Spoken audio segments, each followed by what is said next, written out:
Obunu gini kama chozunu Imana chukwa koti womo Onyele miu Nyelu yumi What am I looking for? See my God, he don't bless me, yo. He give you me, give me you. Obuni kife la chasha so Obuni kife me chasha me My baby, you know, say you go love for me. Hey, yeah. I do go. I could go. When I call your name, Shakara for me. Oh, Roma. I will be your Romeo. You go be my Julie.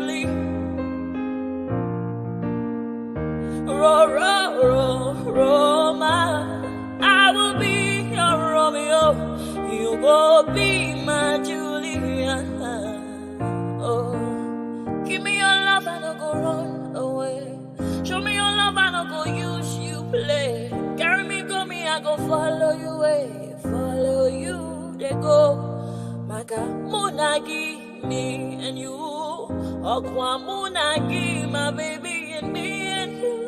Me and you, Aqua Monagi, my baby. Obuzi kife la chasha so, Obuni kife la chasha me. My baby, you know, say you go love me. I do go. I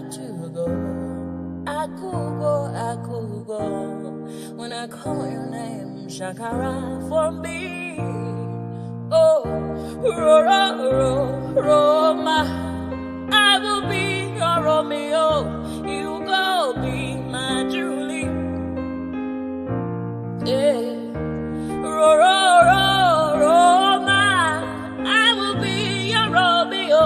You will be my Julia. Oh, Roma, I will be your Romeo. You will be my Juliet. Roma, I will be your Romeo. You will be my Juliet.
Loco.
Okay now. To question between my pen. I see. I see what I want to do when you forget me. Okay. Papa, you look at me. And then you get ya. Mama said, I want me to go, want me to go back. I got now my Mujelumba. Oh, where would he get? I got you to put it on the moon. I got the one day I did not buy a jumper.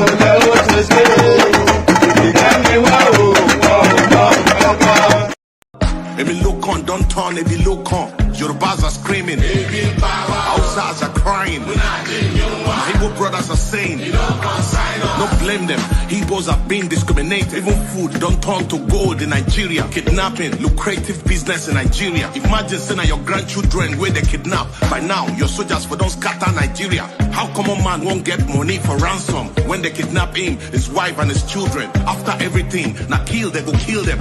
See, as Naira, they fall against dollar. Emilokon, don't turn to Ebilokon. And you say make we sacrifice for Nigeria. 7 billion to renovate your residence. 15 billion for your traveling allowance. That's not for you and your only vice president. 40 billion for Asurok maintenance. 5 billion for food and refreshment. 100 of millions for dogs and animals. Meanwhile, hunger they kill Nigerians. What did Nigerians do to warrant this treatment? Even Gary, they no fit afford for the family. Tinubu government blame Buhari. Buhari government blame Jonathan. Hunger day, people they die. This one don't pass jaga jaga. Oh. Emi loco, OTD, Emi loco, Baba, Emi loco, Edaku, Emi power.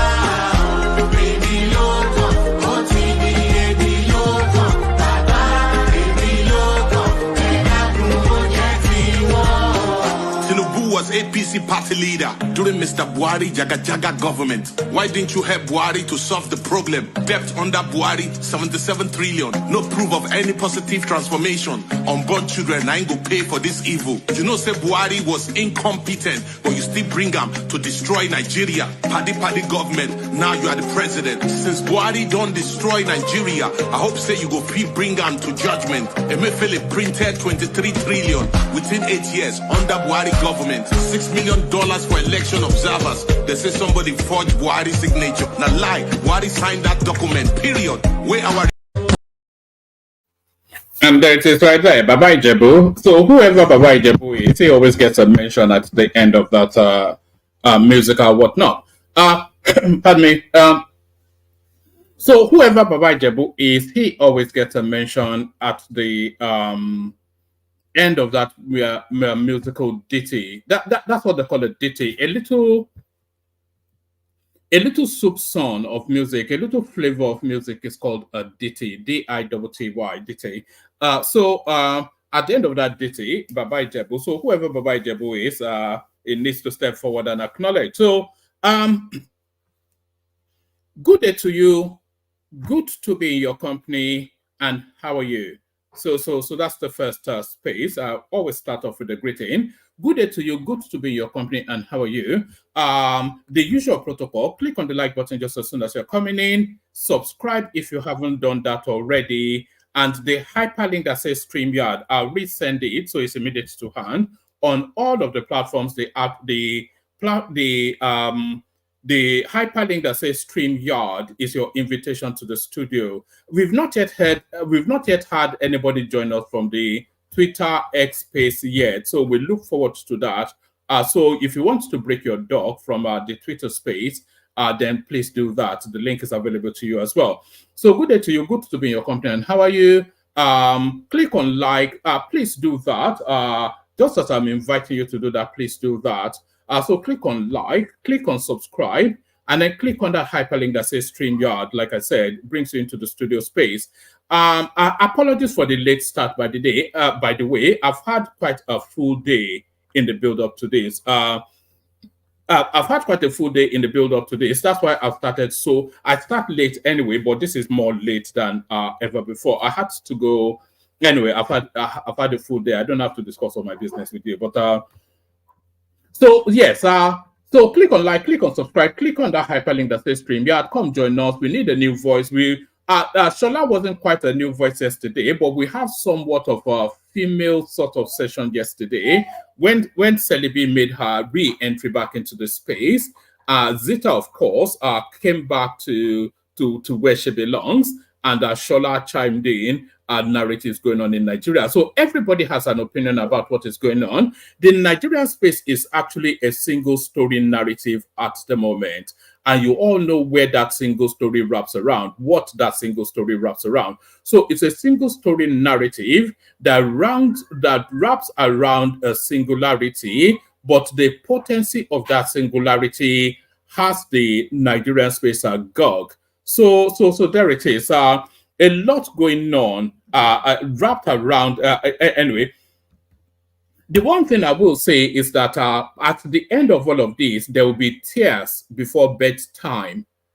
You know, not this session, no, but the goings on within the Nigerian space. Maybe this session as well. But at the end of all of this palaver, there is going to be tears before bedtime. Some people will have to cry themselves to sleep necessarily for reasons of the ways of their being. So there'll be tears before bedtime, but before those tears before bedtime, the $ at the bottom of the YouTube streaming invites you to super towards the platform. Team Majek sets the pace off. We have the anticipation of 5 super stickers for every single session. So Team Majek sets it off, so it needs to be complemented by an additional 4 individuals to complete that 5 quota. So we're not restricting it to 5, by the way, but we have that anticipation as a minimum bar. So the call to actions, click on like, click on subscribe,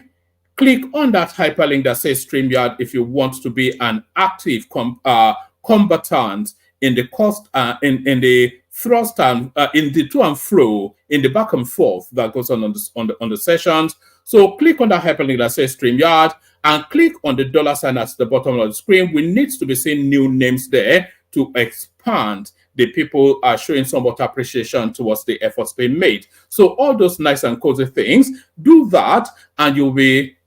I'm not going to cry, but Chioma, but I may make some people cry, just not by intentions, but just by virtue of bringing the realities of the goings on to them. So some people might shed a tear. Pardon me. So all that, a lot of the story wraps around the protest upcoming. How many days have we now? So we actually see how that plays out. We are virtually 3 days to kick off. Then we see how that plays out. So a lot of the story still wraps around that. And then we have satellite little stories coming in as well, because we don't want to be made, we don't want it to be a single narrative session. So like, share, subscribe, and by the way, click on the hyperlink. Click on the URL, copy the link, and paste them in your WhatsApp groups, your Facebook groups, your Instagram, whatever it is, wherever it is that you mooch around on our social media. Paste the link there so that more people can come join us. So that is how you can participate. So all that. So I did say that there was going to be tears before our bedtime, but is this first storyline sufficient enough for some people to shed tears? We kick it off with this. So is this storyline sufficient enough for people to shed tears? Obi is spineless. I can no longer offer 100% loyalty to him. Kenneth Okonkwo. Yes, you know, they are trying to play it down now, but it's not anything that can be played down, because this guy was central to, it was essentially their mouthpiece, because he's the most articulate out of all of that mix that is the obedient space. Kenneth Okonkwo and Oshitokun, they essentially are the ones that can wrap around language and deliver. So he's a real potency in that space. So a really heavy hit against that space. A heavy hit against that space. Tears before bedtime, as I said. Obi is spineless. I can no longer offer 100% loyalty to him. Your friend, not mine, Kenneth Okonkwo. So what reasons are adduced? Kenneth Okonkwo, a member of the Labour Party and one of the lawyers, and you remember as well, during that Supreme Court phase, we all saw Kenneth Okonkwo in the fullness of his regalia, dressed up as a lawyer. Apparently he is one, preening and peacocking all over court. So that was how central he was to the Obi narrative. So, but this is his verdict now in the cold light of day. Obi is spineless. I can no longer offer 100% loyalty to him. He is a erstwhile wingman, Kenneth Okonkwo. Kenneth Okonkwo, a member of the Labour Party and one of the lawyers of the party's standard bearer in the 2023 presidential poll, Peter Obi, at the election. Let's do that again. Kenneth Okonkwo, a member of the Labour Party and one of the lawyers of the party's standard bearer in the 2023 presidential poll, Peter Obi, at the election tribunal, has described the latter as a spineless leader who stands for nothing noble and also refused to dissociate from criminals in the party. So how can Obi dissociate from criminals when we know his past? I don't really want to go to that space again. We've said it so many times. And we've always said that Obi lacks leadership qualities. You know, and Atiku as well lacks leadership qualities. There were seminal moments in the course of the trajectory of the campaigning all the way through to when we are landing here for decisive leadership to be shown. And these people have always faltered at those opportunities. So identifiably, evidentially so, Peter Obi does not have leadership qualities. Kenneth Okonkwo, a member of the Labour Party and one of the lawyers of the party standard bearer in the 2023 presidential poll, Peter Obi, at the election tribunal, has described the latter as a spineless leader who stands for nothing noble and also refused to dissociate from criminals in the party. Mr. Okonkwo expressed his frustrations in a letter he posted on Twitter on Sunday, announcing his exit from Mr. Obi's camp. So this is the second exit that Kenneth Okonkwo is making, by the way, because, of course, he famously exited the Labour Party for reasons of the criminality, because his wordings then was that he cannot then be aspiring to a new Nigeria and aspire to that under this sort of leadership of a notorious and established criminal like Julius Abure. So he left the Labour Party off the back of that. So now this second leaving now is essentially departing his support from Peter Obi. So let me take it from the top again, and I'll read it all the way through now. So Kenneth Okonkwo, the the Labour Party and one of the lawyers of the party's standard bearer in the 2023 presidential poll, Peter Obi, at the election tribunal, has described the latter as a spineless leader who stands for nothing noble and also refused to dissociate from criminals in the party. Mr. Okonkwo expressed his frustration in a letter he posted on Twitter on Sunday, announcing his exit from Mr. Obi's camp. I received my first shock when he publicly declared that he did not promise Nigerians to build a strong Labour Party, but to solve Nigeria's problems. So if it's not, that is the first test then. So if you are telling us you are going to solve Nigeria's problems, and you are in a party that is subsumed and completely infested with all manners of problems, and you cannot resolve that. So if you cannot resolve the internal wranglings of a tiny little party, then what are you then saying equips you to solve the myriad of complexities of Nigeria's problems? And this is what Okonkwo is speaking to. I received my first shock when he publicly declared that he did not promise Nigerians to build a strong Labour Party, but to solve Nigeria's problems. I was like, does it mean H.E. or Peter Obi is not aware that without a solid party base, we are heading to nowhere politically? However, I continued in his defense, believing he will still privately bring the needed solution to the LP problems, but to no avail. Peter Obi also publicly demanded that Abure-led National Working Committee must organize an all-inclusive convention that will guarantee the participation of all members of the Labour Party in the choice of their leaders. This did not happen, and surprisingly, Peter Obi refused to dissociate himself from the shenanigans and criminal activities of the former NWC as their time had expired, Okonkwo explained. Berating Mr. Obi as a weak leader who does not take a stand on important issues, Mr. Okonkwo said, every member of the Labour Party is confused today as to the future of the Labour Party because of lack of leadership from Peter Obi over the party. And unfortunately, when they look up to me to tell them about Peter Obi's standpoint, I sincerely have nothing to tell them because I don't know myself. I cannot continue to speak on behalf of a leader that I do not know his stand on issues of great importance. I simply don't know how to manipulate facts. He said he was shocked that Mr. Obi could not openly support the noble efforts of the labor unions who founded the Labour Party as a base to fight for the welfare of workers, to the extent that some of them were openly saying that Mr. Obi was now the problem of Labour Party. He stated, the Labour Union now have the unfortunate situation where they are fighting criminals who want to hijack their party when an ordinary statement from PO would have brought the solution. I cannot continue with this ambivalence forever. I am always 100% loyal to a leader whenever I'm working or following a leader.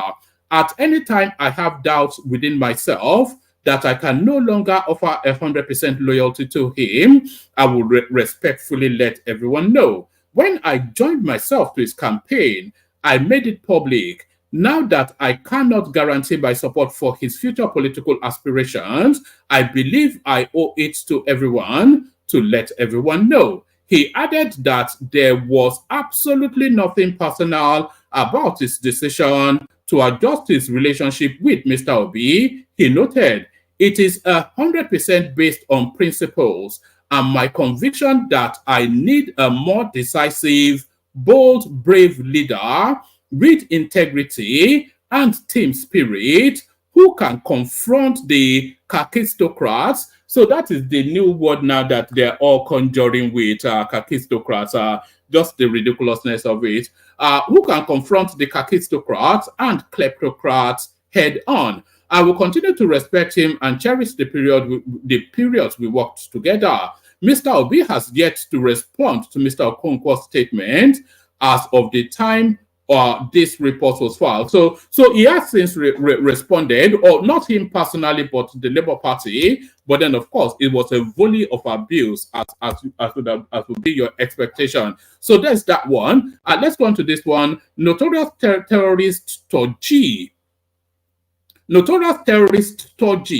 insists Tinubu's Minister Matawele aided terrorism in the northwest of Nigeria during his tenure as governor of Zamfara State. So a lot of terrorists embedded within the Tinubu administration. We all know that.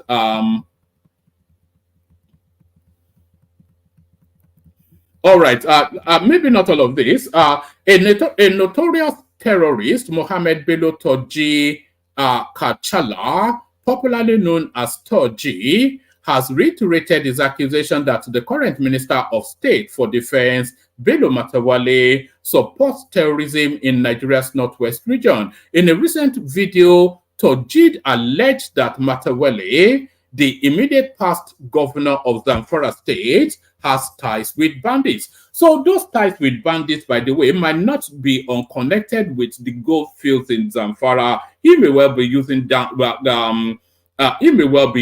bandits just to loot the gold there, Matawale.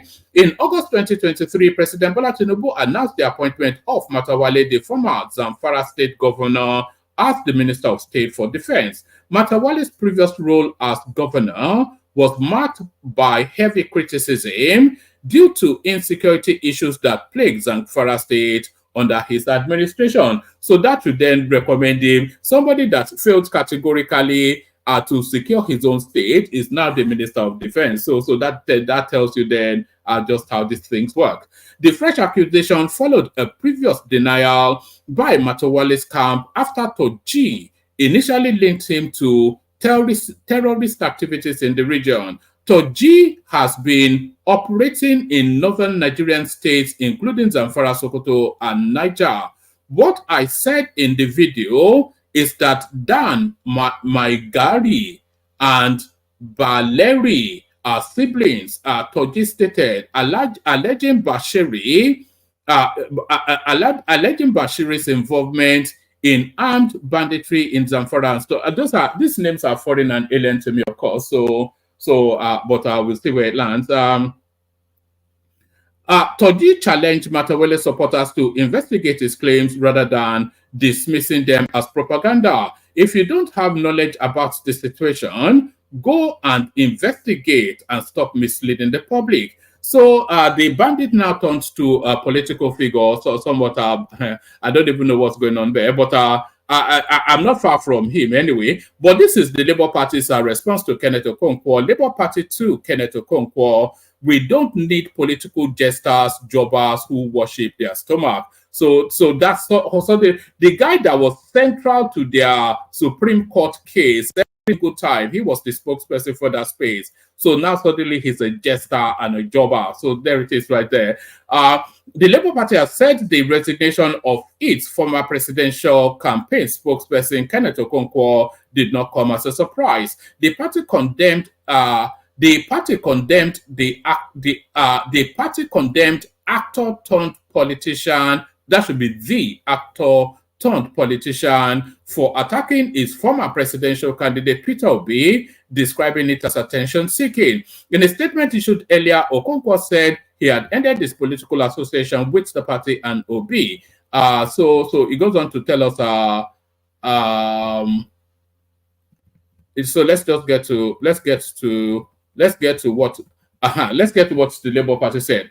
However, Labour Party National Publicity Secretary Obiora Ifo, in a statement on Sunday, said Kenneth Okonkwo's resignation from the Labour Party did not come to them as a surprise. We also think that his attack on the party's leader, Peter Obi, is rather unfortunate. However, we will continue not to dignify him with any response, as we understand that his attention-craving attitude knows no bounds. So they release a press statement to tell us then that they're not going to dignify him with a response. So there it is. So make sense of that.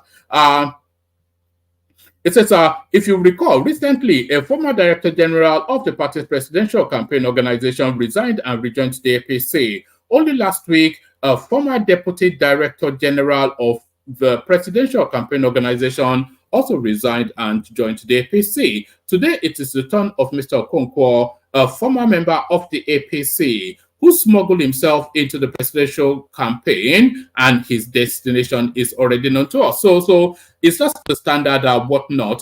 So they're trying to dampen it down, of course, but a big blow against that space. A big blow against that space. What else have we got?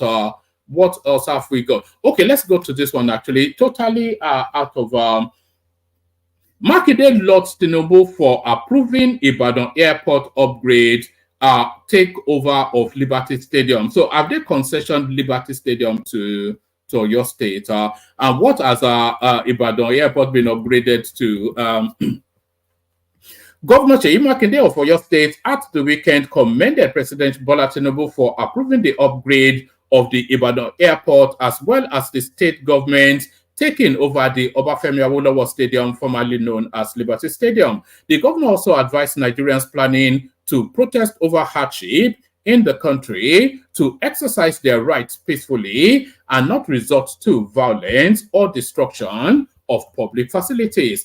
He said that whilst protest, there's a raft of concessions actually being made in the course of this protesting. So a lot of government they're just giving out so many things just to try and douse it. We'll see how it plays out actually, but a lot of things being concessioned, being given out. So that's but what has it been upgraded to though is what I don't get. What was it? What was it? Ibadan cannot be an international airport anyway, because Lagos is just around the corner. So it makes no sense. But it doesn't tell us what's being upgraded to. So that's that. So I've now got a series of clips to play you. So let's rattle through the clips, kick off the session. There's virtually no one in the studio. So if you want the conversation, then you have to come on board. So if you want the conversation, you have to come on board. Let's rattle off the clips and then we'll see where we land. Where do I want to kick it off? Where do I want? Oh yeah, okay. All right, let's kick it off with this space. So we've done a lot of clips around the Yorubas not wanting protest in their region, but not all Yorubas do not want protest in their region. What this? Protesting in August 1. Allo, and you Piamaro see, then you're Ajo warning, and Yava, and a Guero Cotira, and Ibaso, and Ogbebaibu. Enyala woru elo kosaki kono atoka kusani yo wulo lojona ereyin togi elo gbe 7 amela ngwolombe e karora yo ndaemi atabi meta kan tore me ni atuka ni mo fe anjona yin si gba bi 20,000 nbe Ọlọ́run jo da fún yin si wo fiimu àwọn te yo nda yi àwọn la wan furniture tí wọ́n ní se lojona àwọn la wan weather tí wọ́n ní se lojona táwọn lọ bi se wọn táwọn ra igbase tí wọ́n sùn táwọn eri tí wọ́n daru bi tí àwọn tẹ́ ń sọ yìí àwọn làwọn káfíńtà àti wọ́n ní sẹ́ lọ́jọ́ náà ẹ bá di bá yọ̀ǹda wọn ẹ̀rẹ́ yìí tẹ́ ní sẹ́ ẹ lọ bẹ́ẹ̀ mi 1,000 bá lọ bọ́lọ́ bá dé kẹ́yìn 20 òde àbá ìfọmọdún àbí kún 6 feet tí wọ́n máa ń gbẹ̀yìn wọ́n máa jẹ́ 8 ẹ gbọ́ ẹ mọ̀ lọ́dẹ̀ ẹ ṣiṣẹ́ kẹ́ ẹ mọ̀ ṣàdúrà gidi bẹ́ẹ̀ tí máa wọnú tẹ́ ikú ẹ mọ̀ máa ṣàdúrà. Oh, all right, that went in a completely different direction. That was sarcasm.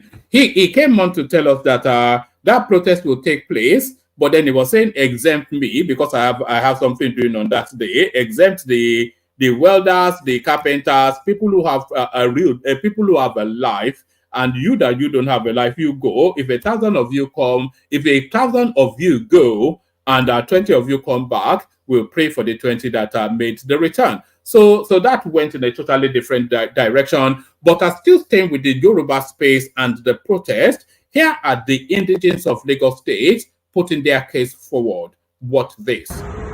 We all stand before you today to reflect on our progress as a state and express concern over the planned protest in Lagos State.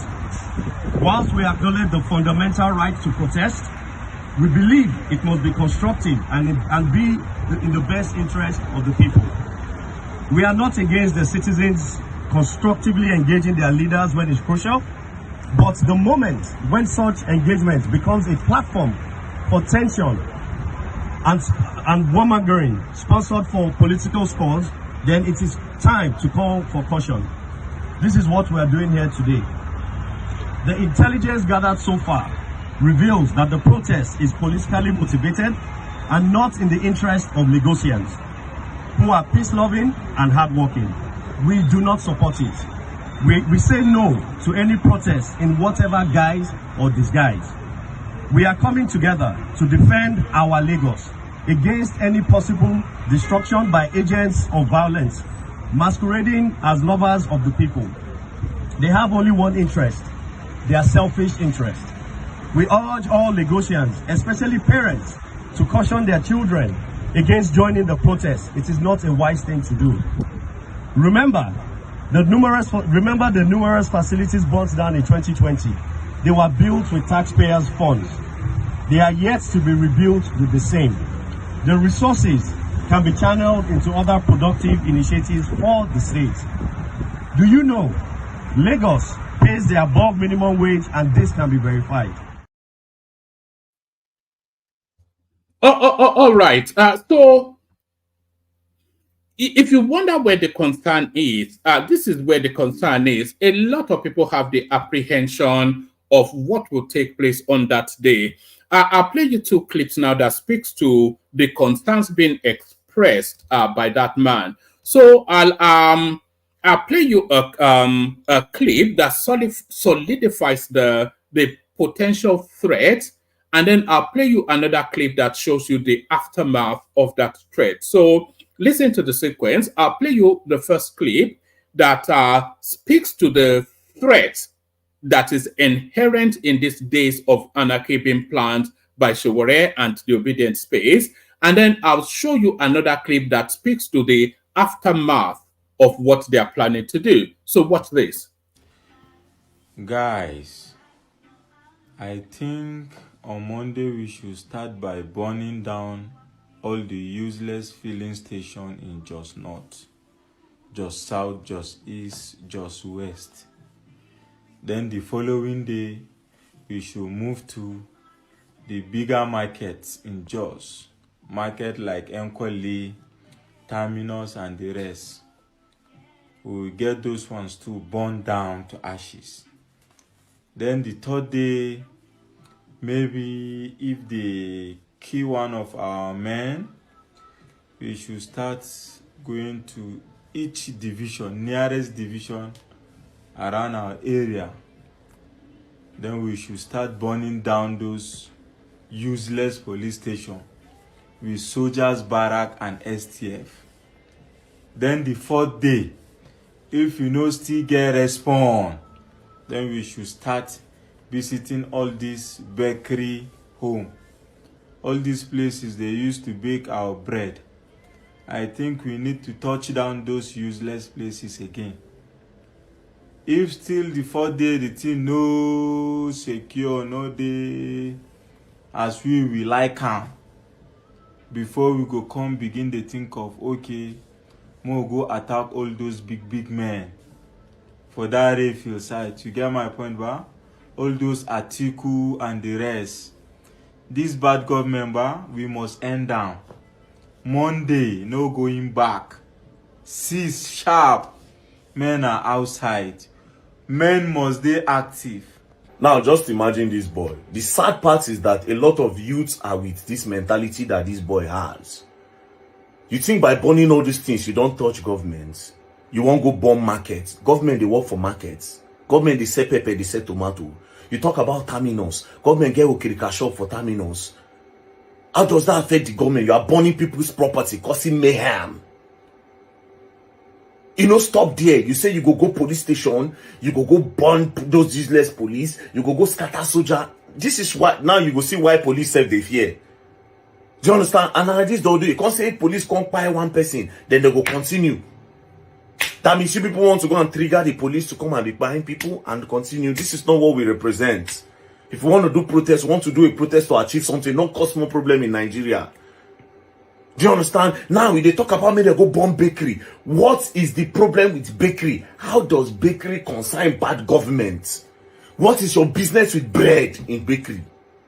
Misplaced priorities. Misplaced priorities. Misplaced priorities. To the youth that are coming out to protest, if this is your mindset, sit down at home and see where this boy they talk this thing for just where they suffer inside crisis here in here out. I go just the other time where they go buy people for bokos. Just get their own problem. And the ones where they manage to survive, they think about, and a lot of boys in just now have this mentality. Before you know it, from just, you don't trigger, you don't go Kanu. You don't turn religious crisis. Now go leave protest, they force religion. Youth, you people better be smart. You better be smart. This guy does not represent the youth. Government, this is not what we want. And us too.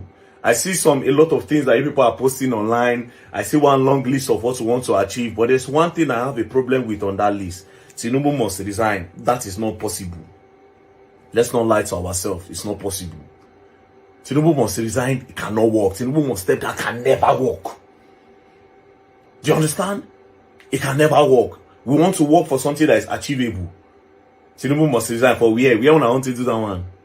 This youth one I did design and they play like mumu. And I will just sit down for Twitter, just design one nonsense, right, and put for DFC and so country they be. Most of now when I did for that Twitter, no face, nothing. Some of them are store away where they want country where we say we don't even get the interest of people now, so our family they for that side. Some of them our family they there. Now me where they here now, I mean they feel what people they feel. When anybody don't go they carry those nonsense they do for Twitter, say they carry until they weigh this protest too. If we want to achieve something, we'll pick one or two things and achieve it. If we want to stand for fair price, we stand for fair price. We have a direction. That one, we say if we put hashtag, we put the hashtag go everywhere, they'll know that Nigerian youth are fighting for fuel. Nigerian youth are fighting for minimum wage increments. Nobody say Tinubu must step down. How is that possible? People are fighting for the wrong thing. You just remove that rubbish on that list first. Because it's not going to work. And also those mumu go follow my video, cut one pass, go to say, they don't pay him. Tinubu don't pay him. This part, go buy all of now. Because I no get sense. Youth, please, if you are going out for this protest, watch your six. Anything where just want to smell violence, just they go your house. And if you are doing this protest, don't stay there tonight. During the day, yes, you protest some money, reach 3 o'clock, 4 o'clock, you go home. Don't let anybody use you. There are a lot of people that want to use you people without your own knowledge. Take it from me. Take it from me. We go protest live. Anyone where the government want to do now their business, we go protest. But youth, watch your six. And use your brain. All I can say is don't play. If you play, you're going to learn. And you're going to learn the hard way. Use your head. Peace and love. All right. So quite interesting. So two interesting bits there. The bit from the we have to call him an obedient youth, and then the bit from that guy, whatever they call him, dark man, something or the other. You know. So there are two interesting bits. A lot of people are, a lot of people are of the opinion that this planned event is not anything to do with bad governance. It's days of anarchy as a blowout against elections lost. So these are sore losers wanting to vent their spleen against the nation for rejecting them at the polls. This is what every right-thinking person knows. So these are disgruntled elements, as Hillary Clinton called them infamously back in those days. That electoral cycle, the deplorables. These are the deplorables wanting to vent their spleen. It is giving you the list of what he intends to do, by the way. And also, by the way, be careful of what you do and say on all these social media spaces. You may think that you are some anonymous person, but your anonymity is only really a consequence of actions not being taken against you. If actions are taken against you, then you lose that anonymity immediately and sharply. So you lose that anonymity immediately and sharply. The Plateau State Police Command has arrested one Suleiman Yakubu for inciting violence and calling on residents to burn down police stations, military barracks, and business areas in the state during the nationwide protest planned for August the 1st. In a viral TikTok video, Yakubu called residents in the state to test the ground on Monday before Thursday. He stated, guys, I think on Monday, we should start burning the useless filling stations in Jos North, Jos South, and Jos East. So we had the clip. So that guy now is the first, I think that's the first to be picked up, or one of the latest to be picked up. So just be careful of what you say, because there are consequences. So he has been picked up. But if you wonder what the apprehension is all about, the apprehension is not about people demonstrating their fundamental constitutional right to protest and rally against government's institution. People are not apprehensive about that.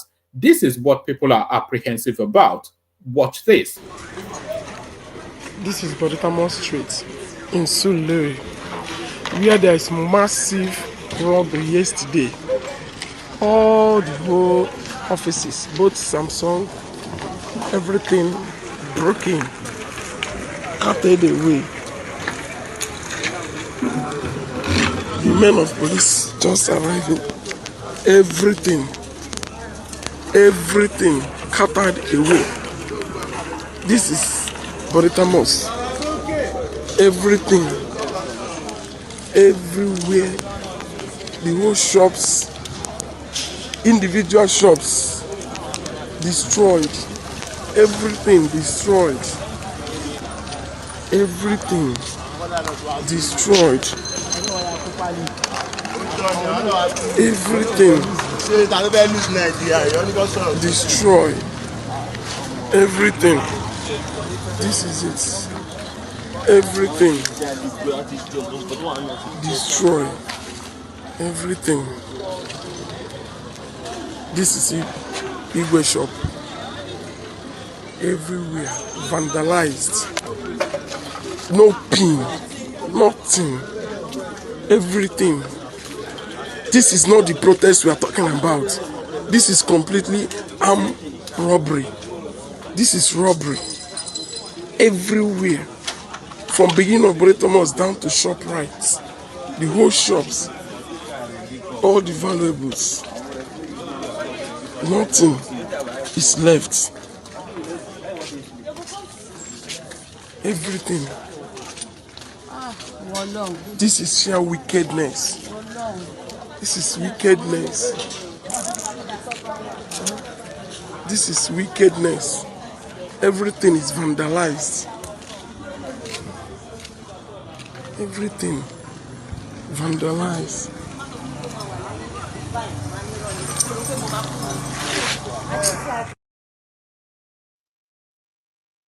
So that is where the apprehension is. So that is what we have to look forward to, probably from August to the 3rd, thereabout, according to the promise being made by that young chap that went on TikTok wanting to be viral, but is now being viral in a police cell. So being viral in a police cell. But are there reasons for Nigerians to protest? That is really the fundamental question. Are there reasons for Nigerians to protest? There's every reason for Nigerians to protest. And I think every right-thinking Nigerian defends and supports reasons for Nigerians to protest. Every right-thinking Nigerian supports a protest, but not the political protest that is being planned by the political actors at the moment. So reasons to support the protest are what this. I was craving yam porridge, so I said, let me just get to this malam and get a tuber of yam.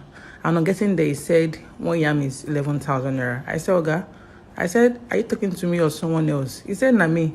I said, are you sure you're talking to me? Like, how is it possible? One tuber of yam for 11,000 naira? I could not buy it though. I had to carry myself away from there. So that is categorically reasons to support the protest right there. A tuber of yam for, I, like everybody, send money home. I've stopped sending the money in Naira, I now send it in pounds. So I send X amount of pounds rather than X amount of naira. So if I wanted, so not so much am I sending 100,000 or something. I'll send X amount of pounds because I know the value of that pound in the shop, which then should translate then. So I don't send naira anymore. I don't actually send physical pounds, but I send the equivalent of a pound amount rather than, you know, so how is that even possible? 11,000 naira for one, not the whole wheelbarrow or one tube of yam. So if that, you're just feeling, you know, you're feeling peckish for something. You're feeling, who even goes to buy suya anymore? You know, the yam sellers are complaining that nobody is coming to buy. All of those reasons, that's sufficient enough reasons to protest, but not a protest that takes the form that is being presented at the moment. Listen to this. We don't care about Atiku. We will change the leadership, everything that is called Senate, everything that came with this government, everything that came with 2023 election, we go. Everything. If one person die in this thing, everything that came with this thing, and let me tell you, this protest is not the one we will do. After 1 week, we go. We fire to the fire. We will fire to the. You see the way we have started discussing protests now. Very soon, all spaces will be hosting. 50,000 Nigerians will be on space from all over the world. The funding will be there. The lawyers will be there. If you lock up anybody, the person will be brought out. The lawyers will be there to follow up the court. Anything you want, fire to fire, money for money, anything you want, we will fund this protest more than the elections. What you saw in 2023 is child's play to what is cooking, because this is a fight for Nigerians. It is not. In fact, let me tell you people, there is nothing like party.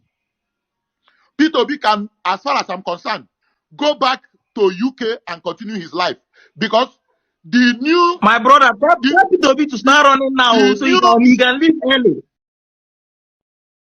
He can go back to UK and continue his life. He has tried. You know, he has done well. He opened our eyes, no problem. But the new Nigeria we are talking about, all of them, Gaskia, all of them, we no want. We go just choose one neutral person. We never touch leadership before. We never smell politics before. Carry and put there. So what we are telling you is that we are coming with a list, and I've said it. Eboji go do no now. Where my own matter is now is fuel. That first week we are starting that thing. Put fuel at 100 naira first. So that we will know whether we are dealing with animals or we are dealing with idiots. We know you people are cows already. But from that first week, as you hear Pium, bring down fuel to 100 naira first. I don't. So now, so two things established without equivocation by that claim. So two things established without equivocation by that claim. The one thing that is established, which we already know, is that the underbelly of these days of anarchy, Showore may be the poster boy face, but the underbelly of it are the obedience. You heard them there. And they are fomenting anarchy, not protest against the situation in the country, because they are inviting their leader to leave the country because they want to burn it down. So you heard not my words, theirs. So Peter Obi has been hiding under ambiguity, but he can no longer hide because the octave of the situation has reached fever pitch, and they have now flushed him out. So here is Peter Obi acknowledging for the first time that he is the arrowhead of what is about to come. Watch this. On issue of protest, within the Nigerian constitution, protest is allowed. All I plead for those who are protesting is to do so within the law and in a civil manner that allows us of the nation to show that we live within the law. You know, everybody knows the things that are difficult. I always say, when they talk about sponsors of the protest, I say the sponsors are very simple. It's hunger, it's hopelessness, among the youths. So we all have to listen to what Nigerians are going through. And I thank our governor for doing so. It is critical and important.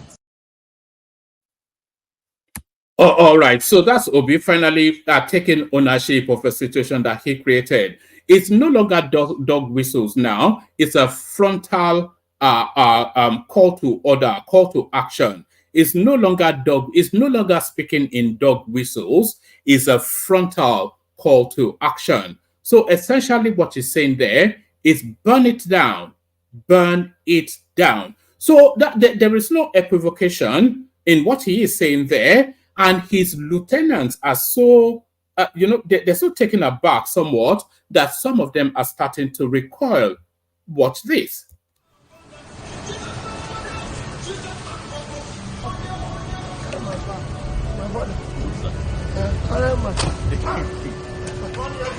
Good boy, how now?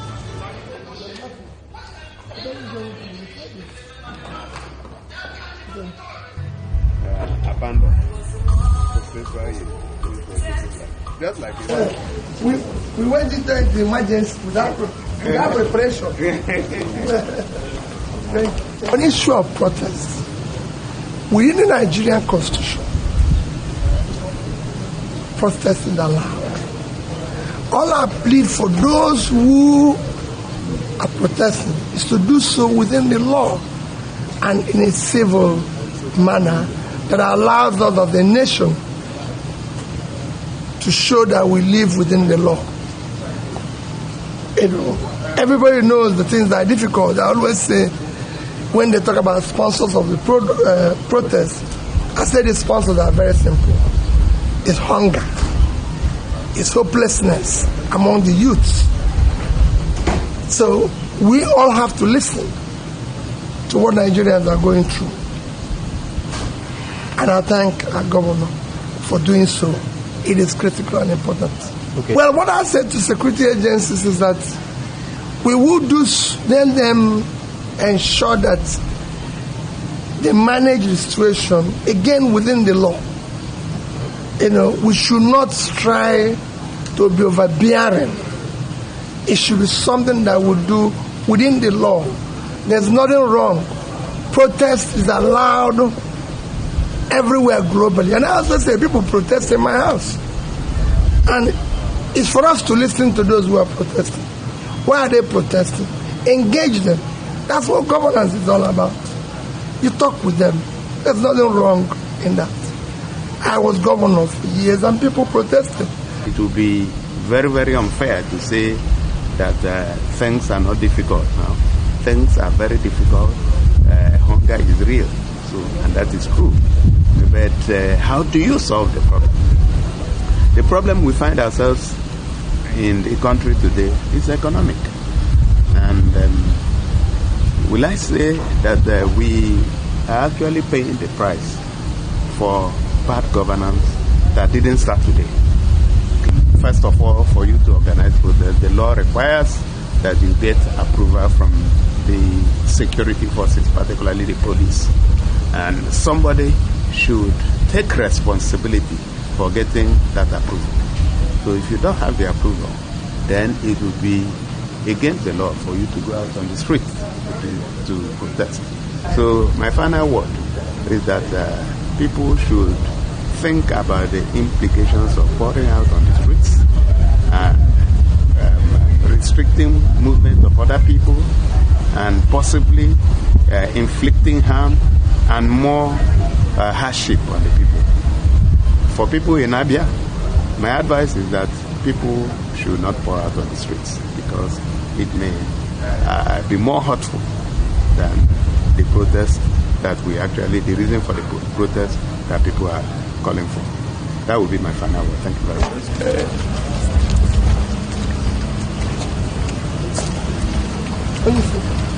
Thank you very much. I'm very, very, very. Thank you. Yes. I'm enjoying this. Sugar.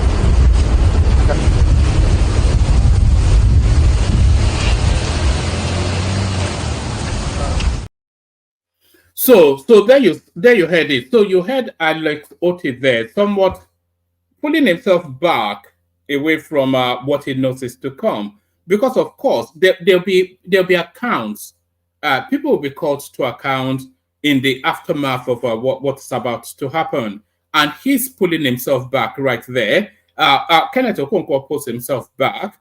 I think there was some Twitter influencer that pulls himself back. A lot of people pulling themselves back from what they know is about to come, because that time of reckoning. But Obi puts himself frontally in front of it because he cannot board, because it is a space. Do you remember when the election ended?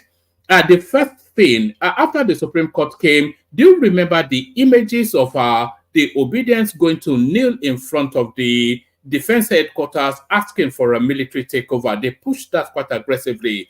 Do you remember then? Consequently, they were asking for Nigerians to take to the streets and reclaim their mandate. I don't quite know. They've already given the mandate to Tinubu, so how can they reclaim what they feel freely gifted? You all remember that clearly. And you all remember, of course, all of the endless social media outputs for anarchy to be the response to a lost election. So now, the situation for tutors coming out of Kenya now gives them the leverage to now foment this. So whether a useful fool, a willing tool, you know, he just wants the clout and attention, doing his diggity with his Americano cultivated accent and whatnot. So he now a useful. We have to call him a useful idiot in this sort of narrative. So they've now been able to use him to now underpin this anarchy that they're about to foment.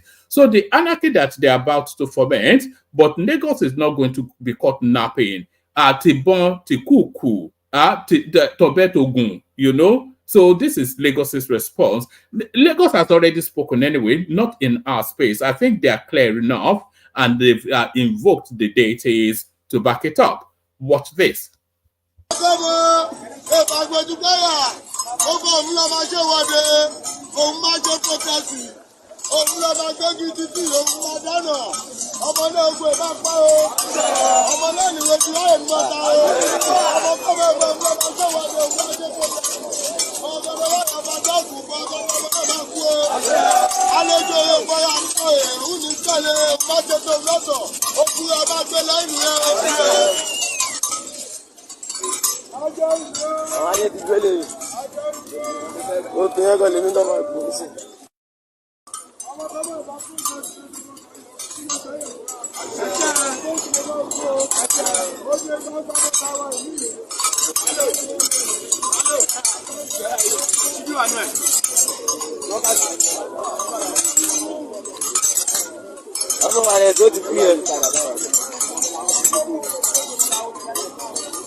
So right, that is the Lagos State space that invoking the ancestry to ward off the excesses of anarchy that's about to come. You know, in Yoruba land we say Iwakuwa la nwa nkan to ba ndun ni abere sonu won gbe Sango baale sonu won shikoko wo. So Iwakuwa la ma nwa nkan to ndun ni abere sonu won gbe Sango baale sonu won shikoko wo. So what does that mean? In Yoruba land, you know, the Yoruba language is too rich in nuance and depth to really translate. But the loose translation of that is that you search for whatever you have lost or is missing. You search for it from frantically. Let's say frantically. And you search for it in sort of unreasoned manner. Let's put it better that way. So you search for something that is missing in an unreasoned manner. Your husband is missing, and you are opening your pot to see if it's there. And then you are missing a needle, and you are going to the Shango deity to help you find that needle. So those are the excesses and that is the extremity that is being shown there. So that's the extremity that is being shown there. A couple more clips. We played this guy yesterday, and he continues to run commentaries on the goings on. So he goes to the Kenneth Okonkwo space. So let's have his take. I don't even know his name, but he seems to have an opinion on everything. So what is his opinion? What is his opinion on this? Shay, when I don't hear him say Kenneth Okonkwo, the right-hand man of Obi, has now denounced Obi. Kenneth Okonkwo said that he is no longer supporting Obingo's Obi because he do not have the capacity to lead the Labour Party or to even form a party.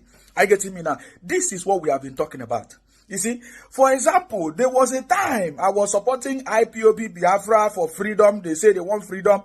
But when I discovered their criminality, we say, no, we cannot be part of criminality. The same thing, yesterday or some days ago or weeks ago, months ago, Kenneth Okonkwo was supporting Obi, but now Kenneth Okonkwo is no longer supporting Obi. Do you know why? Because when the ideology has changed, you no longer be part of it. If it's no longer still in line with what you believe, you cannot be part of it. Thanks to Kenneth Okonkwo, because Kenneth Okonkwo have opened the eyes of people. Are you getting me now? Kenneth Okonkwo has discovered that his brother Obingo is nothing to write him about. He cannot even lead a party. If you cannot lead Labour Party, there's no way you can lead Nigeria now. It's a complete failure. We don't want to put ourselves in another disaster, just like what happened in Anambra State. Obi was a disaster in Anambra. Can you see? Anywhere Obi go, it becomes a disaster. AUGHUST disaster. PDP disaster. Now Labour Party disaster. You see, the same way now we have discovered that the people planning to burn down Nigeria today are the IPOP Biafra people. I get me now. When we discover the criminality of IPONK, Biafra people, indie developers, we debunk their criminality. We say no, we can never be part of their criminality, because how can you be drawing map? You draw map and you carry people's ethnicity and put in your map and say, hey, you own Akwa Ibom, you own. All right. Somebody informed that guy is from the South. So I think he's still within that narrative of that two rapper, the kind of storyline. So I'll send the link again for anybody else to join the conversation. The room does need populating. So if you have any thoughts on what's been presented so far, or if you have any addition to what has already been presented, then just click on the hyperlink that says StreamYard, pop into the studio, come share thoughts. I'll play the Kegite music, kick off the session, and then we'll see where it lands. I may hand over fairly early because, like I said, I've had a long day. But thankfully, I think Thomas might be available. So, the Kegites. Only water, where they see my water. Only water, where they see my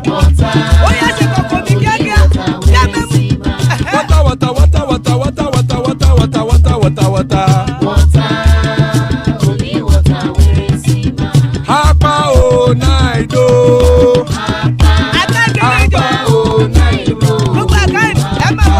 Hapa you don't come oh. Hapa oh night oh. Hapa oh night oh.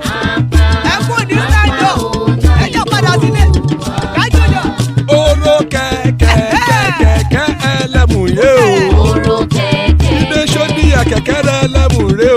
Oro keke. Bobby master keke elemu re o. Oro keke. Chifu Waila ti keke elemu re o. Oro keke. Eruku lele elemu de. Eruku lele elemu do. Eruku lele egbe elemu dodo jare o. Eruku Ghana ti dé ẹgbẹ́ bọ́ọ̀dì o. Ọmọ ẹlẹ́yẹ ẹ̀yẹ o ó dilé o. Odúyẹ̀lá ẹ̀yẹ o ó dilé o. Petrosoname ẹ̀yẹ o ó dilé o. Petrosodúnkẹ́ ẹ̀yẹ rẹ̀ ó dilé o. Ẹlẹ́kọ̀ ọ̀run mú ìní o.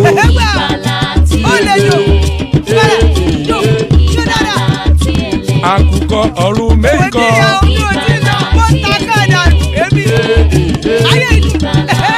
Ikú kò ní ríwà gbéṣe o.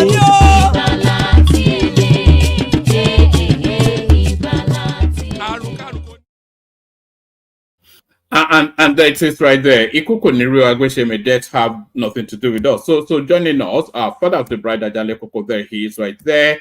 Baba joins us. Always a delight when Baba is here. Thomas to take over later. Hopefully, there's Thomas.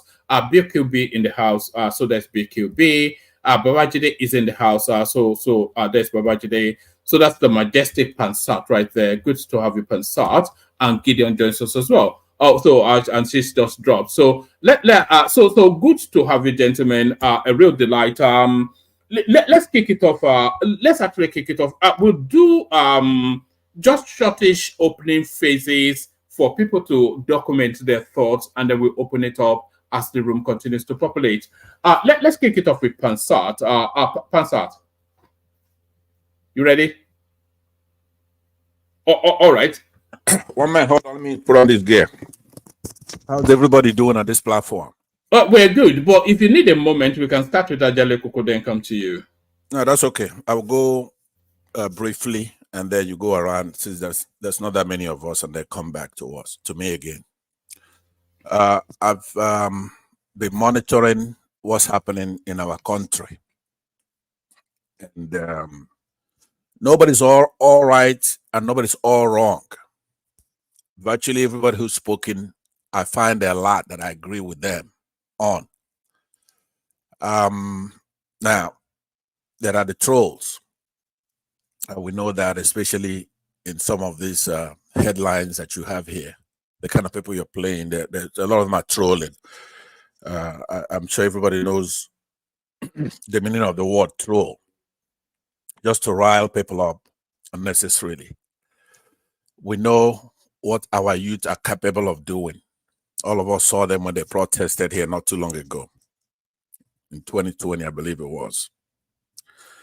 And they were garbed in our flags, singing the national anthem. They tried to do something for the country. Part of their request was to raise the salary of the police. The barracks were like animal housing. But the DSS and other agencies of Nigeria infiltrated them and caused unnecessary violence. This was investigated by the Lagos government, by international people. The Lagos government were found to be liars. So that's going to happen again. This is where I have to make my own position very clear. First of all, I support a protest. If, there's a big if there, because we've been giving credit to Showore and so many others who like to, you want to go protest, you don't want people like P2B to come in methodically and have the populace educated enough about their rights. How much money do we have? What do we have to cut back in? You know, doing it the old-fashioned way, owning the democracy. But Showore and others believe that there should be a short circuit to it.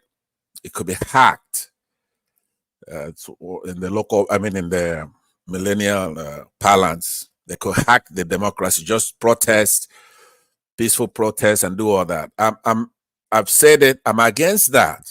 The reason is that if a protest is going to be peaceful, it depends on the other actors, like, for example, the government and their agencies. They could decide that they don't want it to be peaceful, and then they're going to use force illegally.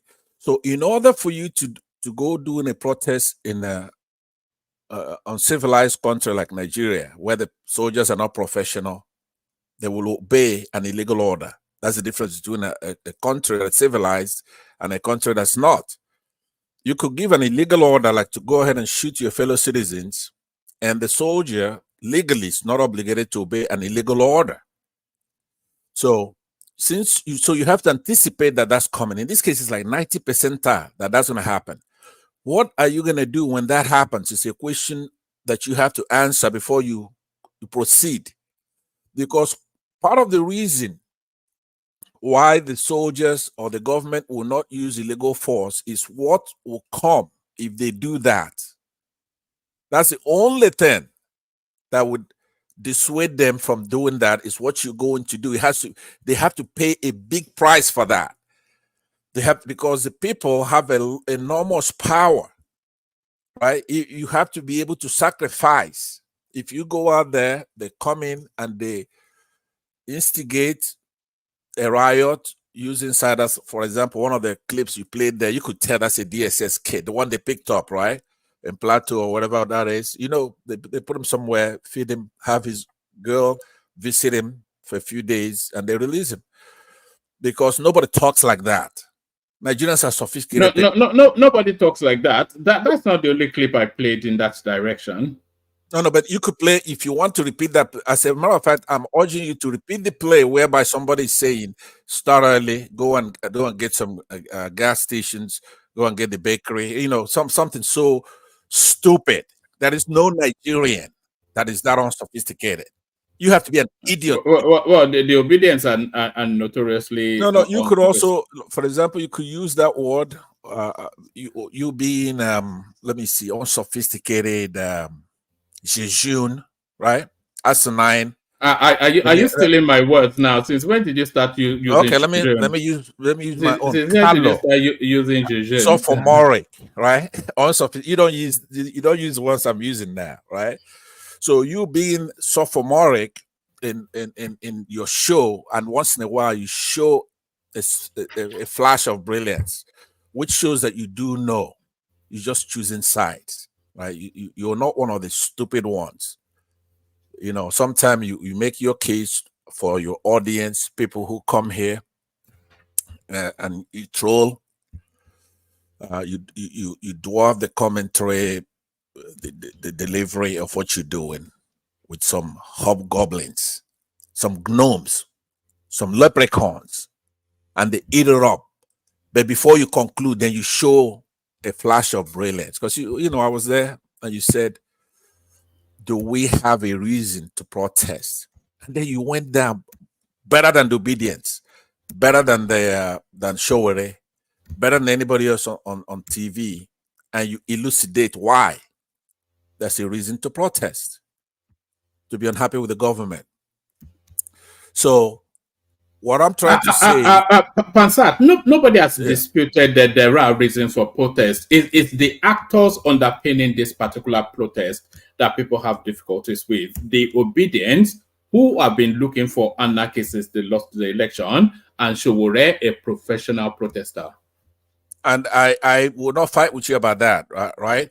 You say it for the wrong reason. There are a lot of people who are unhappy with the government, right? Including obedience, right? Including me, including the Shiites of Kaduna, Zaria, including Boko Haram, including prominent Nigerians, including IPOP, including Biafrans such as myself, right? There are a lot of people who are aggrieved with the country and the way things are going.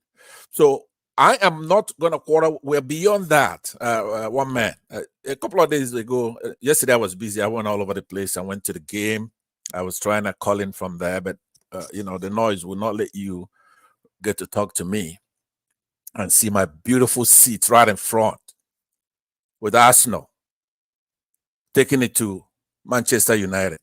And after that, I went on and chaired a very big event. I called in from there as well. But what I'm saying to you is that I am not going to fight with you about those little stuff you do to talk about who obedience and Biafrans or Southeasterners or whatever it is, those belittling stuff, right? All I'm talking to Showere now, or those people who are organizing the protest. This protest should not be, we must not fail.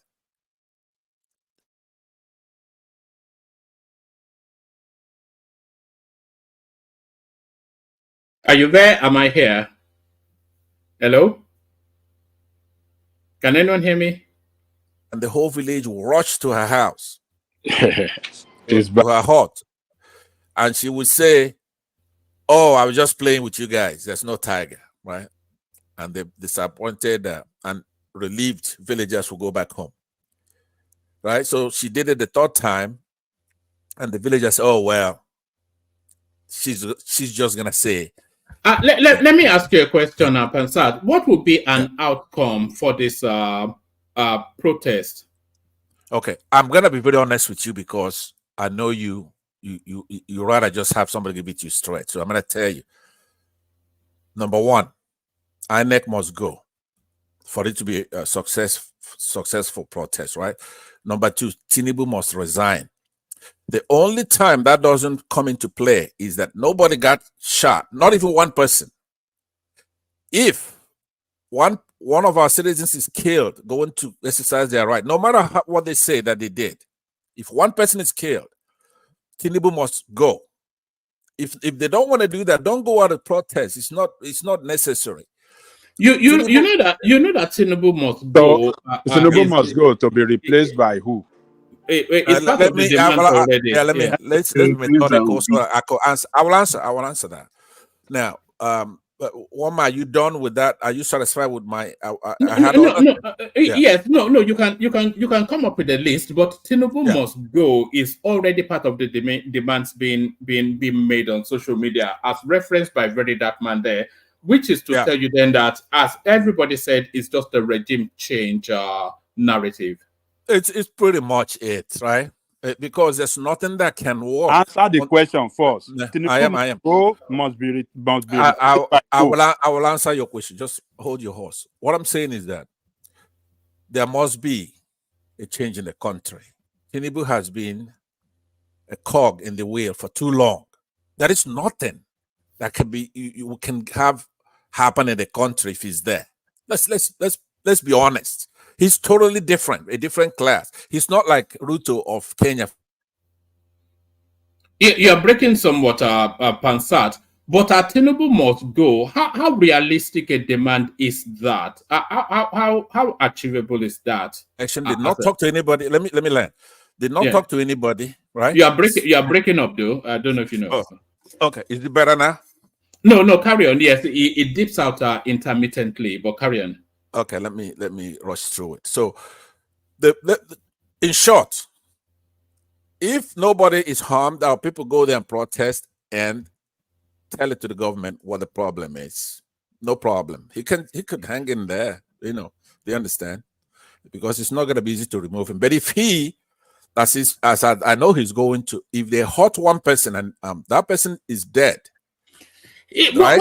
What if there are reasons for somebody to be hurt?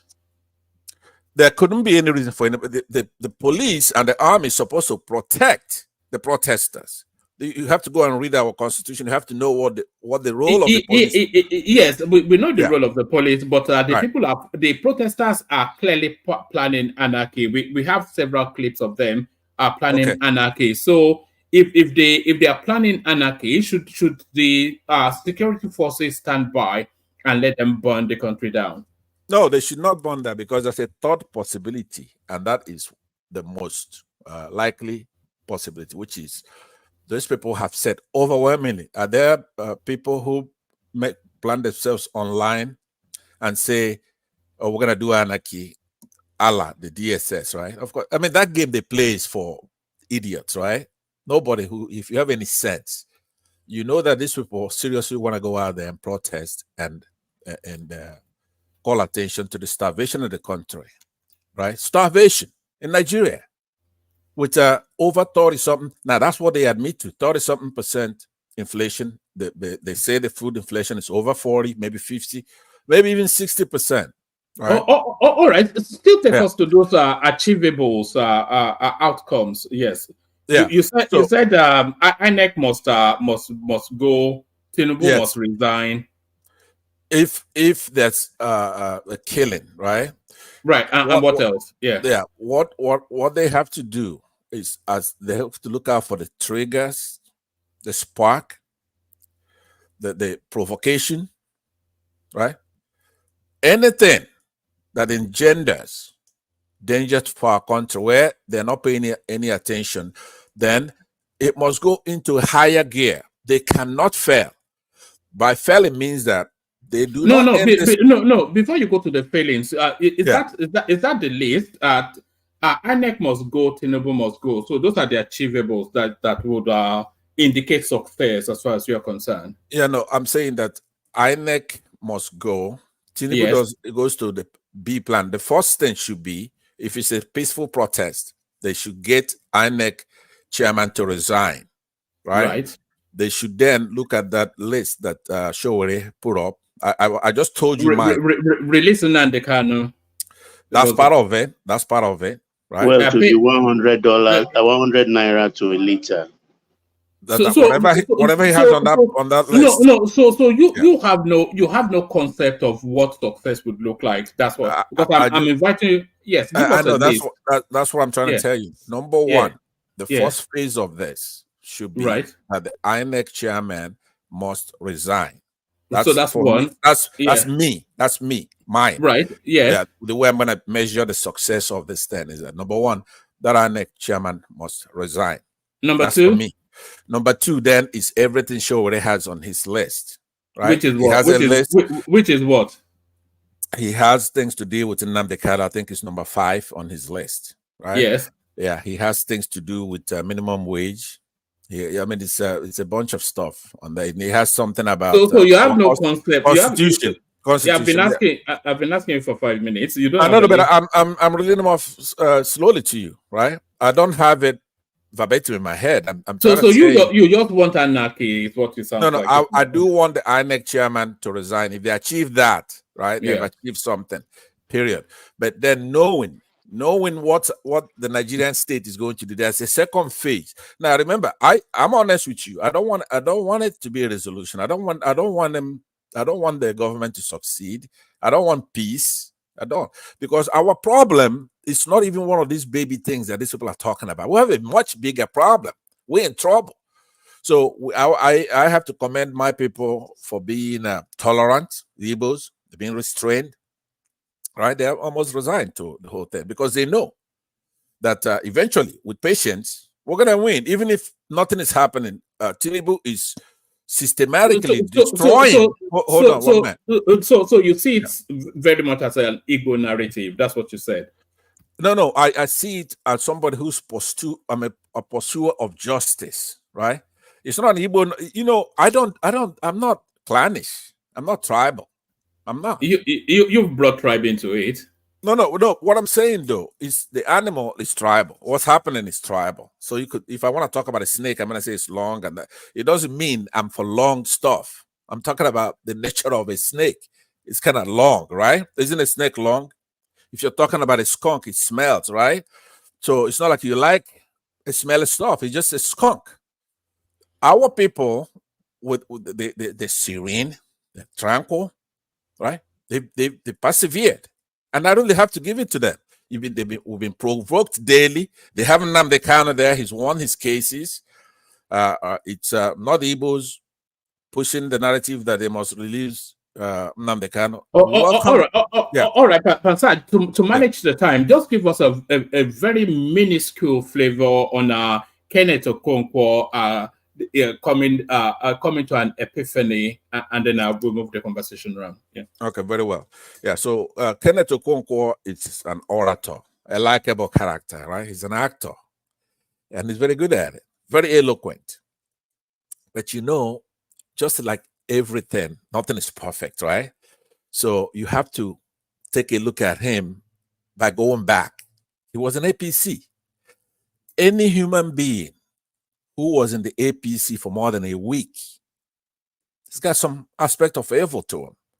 Do you understand? Somebody like me, I can never be in APC. It was also in the APC when he was representing you at the Supreme Court. No, he was not. But that's neither here nor there. He had resigned, and he was actually a Labour Party member when he was. Yes, but he had the same backdrop when he was representing. Yeah, he had. But that's what I'm saying, though. When you start forensically trying to analyze what's going on here, right? He doesn't escape that because it's absurd. He who comes to equity must come with a clean hands, right? So those who are criticizing the Labour Party, you have to point to a party that's better. In essence, the same problems they have in the Labour Party, they have much, much grandiose scale with APC and PDP, right? So what about the substance that is of what is said, that Peter Obi demonstrably does not have leadership quality, that if he's not even able to manage a tiny little party, then what solutions does he have to the Nigerian problem? So that's what he's inviting. That's what he's inviting, and he has a little point or two there, right? Because of the nature of the country. Peter Obi is not your Showere or me or even you, right? Peter Obi is part of the Nigerian elite, right, system. Those of them that are patriotic wants to preserve it and do things by the law. He's an exception in that case. Most of the other ones really don't care. Peter Obi believes in due process, right? He believes that he can fix things without just tearing it down and start from scratch. He doesn't believe in that, and we do. We feel that there's really nothing to stop us from tearing it down. Now, it's good to have people like that to bring the whole thing together, because we're not just going to start afresh with people who don't have any experience. They don't know anybody. Right, so we need people like Peter Obi. There are a few people like that. The layer to me and all that. So what I'm saying is that he does see the slowness. You know, when you're looking at speed now, it's depends where you're observing speed from, right? So he's not patient enough for Peter Obi's type of politics, but at least Peter Obi is not corrupt. That you have to know. Peter Obi is a patriot. So Peter Obi wants to close the gap, fix our system to where if you go to the court, you're able to come out with justice. You know, all right. Yeah, stuff like that. So, but he's overdoing it, and he's an actor, and because he was in the APC before, so he could tolerate evil longer than, say, me, right? All right. Pansat, wrap it up. I want to speed it round and then come back to you. If you're happy I want to do 5 minutes monologues, and then, gentlemen, I want to be a bit rigid with the 5 minutes, just so that everybody is not waiting for too long. So a couple more sentences from you, Pansat, and then we kick off the 5 minutes with Ajanle Koko. Yeah. I would yield it to Ajanle Koko, but he asked a question about if Tinubu is removed, then who takes over? Now, if we're doing it constitutionally, then what's his name takes over? Shetima, right? But if we're going to be forward, Tinubu has to Shetima has to go with Tinubu now, because they came in. It would defer to Akpabio. Yeah, but that's if Tinubu comes in and say I resign. Okay, if pressure, a very good pressure is put, not just on him. That's another thing. The pressure should be there are key people. Your minister in Abuja, Wike, should be on the run. Somebody like Imo State governor should be on the run. If you're gonna do a protest, Tinubu is all the way on top over there. There should be a lot of people that should be on the run right away. Yes, but they are not. They are not, are they? But nobody hasn't started yet. Listen, nobody's going to run from. Look, you know. Yeah, don't don't drink your own stuff, right? This thing hasn't started yet, so you don't know what's about to happen. I'm trying to tell you that I think we have a reasonable idea. No, you don't. Trust me, you don't. Well, no, we do. No, listen. Don't look at what's on social media. These people have told you, give you the whole thing is on social media. Where else is it? Yeah, could you? That's what I'm telling you. Listen, let me land, please. Let me land, please. Let him. Nobody who wants to interrupt me is a friend of mine, because I'm about to make a key point. But go ahead. Okay. What do you want to say? No. You make that key point. Land wherever you want to land. Who is that, by the way? It doesn't matter. It's DOG, but it does matter. Okay. But anyway, so here's what I'm saying to you. You were drinking your own poison, right? You spilling out this stuff. These people are not stupid. Somebody like Showere, right? He's giving you, say, look, we're gonna do this on August 1, right? That's all you know. You don't know what's about to happen. You don't know if there are activities from outside, for example, which I hope there are, right? If this is the real McCoy, you're gonna find out that, first of all, Nigeria doesn't have any air defense systems, right? None. Nigeria doesn't have. One man, we are waiting, please. Please. You know when I'm beginning to hit it. You hear from Baba. What I'm saying. Listen. That's the problem with Nigeria. Nigerians don't have any class. Even those who are for and those who are against have some class. anticipate something. Give these people credit. There's a reason why adults who care about their country are coming back to say, hey, you know what? We have to do this protest. It's not like it's a child's play. If the real thing comes, you're gonna find, all these people holding us down, they're not up to 500. If this thing comes, Wike is gonna be on the run. The last time, even Tinubu was on the run. When a bunch of kids came there, he ran to France. So if the real thing comes, Tinubu is gonna be on the. Wike be on the run. The guy in Imo State, what's of them? He's gonna be on the run. There are a lot of people that will be on the run. If the people come back, the people are sovereign.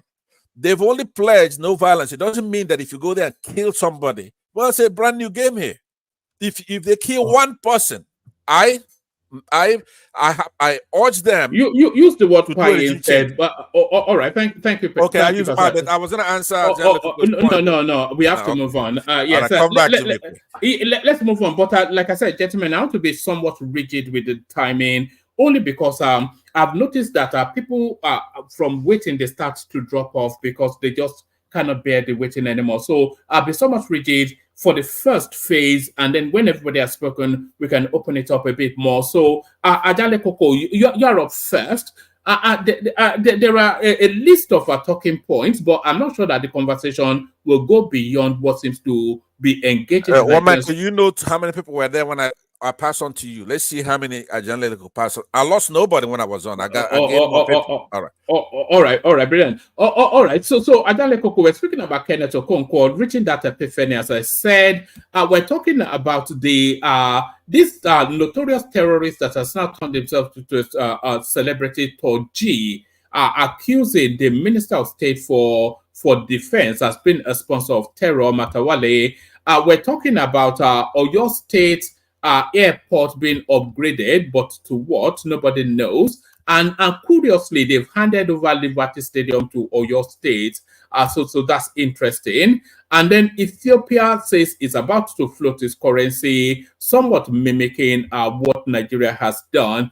So it's almost an inevitability, all this subsidized currency. And of course, the big elephant in the room, the days of anarchy is being plotted by miscreants in the country. So to that, just give us a 5-minute flavor, Ajale Koko. Yeah, thank you, woman, and greetings to our listeners around the world. Click on the like button, share and subscribe if you haven't done so. You see, woman, it is time. I haven't, watched all those video clips that,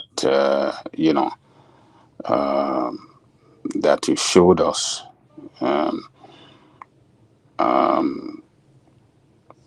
Watching those one on the side of the government and watching those one that are against the government, I think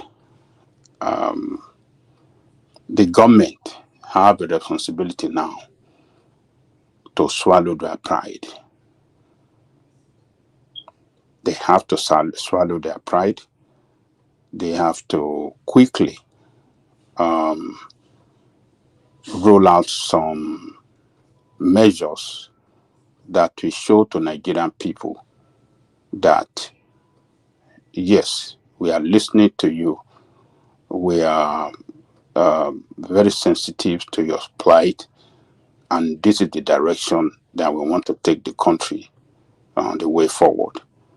And swallowing their pride means they have to cut cost of governance. The Tinubu must come out to announce that it's scrapping some position, cutting costs that will show that, yes, it's trying to cut the size of the government to a very a small size that, will save us a lot of money and, do something to the people, like the price of the petrol, which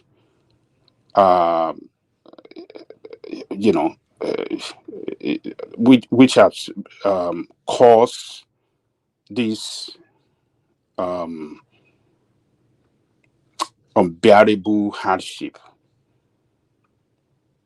on the people, because the cost of petrol, is the driver of every economic activities in the country.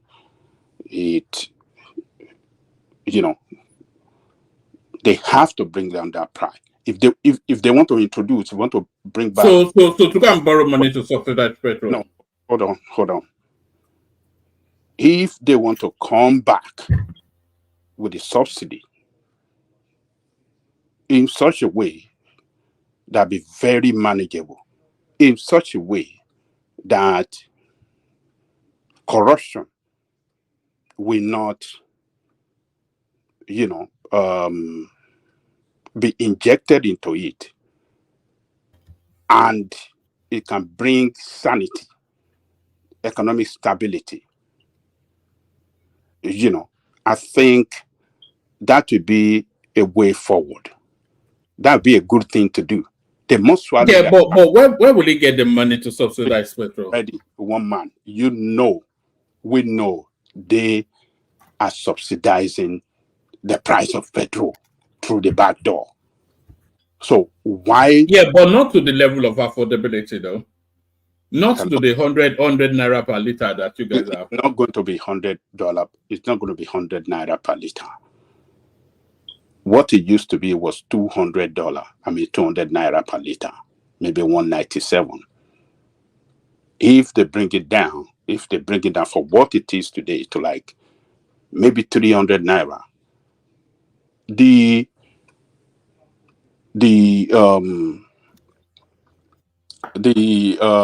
rather than petrol, why not food? You don't have the control over food. They don't have it, because the cost of petrol will definitely bring down the cost of transportation. Will definitely bring down the cost of living. Will definitely come down in Nigeria across the all the indices, economic indices you want to measure it. It is going to bring down in such a huge manner. It will bring down the cost of living, including the cost of food. Everything will come down. So the government must swallow their pride. They have to come open to Nigerian people that, look, we want to solve government, and they have to cut down the size of the government and all the enormous and this lavish. You know that petrol is extremely cheap in Nigeria already. I don't know what you mean by extremely cheap. If you want to use the international, a price to measure the products we produce in Nigeria, I don't think that is reasonable. If you are producing, what do you call it? If you are the producer of a particular product, you should be able to have it available. Affordable. There are only 7 countries in the world that you get petrol cheaper than Nigeria. Only 7. That doesn't matter to me. It doesn't matter. Yeah, hold on, woman. It doesn't matter to me. What matters to me is that what can we do with the price of petroleum in such a way that be very affordable to Nigerian people? I don't care about what happened in other parts of the world. This is our own product. Government must come to, they must act fast by making sure the Dangote refinery kick to action, start producing that petrol internally in such a way that Nigerian people can start to get, Sorry, sir, I disagree with you. I strongly disagree with you. Okay, let me land. I've not landed. So they should do something that Dangote start the production. The refinery that they've been promising, they must do something to make sure they kick off operation as soon as possible, and we start producing that petrol at a cheaper price that be affordable to Nigerian people, and the economic activity will start to and run in such a way that in a bearable manner, in such a way that, the economic stability will come back. Because now, if they want to continue to follow the dictation of IMF, all this nonsense, removal of subsidy and this thing, you want to follow the way the Western one run their economy. It's not gonna. Our economy it cannot be run in such a way that the Western economy is run. Western economy is a capitalist economy, completely capital. Our is not. It's not an economy like Western economy, and they have been practicing. They have managed their economy for a long time, and they know how to manage it. They know how to manage it effectively, efficiently, better than ours. So when you do follow, you will surely run into problem. This is what we are doing in Nigeria. We must stop this follow. The price, what is causing the problem today, the economic hardship. The economic problem in Nigeria is the price of petroleum. So Tinubu must do something about that price. Come out openly and bring back subsidy. Bring it back. That we have practiced, we have removed subsidy. It doesn't work. Hardship has been the order of the day. The economy is crumbling. Businesses are suffering. People are losing money. So we have to do what is right. It is the petrol that drives the economic activity in the country. So they must bring back this. And this is what we, the AAC, have been saying when the APC, PDP, Labour Party, OB, but let me mention the name of those candidates. What do you call it? Atiku Abubakar, Bola Tinubu, OB, and all of them were saying that, they are going to remove subsidy. They are going to remove the subsidy.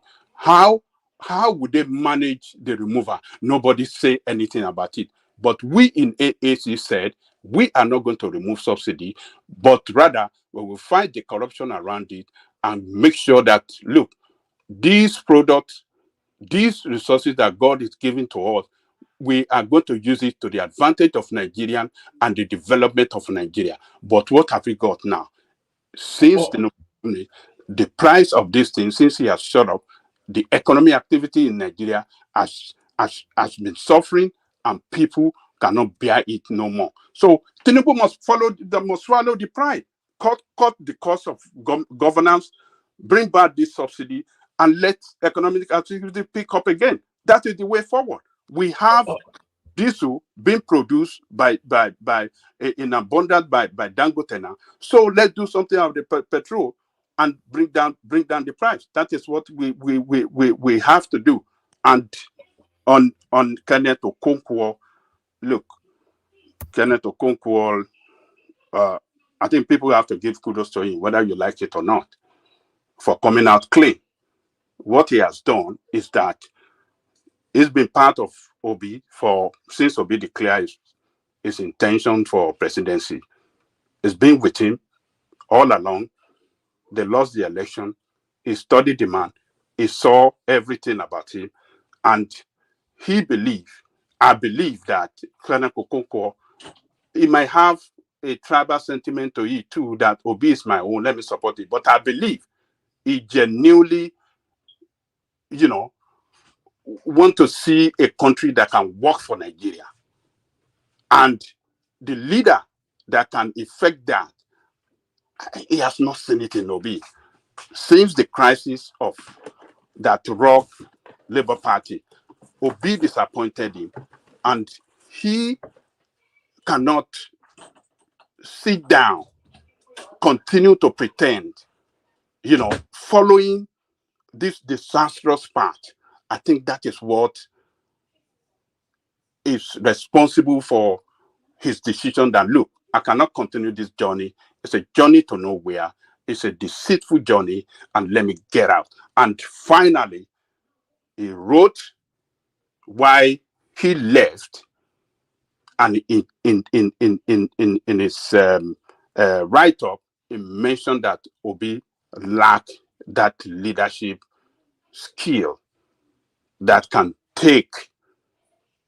What took him to love to arrive there? Because everybody has always that's the one. I wouldn't even say the one Achilles heel. That's one of the many Achilles heel of Peter Obi. Everybody knows he lacks leadership qualities.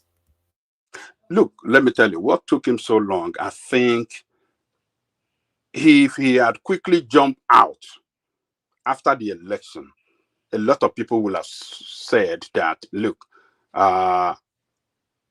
he wanted to go and join APC. Since he left APC to join Labour Party, they have lost the election, and he wanted to go back to his former party so that maybe he can go and seek for appointment or something like that. So, but he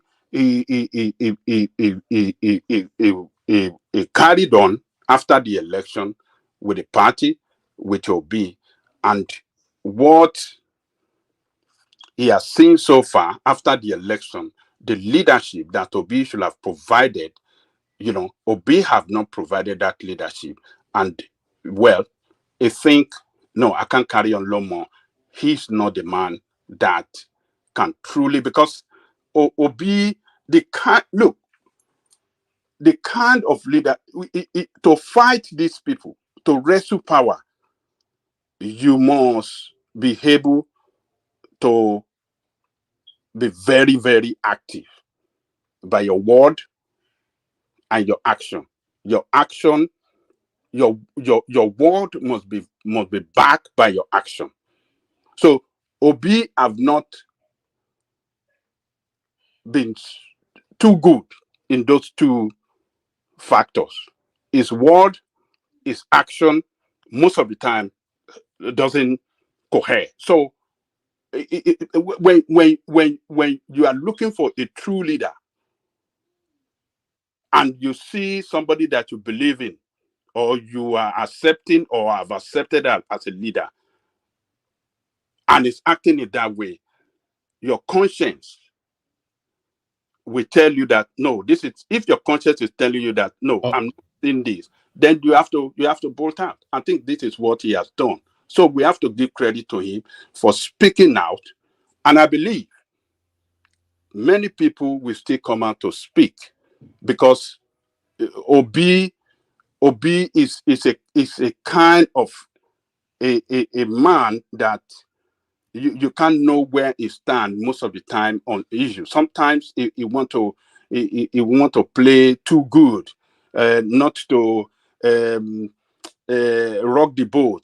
Let us play it right and left. It is not. You have to be firm, and you should be able to manage crisis. So he failed to manage the crisis in the party. That is a minus on his side. The Arabambi and these people crisis, he failed to manage it. So that is just too much. So this guy, he said, I'm not doing anything and I'm not going any longer. And he wrote, and I really salute him for writing, for telling Nigerians why he cannot continue the journey with Obi. But the obedience should just be that politics is like that, permanent. What do you call it? There's no permanent. All right, Ajale Koko, bring it on. Yeah, let me bring him on. So in politics, there's no permanent friend, but permanent interest. The interest that Alex Okonkwo represents, which he feel that Obi could lead him with that interest, Obi failed him. And there's nothing wrong to say it loud. Look, my interest is not well represented by Obi leadership, and I'm leaving. So let me leave it there, woman, and allow others to speak. Thank you. All right, brilliant. Hassan, come back. If you come back, then I was going to come to you after Baba. So if you can come back, hopefully your connection just dropped. So Hassan, if you're listening, come back. So Baba, you're up next. Somewhat a bit rigid with the timing, just to get to the voices before they start to drop. Baba, you're up next. Well, because of that, I think I would dispense with the protocols. So, salutations to everybody. I think the main issue today till begin and end of the phantom protests, that's this all we'll be talking about. Mike said something yesterday that resonates with me about this protest. In Lagos, for instance, we have repeatedly said we are okay with what is happening in Lagos, the economic atmosphere, even though they call it,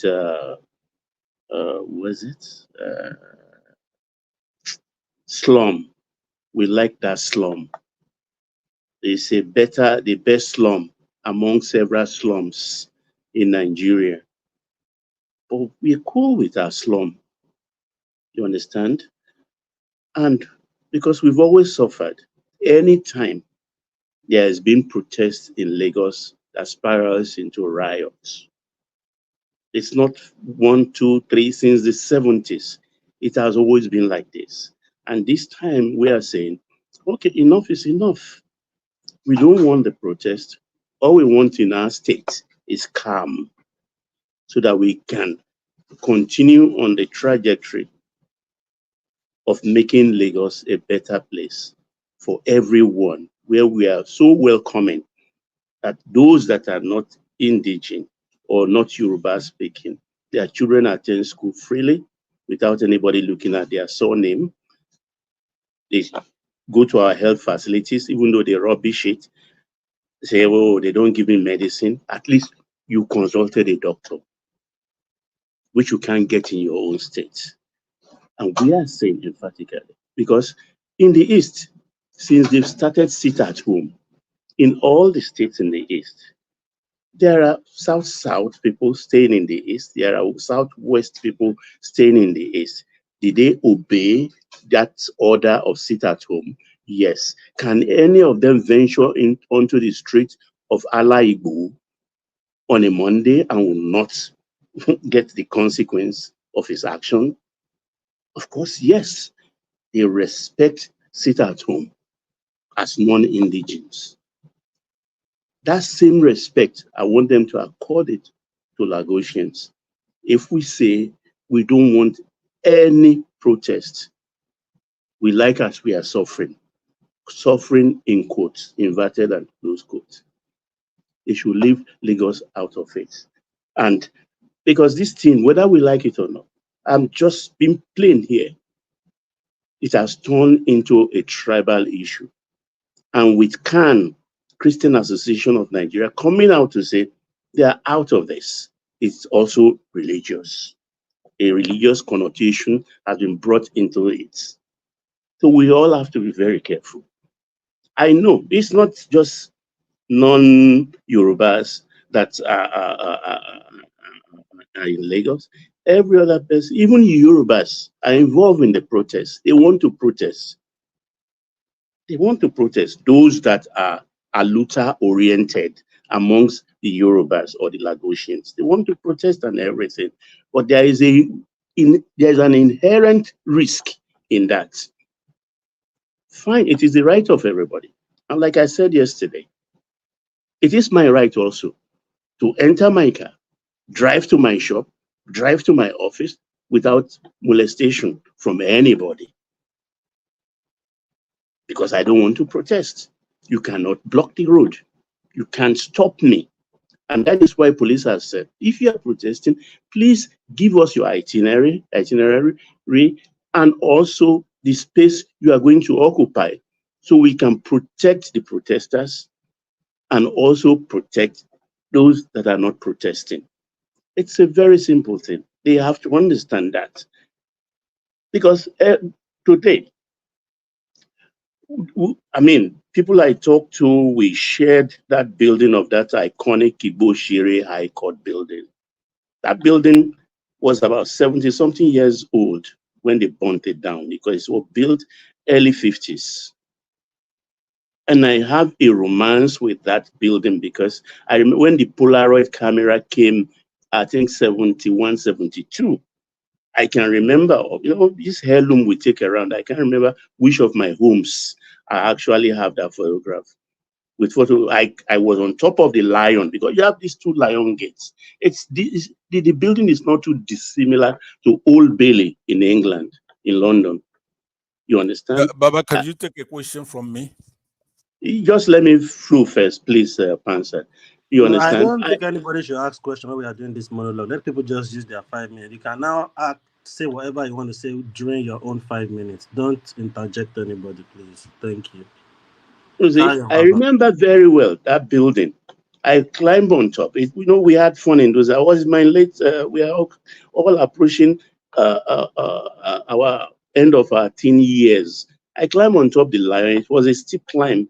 I had that photograph on Polaroid, and I remember that day very well because we were coming from a visit from Baba Fernandez's house in Racecourse. We go there when he's around and he entertains us. Anybody remember Dendi Fernandez?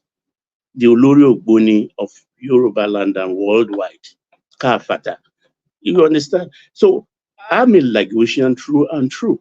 We are very welcoming, but these people are abusing our gentility. And the gentility of a tiger is not cowardice. No. I know how this will end in Lagos. I know. But I think people who are planning evil will take heed not to dare it this time. Because if you do me once, you are the fool. If you do me the second time, I am the fool. And this time around, we are not going to be the fool. For Kenneth Okonkwo, I give you kudos, one man. You've always said it that he's going to leave. When Buala left, I thought it was a joke. I thought you were just blowing breeze or shooting breeze. So when I read it first this morning, my thought went to you and said, this man has always been saying this on his platform. I didn't believe it, but it happened. And what they've been raining abuses on him all day. And that is a problem of people who don't know how to moderate their emotions. They always throw the baby water out with the baby. They are burning all their bridges. They are burning all their bridges. Do they know? I don't know. Are they that dim that they don't know they are burning all their bridges? Who haven't they abused in Nigeria? Of course, when they can abuse, is it Time magazine and unleash on them, who wouldn't they take on? 2 more minutes, Baba. 2 more minutes. Yeah. And this is, of course, coming to a head. Because I've said it before here. In a situation where I find myself, either I have to run or stay and fight. I choose fight. Flight or fight. I choose fight any day. I think these fights, they are inviting. I wish, I pray it happens. So that once and for all, we can settle ourselves so that everybody will have respect for one another, for each other. Enough is enough. I cannot have in my own space people threatening me because I'm not a bastard. The Lagosians are not bastards. And for the Northerners who are now waking up to the era of protest, who suddenly people who didn't say anything for 8 years when Buhari was there, people who even Dubai named terrorists amongst them. And Buhari didn't do anything. All of a sudden, because a Tinubu was there and the rent seekers amongst them are not getting their cut, they want to protest. Fine with me. But they shouldn't forget one thing. With their action, they encourage a Yoruba nation to be bettered. That is in the bag, it's in the wings. Those who want to be like Niger or Chad or Mali can still put in their territory. That's as simple as the whole thing may be. Thank you, one man. I yield. All right, brilliant. Rapturing delivery by Baba, of course. Always, it's the texture of Baba's voice and the authority. That's really what reads. Thank you, Baba. So thank you, Baba. We go in this order. We go DOG, we go Ogbeni, we go King Emeka, and then we go to Akinzo. So DOG, you're up next. It's been a moment since we last saw you. Yeah, one man. Good evening. It's a good morning. Well, yeah. His work and other stuff. Sorry. But I will call you, sir. I will call you. Thank you. Firstly, for me, there was a part Ajaleoko said the president should come out and announce cutting cost of governance. That won't change anything. This protest, to me, is not something that should even be happening right now. Looking at the plans and the trajectory in which the government is moving, they've just increased minimum wage. They've just spent 1 year. So are you telling me people can't wait? Then you can see, like Pansat was saying something about people are picking things from social media. Even him, he said some things that I can tell he saw that on social media, he heard it from social media. Like the issue of INEC chairman. What has that got to do with anything at the moment? What has the issue of... So that tells you where this protest idea is coming from. It is the bitterness from people who support Obi and they think, oh, maybe Obi would have been better by now, and they just use It's this. part of it. It's part of it. It's part of it. Yeah, this Nobody's situation. denying that. But, you know, I just saw one guy too on social media saying, "No, INEC chairman." I'm thinking, okay, in all of this, where does INEC chairman come into this? This is not election period. Election. Can I tell you? Can I tell you, DOG, with your 30 seconds? I can tell you. Yeah. Okay. Sure. The problem we have right now is that we cannot pick our leaders. So there's no way we'll have the problem we have right now if Tinubu wasn't there. If Nigerians picked who they picked is president, then we won't have any problem. They'll be busy solving the problem. So who told you the president that Nigeria pick is not Tinubu? Who told you Obi won? We all know. I'm saying why to lie to ourselves. No, I'm saying that's why it's part of it. It may not be. It might not be true. It might not be true, but that's the reason why. That's the only thing I want to tell you. But why anyway, to me, I just believe Nigerians will focus on the wrong places. Now people are shouting about hunger. So what has INEC got to do with it?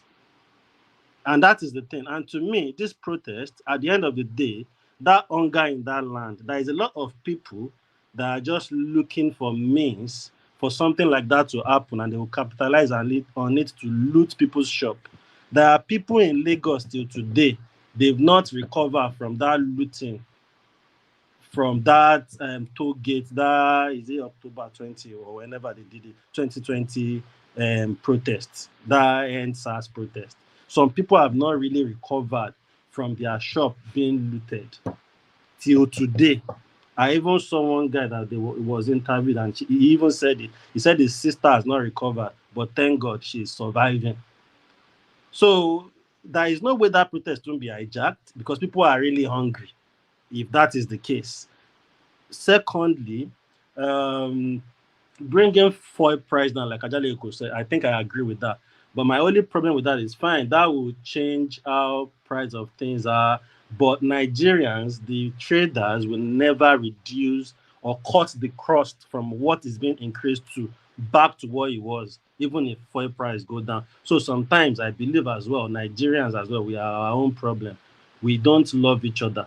Because if cost has gone down, some people bought something at a particular rate. But because the rate has gone up, they are selling it at that rate. They don't care. So they are making like double the money already. So Nigerians, we ourselves, we don't even love ourselves. You know? So, but cutting down the fuel price, at least people can pay easily to get to wherever they want to get to, because transportation alone in Nigeria is something serious. Then at least that will. DOG, you know the argument is that the one competitive advantage that Nigeria has is the abundance of oil. You know, so and that should be the driver for the economy. So if oil is excessively cheap, then it will propel the economy for people to be able to do things. It will 100%. Yeah. Yes. So I think that's the argument, and that's where Ajale Koko was coming from. Yeah. So that's why I said I agree with that. It makes sense. But my problem with that, even if they reduce the price of fuel, most of those things that the price have skyrocketed because of fuel won't go down back. Let's say they are selling something for 5,000 because of fuel, they started selling it for 10,000. If fuel price come back to the normal price, those things will still stay in the price it was increased to. And I think the government need to do something about that as well. Then I think again, second, because from what I've seen with this protesting, a lot of people are so ignorant about governance. I think 2 more minutes, D. I'm not sure you want to go to Kenneth Okonkwo or not. yeah, but 2 more minutes. Yeah, sorry. So I think the government as well need to look for a medium to start educating the citizen, because that country, if you see what people are saying and what people are writing on social, you can just tell people don't even have idea of governance. Then they need to know where to channel their energy to on their needs. Everything is not the president, to be honest. So let me leave that protesting for now. But I just believe the protest, we don't need the protest. That could have looked for a way, a medium to create a situation for dialogue, which would have been better. But because Peter Obi is just the way, he was the one that actually fueled this tribalism in Nigeria during the election. He even almost caused religious conflict between Christian and Muslim with all his tactics and all the logic he was trying to use. And people are blind to it. They didn't wake up to it. And all these Obingos will come and be saying nonsense. Kenneth Okonkwo, to me, it seems like a genuine guy from day one with Obi. I just think he's seen the written on the wall, and he's just seen that the Obi journey is going nowhere. Obi is not going to be Nigerian president in any time soon. And I think he can see it. And Obi is not showing a sign of a leader. It's more like they just want problem for the present government because they didn't win the election. Same goes to Showore. So I don't see why we are protesting at this time. It's just a year. They just increase minimum wage. Why not give them time or look for an avenue, look for somebody to lead it and go and dialogue with the president or the federal government or the state governor? You know, that is the better way to go about this. At the end of the day, I just believe the youth, the Gen Zs, they just want somebody to go out where a DJ will be playing music. Some people will be looking for girls and be drinking. Then some riffraff and miscreants will take advantage of that, start looting shop because they need money and they are broke. Thank you, woman. All right, brilliant. So that's the excellent DOJ. Yeah. Well, can I ask DOJ a question? It take a couple of minutes for the question and the answer. All right, but it has to be brief. We have to go to Ogbedi and then Emeka. Okay, DOJ, you heard what man said. Yeah, please let me. What when you say what you just said a few minutes ago, right? Peter Obi was a governor for 8 years, and Anambra was chaos when he came in, right? He had that place organized. After that 8 years, he was in a sabbatical for a while, and then he came back and ran as a vice presidential nominee, and they got the second largest vote in that case. He played that role as a vice presidential nominee. No problem. He led his party together with Atiku Abubakar. So now he came back with the people, where he led the people. A revolution where, according to ANEC numbers, he got 6 million votes, right? And he was able to tamper things down, go to the courts, test our courts, obey the Constitution, respected all tribes, all religions. There's no modicum of corruption in his history. Those who disagree with him, they accuse him like Okonkwo. They will come and they say he's spineless, he does this, but they never say he's corrupt. There's nothing like that. He led his people, he's still leading his people. So where is the accusation of not being a leader, and why do you not support a new Nigeria? Just be brief. What's the problem? Go ahead. The problem of not being a leader, you can actually just see that from his utterances about how he's encouraging the protest, even from onset. Then even during the campaign, we were all here. We can see how he's trying to foil that tribalism, the way he will use his words and choose his word. Even with Christianity, he was going to churches. He was trying to make the Muslim ticket look as if, oh, Christians, now we should go against the Muslim. So he was trying to, that is his logic, and it didn't work. And we can just tell Obi is not a good leader. Even after the election, they were trying to start like a protest then about election as well. He was trying to foil that as well. That is not a sign of a good leader. At this point, he's not even meant to be doing this, to be encouraging a protest. He should be calming people down. Like, this government is just the year. If Obi was there, if he won that election and he was the one there right now, I'm sure we will still be in the same stage. Nothing would have really changed for good. And I think this present government is trying. I can tell they listen to the citizen as well, because there are things that just go on social media. Then you will see the presidency respond to it, which we don't even have during Buhari days. But the bitterness from people that actually wanted Obi is why people are not patient enough. This is not the time to cause conflict. This is the time to come unite, support the government. You can see they are trying to make move. Let's point out wherever we are not satisfied easily without a protest. Let's look for means to find ways and how we could be dialoguing with government. And I think I keep saying this, the government needs to start educating Nigerian youths. A lot of Nigerian youths don't know what is going on with governance, even with Nigerian politics, with Nigerian history. They don't know shit. They are just followers of Obi, and they just believe they want change. And change don't come like that. It's not going to happen overnight. So we need to wake up. This will just cause trouble. Some people are meant to go to work on that day, they won't go to work. Some people's shop will be looted again, 100%. That I'm sure of. There is no way there will be enough security to stop that. Because people are hungry, and a lot of people are just looking for a slight chance where they can have opportunity to do such stuff. And it will happen again on this day. That is my take, and that is why I don't see why we are going on a protest when we can look for other means to dialogue with the government. Thank you. All right, brilliant. Ogbeni, you're up next. After Ogbeni, I was going to go to Emeka, but Emeka, with your permission, I'll go to Hassan, who's been dipping in and out. We'll go to Ogbeni, and then to Hassan, and then to Emeka. Apologies, Emeka. Ogbeni, so, I mean, the conversation, there are other topics, by the way, but I don't think anybody's attention is drawn outside of this looming August the 1st that seems to have seized the nation's attention. Thank you, Woma. Thank you to everyone. Good morning from Scotland. Woma, let me start with this Kenneth Okonkwo. Maybe from there I can now say something about that. I hope my 5 minutes will not be through by then.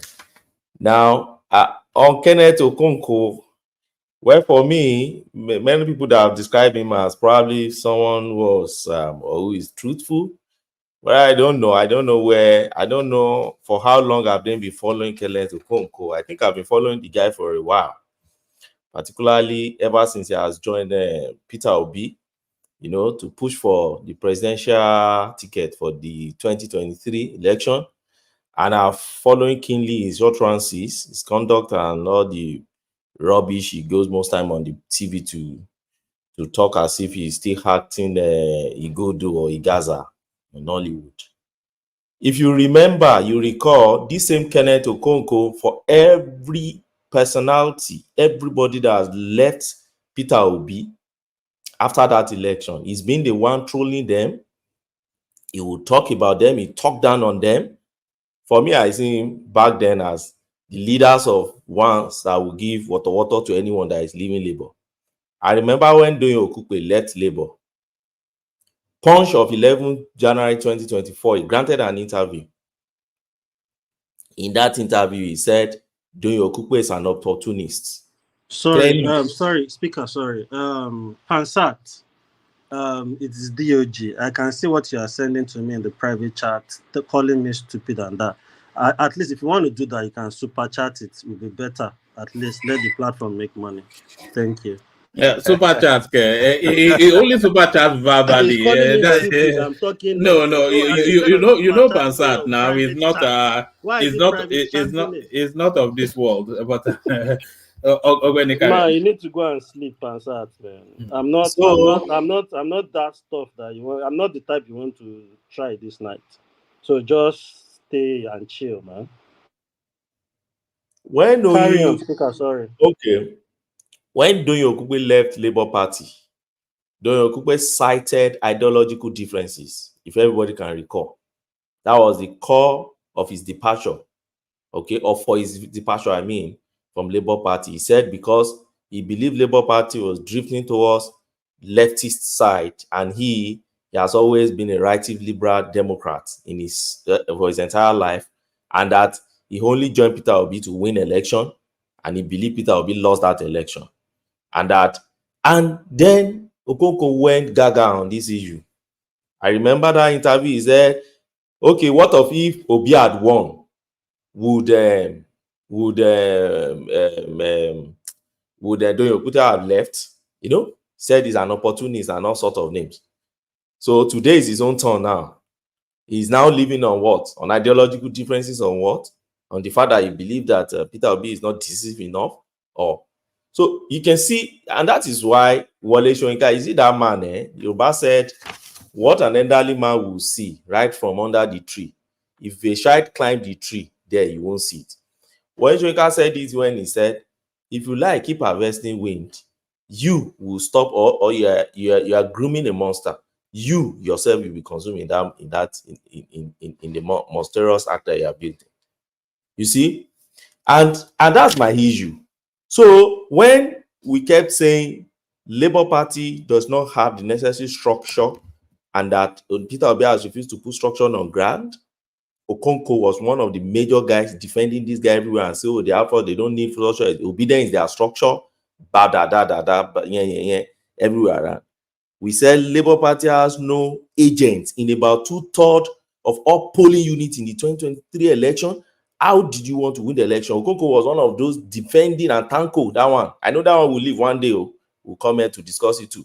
They were the one defending all these things that is rubbish. They don't even need agents in all those We told them Obi lacked this quality of leadership. Obi is not decisive enough. Look at this protest alone. "Oh, I'm not the one. Oh, but I'm supporting." And you find Peter Obi grassroots mobilization, Nefititi, all those guys, even Uptown Lagos and all of them, you find them everywhere pushing things on their media, particularly that Peter Obi mobilization platform. That platform during the election, we all knew that platform personified Peter Obi.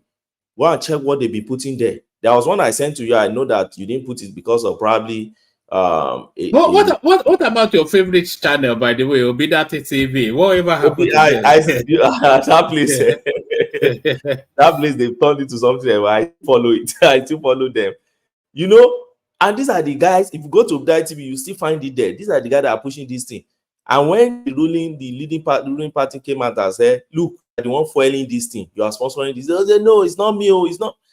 And later you still come out and say, "No, I'm supporting them," even though these are not quality of good leadership.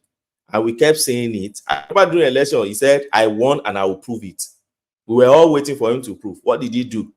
They used 2/3 of their petition to talk about drug conviction, no certificate, 2/3 of FCT, and no sort of distractions and rubbish. You said you won, you will prove. Prove it now. He didn't prove.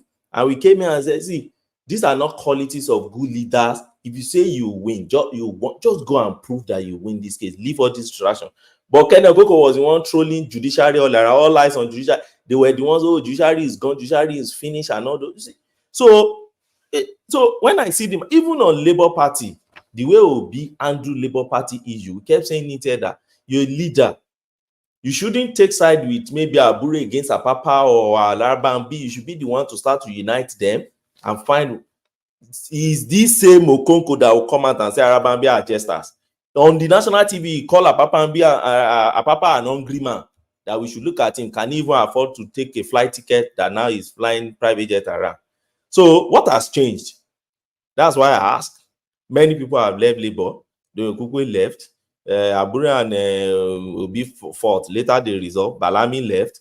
the present deputy governor of Edo State left Labour to go and join PDP, and he's there now. So what has changed? That's the question I asked. Let me tell you, the only thing that's changed is that Okonkwo realized, like the last speaker said, that look, the way I now see this man, it is better for me to leave now. If I don't exit now, I will go on to a political oblivion. Do you think Okonkwo wants to go into that Reno Mokri, Daniel Bwala sort of space? Because that seems to be his natural watering hole. Yes, he has his personality and his language is more that sort of section of the politics. So do you think he's going to start making I wouldn't be surprised if by tomorrow he will say, "Oh, give him time to work." He starts making favorable. I don't see Kenneth Okonkwo doing that. I think I don't know, because even devil knows knows not the mind of human. So I don't know what is going on in his mind. But I don't see him. I think we'll be seeing pictures of him and Tinubu within the next week. I don't see him going that route. I see him in the position of people like Babashi Lawa. That's where I see him. They will stand somewhere in between and tell you, okay, I'm an elderly state man. I want to study, but I don't see him going back to APC. Probably like Bwala. Bwala is not fully back in APC, but we all know that as it stands today, Bwala is a Baptist that can even any little issue against Tinubu, he will jump on media and he must talk. So I won't see him defending. I even still see him talking more of Obi, but will tell you that he's not in support of Obi.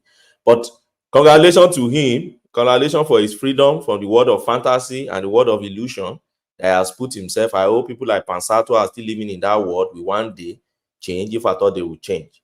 That is on that. If I still have time, let me speak a bit on the protest. I've listened to Baba and everybody talking about this protest. Again, I've said it here before on fundamental right of people to protest. It's a fundamental right, chapter 4 of our constitution.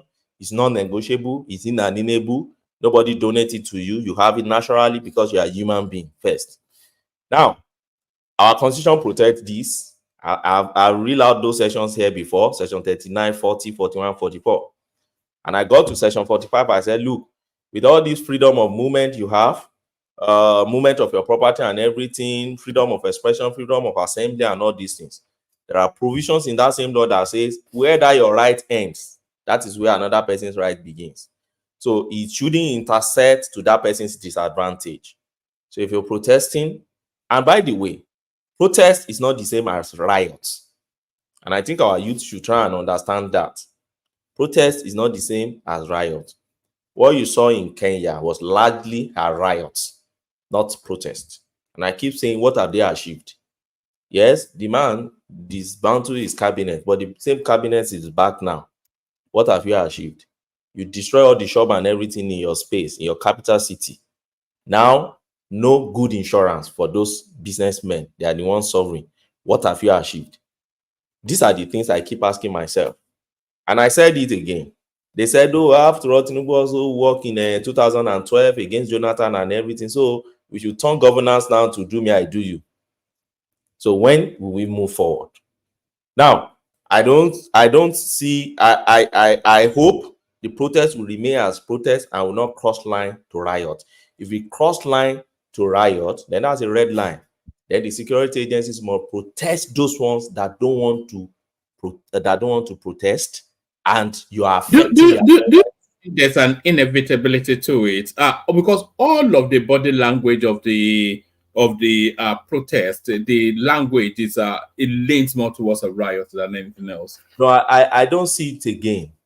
I think there are strategies this government has put in place now that have probably mellowed those things down or water it down at least a bit. If there's going to be protest, like what? Like what? Okay, first and foremost, they are talking about minimum wages. The NNC and others have come out and said, please don't talk about that, our minimum wage. We are okay. We have 70,000 already from 30-something thousand. And we have already said the agreement is every 2 to 2 years, we'll be reviewing it. So don't speak for us. So from the side of NNC and TUC now, their members are not coming out officially. That's what they are saying. As far as I'm concerned, that alone has watered down that thing a bit along that line, right? Secondly, they've been pleading. Some people said, oh, it's fair, the government is fair. I just laugh. You don't understand what good leadership and strategies is in governance. They'll be pleading to the quarters that people listen to more than even government. Look, religious space and traditional space, people revere and respect those spaces. We all saw it during the election. All of them, including Obi, they were jumping from one religious organization to the other. So if those spaces don't matter, they won't go there. Okay? And you see traditional rulers coming out, even that something that I even took about Benin, as highly respected as that man is, to even issue a written statement to say, look, take it easy with this government. I don't advise to his own people. There are people, numbers of it that listen to that man. So don't think they don't listen to him. And there are so many people, a lot of them met them and say, okay, talk to your people. It's an economy reform I'm pushing. Let them give me more time. I have to push through. It's not something I will get in 1 year or 2 years, but I will try and ameliorate these things. Okay. Yeah, Obeni, let me say something for let me land on what they are doing. Just 30 seconds, because what you have to understand is that Tinubu is not Buhari. Okay, Buhari is a military thug, committed a coup d'etat, but he has allegiance of our military-industrial complex, right? So these kids protested in NSAS and were able to wrestle him to the ground, smoked him out, and he came out and gave him everything they wanted.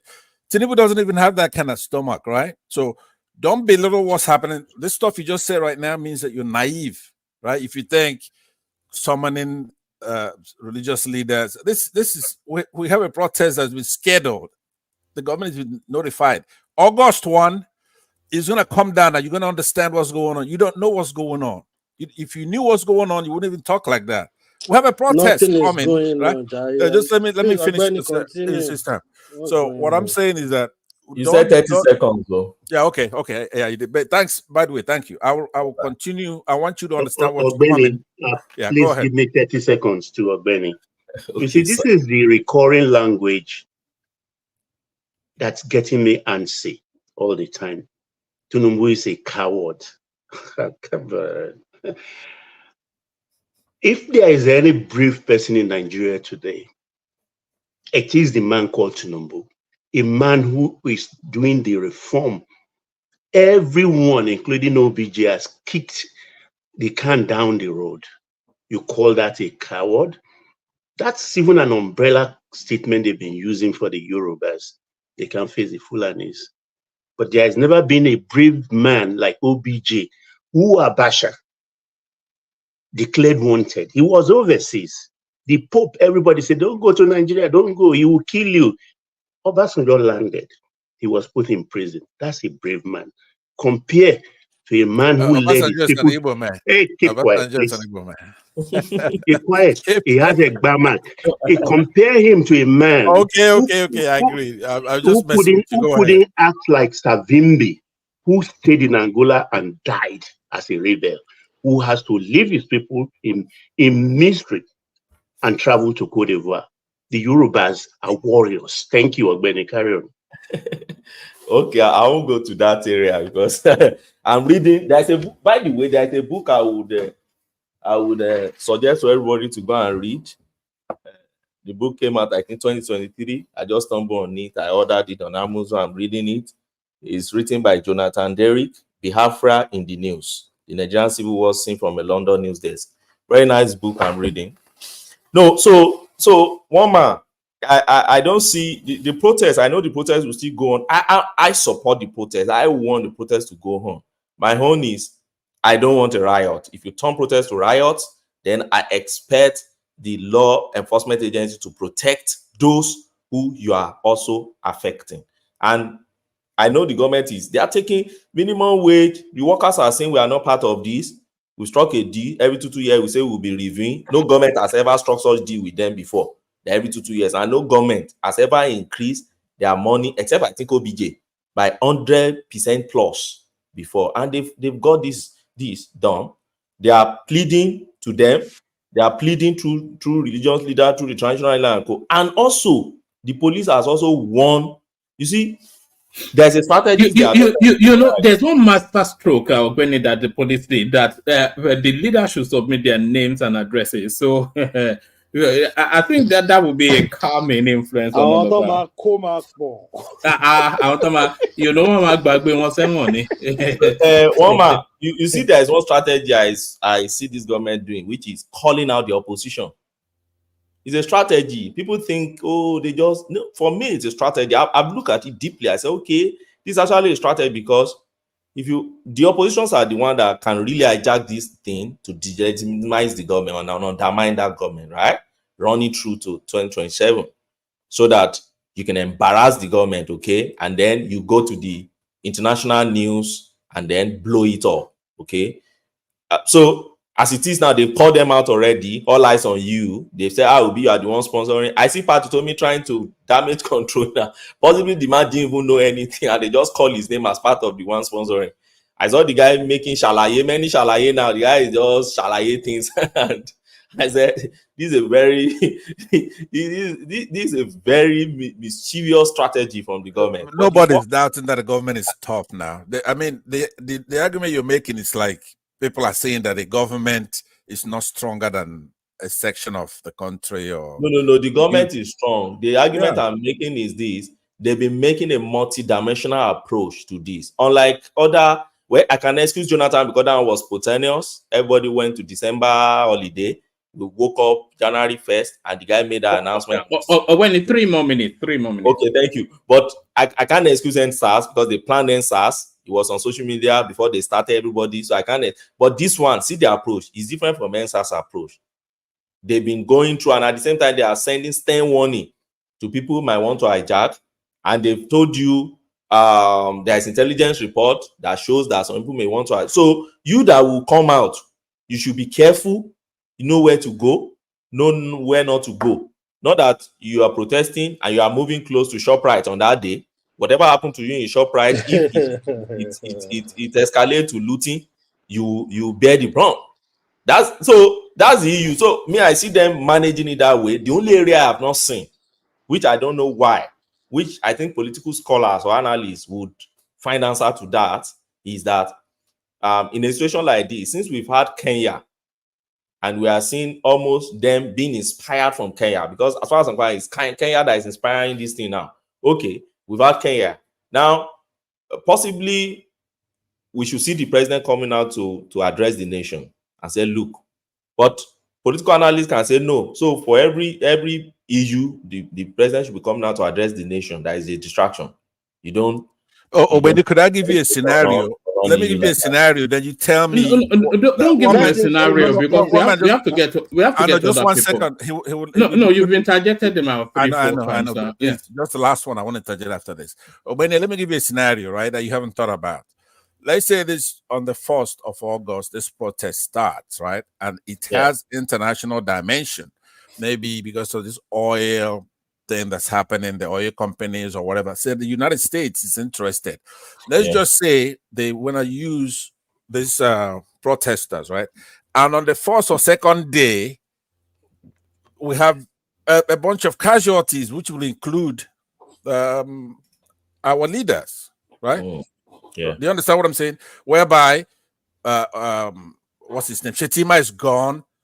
Wike is gone. No, right? let's do some fanciful. No, let's just carry on. What do you mean by fanciful? It's saying the Americans will come and kill them because of Dangote's refinery. You see? Hold on now. Don't run away from a scenario that's possible. It's likely. It may not happen. No, let's just carry on. It's getting so ludicrous. You see, they won't let me talk. They love that narrative, and that was why they told us back then that if Obi lose this election, you remember 2023, America will come in, leave all those things. America is battling with his own thing. America is battling with who should succeed Joe Biden now, and Trump is giving them a tough time. America don't have your time. You see, all these Western countries don't have your time again. You should know that. Look at Kenya. They don't have your time. They don't give any damn whatever is happening in your corner. So we better take our own destiny by our hands and ensure that no collapse of state If Nigeria collapse, you that is even staying in America, it will affect you too. It will affect everyone. Okay. So one man, that's all I have for tonight. As far as I'm concerned, all those banners that shows that block all airports leading to Enugu, Lagos, and all those spaces, I know by now DSS have those who design those posters, and they have names of people that are posting it online, and I don't expect them to just fold their hands without taking some steps. So let's see what's going to happen 1st of August. As far as I'm concerned, I want the protest to go on. Let the government know that your popularity is declining because of this reform. So they better get the end of this reform right, or else Tinubu's name will go down in the history as the most failed president in Nigeria if this particular economy reform doesn't yield what the plan is going to yield for Nigeria. Thank you, one man, everyone. All right, brilliant. So that's the majestic Ogbeni, of course, elegant man. So thank you, Ogbeni. So from Ogbeni, we go on to Hassan. Hopefully, Hassan is there in fully. Hassan, I've been trying to get hold of you. I want you to appear as a guest on the platform. I tried to call you, but I couldn't get through. I think maybe it was like network issues.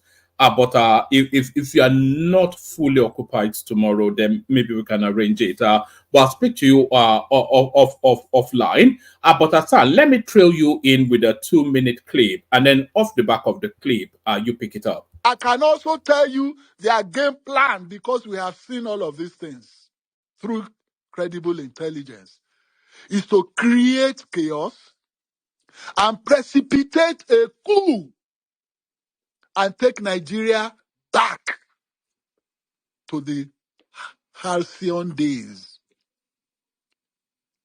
In this day and age, would any reasonable Nigerian, any patriotic Nigerian, however much you hate the current administration, will support a violent change of regime? That is the objective of the people planning this thing. It's not a protest. Those who are stragglers and those who are largely uninformed or uninitiated to the fundamental objectives of the planners are the ones shouting on social media, hey, this, day, that, hey, yeah, no, yes, we want this, we want that. No, they are being used indirectly. Some without their knowing, some with their knowledge or connivance. But the objective is a regime change by force.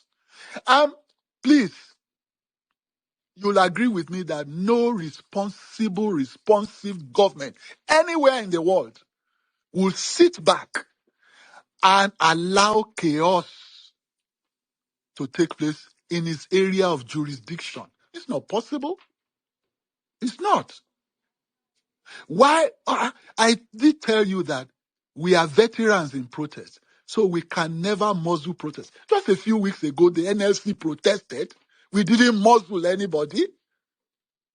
They went out on the streets, and that's not the first time. They were not muzzled. So there it is. That's it from Dele Alake's point of view, regime change. But Hassan, good to see you. Flush yours.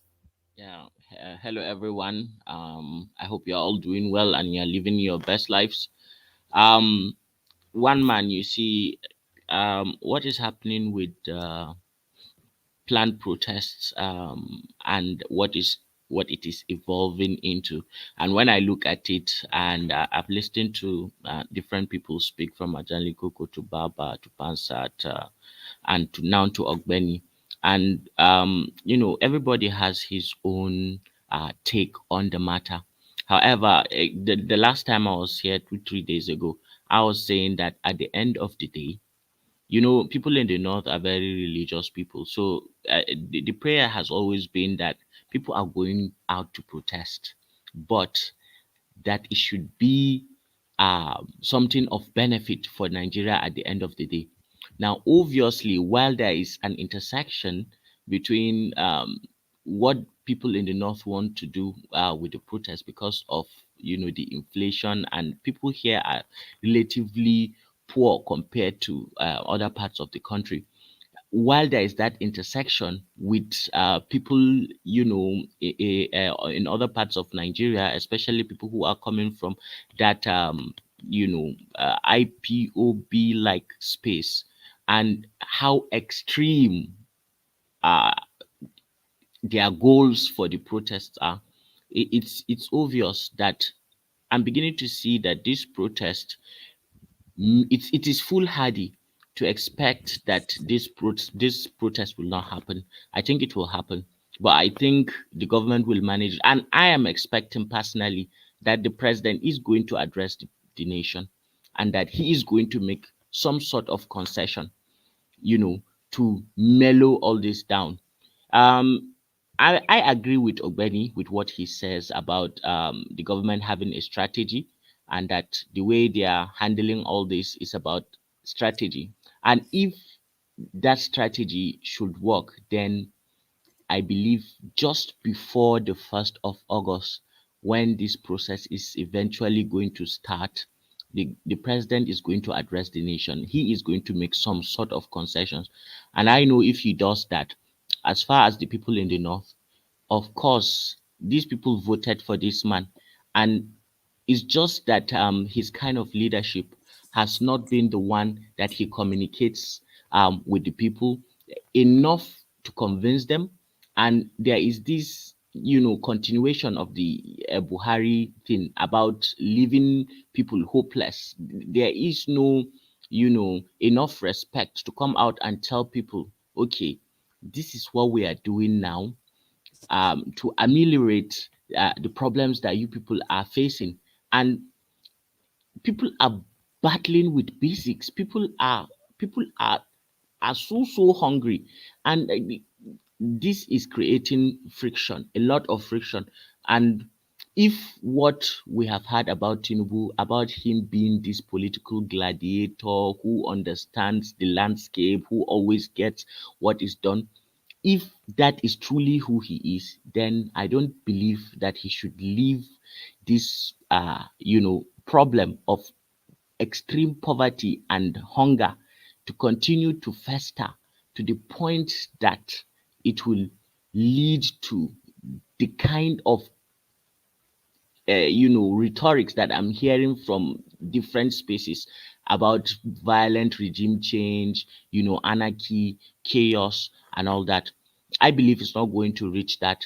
But overall, my prayer is that at the end of this all, something positive should come out of it for the Nigerian people. As regards, If I can hold you in that space, and by the way, Hassan, I'm not quite sure what you've done, but your connection now is pitch perfect. But if I can hold you to that space, what would be if that protest will take place? Or hopefully it doesn't turn into the anarchy that everybody is anticipating. But what would be a positive outcome for the efforts that protest would require? So, what outcome would make you conclude that the protest was a success? If the president comes out and addresses, the nation, and enumerate decisions that shows that yes, there is concern for the average person on the streets, and people would have to see, that yes, this is done in all seriousness, and a parameter is set for measuring, the feedback of the impact of such a measure. Say, for example, the president comes out on the 31st of this month and says the federal government is going to import food, say maybe rice from Asia, whatever it is that they decide to put money. They have money. So they could import food. If they import a lot of this food, then have, government channels where you can reduce the price of food, and then sell it, at such a price that everybody would have enough food. If people here in the north have access to food, maybe say plan that you have enough food reserve, say for the next 3-4 months, with just 3 months, so that there will be a radical drop in the amount of the price for the amounts of food in the next, say, 3-4 weeks, and people can see it. Hassan, 1 minute, please. What do you mean that if people in the north can have access to food? I thought, north is the food basket of the nation, and I thought food is more cheaper and in abundance in the north. So why are people hungry over there now? Because we've been saying people are very hungry. Why are they hungry? Not. Yeah, Nigerians. It's economics. Hold on Let now. me answer. It's Yes. economics. It's economics, Baba Janli Koko. You see, this food that we are talking about, that that is here in the north, that is in abundance, and it is in the hands of people, middlemen, who are there to make the profit. It's capitalism. They are there to get as much as they can take, and they are selling it at cutthroat prices. Understand that the food is not in the hands of government. Even the subsistence farmers, when they farm it, because they are so poor, they cannot be able to store it and then for a long period of time. They have already a backlog of needs and stuff that they need to deal with. So these people, the middlemen, come and they buy in bulk.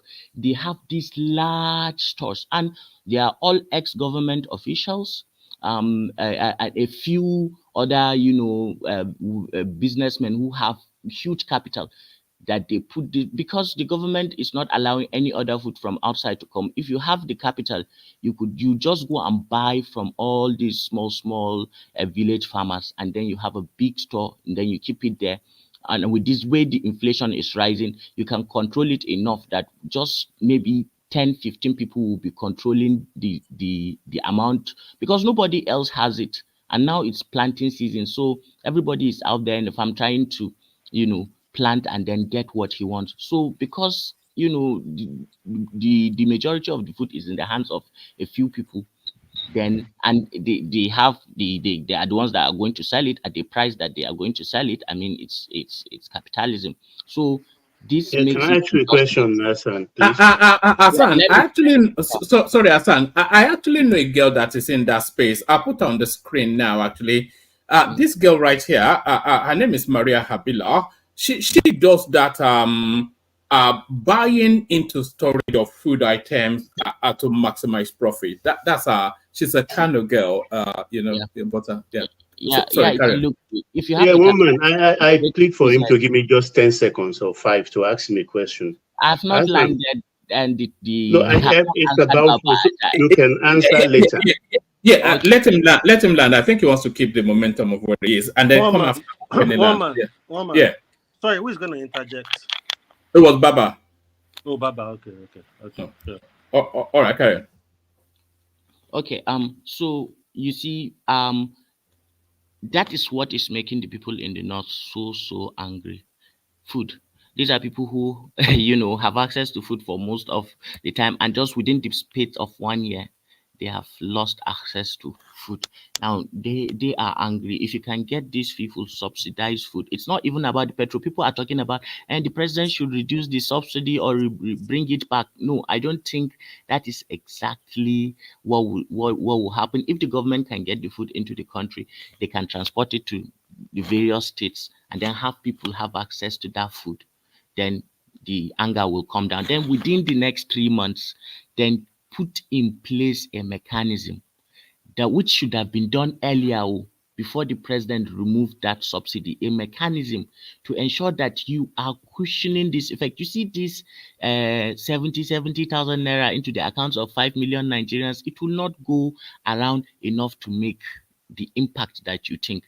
And where you are giving one bag to each household, which never gets to the people, or telling people that the government has given your governors food. Why don't you ask your governors? You ask the governors, they say we're giving 20 trailers of rice, 20 trailers of rice for a state like Borno that has 8 million people. What does it do? These are just piecemeal, superficial looks like superficial things that from the vantage of the common man is what the government is trying to do, just gaslight them and continue this, because you cannot come and talk about this sophisticated, economic, macro and microeconomic things to the average Nigerian who is out there to just try to make ends meet. It will not make sense. And with the history of Nigeria and what has happened before, the kind of promise that has not been kept, people are right, to say that they want to see something that will manifest before they can agree to this. So within that time frame, what the government can do is to, create a mechanism that will, in the long run, cushion the effects. Don't leave Nigerians to bear this brunt like this. Not when you have bought yourself a private jet, a yacht, you have let your Senate, spend money like that. You travel with a whole a retinue of. Is that another area that they need to address immediately? The optics, the ostentatious governance, vis-a-vis people. There are clips of people eating grass in Nigeria, and then you are living this life of Arab princes, Yeah. Yes. There's this saying in Hausa, idan aka bi ta bera to dole ma, idan aka bi ta barawo to abi ta mabi sahu. That even if you say, the dawa, this traditional Hausa, just like a traditional Maggi, a seasoning, it's just a traditional Maggi. They call it the dawa. It has this pungent smell that when you keep it in a room. So it just translates as, if you want It's to like find locust beans. That's the Iru Ogiri. Yeah. It's like locust beans. Yeah. Yes, that if you want to accuse the rat of, always trying to get, where that the dawa is, you also have to consider that the dawa has a pungent smell that will attract, that mouse to get to where it is. So these are systems. There is a loop between what is happening in society and how the political space is responding, and the way the political space responds will also affect what is happening in society. You see, before the hunger, people in the north were not even actually looking at the government or what is happening, but this hunger have made them to look at the government, to look at it critically, and when they look at it, what they see is this Akpabio jesting. Let the poor breathe. Or they see Tinubu, who has said he is this political stallion that has done all sorts of abracadabra and turned Lagos into this place and this and that, and yet this is what they are getting, unable to feed their families, unable to make ends meet, and every day things are just getting bad without sufficient, communication with the government to the people to tell them, look, this is where we are, this is where we are going. They feel they are not respected enough. The common man is not respected enough by the people who are ruling him, to even warrant this kind of discussion. So at the end of the day, if this protest does not achieve anything, at least it has, opened the minds of people power, and how real democratic systems ought to work, and what is there to begin when people protest with the good intention of ensuring that things get better, not trying to bring regime change and all these things. Because of course, all those, things that are beginning to take root in the background, are serious issues. But I don't think if the president is who he is, and who most of you that get emotional on this platform about this impending protest and feel as if the Yoruba nation is wrong, or people are trying to do this or do that just because he is a Yoruba man or something like that, if he is the person that you guys claim he is, then he ought to anticipate within this time period and then do something about this. This is not something you let to go. All right. Hold on, Baba. Hassan, take a question from Baba, and then after you respond, yes, take a question. I also have a question for him. You see, so Hassan, you see why I'm saying you have to come on as a guest. You have to come on as a guest. You will have to come on tomorrow as a guest. I think I'm going to have to bully you into it because I've been asking nicely. I have to start bullying now. I have to bully you to come on. Do you know the problem? I'll send you a link. I'll send you a link of when Uptown appeared as a guest. Then you know the format. It's not you've seen us handle guests before, so yeah. Yeah, one man. This is my it's like a second home to me now. You know, I want to come to this place a lot, but the problem is you guys have to understand is that the timing is just not like very good. It's a hot time for you. Yeah. It's always in the night. I have to, cancel my sleeping, and if I have something that I've got to do, man, I need to sleep. So it may not be tomorrow, but I'll commit to. Yes, you see, I'm so nice to them. I come. You over there crying about coming to sleep. They don't consider me. They don't give a damn about me. But here you're begging this guy to come. Look, Pansat, you are Janle Coco and Thomas, and when you are landlords now. You are not. You are part of the fabric of the something and Celibacy. So you are not new to this space. I have a very important question for him. Let Baba ask that question.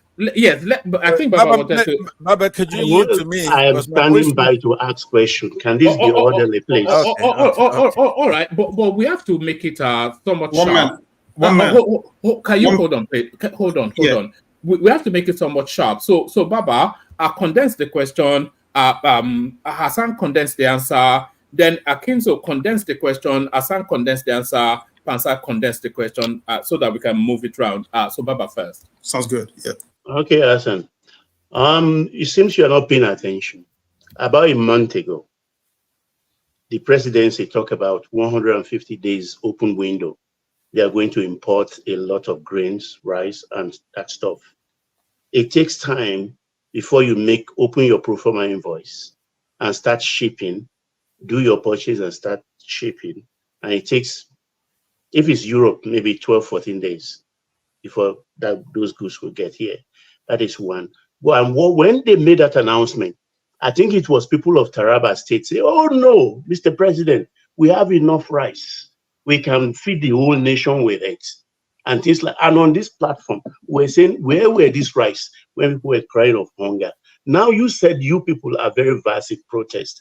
I wonder now, a government of 14 months. No, wait first. Wait, let me ask my question. My question is coming. So wait. You people are you know how to protest now for a government of 14 months. So is it not correct or right or politically pointed for you to go after those warehouses and seize those things? Because if we have them in the South, I bet you the Southerners will go seize those products. What do you think about that? Okay, what I think about that is that, Baba, you are now speaking like the obedience that you were trying to condemn earlier.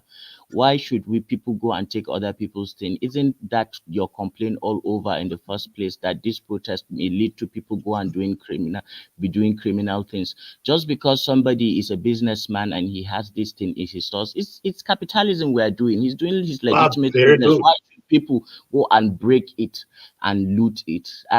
You see, Baba, why do you not blame the government? Which government? Which government? That the government is not providing you food. Are you trying to deny that people are hungry? Is that where you think this is just some sort of, because people hate Tinubu, that is why they are doing this in the north? Part of it.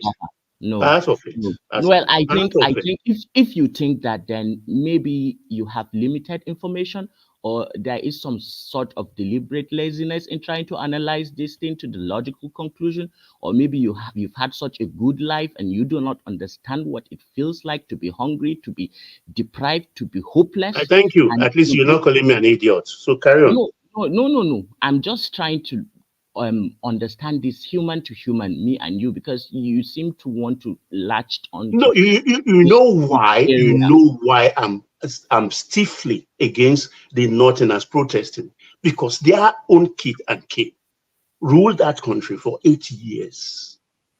And I didn't hear a whimper from that territory. Well, I should say that, they should have protested. They should have protested, but I will be biased in any way if I insist that, because you'll never agree with me. The thing that I've been trying to say is, if it were in Buhari's regime that people were this hungry, this will happen. It did not happen in Buhari's regime. It happened in Tinubu's regime. Oh, we were living in plenty that period, right? No, you see, that's why I'm saying you are too privileged to understand that there is no way I can get to you from this point. I give up on you until you come as a guest. We just, so that I will not say something that I may regret later. So let's just leave it. All right. No. Let Aki come in. Just to, before you move on, sorry, I'm so sorry. Azan, what is with the look in the north?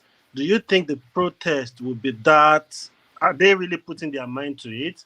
Or is just people are just not certain whether they are going to protest or not yet? A lot of people are not certain, and there are a lot who are certain. Now, the good thing about the protest in the north is that those who are certain that they are going out to protest, those are the most reliable people that you can think about. In fact, they have made plans to police themselves, so that if anybody within the crowd is trying to instigate or start to steal something or does something, out of line, these people are ready to, get those people and hand them over and tackle it to the authorities and tackle it. So I don't think it's the same mindset with the ones who are talking of regime change, who are talking of people dying or violence or things like that. It's not the same. That's the fundamental difference. So you see, this is a developing situation. All of us are just assuming things right now, but I believe that if this country is in the hands of Tinubu and he's in full control, and he is the person that we have been made to believe he is, then it will not get out of hand. Of course, as the president of this country, there are a lot of things that he can do to ensure that people do not continue to go hungry. Aren't you guys looking at the indices? One man, please check it, and the amount of malnutrition in children under 5, and the amount of death that is happening right now. There are a lot of things that are happening. Check World Health Organization's database. A lot is happening, but these things are not up there in the fore enough for people to be able to empathize. And just because you are from the same party or the same ethnic group with the president does not mean you should not be able to look at things at least rationally, critically, and fairly. All right. Take a question from Akinzo. I really wanted you to speak on Kenneth Okonkwo as well, but I'm also conscious of other people waiting as well. So I can make it just a short question. Make the answer brief. Yeah. Thank you so much, woman. Day Malam Hassan. Yeah, okay. Thanks for all the contribution you've given so far. However, I have a problem with you guys. Okay, I have lived in the North, and I understand how things work in the North. Okay, and I don't know why this double standard. And Baba asked you a question today, and of course, I asked you a question. Was it 2 days ago, with regards to Buhari was there for 8 years, right? And Tinubu is just there for a year, and yet you couldn't make at least a solid difference between this administration, that's Tinubu's administration, with Buhari's administration. So what I'm going to ask you right now, let me rephrase the question for him, okay? What is the difference between Buhari's regime, 8 years, and what's the difference between Buhari's regime, 8 years, and this just, over a year? Yeah. Okay. Let's start with that. Okay, nice question. Do you know a man that No, lives you're in... not starting with that. So it's a one-off question. How do then, you then, read my then own man? Yeah, yes. yeah. So I was Okay, gonna say one it's not going to question. be a long conversation. Yeah, yeah. okay. Do you know Oh a man, I would gent? like to ask a short question too. Very short question. All Do you right. know? You have not turned into a guest, so there it is. Carry on. Yeah. One man, turn him into a guest. Let's fire Do him. you, do you know a gentleman that lived in the Enlightenment age? He's an economist. He's quite popular. His name is Abraham Maslow. He has this popular triangle of needs, and it's just a reflection of the human condition. And I believe all of us here. Azan. No, you No. let me. Let him just carry on. One man, I have not. Maslow's hierarchy of needs. Is that One Thomas? man. Is that One Thomas? man.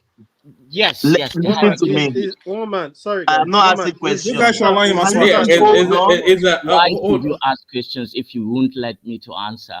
Why? Hold on. land it. I'm not talking to you, Azan. I want to speak to one man. Please Yeah. give me 1 sec.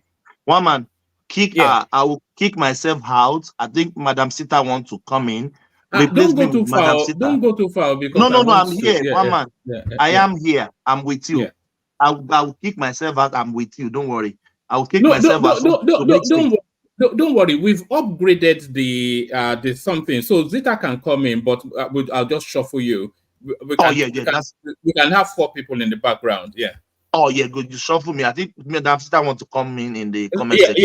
yeah. I've sent the link. But carry on, Hassan. Hassan, I think people want to speak to you. So carry on.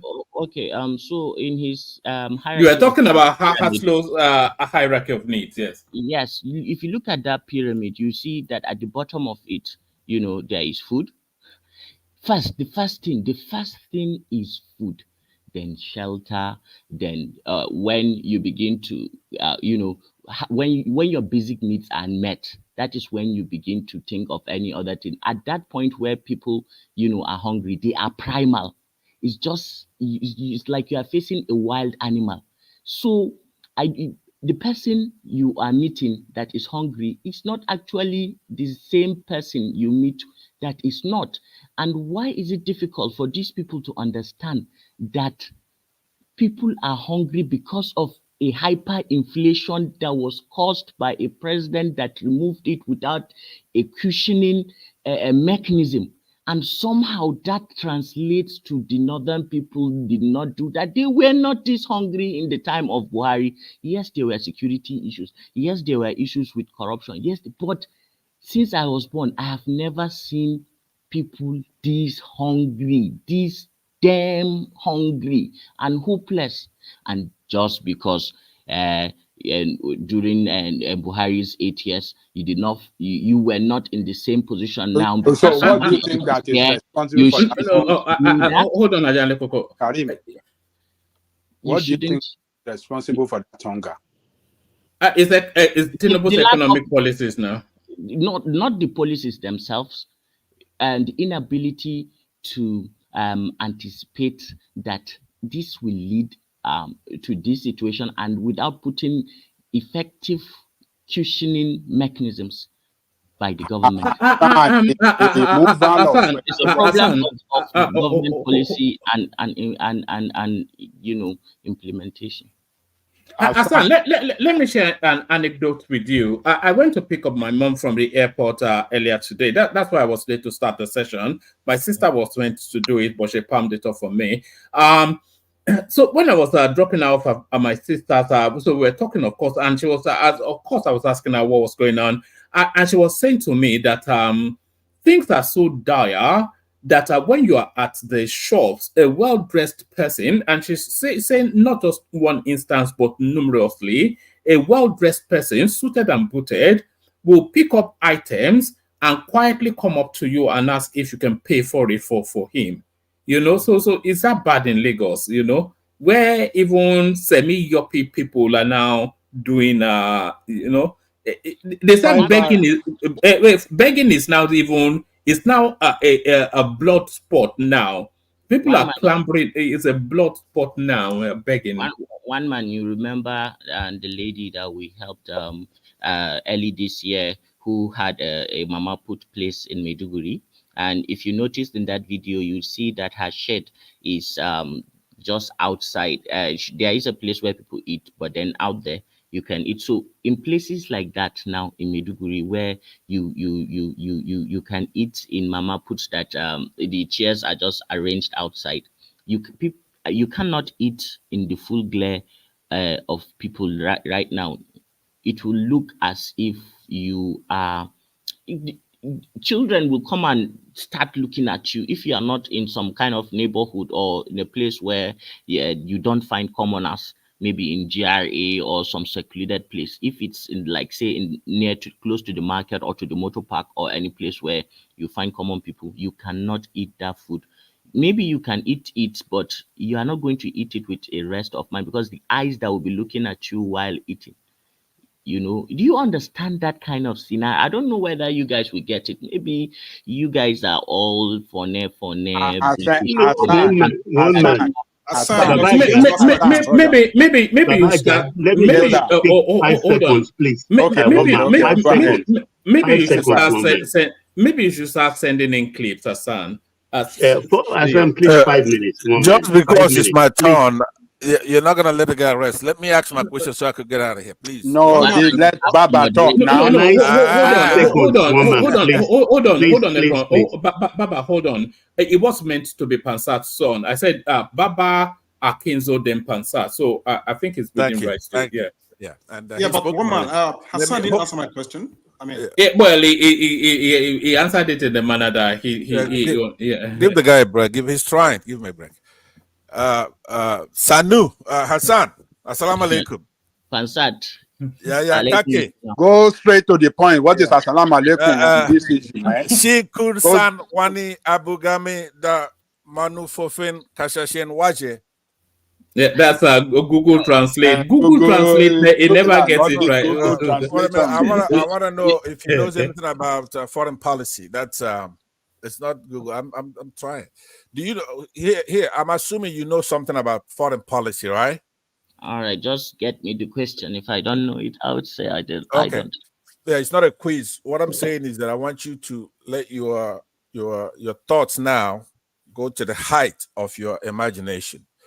With the thing that's going on, for example, in the Francophone countries, right? Like Mauritania, Senegal, what used to be called French Sudan, now called Mali, French Guinea, now called Guinea, Cote d'Ivoire, Burkina Faso, Dahomey.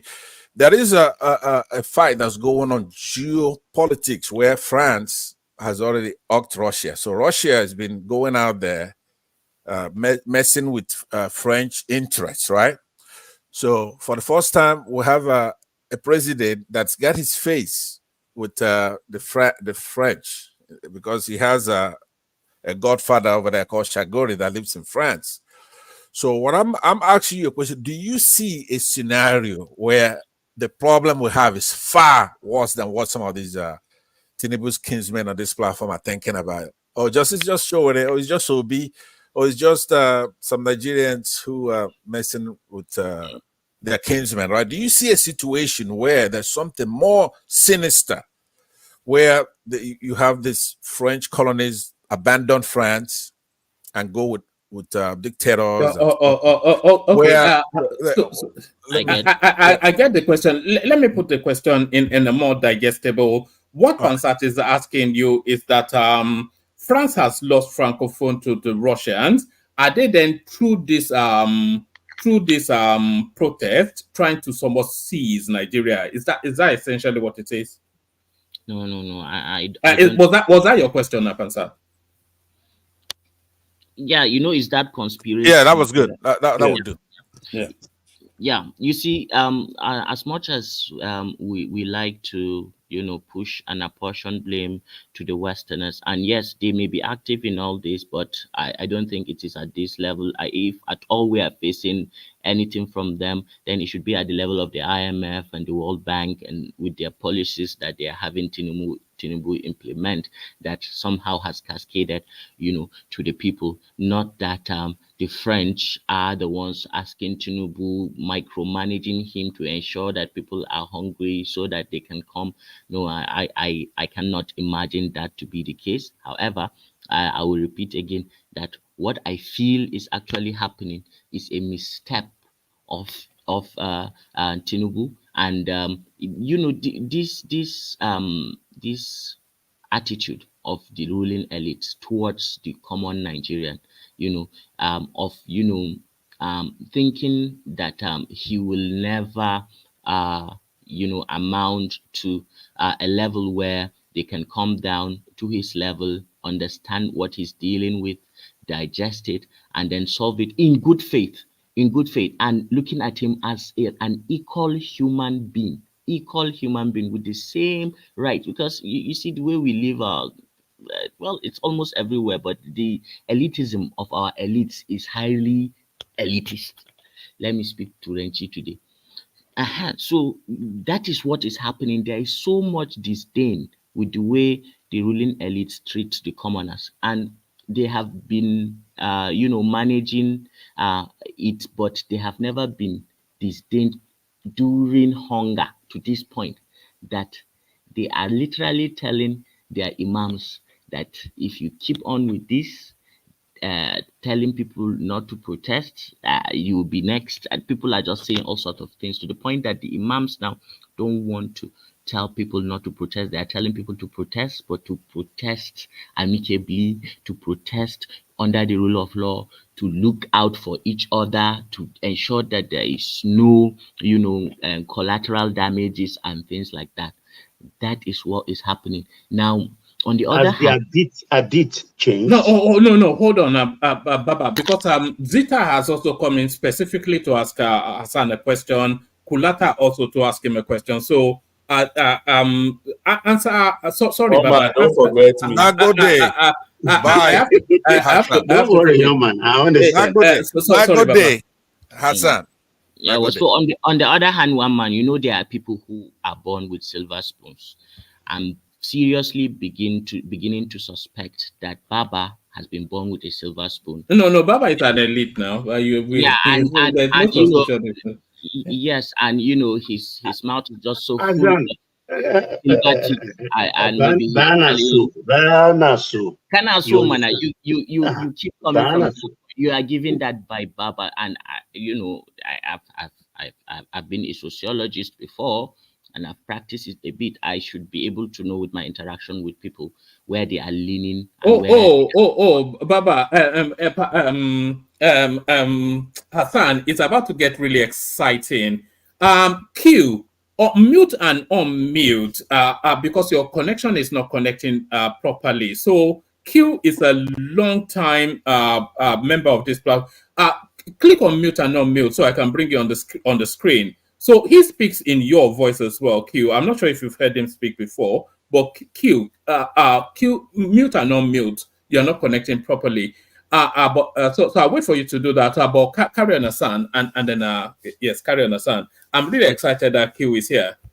Okay, so essentially, I cannot see that there is a foreign hand to this problem, because we all know how the problem started, and we know where we are. It started on the 29th of May when our president was, after he just took his oath of office, and then just pushed away the fuel subsidy to add fuel to fire. He also removed the arbitrary dollar rates that we had.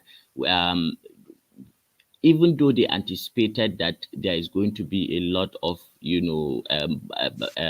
suffering that is going for it, but the mechanism in place was not good enough to cushion the effects of that, and that is the consequences of what we are looking at now. All right, brilliant. Q, if I've sent the link into the comment section again. If you want to comment, I'd really like to hear from you. So if Q comes in, Hassan, he will share that those are questions with you, because he is a similar and upper middle class voice from the north. Now click on mute and unmute, Q. Click on mute and then unmute. Your device is not connecting. So that's to you, Q. Q. All right, click on mute and unmute so I can bring you on. Ogwene, you had a question for Hassan, and then we go to Zita or Kulata. Yeah, I will quickly make a comment, then I will ask my question. Mr. Hassan. Benny, how you doing now? Yes, I know Baba I do. Yani. Let's share low. So the first comment I want to make is this. It is not just under this government as children hang around restaurant and everywhere in the north. The Almajiri is waiting for one to eat, and then they eat the crumbles. It's been there for a very long time. You will agree with me. And by the way, let me give you a little about myself. I married somebody from Sokoto. I married a Fulani woman, so you should know. I'm not talking only from the perspective. So, and I've lived so much in the north. I lived all those Mubi, Michika, Uba, Gombe, Hongbiu, Songnuma, Potiskum, all those areas I practiced there for a very long time. Yes, before I migrated to Abuja. So to just give you a little that I know about that space. So the question I want to ask you is this. Don't you think that the major problem we are facing, particularly in the northern part of Nigeria, that is causing, as far as I'm concerned, it's not food scarcity. The food are there, but it's the hike in price of food.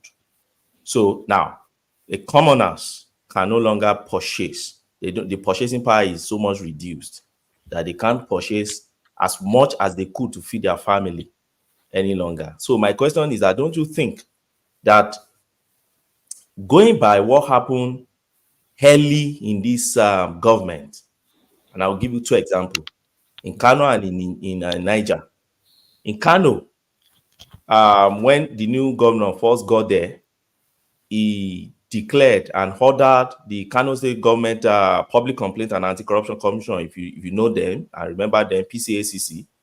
He ordered them to go for what he called anti-food hoarding exercise. And that exercise worked well early in this government, whereby they seized people who were hoarding food, about 10 warehouses in Kano Eno. In Niger, they seized almost 20-something trailers of people buying food for the purpose of hoarding. In Sokoto too, they seized some trailers. They were taking food out of the country en masse. And we have seen that dropped since January this year. And that has spiked this food thing. So where I'm going is this. Don't you think that apart from insecurity, food hoarding by the capitalists in the north, and when I say capitalists, the Olam of this world, Top Feed of this world, Farmgate, Jubilee Agrotech, Livestock, all these guys, top echelon in the agric industry in the north, highly industrialized commercial farming in the north. Don't you think that the government, particularly at the state level, should start taking action like those that Kano, Niger, and Sokoto take back then, even while we are planning this protest? What's your take on that? Well, you see, I believe whatever happens, happens with a sense of degree. You cannot equate 3 degrees Celsius with 30 degrees Celsius. At some point, the water will just be warm. At some point, the water will start boiling. Now, this comparison of saying Buhari's 8 years is, completely refusing to look at what degree is in the way the world works. People were not this hungry for the obtained time. I'll repeat it, at the time of Buhari. Now, that's settled. Regarding what was the government trying to go after people who were hoarding, do you know what actually happened behind the scenes during that time? I know Kano actually seized food from some warehouses. They actually seized and locked those warehouses. But then at the end of the day, those people came back with their lawyers, found a way out, and they actually got everything back.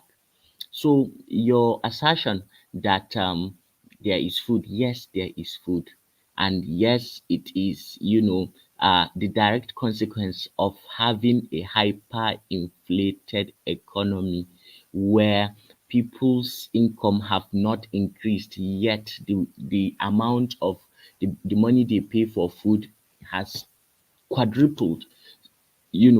That is what is indirectly causing the hunger. Now, that is the case. Now, regarding actually saying, okay, people in the north should have held their governors accountable. This is a unitary system of government, and the most consequent of the policy that has brought us to this did not emanate from government houses. It emanated on that podium on the 29th day of May 2023. So it's better for all of us to look at this thing as it is, not as we wished it to be, but as it is. The more we look at it as approximate to the original reality, the more likely we are to find solutions that will also work in reality. But coming from sentiment actually will not, help us discuss these things as we ought to. We'll just keep saying, but you, but that, but well, it's interesting, it's drama, but at the end of the day, it's like we just don't want to talk about the real issues, and we're just talking about your religion, your tribe, your, and it's kind of repetitive. All right, Hassan, I want to bring you into the conversation because he may well have perspective similar to yours. Q, I'm not sure how much of the conversation you've been listening to in the background, but if you want to come in and give some perspective, but before you come in to give that perspective, Hassan, I do want to give a shout out somewhat to your platform. I was looking for the link to share it in the comment section, but how is it? What's the name? Is it the Wazobia Dark Room? Is that? Yes, it's Wazobia Dark Room. And the work that I do is actually it's in education, and the reason why I've not been posting is that I follow you see Fulani children who are they are nomadic children. So I'm running a program that requires me to get nomadic children back to school, even though their parents are traversing all over the bushes. So I am also always in the bushes, doing my reports and things like that. So when I get to places like Maiduguri, you see, and the last time I talked to you guys and my network was clear was because I was in Maiduguri, and today too. And that is why. But when I'm in those, places, the network is not just so good, and that's why I've not been able to communicate. Now my channel too is Wazobia Dark Room, and anybody that wants to follow can follow, but as of now I'm still engaged with a lot of programs, but I will be back on that channel as soon as possible, inshallah. So thank you. All right, brilliant. Pop the link in the private chat. If you put it in the comment section, it won't let you, but if I do it, it will. So pop it in the private chat so I can put it on there. But Q, if you're ready, you can unmute. Apologies to everyone, but you will know why if you hear Q, then because the last time he was here, it was quite illuminating. So Q, it's been a moment. Can you unmute Q? After all that build up, look at Q. Is he in Nigeria? I'm not sure. It's it travels around a lot, so I'm not quite sure where he is. It may well be where you are in Maiduguri. All right, Q. When you are ready on mute, then speak to us. But as we await you, let's go to Zita. Ask a follow-up question. Okay, you can, but it has to be brief so we can get to Zita. We the wait now. I'm just. Oh, there's somebody waiting. No problem. All right. So Zita, you were asking us to hold Hassan till you come in. So he's still here. Zita, let's hear from you. Hello. One man. Adele. Hassan, how are you? Fine, ma. Welcome, Madam Zita. Thank you. It's good to hear from you, and I'm excited listening to all you said. In fact, actually, it was your voice that woke me up. One man, the kind of engagement I wanted with Hassan, I don't know how much time you have, because I don't want to be all over the place. You see, we've been discussing this, they call it protest or demonstration, for a long time, in and out of this your platform. And then I noticed that we all the discussions I'll be having with the with some people on this issue. They've been all over the place. I would love to engage Hassan on this topic without being all over the place. I want to ask him some certain questions, and I want him to answer me sincerely, so that we will not be all over the place, like talking generally, what happened here, what happened there. I don't know how much time you have, but I would have.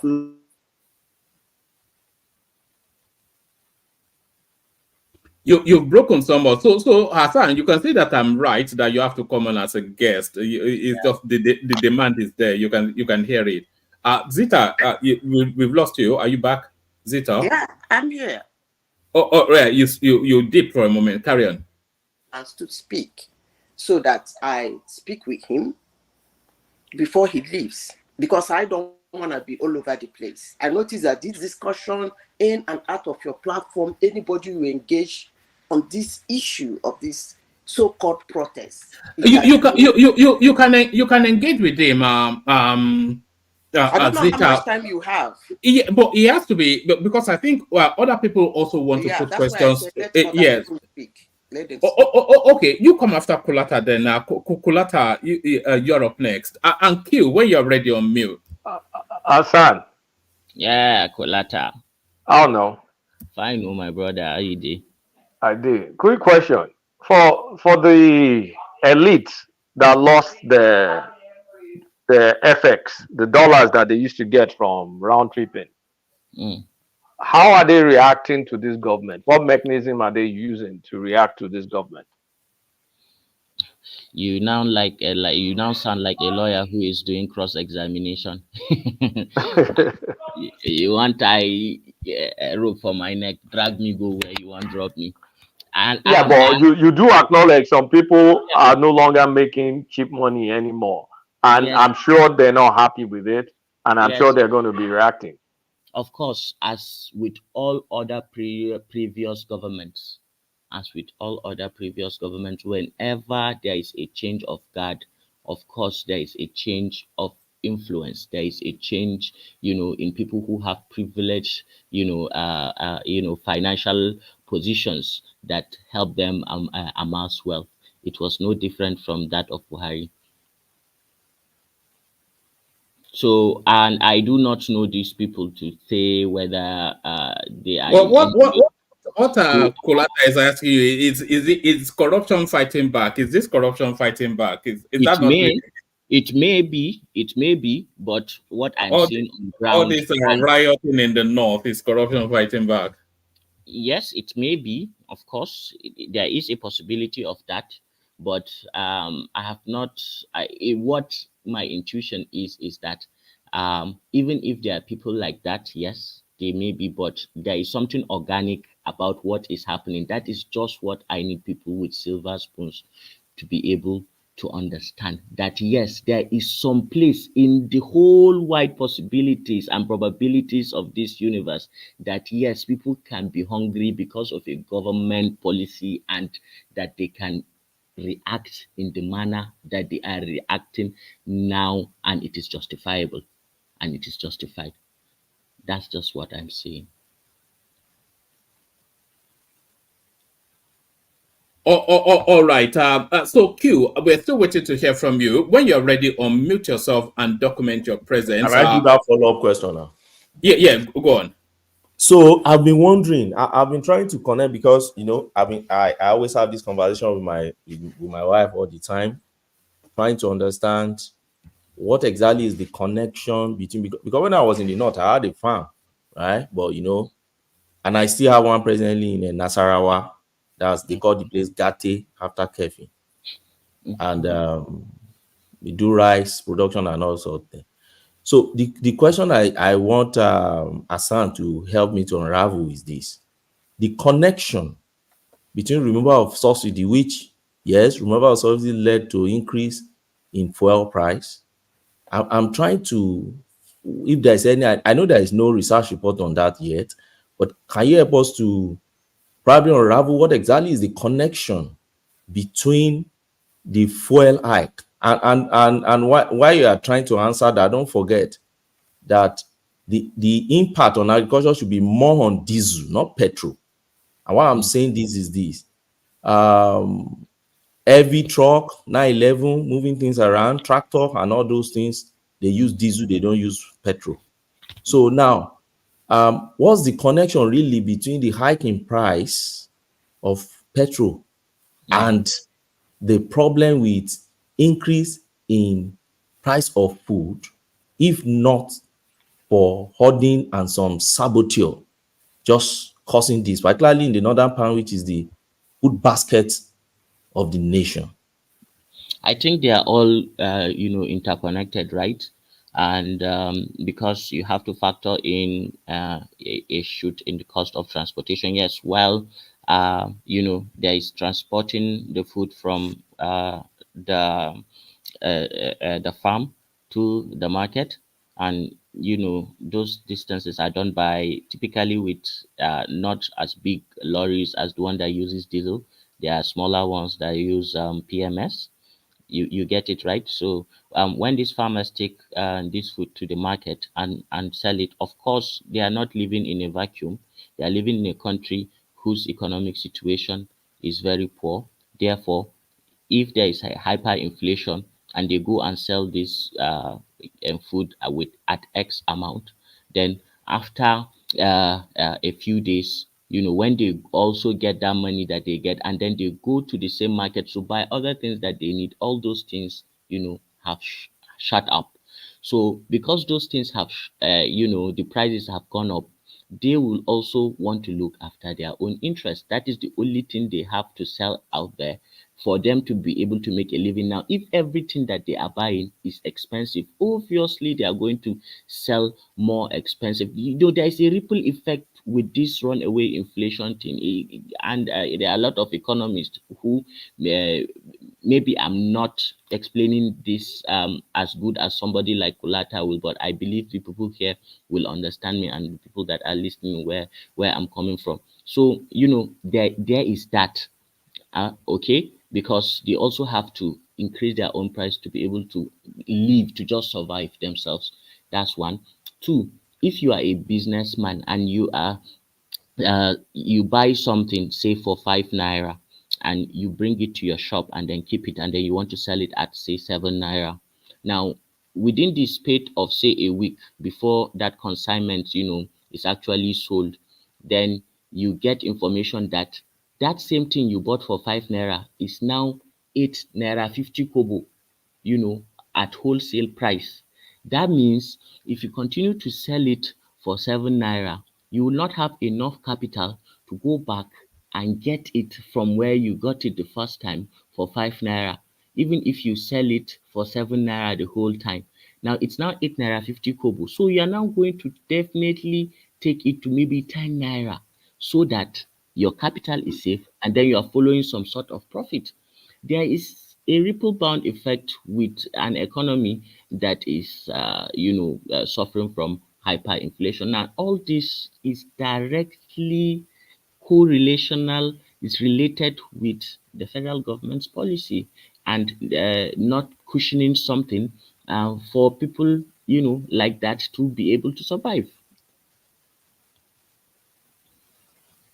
All right, brilliant. Zita, you're up next. And Q, we're still waiting to hear from you, by the way. On mute, I'm not quite sure what's going on. When you're ready on mute, Q. Zita. Okay. Hassan.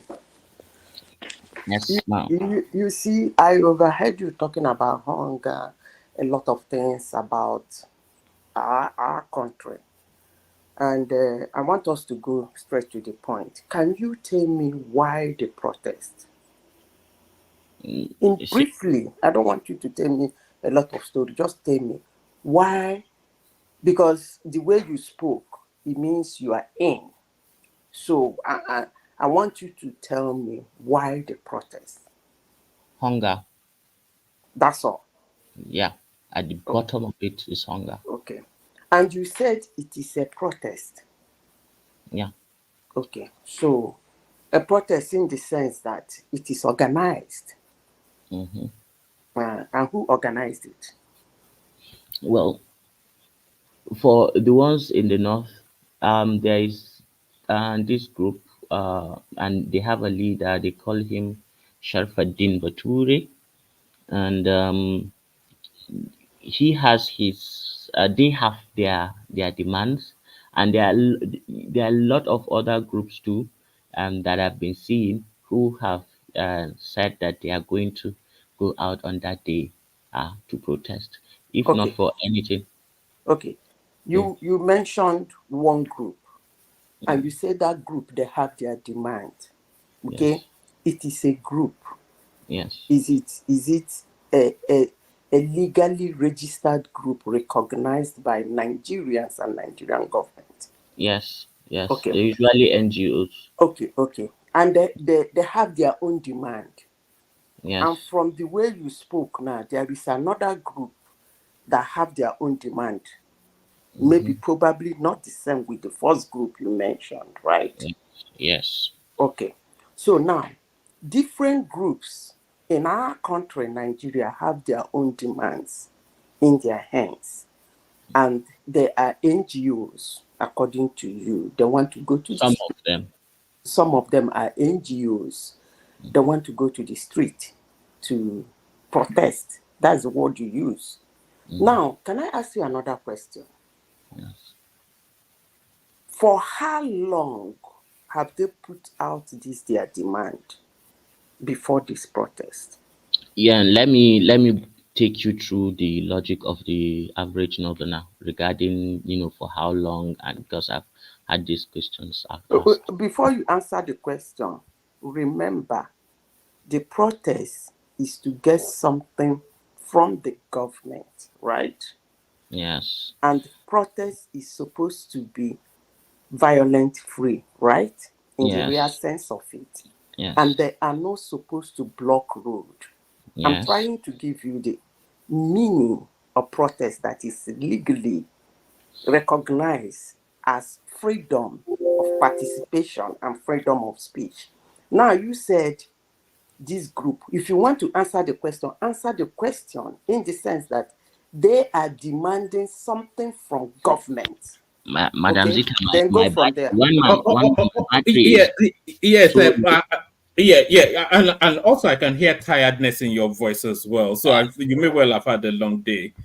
yes, my battery is so low, and it may go off anytime. But just to Madam Zita's question just before it logs me out, and let me just say that to the common man on the streets in the north, Tinubu was somebody who got to him, who people make the decision to vote for because their imams and their traditional rulers convinced them to vote for Tinubu. Ordinarily, people will not vote for Tinubu.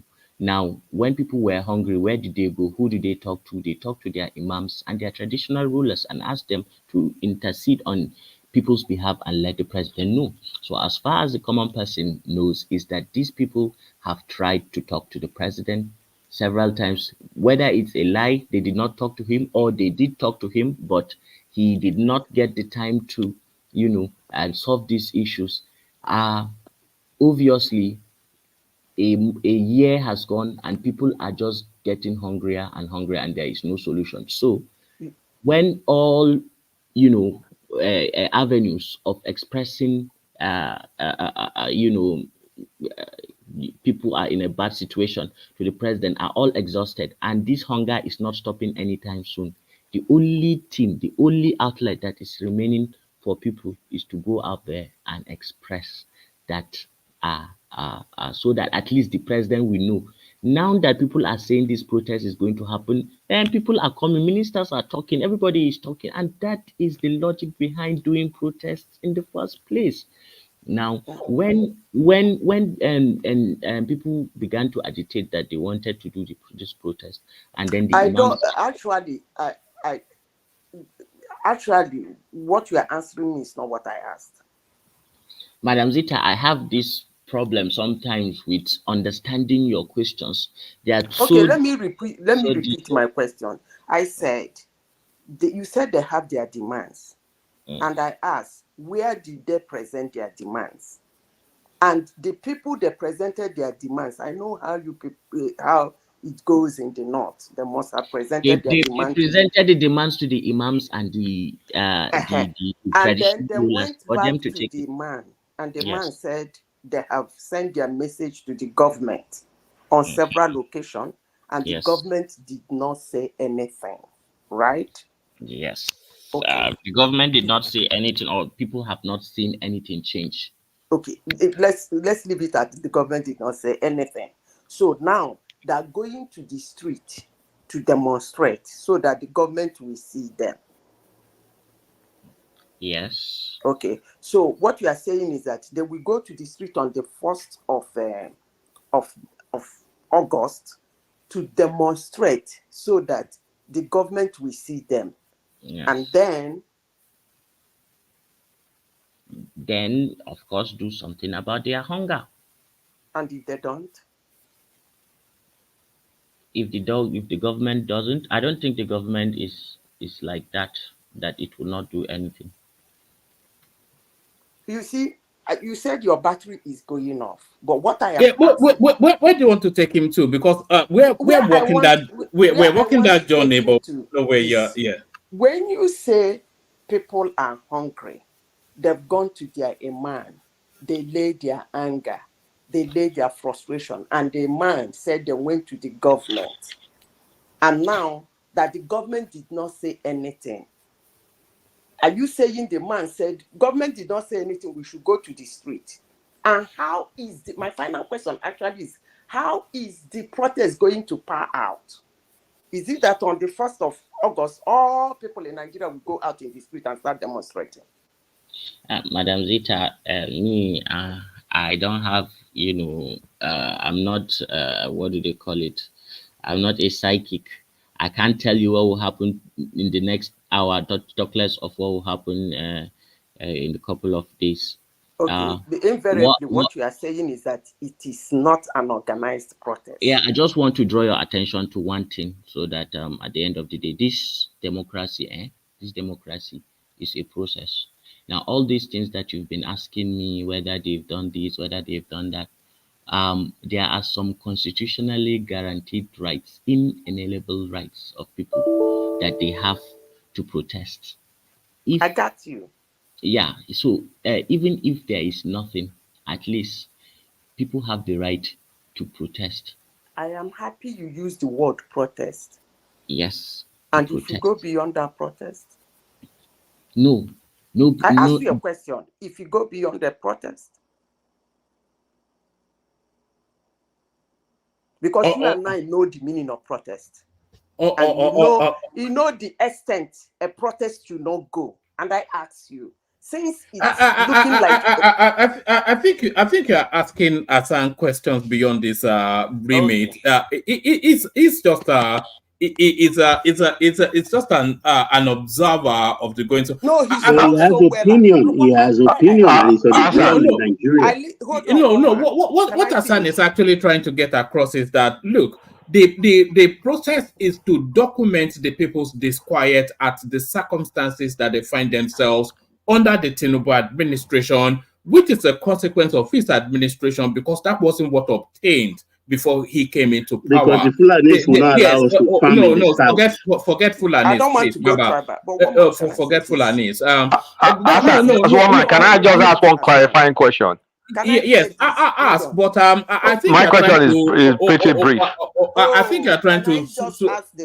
I think you're. Hold on, Zita, but there's too much ambiguity in what you're saying, and I think you're confusing him and us as well. Yes. One man, I listened to him very well. Yeah. That's why I listened to him. He spoke like an insider.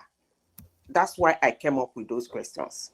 He spoke very eloquently concerning that protest.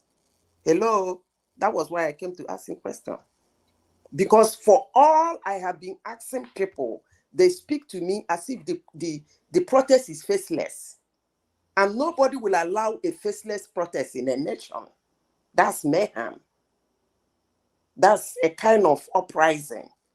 So, but when I listened to him speak, I saw that he spoke eloquently about it like an insider. So the question I'm asking him is not too broad.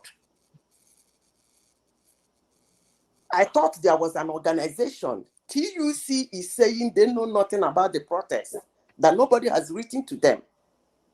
So when he spoke, I felt he knew what's going on. That's why I'm asking him that question. All right, Hassan, did you want to, or do you want me to?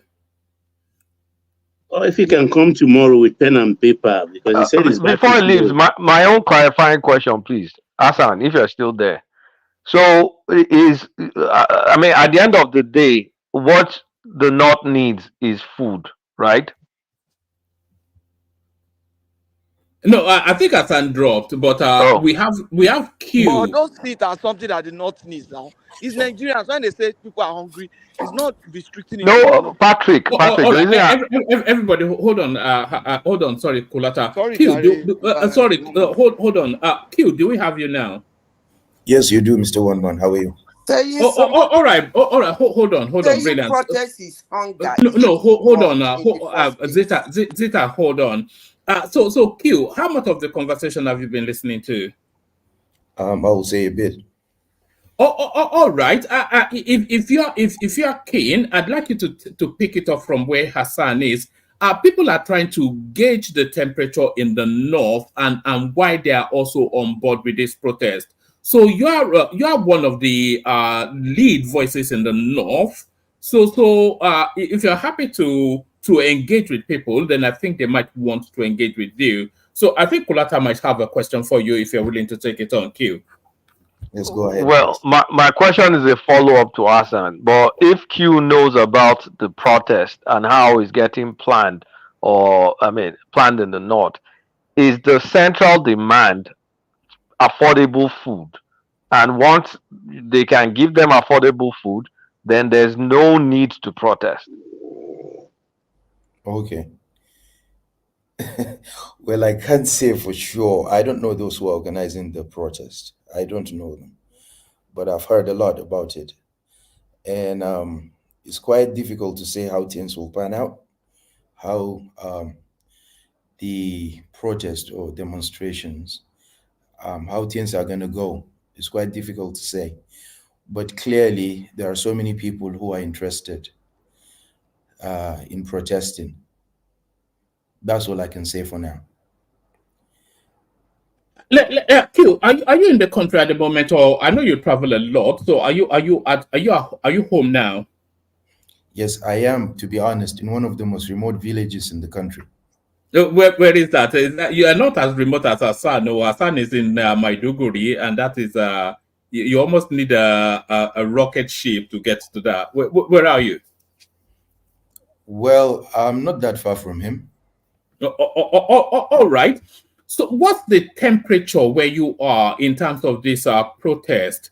So what are the people saying? What is your thought on it? A lot of people feel that there's a political underbelly to it, while still acknowledging that the circumstances in the country is sufficient enough for the protest. So what's your general feel, both individually and the temperature of where you are? Okay. It's quite difficult to put it in context, but you know, the temperature in terms of how people feel with the way things are going is not quite good. It's really bad. Because clearly people are finding it very, very difficult to survive. And you can't compare it to what happened. As you said earlier, what obtained before Tinubu came on board. Clearly, the policies of the government have contributed tremendously in what is currently happening in their lives. And one cannot say precisely how damaging that is, but it's just terrible to a large extent. What you can say is just terrible. And as I said earlier on, there are so many people who are interested, and you can see clearly that those who are, as people call them, the elite, they are, how am I going to put it? They are concerned, and they're really, really worried because they just don't know how things are going to turn out. It seems there are people who think that the religious leaders have helped by meeting the president, and the traditional leaders as well. But there are also people who are condemning them for doing that. So you can see that you cannot say precisely how this thing is going to turn out. But a lot of people are angry. A lot of people are really, really there's just people are just no longer confident that the government will solve their problems. It's just worse. I was here last year, right? And I had a conversation with Kulata about things, the way things are. And I can recall telling him that the fuel subsidy, you just cannot mess up with that, because economists do appear on your national platforms in the country and they say, you need to take this out. The country is going under, or the country will go under. You need to remove fuel subsidy. If you don't do that, the country will collapse, as they say, or the country will go bankrupt. But a month before Buhari left, you can go back and check. They had so many conversations with those who were part of the economic team of the former president and those who were coming in. And clearly, they showed that to a large extent, the country can still go ahead and borrow. And let's agree, for instance, that we were in difficult times, but removing the subsidy, that was just like something that he was not supposed to touch, ideally at that point in time. We shall see how things will turn out, but I still maintain what I said earlier on. There are a couple of things, and I will still recall what I said. 4 precisely. And I said, you need not do away with security as a government. You must ensure that you are fully in charge of security. You must also ensure that you are in control of the health sector, similarly education. And finally, more importantly, you must ensure that the country in this century, particularly a country at this stage of development like Nigeria, that the government is in full control of energy. You just cannot let that go if you really want to industrialize and develop as a nation. If you don't do that, then you just go under. People can come out and say a lot of things, particularly those you call economists or those who you call knowledgeable. But these things will just not work. That is my argument. And I still maintain that.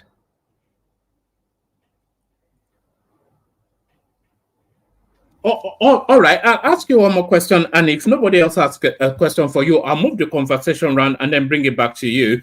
I have a question for you. Yes. Do you think it's somewhat unfair that an administration that is just a year and a bit in is now being vested upon with, Sorry to cut you off. An administration of Bola Ahmed Tinubu is just, let's even say it's just 1 year old. I had Mr. Barber say, the Fulanis, oh no, why will they not do this? There was a whimper in his own words when Buhari was in power. Kulata was talking about those who were making money because of the FX, the exchange and all that. Look, the fact of the matter is this, okay? Let me make this very, very clear, please. Particularly Mr. Barber, with all due respect to you, because clearly you're an elderly person, okay? So you see, there's an extent to which people are going to be pushed and they will neither listen nor look at your face, nor respect your age, nor respect your authority. That's if you're in power. And here I'm referring to the traditional rulers within the country and the religious leaders as well. At a point in time, you dare not say a word contrary to what they must have said. But now we can see clearly people are abusing and insulting them. For the meeting they had with the president, they feel it's all politics, and some do say,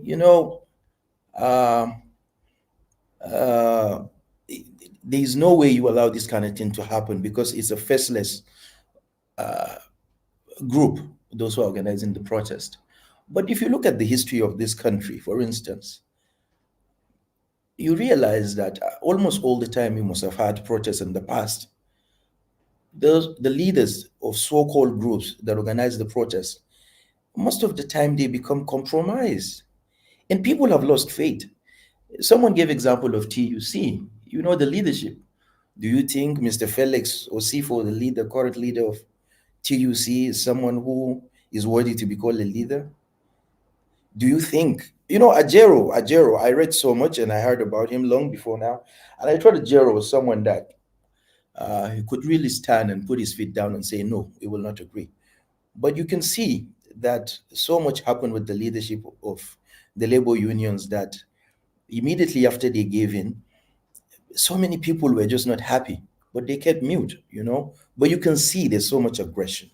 People are just not, look, the situation is just bad, it's just terrible. And I'm going to give you an example here.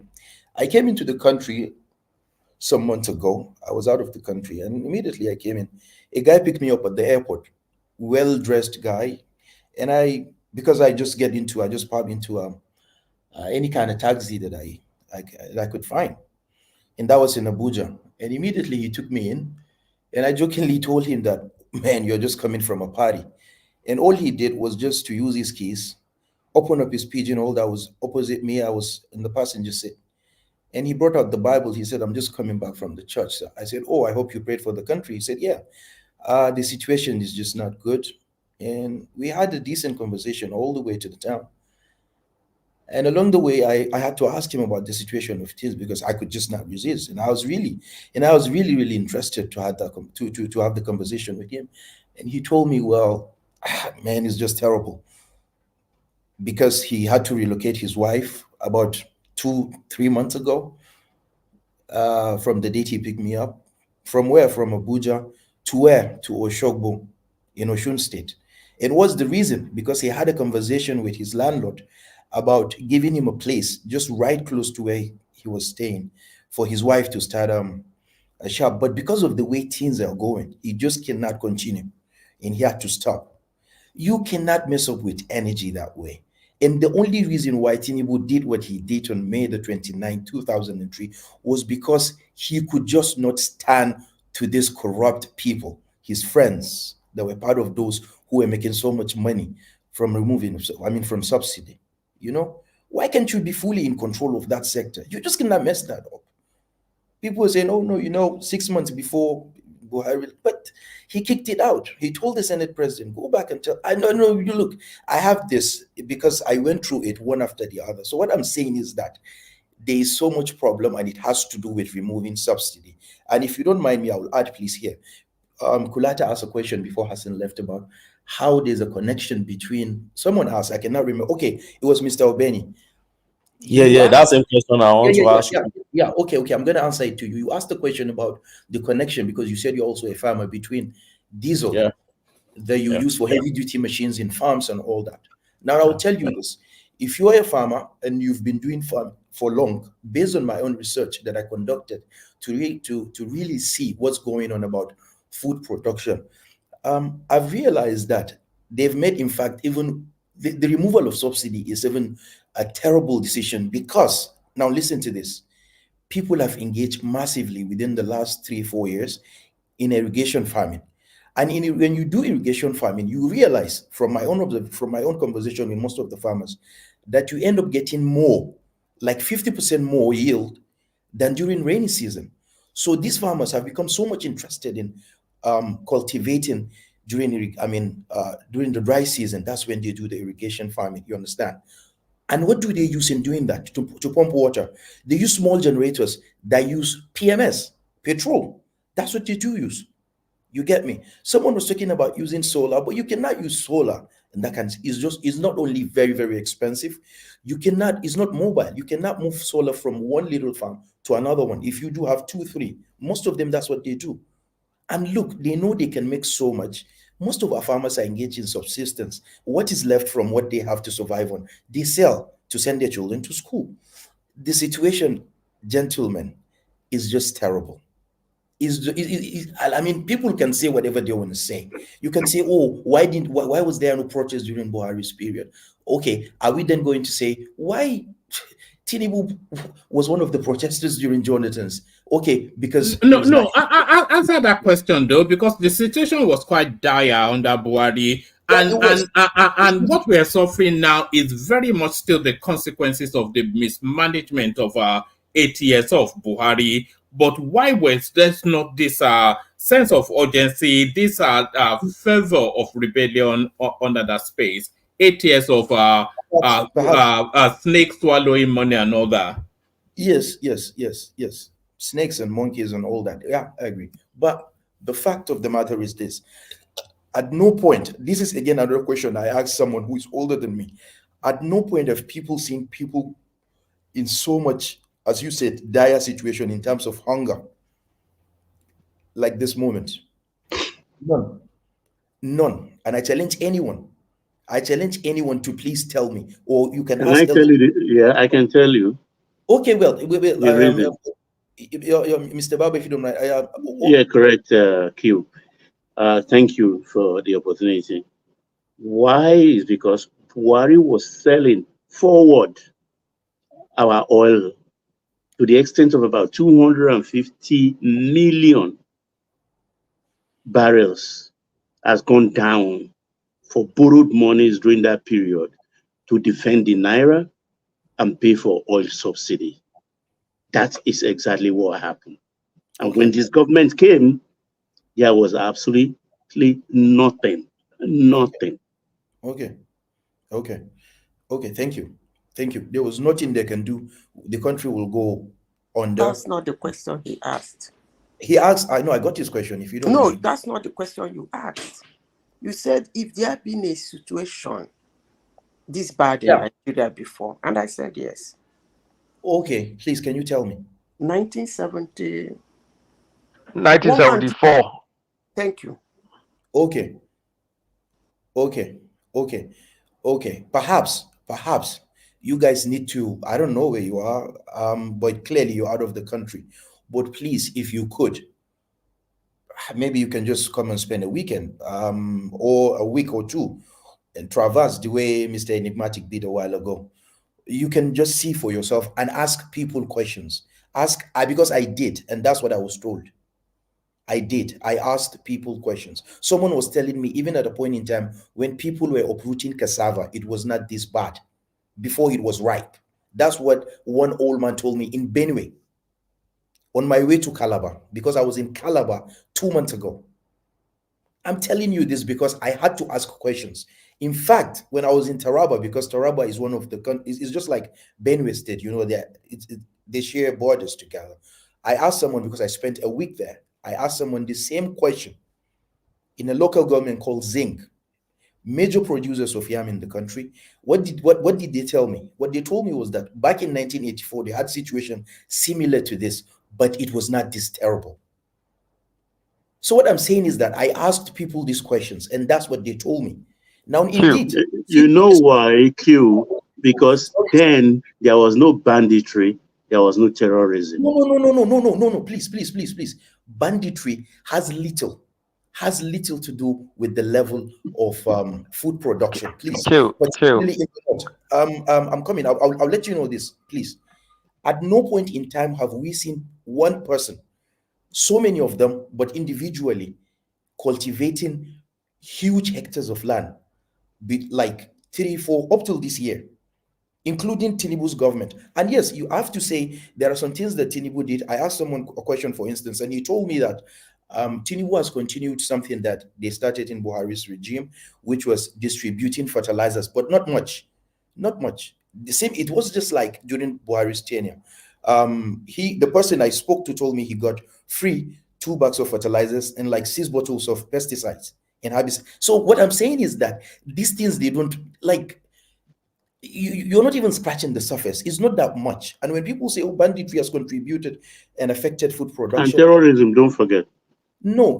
Please, not that. No, it's just so little. Because what I'm saying here is that at no point in time, I have seen people, farmers. Quick, can I say something? Yeah, please, let me finish up with this. Hold on. Finish that. There's a farmer who That's a big statement you just said. Exactly. Hold on, Baba. That banditry has not significantly affected food production, because a lot of people actually put it as the number one factor that is affecting food production. No. So back that statement up. Okay, from my own observation and from what I've told people, it is quite difficult for you now to go and get a piece of land and cultivate, because there are so many people who have gone to get land, be it on lease or acquire land, those who are rich enough in order for them to cultivate those lands. So there are so many people who are farming right now. And it started 2, 3, 4 years ago. So when people say, oh, there's so much banditry, terrorism is all over the place, people are not cultivating, I don't think that is true. I don't think that is true. There are so many people now who are, I mean, particularly this planting season, so many people are going to farms. So many. So when people say, oh, you know, this banditry is affecting, no, it's not that. Of course there is, but it's not that much. It's not that much from my own observation, because I do this deliberately. I go to different places, from motor parks to restaurants, and I just strike a conversation with people, and you hear these things from them firsthand. They tell you. Can I say something? Quick question, Kyo. Sorry. So you can confidently tell us that in Borno State, Maiduguri, people go to farm without being harassed by bandits. Okay, thank you. Go ahead. Is there another question, please? Have you answered? No. Answer that question. No, Kyo. you You want to can take an combine it additional with another question? person. Yeah. Yes, but Maiduguri is a metropolis, so it's not a farming. It's a city now, so no farming. Of in course, Maiduguri. there's farming activities there. One man, look at the private shot, please. Mine Okay. is not a question, but I want to come from the perspective of a farmer who has a farm, and I've worked on my farm at least going to 10 years now in the north. So I should be able to speak a bit about, and that is why I keep saying I need somebody, particularly from the north, to try to connect the hike in food price to. And by the way, before I land on that, the fact that you have children waiting for you in any restaurant in the north for food did not start just today. Now, I know it has gotten worse and so worse now, but it did not start today. It has always been there. So when he finished, what I just want to do is to try and engage or do my own analysis of what we've experienced in the field, on the farm, okay, during Buhari time, and what we are having now, and where I think the problem is from. When you finish, I'll try to just quickly. No. Give him that analysis now, so he can sweep it up in. Yes. So this is my understanding of that space. You see, to say that insecurity is not what is contributing to the issue we're having with food issue in particularly in the north. Let me narrow it on the north now. In the northern part of Nigeria, it's not true. That is incorrect. Where I will put as number one is insecurity, and that's why I keep asking this fuel thing.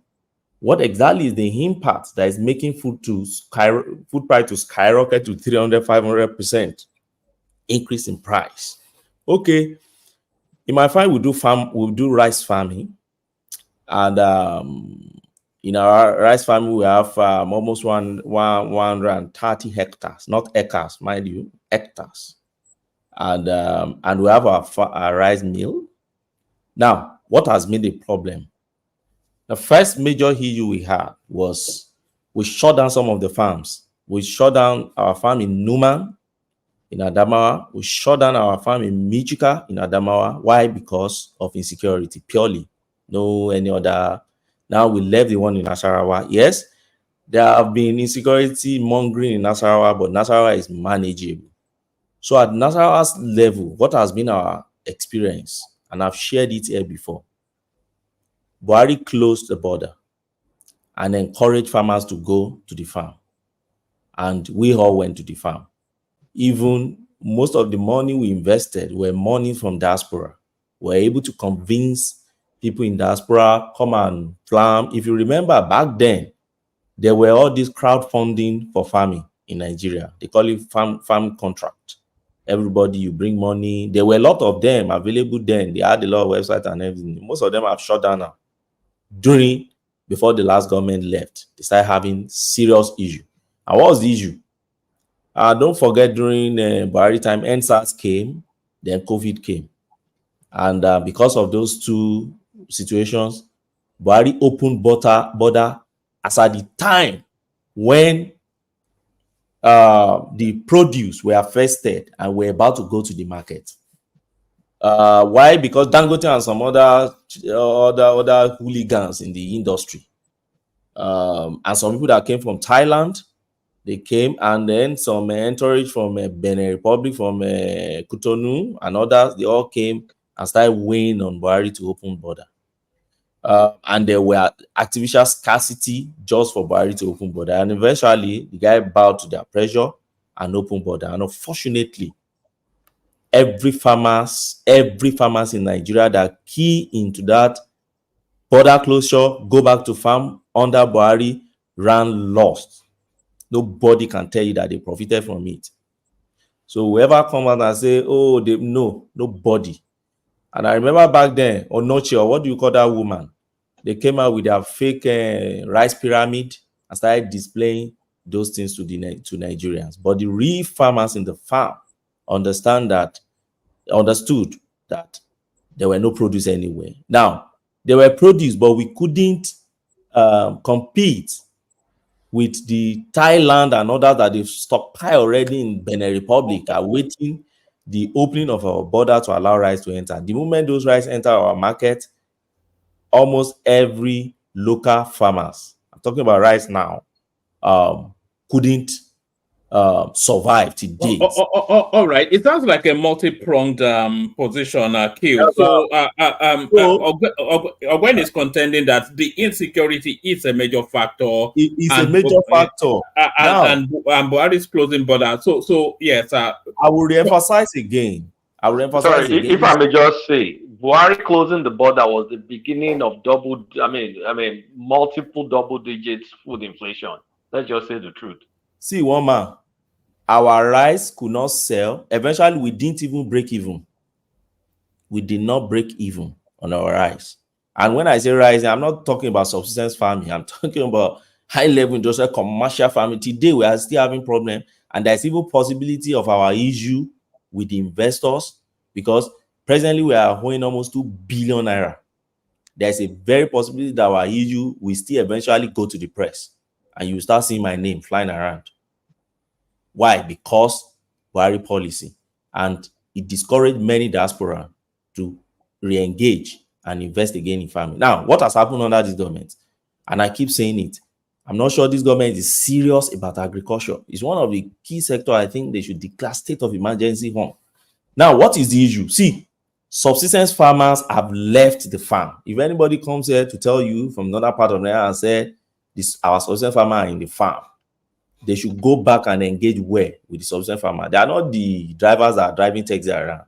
Subsistence farmers are not in the farm. And where am I looking at? Now, I will give you. You see, Benue, you see Taraba, you see Plateau, you see Nasarawa, then you put Niger. Now, if the problem in Maiduguri at a point in time escalated into Adamawa and then caused that alone, then the Fulani herdsmen and Mietiala problem with autumn in all those Buhari time, they are still having problem now, but they've been able to at least work on them to an extent now. I sent so many people out of farm. As at 2018, if you're walking along 2018, before 2018, as at 2000 when Jonathan was there, 2013, 14, if you are traveling, you travel through you leave Abuja, Nasarawa, that place, down to Nasarawa, gone to Lafia, you are entering Benue, Maiduguri, Makurdi, all those places. You see farmers along the way selling.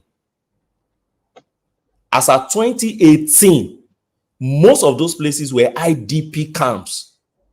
Those yams that you see along the way in Benue, and by the way, that's the food basket of the nation. That's where you get the highest numbers of volume of yam that you are consuming in the south.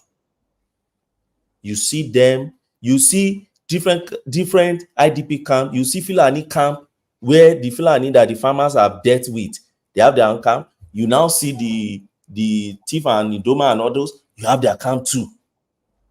Now, what is happening under this government? For me, this government has not declared state of emergency on agriculture. I don't know what the policy is on agriculture. I know they are dealing with insecurity seriously in that axis. What exactly is their plan? Is it after this they want to resettle farmers? Or what exactly do you want to do? How do you want to motivate farmers to go back to this and then get their life, get security and ensure that you encourage them to go back? I don't see this government still doing that. But don't forget that things spiraled from the past government down to this government. And lastly, let me talk on this, because I've been expecting, I don't know if Kulata could do maybe a research on this and try to probably present it for us one of these days. The connection between the fuel thing and then the food, the price food in Nigeria. I still don't understand it. Let me tell you why. If you are farming rice, for instance, what do you need? You're farming rice, you need your tractor, okay, to break the earth and do all your farrowing, your harrowing, your everything, to do the planting and everything. All those machineries are on diesel. None. Any heavy duty machinery, you won't find anyone on petrol. Now, when it comes sorry, just to bring it together so that you can address it. But what is actually said was that that's just a soupçon of a wider something. So the diesel driving the tractors is one element. That's where I'm going. The petroleum. Let me go to the. Hold on. The petroleum driving the generators is a big component, and then the petroleum driving the logistics is another component as well. So you are just looking at one microscopic component element of a wider dependency on petroleum. That is what Q is saying. So let me go to it. First and foremost, we both agreed that all those heavy duty machineries that do tractors that work to the stage of planting and everything work on diesel. Then we all agree on that. Now, when it comes to which has also spiked up in price, it's dropping. You won't compare it to petrol tremendously. It's dropping seriously. It's still double what it was under Buhari. No. Yeah, I know. But so the point now is that sorry, the problem is compounded by the devaluation. Okay. So, but let me do this analysis. This my analysis. I'm not coming up with a particular finding or an outcome. So I don't want people to be skeptical, listening to it. I'm just trying to agitate people's minds to start thinking, okay, what exactly is the issue? Because let me tell you one man. You see the irrigation our friend talked about. You're talking of immigration of a subsistence farmers. There are not too many of them in farm. You see those ones that are controlling, and that's why I said the big wigs. When Hassan was still here, I mentioned those big wigs. The Hollam of this world, the Top Feed, the Farm Gate, the Jubilee Agrotech, the Livestock Feed PLC. We know them. You know them. When you are going along Kaduna, you will be seeing them. Those are the ones that owns these things. They don't run their irrigation on petrol. They don't run it on Tiger, my neighbor passed me. No. They run their irrigation on Lister, 3 Faces Gen, massive one that runs on diesel. You want to do farming of about 500 hectares. You're running it on diesel, petrol. Who does that? So, and that is another thing. Now, when you talk about logistics, what exactly do you mean by logistics? So when you finish your harvesting, bring it together, Gwen, so that okay. So I'm just analyzing the stages. Okay, for instance, your rice, when you finish, you deal with your harvesting and everything. I am going to milling. All those machines run on diesel too again. The stoning, all those machines, they run on diesel. And eventually you bag it, right? And you're taking it to the market. All those 9, 11, 16 tires and others still run on diesel. So the problem I have now is this. I can't really still understand the difference between I can't really understand is it that I expect price of food to skyrocket more in the south than in the north, because in the north is closer to the farm, okay, than in the south. In the south, you travel down. In those days, as at 2022, we were taking cattle down south, and we started feeling the impact on fuel, okay, and we started reducing our journey down to Ibadan from Sokoto. So my issue is I still don't really able to wrap my head around that as is to see, is it that people now take their food produce out of the country?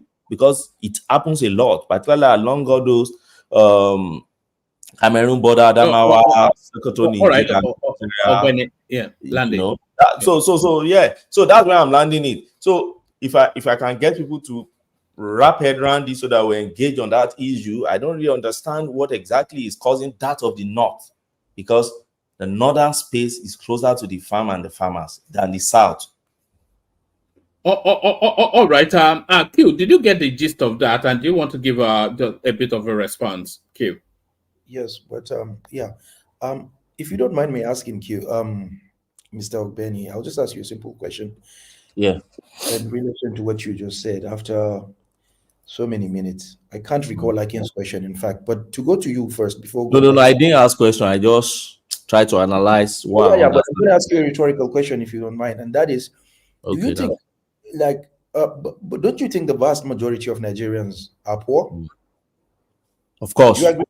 Okay, good. Yeah, I agree. Okay, thank you. Okay, that's one question. Now, do you think that the vast majority of Nigerians rely on the agricultural production from farms like Olam farms in order to survive? I believe so. No, that is not true. Sorry. Majority of Nigerians rely on those who are particularly in rural areas rely on what they must have produced in terms of subsistence in order to survive. That's what you mean is for their feeding, to feed them. Absolutely. Yes, I agree with you. But when you say survivor, that's what confused me. Yeah, no, well, when I say survival, I'm talking about what they need to feed themselves. Yes, of course. Thank you. So they don't rely on large farms like Olam farms in Kaduna and the rest. For their basic feeding, I agree. They don't need that. Okay. And when you spoke about irrigation farming with tractors and all that, you said rice. I have to ask you a question again. Have you been to a farm by yourself to cultivate rice? You by yourself to cultivate rice? Have you? Of course. Okay. Of course. Now, you come to the realization that most of the time when people cultivate rice, for instance, they don't need heavy machines like tractors. What they need, okay. So diesel does not even come here. What they need is a full generator. I'm telling you this. What do you say? Please, kindly understand what I'm saying. What do you say they need? When you cultivate rice, you cultivate rice in marshy lands, okay? Yeah. That retain water. Yeah. In other words, not in all cases. Hold on. Let's Q just let him make that submission, and then I want to move it around. He's not making submission. He's asking me questions. All right, but we're in that space for a while now. Yeah. Yes. Okay. I'll let it. But what I'm saying here is this, please. Most of the time, all the time, in fact, when you do irrigation farming, what you need is just a small generator, pump water to your farm. And what you need is just PMS. That is it pretty much. And you spoke about how expensive food is. The reason why food is expensive, from my own observation, I will say two things here, and those who are with the government can please maybe connect and talk to them about it, because that will drastically bring down the price of food.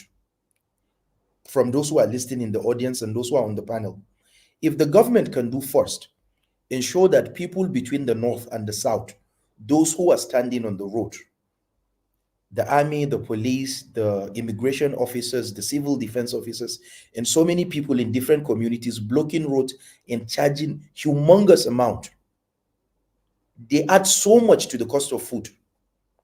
I'm telling you, particularly when you go into the south, because I saw that with my own eyes, and I asked questions about that. Believe you me, at some checkpoints they give out between 5,000 to 10,000 naira just for them to move across. And what are they carrying? They're only carrying bags of rice and bags of corn. Nothing. And you have to do that, or else they'd stop you there for hours. And these people don't want to waste time. That's one. And then two, the cost of diesel. If the government can work on these two things, believe you me, you can ask, for instance, the cost of cattle when they're going to the south. Do you know that these guys have to put by the side between 300 to 500, sometimes 600,000-800,000 in their, just close to the driving seat? So what I'm saying is there are so many things attached to this. when people talk, why are they doing this? Oh, they sell it cheaper to themselves, while in the south is very, very cheap. It's very, very expensive. These are some of the added costs that you have. Do you get me? Apart from the fact that diesel is very, very expensive, or yes, it's coming down, but not that much. As of today, diesel is 1,180 So in Q, so Calabar. you agree that diesel actually contributed more than PMS? In terms of that, is in logistics. Now we're That's a talking fact about now. moving food. We're talking about moving the food from If you the are a area of. farmer and you are in the feed, you will know that's the fact. It's No, not debatable now. okay, but that's on one side. That's on one side. But the other one is this cost that you have. Why will a military man or a police officer or a civil defense officer or Don't people with repeat yourself. We don't have time. No, You've already mentioned that. Continue. Hold on, Simba. Q, let me take you to. I want to take you to I can a ask the completely. question. Yes, I think we've labeled that narrative enough. Let me take you to a couple of different Nice one, spaces. bro. Yes, I'll ask you two questions. I'm not sure if Shola has a question for you. Shola, did you have a question for Q? All right. I'll ask you two questions. Just give us just a condensed response to them. Because we've not seen you for a while, I just want to see where you are within the politics. And then we move on to another contributor. We've still got Kinzo. We've got quite a few people still to speak. But the narrative round the Dangote space, what's your take on what's going on there, the Dangote space? Well, the oil sector, one man. I heard the head of Nigerian midstream downstream petroleum regulatory agency, Engineer Farouk, say that it's at a pre-commissioning stage, right? And they cannot issue him license until the refinery is fully completed. As difficult as it sounds for Dangote and his people, that is just part of the policy of NMDPRA. You cannot be issued a license until you're ready, and they subject your refinery to tests. They do series of tests, in fact, and both from the production aspect of it and the quality checks before they issue you a license. And I don't think we can blame him for that. Dangote has been going around, saying so many things about the government. I cannot blame the government for that. And saying Dangote is producing dirty oil, should they have said that as well? Why wouldn't he say it? So should we just give him a cover because he's one of the refineries coming up? He should work on his refinery.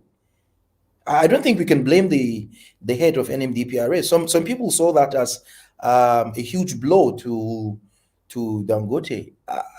Personally, I don't think so. I think he has gotten into an industry where it's really now he's going to face the competition he's been talking about for long. He's really going to face the competition. It's going to be tough for him, but from not necessarily from the regulators, but from those who he met right there. It's going to be difficult for him because if you put together the likes of Owando, Total, and other major marketers like Rano, Shema, and the rest of them in the north, it's going to be extremely tough for him.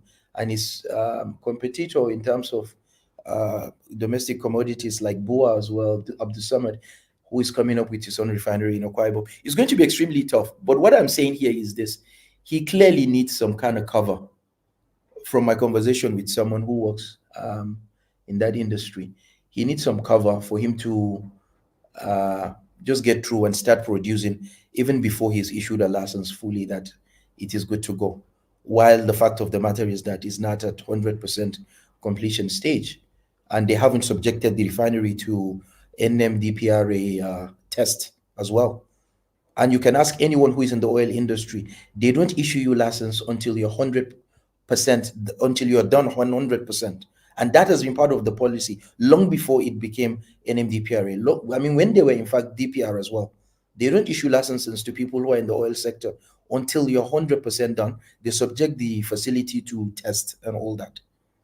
So what I'm saying is that he cannot just come and say, "Oh, this you know that some people have a refinery somewhere." Point Or of in fact, correction, Q. someone was telling He me. has a what's this license called now? Provisional license. Can you see that? So okay. Please, I want you to ask Mr. Baba if you could kindly ask people who are in that sector. Has there anyone who was? Have they ever given anybody provisional license? They gave most of the model refinery provisional licenses to commence operation. Okay, I'm coming. Sorry, they were given provisional licenses for what? Yes, to commence operation. Okay, at that kind of stage, when you are less than 50%. That's Farouk's calculation. But if my knowledge of that industry serves me, you understand? If it's 47%, there is no way he will produce a product for overseas and produce Jet A1 fuel for aviation, and the foreign airlines are coming to buy. Okay, perhaps. That is where I question that. All right, Q, wrap up that space. I want to ask you one more question, and then because other people want to speak as well. So wrap up that, Dangote, then I'll take you to one more question. You can ask the question, please. Yes, I want to take you to Kenneth Okonkwo, who now, just as early as today, throws Peter Obi under the bus, a spineless individual with no leadership quality. So do you resonate with those words? Do you identify Peter Obi in the manner as described by his erstwhile Man Friday? Okay. The politics of this country is quite interesting, you know. But I was not surprised, honestly, with what, for instance, someone like Daniel Boala did, you know, shifting camps and all that. I was not surprised. If you've listened to him over the years, you realize he's someone who is capable of doing that. But for Kenneth, because I don't know much about him and I don't know him, so, and clearly from the way he's been saying things about Obi, it was surprising to me the way he was able to put his words together against Obi. That's quite surprising and shocking to me. Now, if we're talking about the politics and Peter Obi as a person and looking at what's coming up for 2027, I think it's going to be really, really interesting. Yet the opposition, they are yet to put themselves together as a group. They are in disarray. But if they can do that, it's going to be a tough one when 2027 comes. It's going to be a really, really, really, really tough one. What tickets do you think will threaten the Tinubu presidency?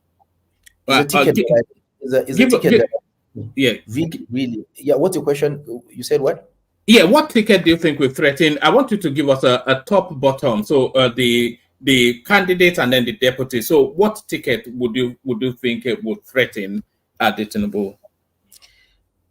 Honestly, I don't want this to happen, because I think if that happens, then it's going to be although still Tinubu will be able to pull off something if he works towards it, based on my own calculation. I have so much interest in politics, but what I'm saying is that if you have a ticket, Atiku Obi, 2027 is going to be a really, really tough one for Tinubu. But if Tinubu can work on his particularly the team he has now currently with say someone like what's his name again, Wiki, playing in his midfield, and Jojakume as well, holding that way, you know, Ganduje will not have that much impact. He will, for instance, because of the sympathy over the months, he has now garnered so much sympathy with what happened in Kano. You know, Kano, when you follow the politics of Kano for years, you realize that those who come into power and they antagonize those before them, there's this sympathy that they accord to those people. So when you have that, and you have his joker by the side in the Northwest, it's going to be tough. Because personally, as for me, I'm not being biased about it, but I don't think someone like Atiku deserves a place to lead this. No, he doesn't. I don't think it will be good for this country. It will be the worst thing that can ever happen to this country if someone like him should lead this country. And that is why, I mean, I'm so sad with the way things are going on that Tinubu.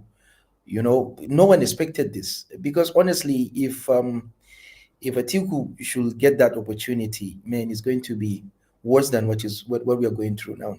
That is my own estimation. Do you think Kwakwanso is coming in-house? Because it's still somewhat on the fence sort of political positioning with Kwakwanso. So sometimes it blows hot and then sometimes it blows cold. But where do you think it will land in the 2027 mix? No, I don't think Kwankwaso will be on Tinubu's team. I don't think so. I don't think he will give in to that. No, I don't think, with the way things are going right now and the recent interview he granted, I don't think so.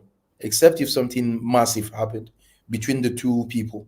But it's going to be surprising to me, based on the interview he granted recently, if he's going to have anything to do. But he's always been a Tinubu man, though. They go long and they go deep. They are 30 years together. Well, the same thing with Atiku. But you know, the thing is that what happened recently with the Emirate tussle in Kano and all that, and then with Ganduje being the chairman of the party, now clearly he's wielding so much influence. If you look at what happened between the two emirs, you know, the governor and Kwankwaso there with Sanusi, while Ganduje, the chairman of APC, is with the emir in quotes, the post. So I think it's going to be an interesting one, particularly for Kano. But if I mean, Tinubu, ideally, if I'm to advise him, I will tell him he shouldn't even bother that much about Kano, because they will have a split in that state with what happened. So many people, the elite in Kano, are not happy with the current government because of the destruction wreaked on most of their properties, and they have so much sympathy. A lot of people in the state are not happy with what happened. So I think he should just take it a bit. He shouldn't be bothered that much. And then he has a joker there in the northwest. So I think that will work for him. What's that joker? Buhari. Do you think Buhari is a Tinubu man? For now, I cannot say, but I think he will never ever go for a party like PDP. If it was a choice between Atiku and Tinubu, where do you think Buhari would weigh? I will tell you for a fact. I will tell you again. It depends on the party. No, not even the party, but I doubt if he will leave him and go for another person. I doubt if he will leave Tinubu. I'm telling you this. So many people are saying, oh no, he did not work for Tinubu. You know, he was against him and all that.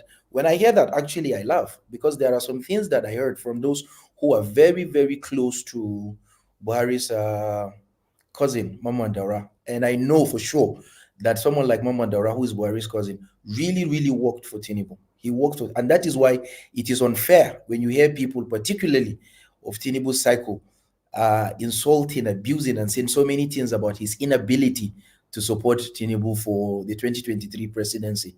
I think it is if you know so many things that was, because, for instance, I'll give you an example here for sure. You can ask those who are close to Osibanjo, for instance. Like a month before the primaries, the APC, Obasanjo paid a visit to Momandara, and Momandara made it clear to him. He made it clear to him that we have given our word to Tinubu and we are not going to retract. We are going to work 100% for Tinubu. Now, anyone who is in Osibanjo's cycle, I want you to ask them if that really happened or not, and they will tell you for sure it happened. If they will be honest, it really, really happened. I'm telling you this for a fact. I'm telling you this for free, that Momandara and his people, who are very close to Buhari, 100% worked for him. So when people say, you know, he was against him at the primaries, he was that, you know, I mean, even the governors, some of the governors came out and said that. But Buhari, then Q, what gave Osinbajo and the Rivers guy, what gave them the Amechi? Amechi, what gave them the hope to go into that primary, knowing full well they don't have the support of Buhari? What do you think? Okay. Let me say this. There are so many people who are close to Buhari who really, really wanted someone like Amechi to become the president. And then those who were very close to Osibanjo wanted Buhari to endorse Osibanjo. Do you get what I'm saying, Baba? Yeah, go ahead. Go ahead. That was what happened. There were those who were very clear in the cycle, his aides and so many of them, who really were working so hard to ensure that Amechi, becomes the candidate. But similarly, Osibanjo had people who were within the cycle as well, who wanted Buhari to endorse him. That was just what they were looking for, an endorsement. And Buhari said no, he was not going. He was not going to endorse anybody, and he did not endorse anyone. He did not. He kept quiet, and that was what was so confusing to a lot of people. It was confusing because he refused to endorse anybody. But his cousin made it clear, I'm telling you this for free and for fact, that we have given our word to Tinubu and we cannot retract. We are not going back on our word. We are going to work for Tinubu. This really happened. Those who are close to Osibanjo, if they will be honest and if they can take an oath, please let them tell you what really happened. Because Osibanjo really worked for that ticket, but he lost. And he was 100% out for it.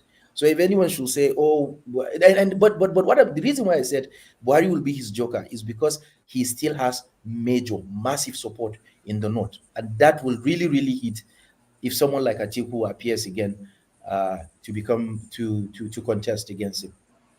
All right, one man, real quick though. But Q, Buhari's body language didn't suggest he actually people do say that. People Did you see that?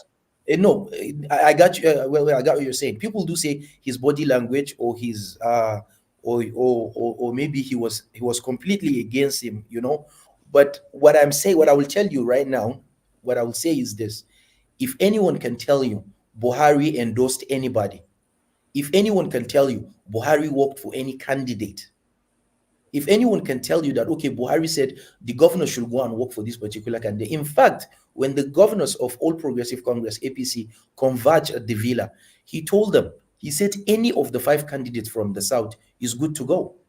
He told them that, and he made it clear. He told Garba Shehu to go out, issue a statement, inform the public that I did not in any way endorse Ahmed Lawan. I did not do that. He told Garba Shehu to do that, because the governors met him and he said he didn't even know about that. And that was when Garba Shehu issued a statement. Because he was quiet and because he refused to endorse Osibanjo, so it became confusing to all the contestants. Okay, Mr. Akin. All right, brilliant. All right, brilliant.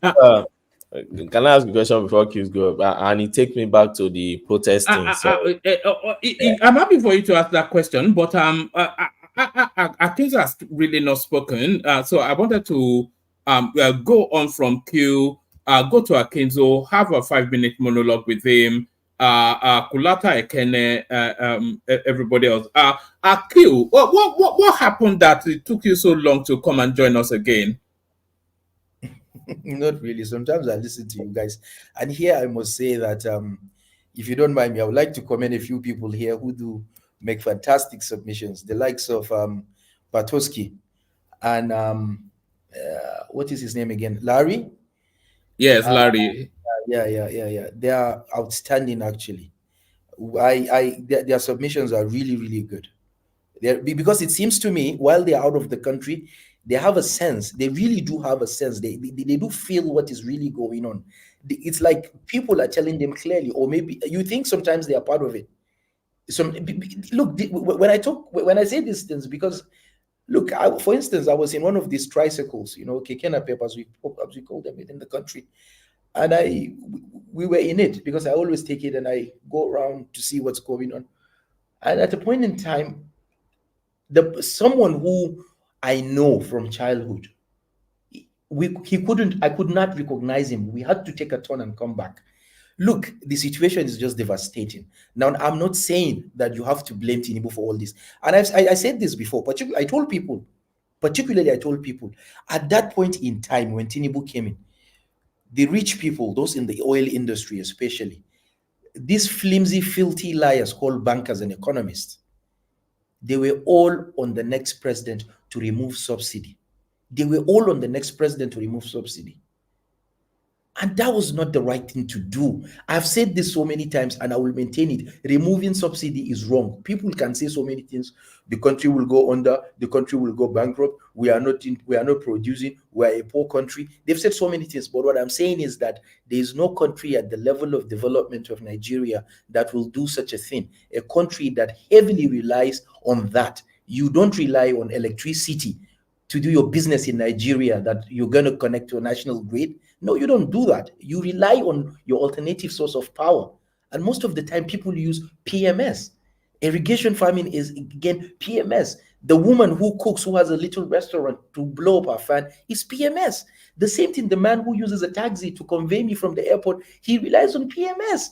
What I'm saying is that when they say, okay, subsidize production, in the case of petroleum, you just cannot do that. Fortunately for us, we have it abundantly. But yes, I agree, the system is messed up. The institution is so corrupt. But what he was supposed to do, if people do call him as courageous and bold as he is to confront those people within that industry and to ensure that you have this, manage it for a while, and then you see what you can do with that industry.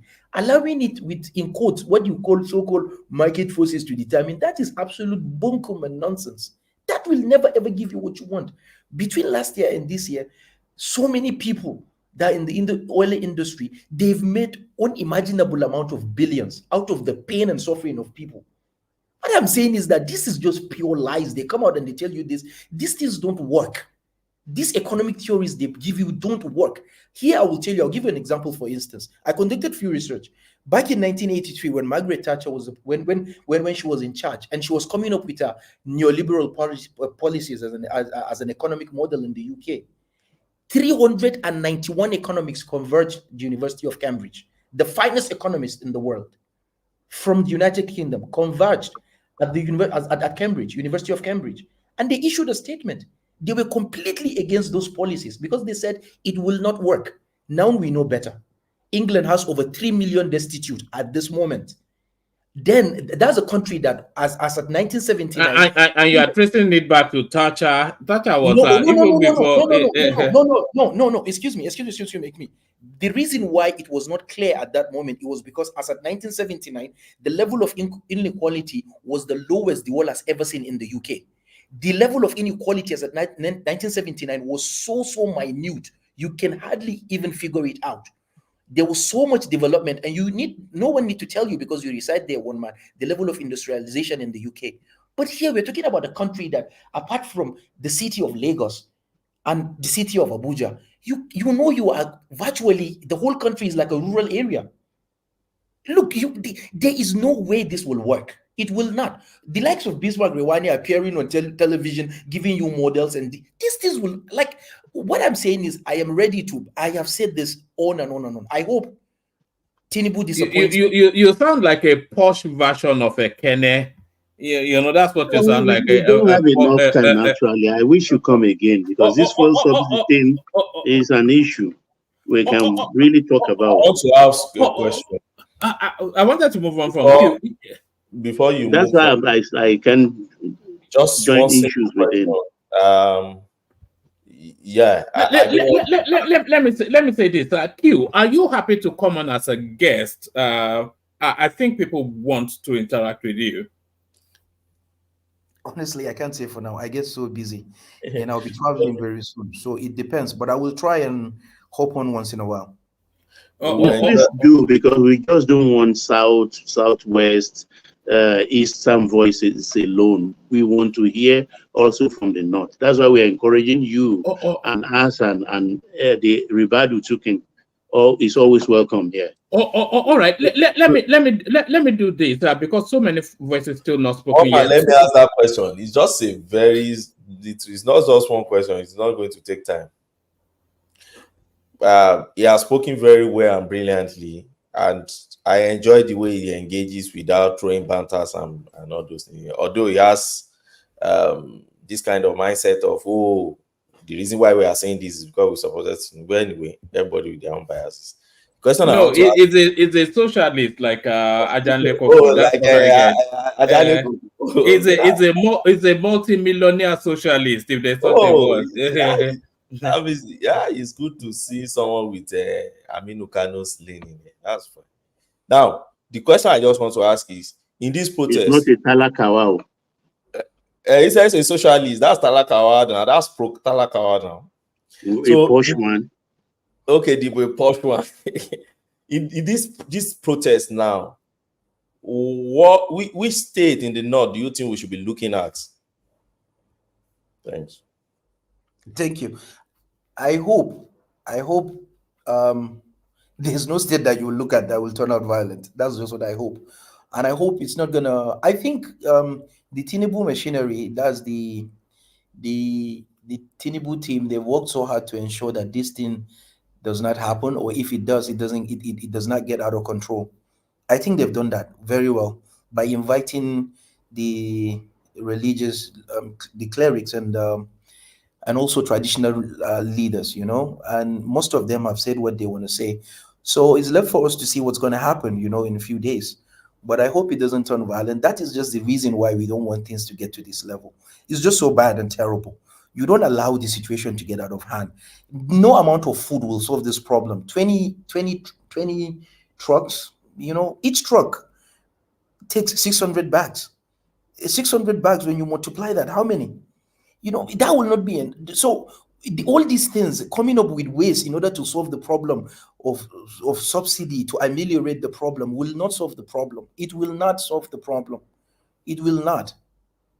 So I hope it's not going to turn violent. I hope people will just come out and demonstrate and say their minds and go back. But it's just not good, And make no mistake about this. And make no mistake about it. I've had people say, "Oh, we don't want these things to happen in Lagos. We don't want it to happen in this." I don't think that is necessary. There will never be another NSAS again. That I know for sure. But make no mistake about it. Are you sure? About it. No, I'm coming. Just wait and hear this, please. You will never ever have another NSAS, but you will have worse than NSAS if things go ahead. If things go ahead the way they did in 2020, that I am sure. You will never have another NSAS, but make no mistake, if things get so bad the way they did, you will have, because now people have it at the back of their mind. This is how we were handled. This is what happened. So that is why people are right to say to an extent that, look, we have to be careful. We don't want this to happen, because you cannot have that again. You're just going to get something worse than that. And so the government must work round the clock to ensure that people, or at least the vast majority of Nigerians, their welfare, that the government is working on their welfare. Okay, thank you, Q. I've been listening to you. You see, you are just re-echoing or re-emphasizing what I said earlier, that the government must, Tinubu must be proactive by doing something very quick. Yes. That will show to Nigerian people that, yes, they are trying to solve the problem that we are facing as a country, particularly the oil subsidy that he removed. He must bring oil subsidy back, petroleum subsidy must come back. Because so many people are saying that now. Petroleum subsidy is the driver of economic activity in Nigeria. Absolutely. Since they remove it, the economy has been collapsing. Yes. People been losing money. Businesses been closing down. Billionaires in the country have been losing money. Corporate organizations been losing money. We can continue like this. If it doesn't bring back that petroleum subsidy, the economy will collapse on him, because the political collapse and the hardship will continue to be more harsher than what we have today. So they have to, like I said earlier, they have to bury their ego. They have to bury it. They are paying the subsidy behind the door. I agree. So why not come out openly that, look, we have tried it, it's not working, Now we're starting to we want to start petroleum subsidy again, but in a more accountable way, in a more dignified way, that there won't be corruption around it.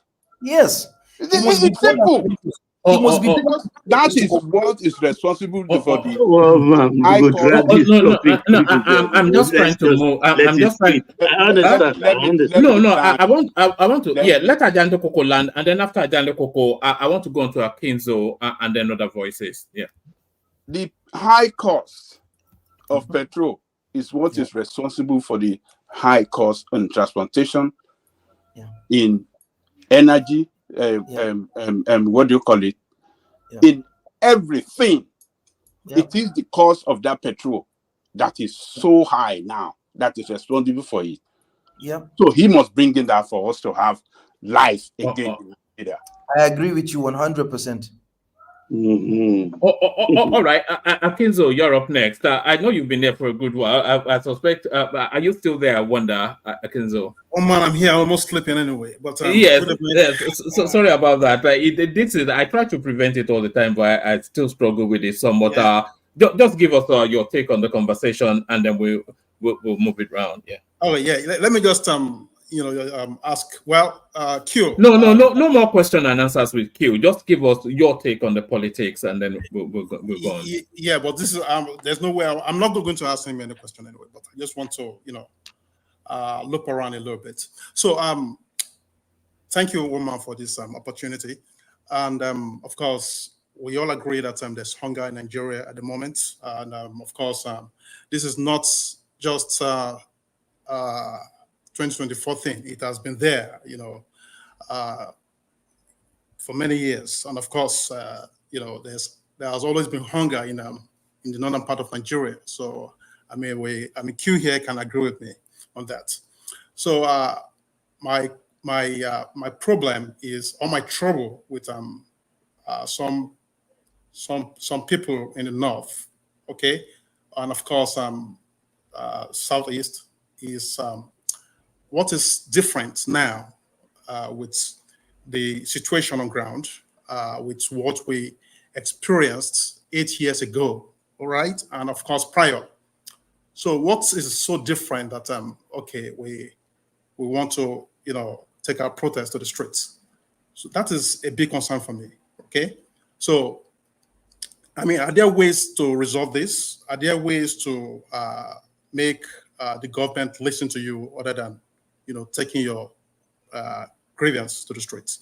Yeah, there are many ways, but you just have to engage them. We saw what the NLC did with regards to the proposal they made to government, which was, of course, ridiculous, right? And what happened at the end? The government actually proposed 65,000 to them, and I thought, well, maybe that was okay, but I was saying that the same NLC, who proposed about 500,000 or 600,000. What happened? Where were they? Were they sleeping when the government slaps them on the face and say, hey, we cannot do 500,000, we can only do 62,000 or 65,000? What happened? Did they bend over for the government? What happened? So this is a burning question that I keep asking each day. But that aside, let's go to Kenneth Okonkwo, right? Which is, of course, it's so ridiculous that with the way he goes around, to most of these television stations to brag and to say all sort of nonsense about the present administration, that that this government is just some kind of shithole government, right? I least expected that he would ever leave. I thought, they were like, conjoined, twin. He could never leave the Labour Party or Peter Obi. But I'm so surprised that he's calling Obi the name he called him, just like you posted in the on the screen, one man. So this is just what these guys do, especially guys from the obedient camp, Kenneth Okonkwo. And of course, this is just Kenneth Okonkwo we're just saying now. We'll definitely see more of this happening in the next couple of weeks. It's just a shame that they failed to put or to get their acts together. Okay? We know that Peter Obi, as a person, he doesn't have the balls, right? If you were in government right now, I'm sure what we're experiencing right now would have been experiencing times 20 of it. That's a fact. But does it have that rigidity or the brevity of Tinubu?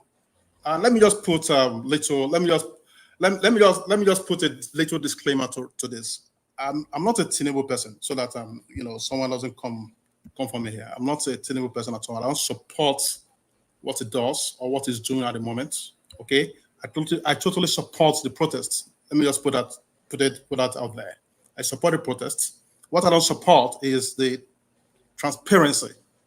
Okay, that is not in this protest. They have failed to tell us the reason or the faceless, I would say, gangs. I can call it gang for free. The faceless gangs who have failed to actually reveal why they actually want to protest, go for this protest. They should be bold to say, okay, they don't want Tinubu, period. We want to get this guy out of office. It's not about, they shouldn't come under the guise of, we are hungry, we are, his policies are bad. Of course, everybody is on the same page with we're hungry, and of course, some of his policies are bad.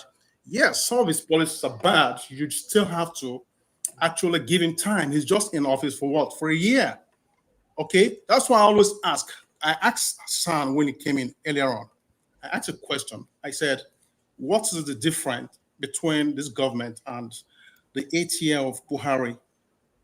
And he narrowly, dodged that question. Okay. And one man, I don't know why you didn't allow me to, push back at him with regards to that. He didn't answer my question. Okay. I was expecting him to say, hey, look, it's allowed to have that bias. Yes, I'm a Southwestern person. I'm Yoruba. I'm definitely going to support my own when it deems fit. Okay, but not blindly though, but when it deems fit. But when you see what is right, you need to call it out. When you see what is wrong, you still need to call it out. So that was what I expected of Hassan to have done while he was here earlier on, to have called out the shenanigans that was on during Buhari's administration with regards to what is going on right now. I'm not speaking with two mouths. Okay, so it's just a shame that we are divided in terms of many things in Nigeria. We need to come up with different coloration to what is going on right now. Okay, well, it could be tribal, it could be religious, it could be whatever you choose to call it. But the point is that there is no sincerity to whatever protest or protesters, okay, are targeting towards this administration. They should actually come up with ideas. That's what I expect of the gang, the so-called gangs. Okay, that's what I expect. They should come up with better ideas. Okay, that would allow these governments to actually see what they actually are doing wrong. Okay, if they chose to not do that and they think, well, let's do the Kenyan thing, well, it's just a shame. They're going to fail. So that is just it. So what is next now with regards to Tinubu's administration, with regards to the protests? Well, that is that is left to the protesters. If they choose to want to go to the streets, well, I mean, it's they might not find it funny. Okay, so the point is they should call their gangs, the faceless gangs, and come up with better ideas that probably would help reduce or ameliorate the hunger in the land, and we'll have a brilliant administration moving forward. So that is what I have to say, woman. Thank you. All right, brilliant, excellent. Well put. Sorry about the long wait. Who's up next? Ekene, you're up next. Ekene, let's hear from you, Ekene. All right. Oga kwata kwata, eh? Abodina. Eh? I just do. You just did. So it be like say Kenneth Okonkwo na the latest one to jump ship. Oh, now when you go come, we are still waiting for you to come out publicly and denounce Peter Obi, but Kenneth Okonkwo has been your John the Baptist, your forerunner. Okay, I cannot jump ship because of Kenneth Okonkwo jump ship. Well, I know my leader and I know who I'm following. So, and right now, the situation we have at hand, we're not talking about P2B or anything about politics or whatever, but Kenneth Okonkwo decide what is good for him. He's a grown-up man. He knows whatever decision he wants to make at any point in time that will favor him or favor his career, maybe political ambition or whatsoever. So if he thinks that that decision will favor him and his political journey, then that's good for him. How can I tell a man above my age more than how many times to what to do and what not to do? So he was a member of a political party before he joined the Labour Party. But even at that, I know that Labour Party contributed to most of the issue we are having today, especially the leadership of that party and Abure and the co. So, but what do you have to do? Even I heard that the convention they had last time, the court has given judgment on that the convention is well accepted because INEC monitored it. So I think many of them think that there is nothing they can do again. So because it's all about their interest or whatsoever. So they have to leave. So for me, my interest might not be their own interest. So the only reason why I joined political parties to, at least when we are talking about changing Nigeria, then you are getting involved in your own local government to do the things you have to do to be able to get the leadership we really need for this country. So that's it. I wish him good luck. All right. What else are you looking at in the politics today? Not really much. I just came in when Hassan was talking, so I wanted to say some things, but you know, a lot of voices that I cannot interrogate them, so I decided to keep calm. Yeah, but did you agree or disagree with what Hassan had to say? Well, nobody that lives in Nigeria, stay in Nigeria, work in Nigeria, that will not agree with what Hassan has said, unless you want to deceive yourself. As far as you live in Nigeria and you work in Nigeria, you earn in Nigeria, that you will not agree with him. You know, most of the things he said are almost what I say here every day. You know, you even mentioned your own experience of someone when you are buying something either at the mall or people, somebody will be. It happens to me several times. So it's not what if you say it, I just laugh, or if you say that somebody told you, I just laugh. You understand? You see a grown-up man.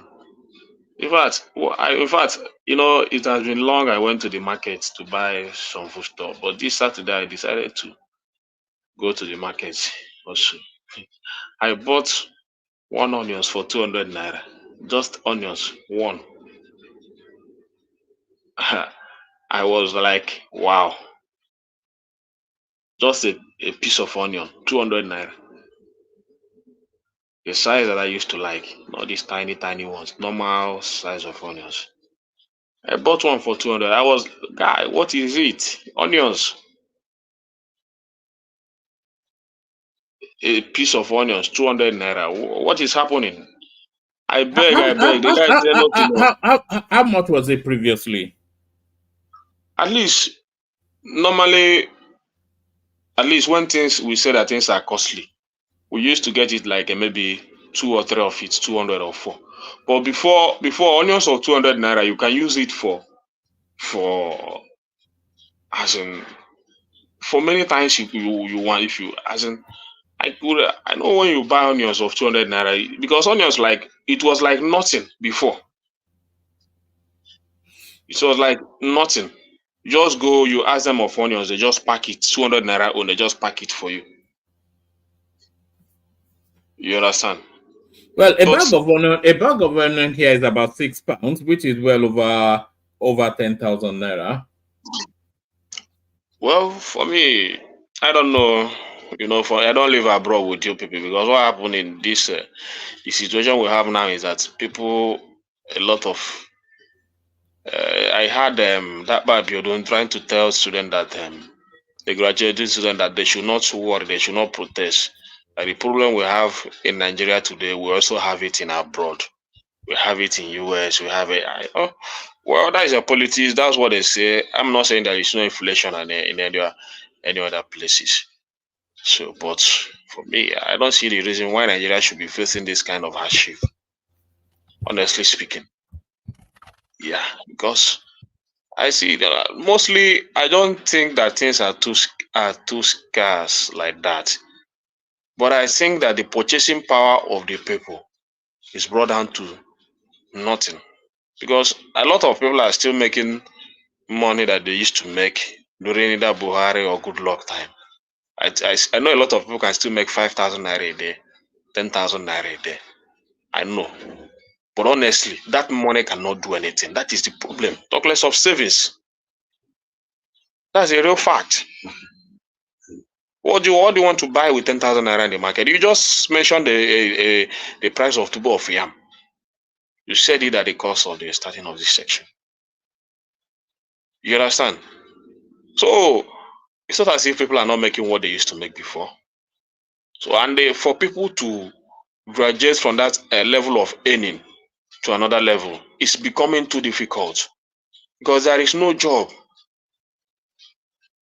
to be able to do that. So you have to still stay in that level that you used to be before. At least if someone can make up to 20,000 naira, then I think that should be enough maybe to survive with the situation of Nigeria today. But how many people is earning that? Apart from big men, even big men, they complain. You understand? People should be somebody. If you're able to make 10,000 naira, it's a very big money. With savings, either 1,000 or 1,500 out of it a day can sustain you. We're not talking about the increase in the rent, in everything. Sorry, Kenny. One man, I can go out for Prince Daddy to come in. Hello, woman. So yes, yeah. All right. Yes, I'll probably go out as well to bring in Thomas. But I think I may have something for Ekene just on my way. Kenneth, this one is for you. This your whatever it is that you do all the time. This one is for you. What is that? Wait, this one is for you. This is only for you. Have you got your dancing shoes? This one is for you. No matter how them try, Nigeria go survive. Our roots them strong for ground, ancestors no go gree, Nigeria go survive. So that one is for you. Whether you like it or not, Nigeria go survive. Whether you like it or not, Nigeria go survive. Look at this guy. I've never said that Nigeria will not survive. Ekene, yeah. Have you asked yourself the reason why that onion is expensive in Lagos? It is because why the northern guys are feeding you, and we and our people are doing exporting and doing things and run out from farm. Now they are having problem. The effect is what you are seeing in our place. No, honestly speaking, I don't think that is the main reason. Those onions, our people don't plant it. They are all from the north. All right. Kenneth, sorry, Ogweni. Apologies, everyone. Let me bail out. I've had quite a long day. I didn't even think I was going to be here that longer, but I think it was Hassan and Q. I couldn't just miss not interacting with them. So Team Majek, Ayo, of course, are traditionally and always Ayo. So that's Ayo still. He holds usually an AK-47 to it. That's still Ayo. That's Team Majek in conversation still. Ayo still. That's Audi, known as Paddy on the screens. That's Team Majek still. And then that's Team Majek with the latest installment, I should say. So thank you to all those. The super chat still always open to the after hours as well. So let me bail out a hand over to Thomas. Quite a few people in the backdrop. King Emeka is there. I think Remy is there as well. So plenty of conversations still to be had. I'm not quite sure if we have Kulata here. We have him in body, maybe not in spirit, but thank everyone. See you tomorrow.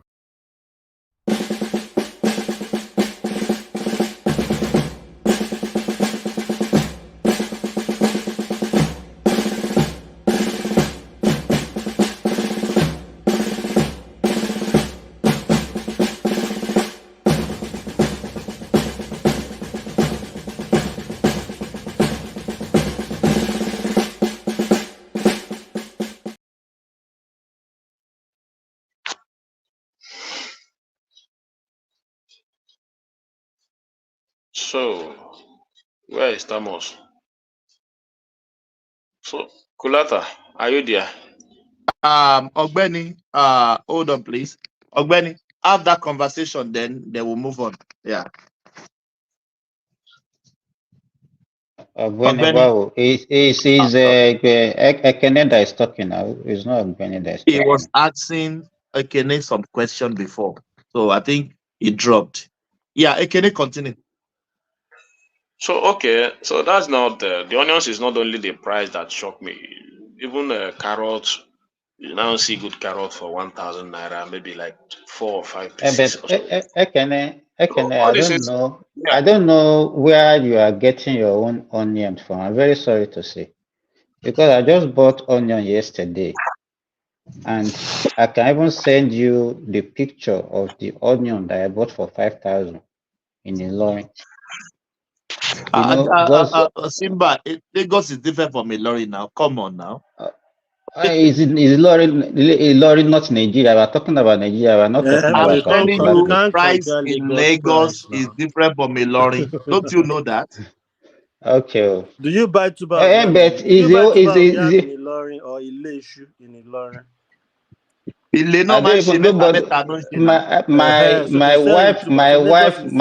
My wife bought.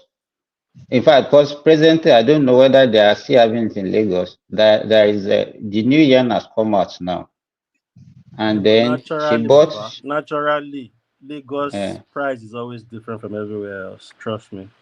But Simba, are you? Is that Excuse me. Simba, when You know, last did you leave Ilorin? When last have you gone outside of Ilorin? I'm talking about. I'm in Ilorin as I'm talking now. I'm talking as I'm talking to you now. I'm in Ilorin. I'm not talking about what the. So what are you talking about? I don't know what you say. When last did you leave Ilorin? That's what I'm saying. Leave us out. When last have you gone outside of Ilorin to go somewhere else, like maybe a trip or something? I was in Lagos last week. Saudi Arabia now. I was in Lagos. I was in Lagos between Monday and Friday last week. I left Lagos very early. In fact, even that morning, I even show. I deliberately even show my video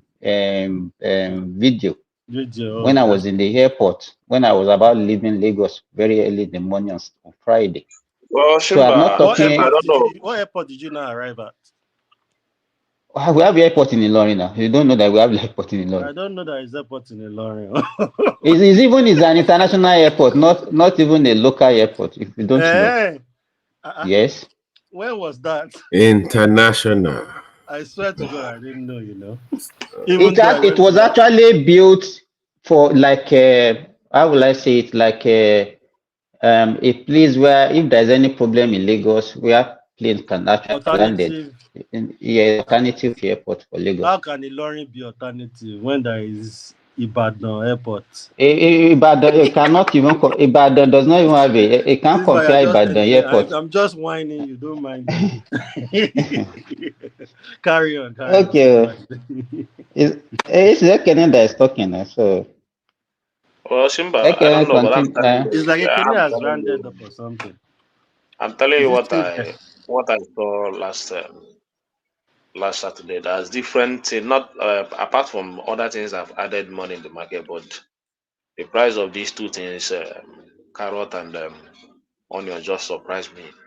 So, and I'm thinking that things is going to be getting better, but it seems that every day by day, the narrative is changing. So, and I was expecting the government, all this meeting and organizing and trying to organize anti-protesters and all this stuff.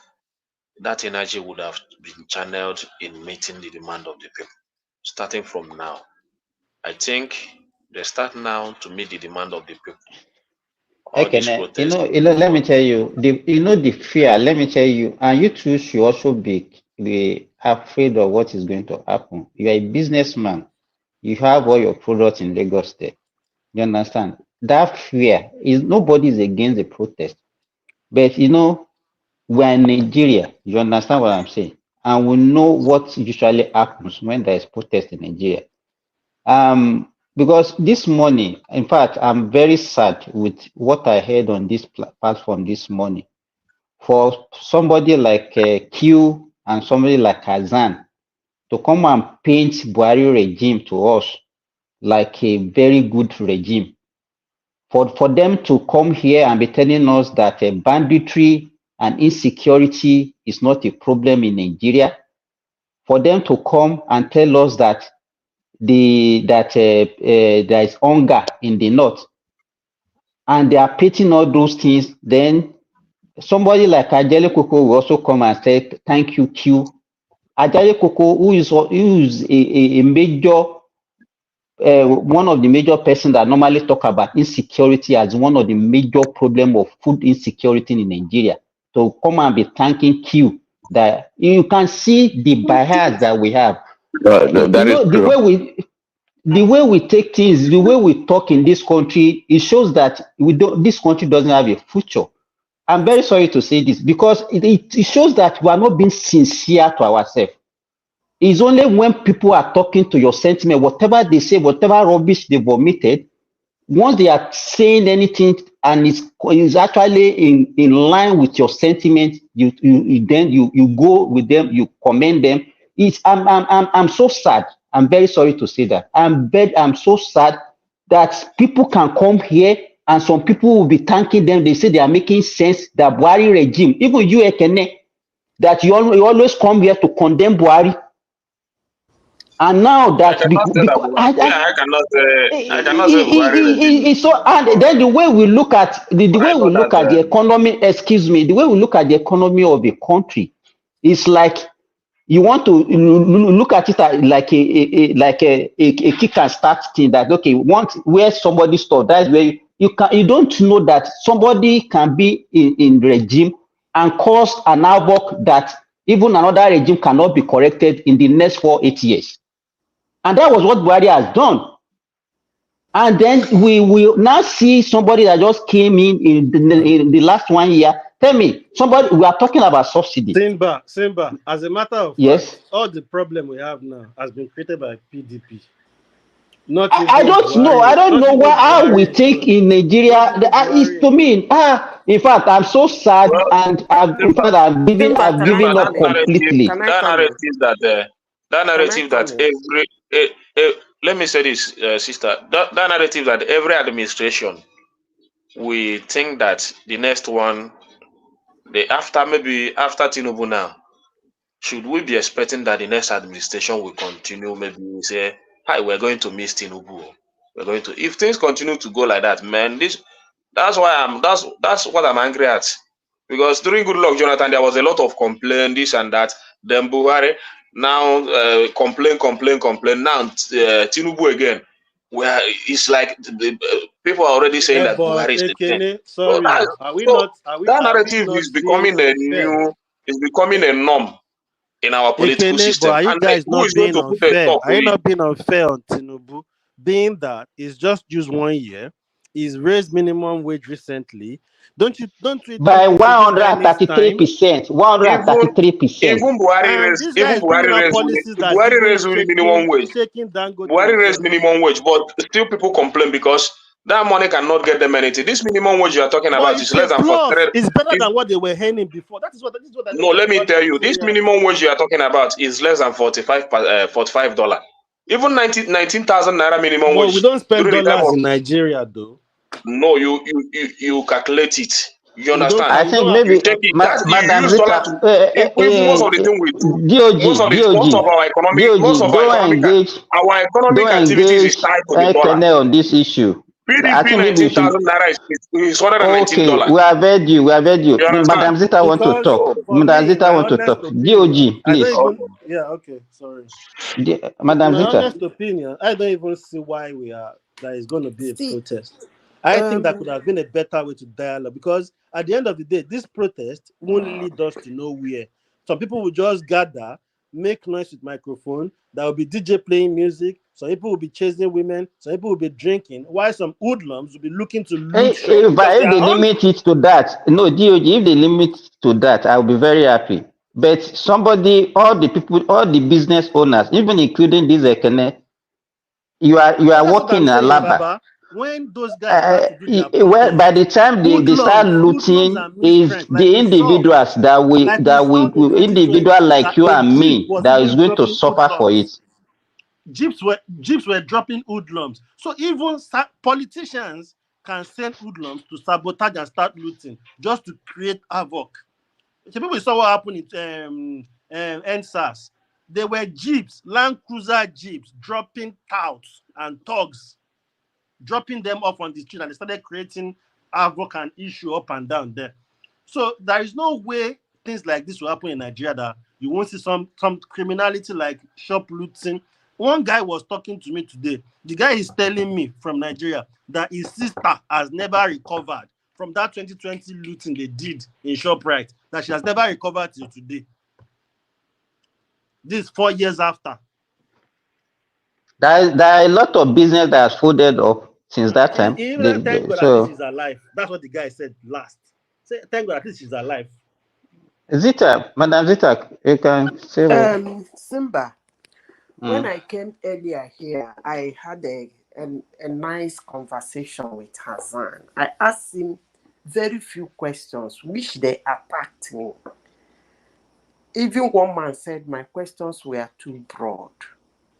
One man sees all these northerners. Always, actually, he loves them. He wanted to. He will give them all the time. The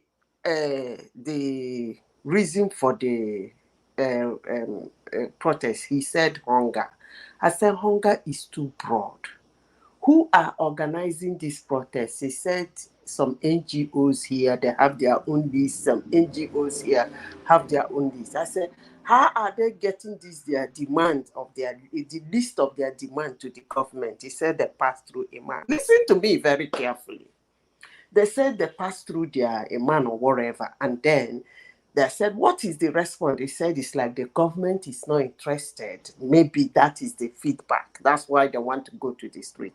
And I said, how are they going to do the protest? Is it that people will jump out of the street and start demonstrating, which is an uprising? That's not a protest. Because if you want to do a protest, you organize it and you have convening points. Madam Zita, there was a little one that happened in Lagos yesterday, and I saw one of the inscription, Tinubu must go. Wait, is that a I'm coming protest? to that.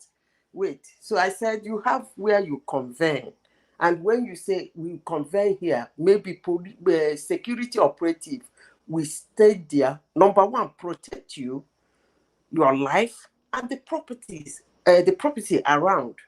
He said that he doesn't know. I said I engaged him because he spoke eloquently concerning the protest as if he's an insider.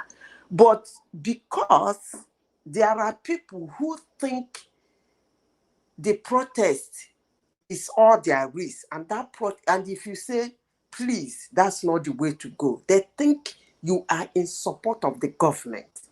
Now, let me say this, and I will say it. One thing Nigerians will understand, and their cohorts that are overseas is shouting at them to go to the street, is that, mind you, chaotic protest is your last card. You see this protest they're going to do now? Look at the Kenya own. How many weeks did it last? What happened? The people are backing his cabinet again. And then what? You are playing your last card. They've done the highest they can do. They have work they want to do, burning people's car, looting people's store. Some of them died. Some police officers died. And there is it.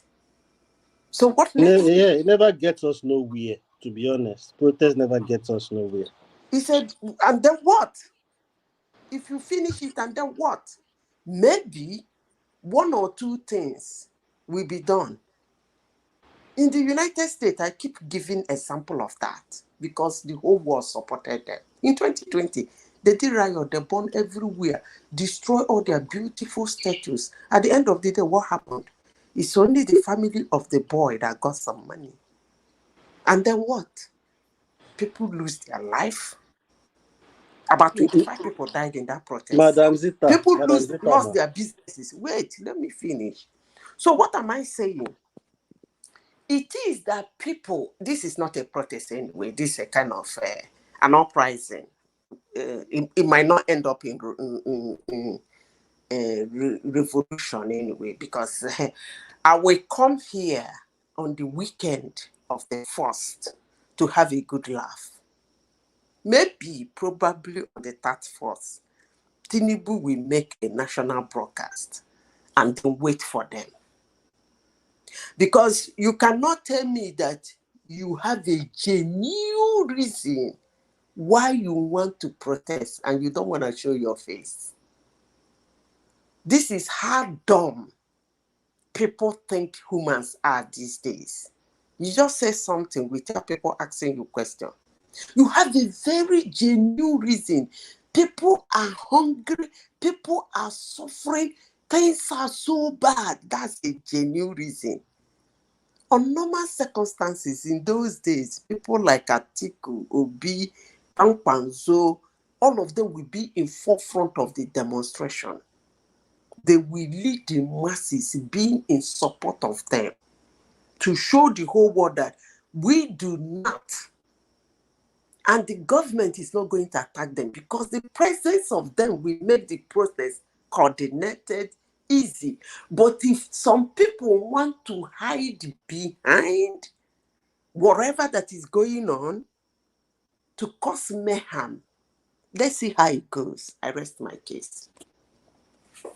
Madam Zita, let me tell you this. Because I'm not part of the people, I'm not a social commentator. I'm on ground, I know what is happening. In the late 80s, the early 90s, my auntie used to sell engine oil. So I used to sell engine oil to places like Bida, Kotangora, Mina. There was a day, precisely I think 1991. I went to a restaurant in the garage Simba, in Bida. hold on, Yes. not to come in. Nobody is stopping them from protesting. No. Well, I want to even say this thing that Azan was talking about hunger, and he was saying that if you live, let me make this comment, please. For those saying leave them, let them protest, how dare you tell them not to protest? Let me make this clear. Nobody, absolutely nobody can stop a protest. If you think anybody can stop a protest, you are dumb. Let me say this. You go come out, you go protest, waiting you see you take. Because the military is not going to block your doorstep. They're not going to lock your door. I can assure you that Tinubu on the 1st of August is not going to declare a curfew in Nigeria. That's not going to happen. So this question of let them protest, allow them to, I don't even know where the question is coming from because nobody is going to stop you. They just tell you, we are just discussing the consequences of your action. What is going to result in? That's all we are discussing. We are not saying you shouldn't. After you don't see me, I don't see you. So you get out in the street, protest. That faceless protest you people want to do, you did it in 2021, January. You called it entered.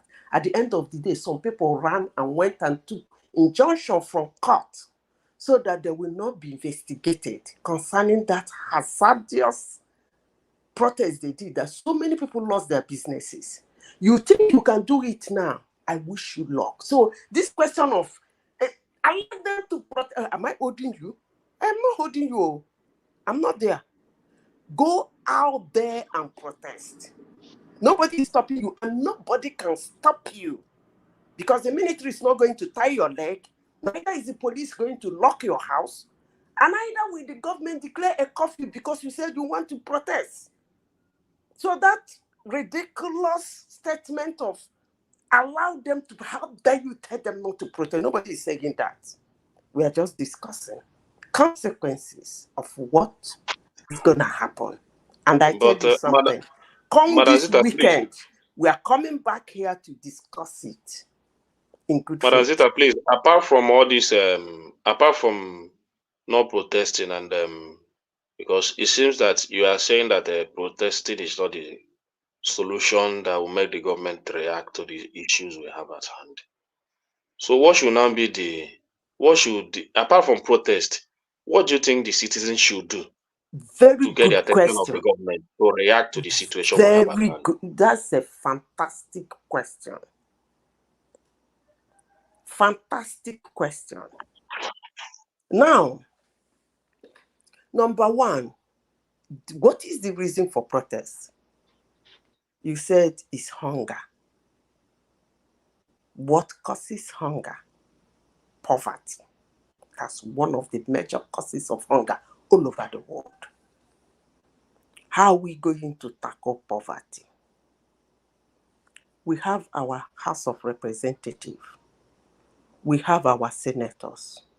These are people we know in our own locality. We know their houses. Why don't we go there and table our demand to them? As you table your demand, we have how many years more to go for the next election? 3 years. Good. No, it's not up to 3 years. 2.5 years. We have enough 3 time. years, right? She gets the point. We have enough time to sort out their fuck up. So the way, Ekene, the question you ask now is the best question so far. Because if you burn houses, destroy lives, destroy property. They didn't do anything. What are you gonna do? Nothing. But I tell you, if every community should channel their demands to be put in the house by their senators, by their House of Assembly, and in the next 3 years, that thing is not done. Ekene, are you there? Yes, I'm here, listening. O nwere ihe ndị Igbo na-akpọ onye nwere mmadụ ka ego. You know that? I know. Igwebike. No matter how powerful a senator is, if his senatorial district say he's not going anywhere, no amount of rigging, they won't even let him in the first place. So can we do that? Honestly, I can trust myself to do that, but I don't know. No, I'm just saying. Let me chime in if you guys don't mind. You asked me a question, and I gave you a suggestion. Yeah. A perfect question. That's the very beautiful, smart question you asked this morning, and I gave you an answer. Can we do that? Okay. We know their houses in the village. You are senator, definitely you know his house. If you don't know, you go ask, you go know. Yeah, let's hear from Prince. I'm happy that Madam. Hassan came here and said that it is NGOs. And the ridiculous thing he said was that they go to Imam. Did they elect an Imam to talk to Tinubu? No. They should go to... You know, I have a problem. Honestly, I keep saying this. We have been lying to our generations. And when we lie to them, they don't ask us questions. They run with our propaganda. They run with our ideology. And the world is collapsing by the day. He came here and people were hailing him. He said they went to the man. Did you elect a man to represent you in front of Tinubu? Because Tinubu is actually the issue. I will have a good laugh on Saturday here. I'm telling you people, Tinubu is the issue. It's not this hunger. I can assure you people. We know now that's their target now. They're already putting it there now. Tinubu must go. Did you elect a man to represent you in the presence of Tinubu? The answer is no. Because Nigerians see government as Tinubu. But let me follow them in their thinking. You didn't elect a man. Madam Zita, you know what? Madam Zita, he said that the people did not vote for Tinubu, that is their imam that instructed them to vote for Tinubu, that the people did not vote for Tinubu. That is the imams that was what Azan said now. Oh my God. Is that not ridiculous? Okay, wait. The imam told them to vote for Tinubu, right? And the same imam told them to vote for their senators and their House of Representatives. And what did the man told them when he told them to vote for Tinubu and the senators? He told them that the senators will represent them, right? So when you tell me to vote for somebody, that person will represent me, and I voted the person is not representing me. I go to you, I tell you, look, you told me to vote for this person, he's not representing me. You say, I have talked to him, he's not good. Is it not in the real sense, it's common sense, for me to go to the guy and say, look, actually, I didn't want to vote for you, Mr. Senator. Our imam said to vote for you because he told us you are good. You are not doing your job. Look at what we want. Are you going to do it or not? There is another election coming up. Onye nwere mmadụ ka ego. They are not bigger than Nigerians. All right. I think Prince Daddy wants to chime in. Yeah, you know, Prince Daddy will not push hard. Yeah, Prince Daddy. Yeah, let's hear from you. Yeah, thanks, Thomas. So I was going to say, Madam Zita's solution is it's a good solution, perhaps a long-term solution, but you see, the people need immediate impact to the solution, and I'm not even sure about the definition or actually explain what causes poverty. See, if to me, what's causing poverty is not really lack of what food. It's about No, I said that. what causes hunger is poverty. Only What for the causes word. That's hunger what I is said. what causes Poverty hunger is is poverty. poverty. Yes. Okay, Um, um, please, Daddy, with your permission, please. I have three people at the background, so I want to know who is active on the screen so that I can put them at the background. Let me know who is not active. Do we Ajali Coco? We can't kick Ajali Coco out. Yeah, Kolata, do you have Kolata? I don't think so. Kolata, I'll give them benefits of that. Maybe we have a Kene, of course. We have DOG, of course. We have Prince, of course. Babati, do you have Babati? I'm Babati here. is here. Good. Yeah, we have Simba, of course. Madam here, we have. Do we have Emeka? Emeka? Yeah, let's kick Kolata out and to replace him with Remy. Yeah. Go on, yeah, Prince. Yeah. Thanks. You said hunger causes poverty, but the point I'm trying to make here is that I look, said poverty causes hunger, poverty not the other way causes around. hunger. Right. Okay, poverty causes hunger. So the point I'm trying to make is that look, to me, the hunger in the land has to do with bad policies. It's about bad policies and lack of vision, especially in the agriculture or farming sector. That's what it is. Even if people are able to afford food, okay, even the poor would have access to food. They would. So it's yeah. And again, the people need a short-term solution. And but the protest, I'm not for this protest, but the point here is that the senators, they are recyclable. Okay, they're not going to make any impact, but the governors are like directly there to be challenged, okay, to bring about solution to the problems of the people, not so much going after Tinubu. And these people are not ready to go after the governors. They rather play politics and go after Tinubu or APC. That shows their seriousness. I think the government, I mean, and Tinubu has a role to play. And if they all work in tandem, they need to. We talk about investment all the time in agriculture, but agriculture or farming should be the least that the government, the governors can do in the country, okay, to alleviate the pain of the people. But they're not doing it. See, I don't want to give the Nigerian government a pass. Okay, um, no, there has to be a pressure from different perspective on these people. There has to be. Okay, where should the pressure come from that makes the most impact is the key here, and these people that determine that it's the protest against the government would do it. Just like I've said before, I don't think it's going to yield much. Just like Madam Zita said, I don't think it's going to yield much apart from destruction and mayhem everywhere and destroying people's businesses. I don't think it's going to make a much impact because the people pulling the levers in the different states, they're not being challenged. They've been given a free pass.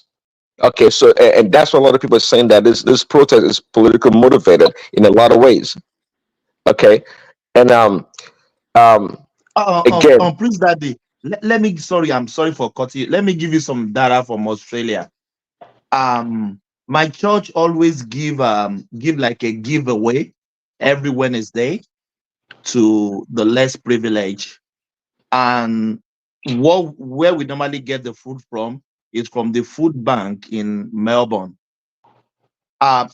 Please, Daddy, just guesstimate how many people the food banks in Melbourne feeding every day. a Just thousand, guess. 1,000. 65,000 people are being fed by food bank in Melbourne every blessed day. People Yeah, are okay. in poverty, people that cannot even buy food. So I think we always think that our life is so bad that we in the diaspora we are living in some Eldorado, that there is no poverty in Australia, there's no poverty in America, there's there is poverty. Prince, Google it. 65,000 people are being fed food bank in Melbourne every Thomas. day. Thomas. Yeah, Thomas. The Yes. thing is, I've said this earlier on. I just think Nigerian government, they need to find a way to educate people about governance so they know where to channel their energy. There is a lot of honorables, federal honorables, senators. I know back in the days, as at Yaradua days, I know honorables that the money they give them alone, instead of them to spend the money for their constituency, the allowance they get for their constituency every month, what they do is they will just call party meeting, cook food, serve food. They have envelope that they put 5,000 in one, 10,000, or they know who they want to give 5,000 to. Instead of the money, and those people too, they don't know nothing, they don't know anything. Instead of them to come to say, in this area we don't have water. Can you do borrow for us from the allowance from this week? My MP in the UK, I have my MP's number. If I have the issue, I can call my MP. How many people have access to it? How many people even know they can go to their honorable or go to senator or go to chairman? If in Nigeria today, if their area, if the street, the road in their street, let me tell if you it's not this. good, Let me it's tell you this. Tinubu. If the honorable come with the money and ask them that, do you want this cash, the money in cash, or you want me to dig a borrow Or for projects, you? They will take money. cash. No, Okay, why are you people ask Simba, you them said if they that want the money before. in cash? Simba, let's be Let me tell realistic. you. Okay, Let me tell you let me this. explain to you. I'm Sorry, very close to these DOG. people. Let me explain to you. So every month, Okay. back then, they get 7 million naira per month. Not part of their salary. It's not for them. It's for their constituency. Whatever they need to go and do in their constituency. Which is why Tinubu is talking about locality. Governors need to start working. Chairmans need to start working. Even as little as chairman. Some chairmen, you can't even see them. An ordinary person that doesn't know them can't go to the local government and say, oh, I would like to see the chairman. They can't. And this is Let the me problem. Okay, This is the problem. let me wrap up. Everything now in Nigeria is Prince Tinubu. If Daddy. people's road is not good in Ibadan, You it's asked me a Tinubu. question that have I witnessed it? Is that not the question you asked me? No, I didn't ask you if you witnessed it. We all see No, things no, today. yes, Pathfinder. Prince Daddy said he asked me that question. No, I Is think that what you said. I say you said something like that before, that people would choose money over projects. it's not, I'm not just saying it because let me tell you something that my brother is an engineer. No. Let me tell you this. Let me tell you Simba. this. People don't want money over projects. It's because I the will tell you. honorables, the governors, Let me they are tell not you. paying I will people tell to you. talk I'm to telling them. you this. Let me tell Hold you. I'm on, telling Simba, you this. listen to me. You Oh, see, DOG, they are why are not you painting arguing the with picture me? to these people. If I'm I not. say they need to educate the One people, voice, please. Oh, so, okay. That is they your need to own point. educate Let the me say people. this. These Let me people say. that are Let in me tell charge you of the this. money to do projects, they are not Hmm. showing sign to the people that, oh, you can come to us and we can do Okay. borrow for you. Let me What tell. people I want think to is tell when Prince these people Daddy come, this. like I will even mention his name. Baba Kinloye. You know Baba Kinloye, Abi, in Oyo State, I know Abi? Baba Adisa Akinloye. Adisa His son Akinloye. was an honorable. I don't want to mention his own first name. I know him. If you don't mention him, we You know might them. know him, but I don't We are want in to battle mention him. together now. So We know them. hold on.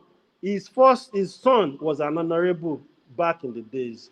This guy will come, put money in envelope, cook rice, go to his father's house, do party meeting. That money is money for the constituency. But once he has given all the party members that they have access to each other, 5,000 naira envelope, the one that will take 10,000 and they eat and they shout, PDP power, everybody go home. That is it. People don't realize. That's why I say government needs to start educating people to know that, okay, if I need so for my road, maybe I need to first go to the chairman. If the chairman is not making move, maybe I need to go to the federal honorable or the state honorable. So maybe they can What talk you to me, said, what you But just no, said is people you will are say correct, it's DOG. You are correct. I absolutely agree with you. But what I'm saying, let me give you another example. I have a brother, my blood brother. You understand? He is an engineer with one of the construction companies in Nigeria. I won't mention the name. They had a project in the Niger Delta, and they are laying pipe through villages in Niger Delta, and it was the one in charge of the community or the community that this pipe will pass through. So we'll go to the community, ask them, okay, well, this is what we want to do. What do you want us to do for you since this pipe is passing through your community? Could you believe that none of them will ask for school? None of them will have for potable water. None of them will ask for hospital. Is either they're asking for cash or they're asking for community town hall where they will be drinking burkutu. Baba, You those people understand? don't know they can ask these people for water. They don't know. They will Can go I there and beg interject? for water. They will be begging them that Okay, let me land before let me come Okay, there. land your Okay, point. okay, Land DOP, your okay. point. All right. So, what was I saying? So yeah, I mean, a good point. I mean, always said it. Now it has to come down to the grassroots, to the people in charge. I'm not. If you give senators, the honorable, bunch of money, what do you expect them to do? I mean, they're not the people on the ground that actually know what the people need. The best that they could do is exactly what they do. And actually, I don't even blame them. They can only share the money to retain their own power and strengthen their own, constituents, to vote for them. That's just the bottom line here. The point here is that, and actually, the reason why I actually came to the show is to make a comment about what Simba said last night or yesterday, and the problem to anger in the country, just like I said earlier, is bad policy and lack of innovation. And Simba, you made a comment yesterday that took me aback. You said when someone was mentioning the advancement of what Niger state is doing, the governor, in terms of the agriculture, and you made a comment that, oh, the farming season was coming to an end. I didn't know what you meant. See, that's a problem. That's part of the problem why we have food challenge in that country. Some countries like Israel, for example, they're planting, vegetables and crops in the desert year round because in our case the rainy season is coming to an end. We stop planting. So that's our problem. The inability to find better way to irrigate our farmlands. We throw our hands up that Is we that can't farm anymore. before I even made I made an example before I even made that statement. You understand that we have to do away with rainy season farming that we are doing. You understand? And I made the example that if you look at the two major rivers, if you listen to me quite carefully, the two major rivers that we have, the River Niger and River Benue, and I mentioned that I traverse between the one that at least in Kwara State between Jeba to Lafiagi to Patigi and all those areas that I passed through that route during the dry season, and I cannot even see one irrigation going on along those rivers. Well, yeah, well, to the point, and that's see, we have in this today's modern way of farming or of mechanized agriculture, we have a zero excuse, especially in that kind of climate. Okay, not to be able to grow food throughout the year. See, the problem is to the point, is poverty causes hunger. Madazita said, I don't think I totally agree with that. If we have plenty of food, okay, even the poor will have enough to eat without money because we have to dispose of those perishable commodities. It's because we lack innovation, investment, and creativity. That's the reason why we're suffering. That's the only reason why. And from Tinubu to in the past, agriculture should be the first thing attacked in that country. Once people can have food in their belly, I think most problems are resolved. Even shelter they can manage when people have food in their belly. See, it's just lack of innovation is what is killing us in that country. And not that like we don't have smart people. We have smart people, but the wickedness in their heart will not allow them, to think beyond themselves and their immediate family, to help the country. Anyways, thanks. Can I come in now? Good morning, everyone. It has been a very interesting topic from one angle to other angle. So I listened to when you guys started asking the two Northern guys question, and I also listened to their submission. It clearly shows there's a big division. And it clearly shows that those insecurity, I think, is also politically motivated in the North. If they can come here and tell us that that insecurity does not affect their farm, It's not the reason why we have blah, blah, blah, blah, blah, blah. That means they know the people that are doing this thing. It's just a way to also bargain for something from the federal government, one way or the other. So when you look at Nigeria as a whole, you will see that different tribe or different region have their own agenda.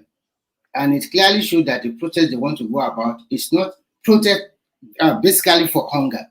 Because if you are saying people are hungry, an average person say, if you are hungry, what do you do? I think the best is just to go back and till the land. And when you till the land, what can the government do before we harvest? But if you are not talking about this or that, you want to change the constitution, you want the president to go away, that is already ulterior motive. And when you talk about constituency project, a good example is Bajabia Miller. If you see what this guy have done with the constituency project in Surulere local government, you will be amazed. He turned around a lot of hospitals, a lot of things he has done for them. And when you look at all other senator or rep in various parts of the country, some of them try, but majority of them do nothing. They just pocket the money and gives, and not that they pocket the money, because it is just a constitutional project that they will find somebody to execute in their constituency. So one way or the other, the money still go back to them. But at the end of the day, do they do something? They never do anything. Now, Mazam Sita says something, and which I hold in my left hand.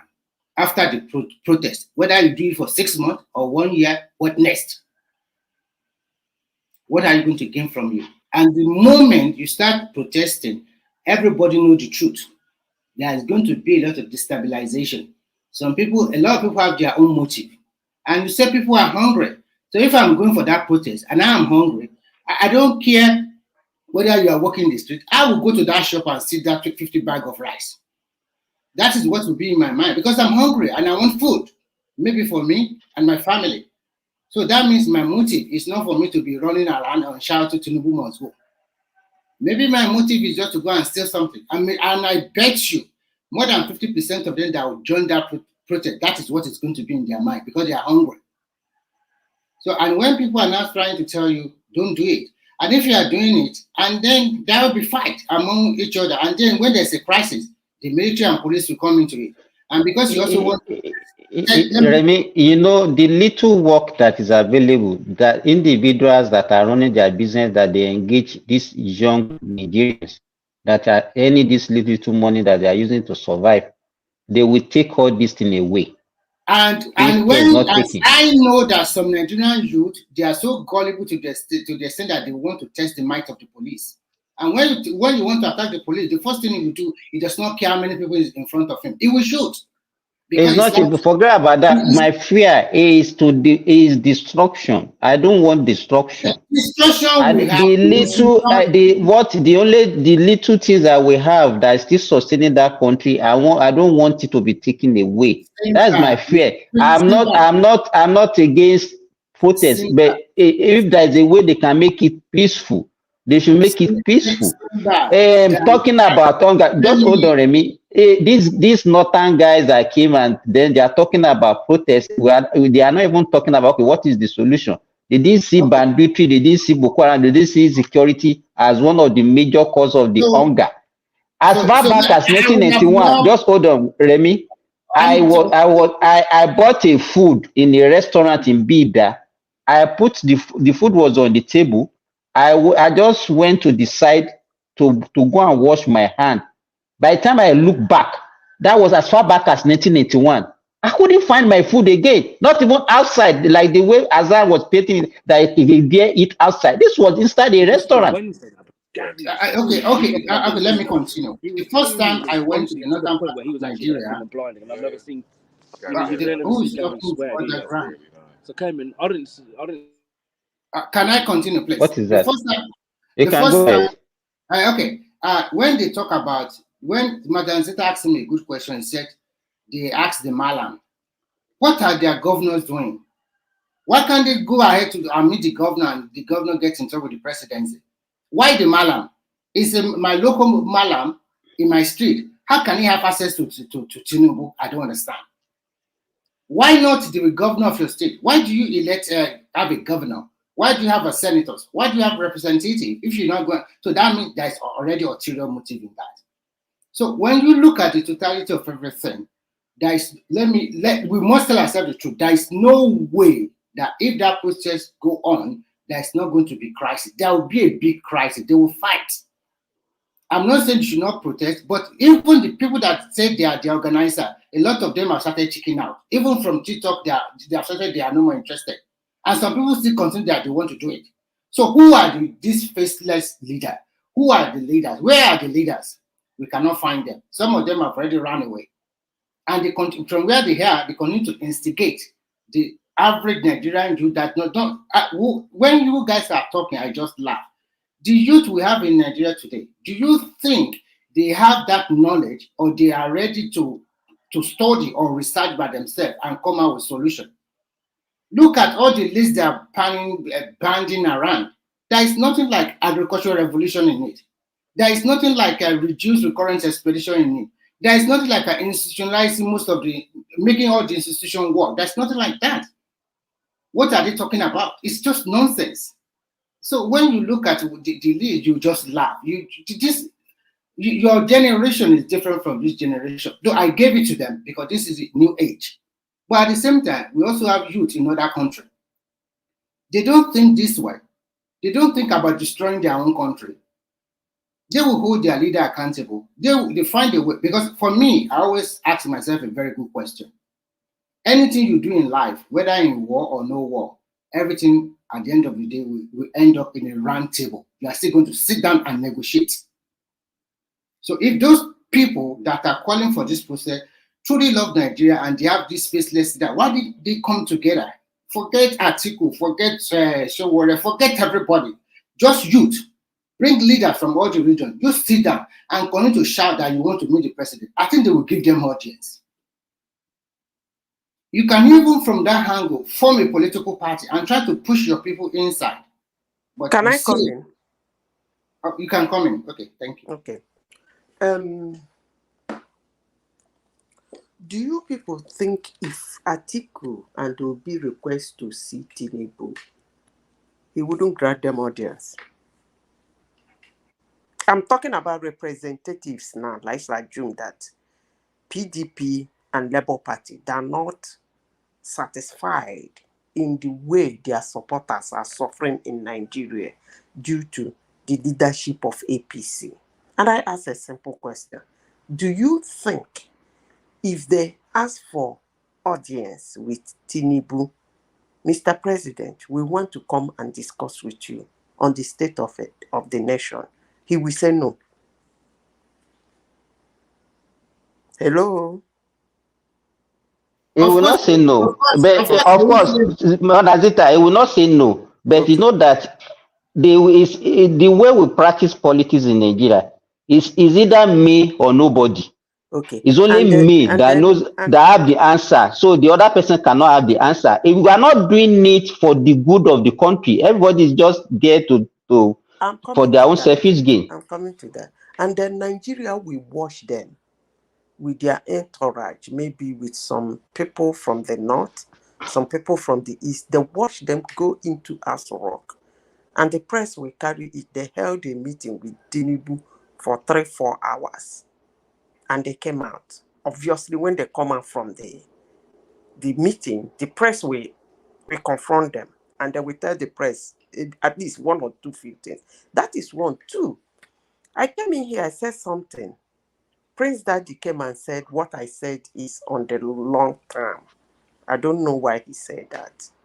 But what I said is not on, is both on the long run and on the short term.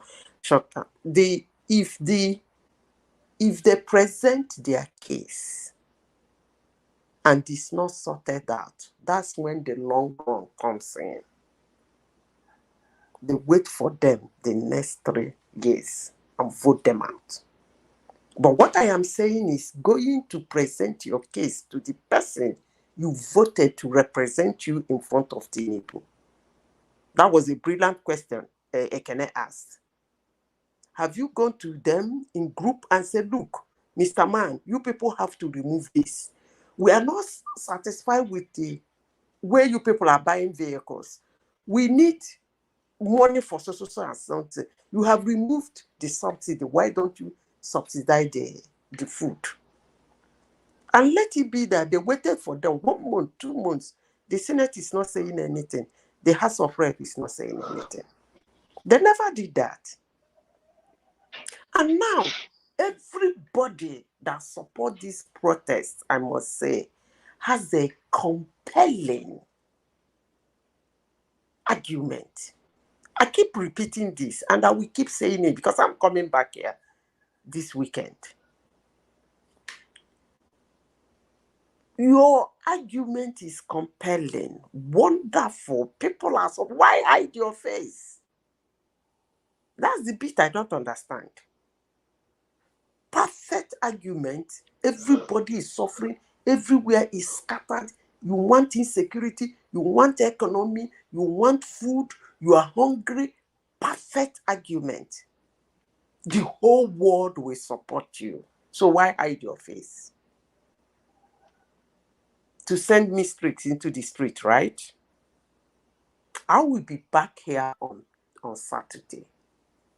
I will have a good laugh.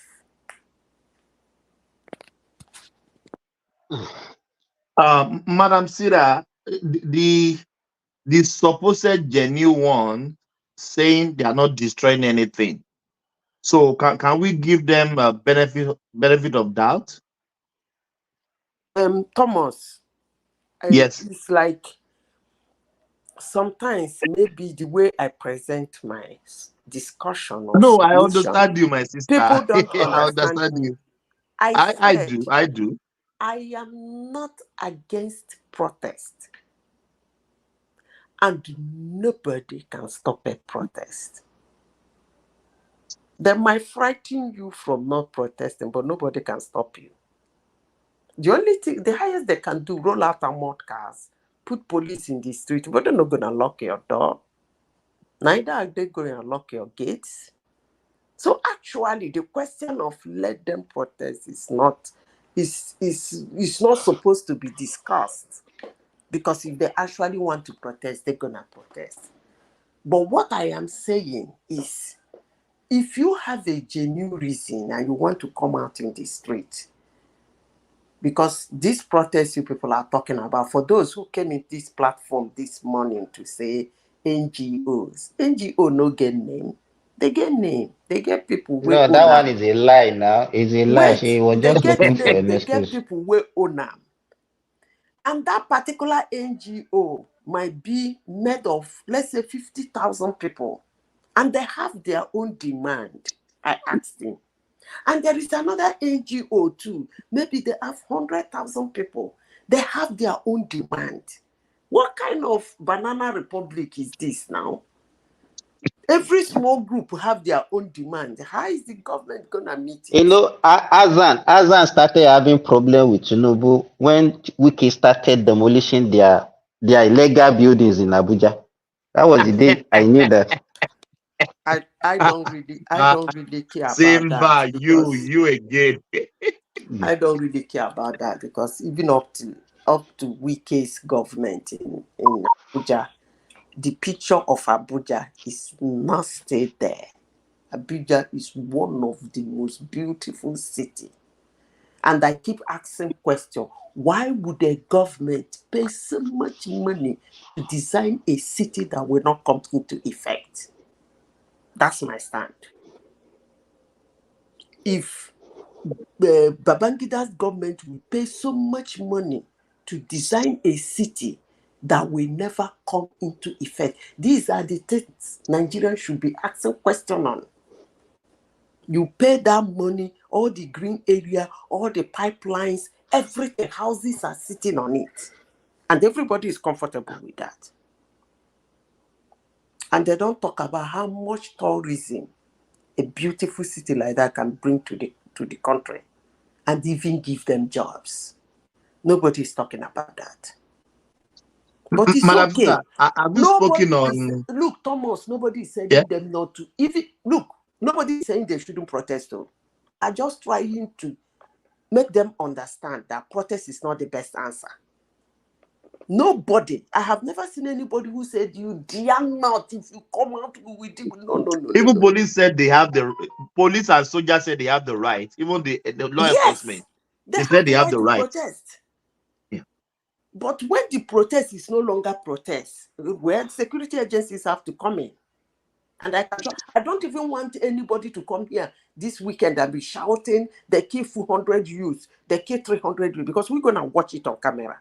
Computer doesn't lie. Somebody somewhere is going to video that violence. So they should go out in the street and demonstrate. The only problem I have, you have a genuine reason to go to the street. Why hide your face? That's where I have problem. If you have a genuine reason, so fantabulous, so good, why are you hiding your face? Come out with your bold shares. Say people are hungry.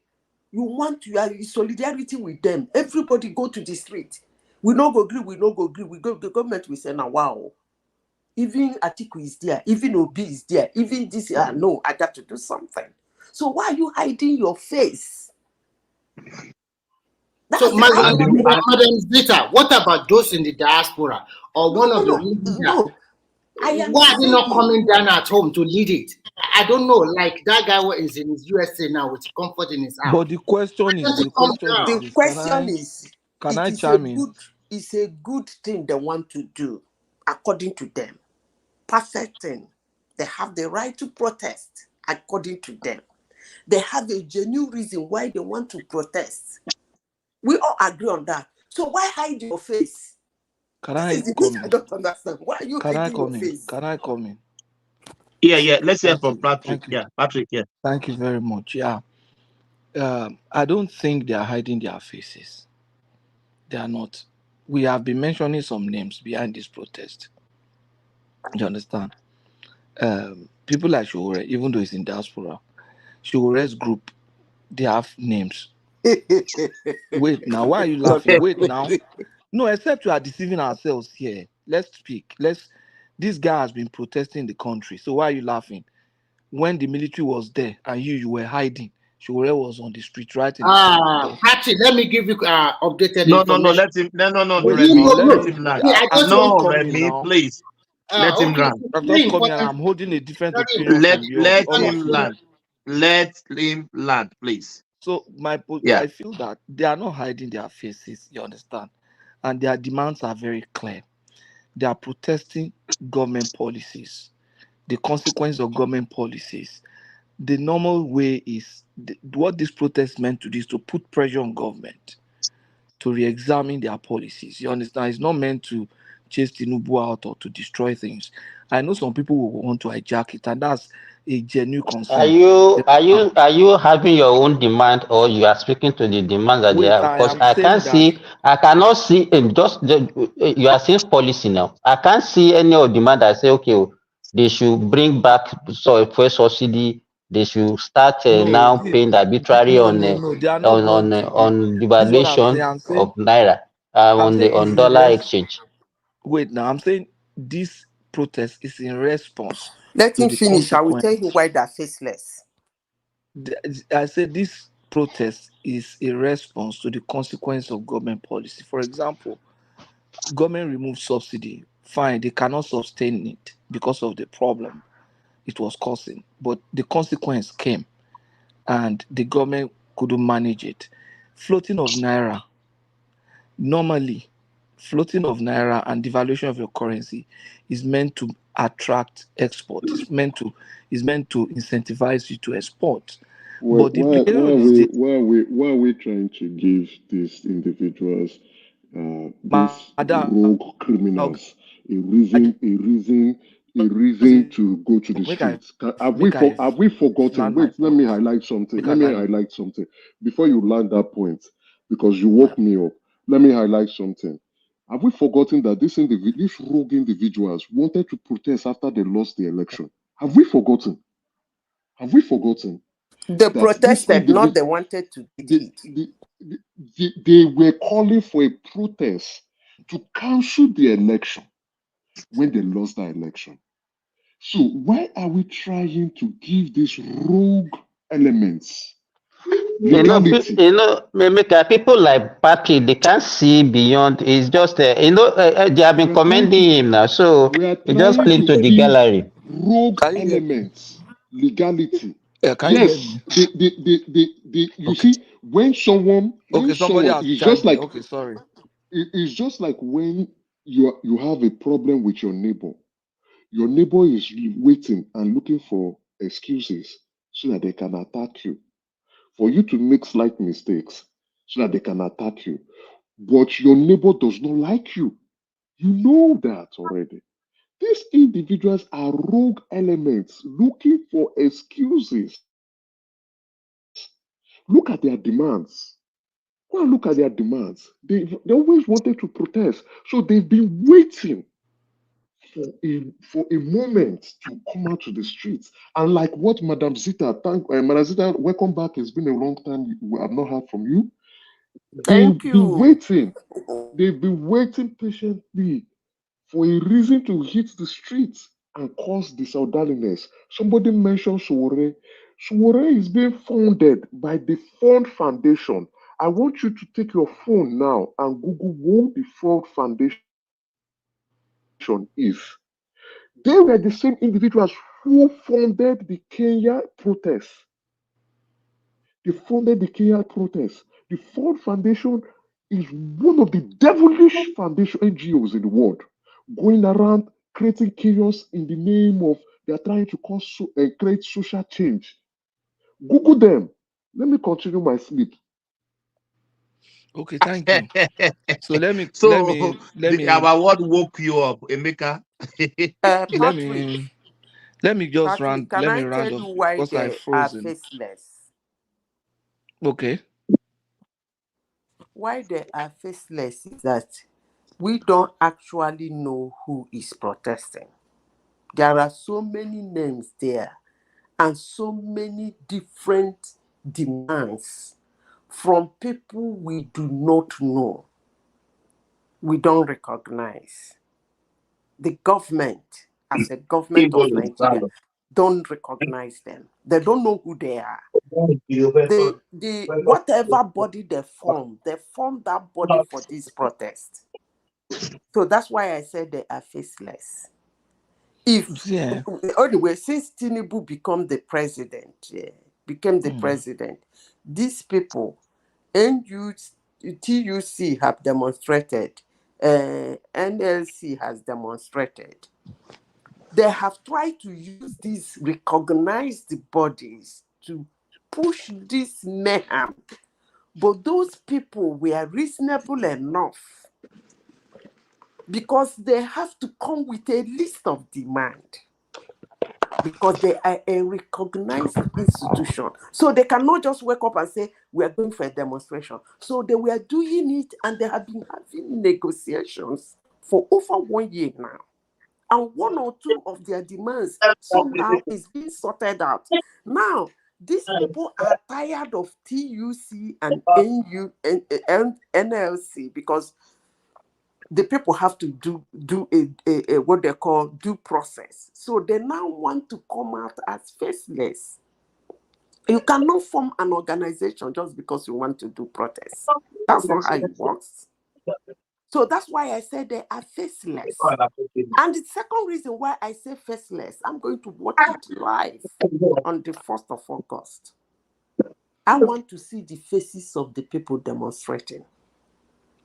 And if you just on about people, I don't see celebrities, I don't see the people who have been shouting they support them, or probably some Nigerians overseas demonstrating overseas in solidarity to them. Then my facelessness will be concluded. We need to see their faces. Come 1st of August. Thank you. Thank you. So Thank you. Yeah, I think Patrick wants to say something. Yeah, it's just very close by. My opinion is that they are not faceless. Today is 29, so 3 days more. Exactly. They are or not 2 days, faceless. even 2 days. Yeah. They are not faceless and their demands are clearly articulated. Why is it difficult for us to understand that there are people actually hungry in Nigeria, that there's food inflation and it's biting hard. Why is it difficult for us to understand? Everybody has come here. Nobody. Don't use that one. That is an emotional sentiment that you are putting to it. Nobody is saying there is no hunger. Hey, don't use that one to buy.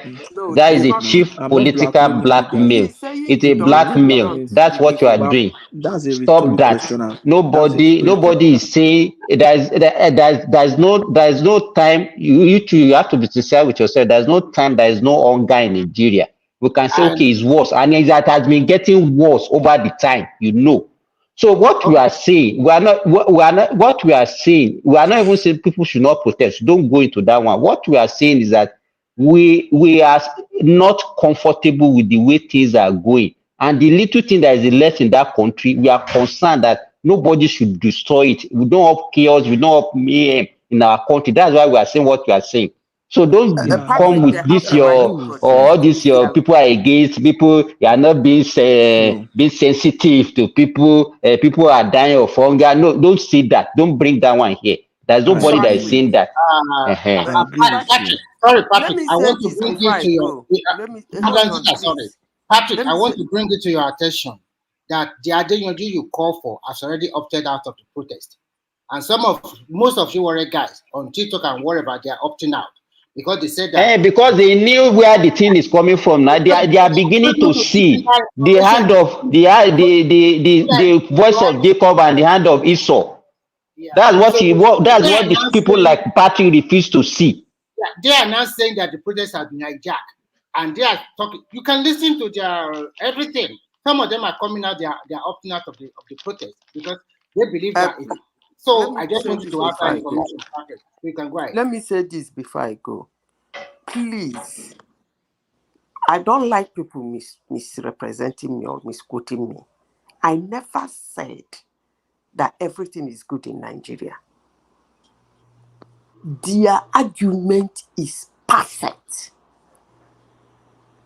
They have every right to protest. Number two. Number three, no government can stop a protest. But the consequences of you coming out, that is what they can do.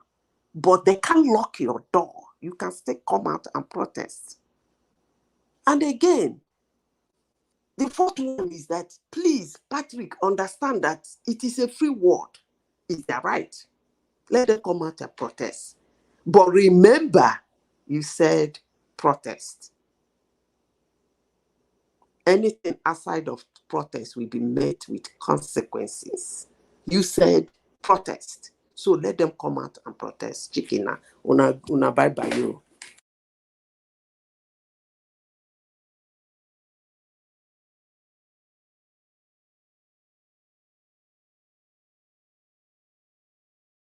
Patrick, you have the floor. You can continue. Continue, I'm gone. Okay, thank you very much. So I agree with you. I'm not saying that people that the fear that this protest might lead to violence is a genuine concern. That's what I'm also having that concern, and that means we're in a very difficult situation in that country, because we have a situation when innocent people want to express themselves, you have the political class hijacking it and using it for political gain. And then we also have a situation where the political class in power is insensitive to the masses. You can see at the end of the day, the masses are in the middle, and it's a very, very sad situation for them. We have a good president today that is, we believe that a number of us on this platform believe he's trying his best. By the time we have a terrible one tomorrow, the poor masses want to express themselves. The other political class want to hijack the process. You can see that the innocent man is in the middle, and the innocent man is the one that is really biting hard. Like somebody told me, one of these activists that say he wants to protest, the car he was standing on for protest, the car is worth over 50 million. And he's saying people are hungry. He's standing up on his own car and waving flags. I say, okay, the activist is not hungry, but the point is that he's using that to his own gain. Whereas in the real sense, the political class, the ruling class, are not really doing their best to improve the lots of the people. So the masses are afraid to protest, because if there's riot and there's problem and the police come in, they are going to be arrested anyway, and it becomes difficult to get them out. And if they don't, there's hunger and it's biting them. So it's a very, very bad situation that So, we find Patrick, ourselves in I have Nigeria. a quick question for you. One will be on economic and one will be on this protest. Like, for example, Lagos State is over 10 million people. And the total police force we have in Lagos State, I don't think they are up to 200. Why are you seeing this, Remy? 10 million, over 10 million. Lagos is about Lagos 25 is million. 20-something Okay, million. whatever million we 25 call million. and the total police force in all over the Federation of Nigeria is not up to 1 million. How many people are they going to fix if like 1 million people is on the street in Lagos protesting and we have 10,000 policemen to give them security? How is that going to work? That is number one question. Number two question is that some of your people from the northern part of some Nigerians, like those Nigerians that came in from the north, today said that subsidy must be restored. As an economist, do you agree with that or not? That is the two questions. Thank you. Nigeria does not have the subsidy is good if it's well managed, but Nigeria currently does not have the capacity to return subsidy to the plate, because the poor masses are not even enjoying the benefit from subsidy. It's the rich that is also enjoying the benefit. That's just the truth. So I don't see that. But what I But think, so what no, because you said bad policies. You have been repeating this for days now. Bad policy. We have two major. No, just wait now. We have two major policies. Is the subsidies and then the floating of naira. So can you speak to the two, and then you give us, at least you are an economist, you give us a better way of managing this kind of thing. If you remember what I said poor management of consequences of policies. I didn't say that the policies are bad. If you so remember, the consequences, how do you manage the consequences? You see, let me start with flotation of naira. You see, the flotation of naira is meant to achieve certain things. One, when your currency is devalued, your production becomes cheap. That's what's happening in China now. The Chinese currency is currently devalued, so it is cheaper to buy from China than most countries in the world, and because of that, your export becomes as a producer in China or in Nigeria, for example, you are incentivized to export your product. But you do that when you have excess capacity. Now, when you are meeting local demand and you have excess capacity that is lying afloat, then you want to export. That's what happens. In Nigeria's case, for example, in the area of food, we don't have capacity yet because we are not even meeting local demands.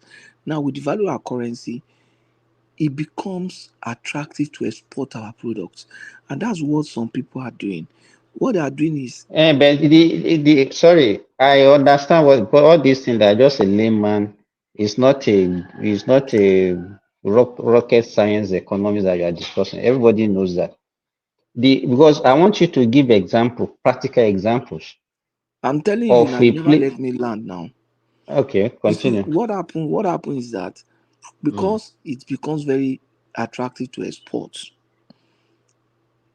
farmers, middlemen, some big names, big boys, they are mopping up local production and exporting to maybe Cotonou and all this stuff. Now, your currency is not as powerful as what you have in Cotonou now. So people would rather go take to those countries, look for a way to export, collect hard currency and change it for big naira. So that's what is happening. No, you disappointed me. You really disappointed me. It's not. No, how can that one? Let me tell you. You buy something. Let's say you buy let's say a tuber of yam for 1,000 naira. You are going to the farm. You are mopping directly from the farm. Whatever. You at least when you get to the farm, you buy at a price. So let's say you buy from So you buy at a price of 1,000 naira. You go to Benin Republic, maybe you sell it at maybe 10 sefa.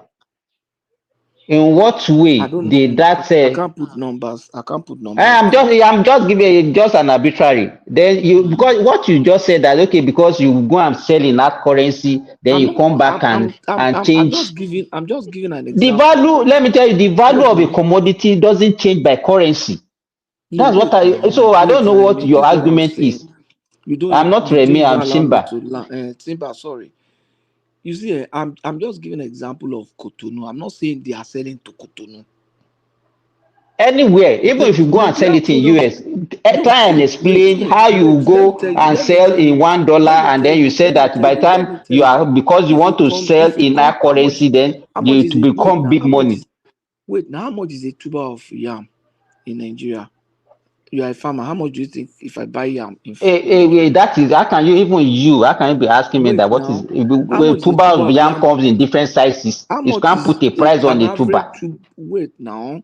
We are trying to say hypothetically, an average tuber of yam maybe 1,000. Now, if I move that tuber of yam, if I bring it to Canada here, I'm going to sell that tuber of yam $15. I'm going to sell that tuber of yam $15. Maybe I spend some money to bring it down, everything. Maybe I spend another 1,500 to bring it down. That makes it 2,500. If I sell that tuber of yam $15, that tuber of yam, if I convert $15 to Nigeria, I'm looking at 17,000 naira. So it becomes very attractive. I know a number of people here who are currently doing that. A number of people here in Canada who are currently doing that. Mopping food from Ghana. Is it that expensive like that in Canada? Yes, now. One tuber of yam, $15. Yeah, I can. Because I just bought one recently. I bought an average size for nearly, it's not up to €3. Yeah, that's Europe now. No, if you convert it to your dollar, it cannot be more than $4 in Canadian dollar. That I'm telling you, you can't see $15. Oh my God, that is. Even in Saudi Arabia, we don't even buy in tubers. We buy in kilo. They will weigh it. $15 for God's sake. And we buy in kilos, not even in tubers. They buy in kilos. If I will check if I can see an online store here, I'll send to the link. You understand? You can. I think one is that just the rationale buying at $1 in Nigeria and selling for $15. Even if you factor the custom duty and do you know, for example, I'll give you a good example. Do you know that bottle of Fanta? That bottle of Fanta you buy in Nigeria? I think Patuski, he added flavor to it. Don't mind Patuski. He added flavor to it. No, Simba. Once I'm trying to see if I can get an online store. You know those online store, they put the price tag on this thing. I'll send it to the link. For example, you know a bottle of Fanta, normal Fanta, Nigerian Fanta, you sell in Nigeria. I don't know how much they sell it now. Maybe 500 naira. I don't know, but it's about $5 here, $3, $4. So if it comes here and they sell it for $4, that's close to 5K, 5,000 naira. Canada is expensive. Even in UK, that's why you're looking at Nigeria. It's because you are converting it to naira. No, I'm not converting. I'm giving an example of the Western nations. No. In Europe, African foods are cheaper than in America. Because of the African population in Europe, and it is easier. The shipping route and all the stuff is easier. It's closer, right? It's closer, yeah. But in North America, when I was in the US, it was almost like that. But it's even cheaper in the US than in Canada. You understand? If you are beside one another now, Canada and America. I don't know why it's like that. They are not. It's far now. The land area. Yeah, the people who are running African stores, they are making big margins. Yes. Big margins. Yeah. There was a time my wife was selling this pala. You know that normal pala that they bend and smoke. No, kinche poroko. You know that pala, that tiny one that they sell, that they will smoke. Yes. That Nigerian one, I know now. Exactly. the money we spent on that thing was just about 30,000. After shipping everything, maybe 60. Yeah, we made over, even before this devaluation, we made over 300,000 on it now. Wow. Because just small one, people will buy, $25, $25, $30, $25. By the time you start adding, you understand? So it's like that. So that's the incentive. So I would rather, for example, I know a store here that has a processing, packaging, this thing, Abeokuta. The woman will go to her father and buy rice. That will buffet would in Shun when you are going to Lagos or Abeokuta. The woman will buy bag of rice of father, blow it, repackage it into bag, abusing you already. repackage it into bag, and send it to bring them to Canada. People are eating of father seriously here now, and that of buffet is what they call Ofada village. That of Obafe is Ofada. There's a town there called Ofada. That's where they produce a large amount of Ofada rice in Nigeria. And that woman is a big buyer in that place. You can imagine the implication. You understand? On the Ofada supply to the market. Because I mentioned it the other day that even the food, a lot of food has been shipped from Africa to the diaspora. This can also affect the price of. Is affecting it because I would rather ship my if I have a farm. Sure, there was a time I was telling my friend, that father, maybe we should just go there and set up our farm. If I eventually have a farm and produce rice there, I won't sell it in Nigeria now. I'll come and sell it here. That's my intention. I'll sell to Ontario. I'll sell to, and we are beginning to have very large population of Nigerians in Ontario now, in Calgary, in Alberta. So you are looking at Nigerian population increasing to millions very soon, maybe by God's grace, and that will be a big market. And in Australia, Nigerians are going heavily into Australia. So all those things, if Thomas is here, But I would have Patrick, asked him. don't let us. If people can afford it because they have higher purchasing power. In those ways, that's why they can afford to buy at that price. So what is your point now? Is that one against the economy of the country, or The is point is that good for us? it is meant to be good if we have the capacity. If, for example, we have so much production such that Nigerians can be fed and we have excess. Countries like China, they have capacity. That's why they can start producing and start sending out without them suffering. So you said something now, Patrick. You said even if you are a farmer, you will not sell to Nigerians. And I've been saying this even on this platform for days, even for weeks, that the whole world is a global village now. You cannot be treating any country in isolation. So the problem, continue. The problem that we have in Nigeria, you also attested to it now from your statement now, that it's not as if the price of food in Nigeria is actually higher than any other country. But it's because our people did not have the purchasing power. That's the problem. No, but and that is what you're supposed to be speaking to. No. Timber, you don't understand what Patrick is saying. Okay. He's saying that when you have excess, okay, it's all about demand and supply.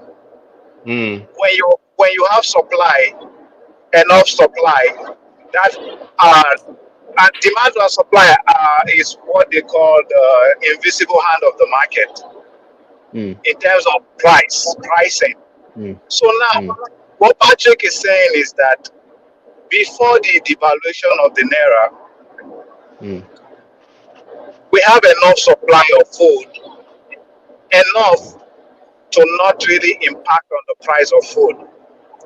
But after the devaluation, it is more attractive to export our product outside because the farmers or the middlemen earns more money doing that.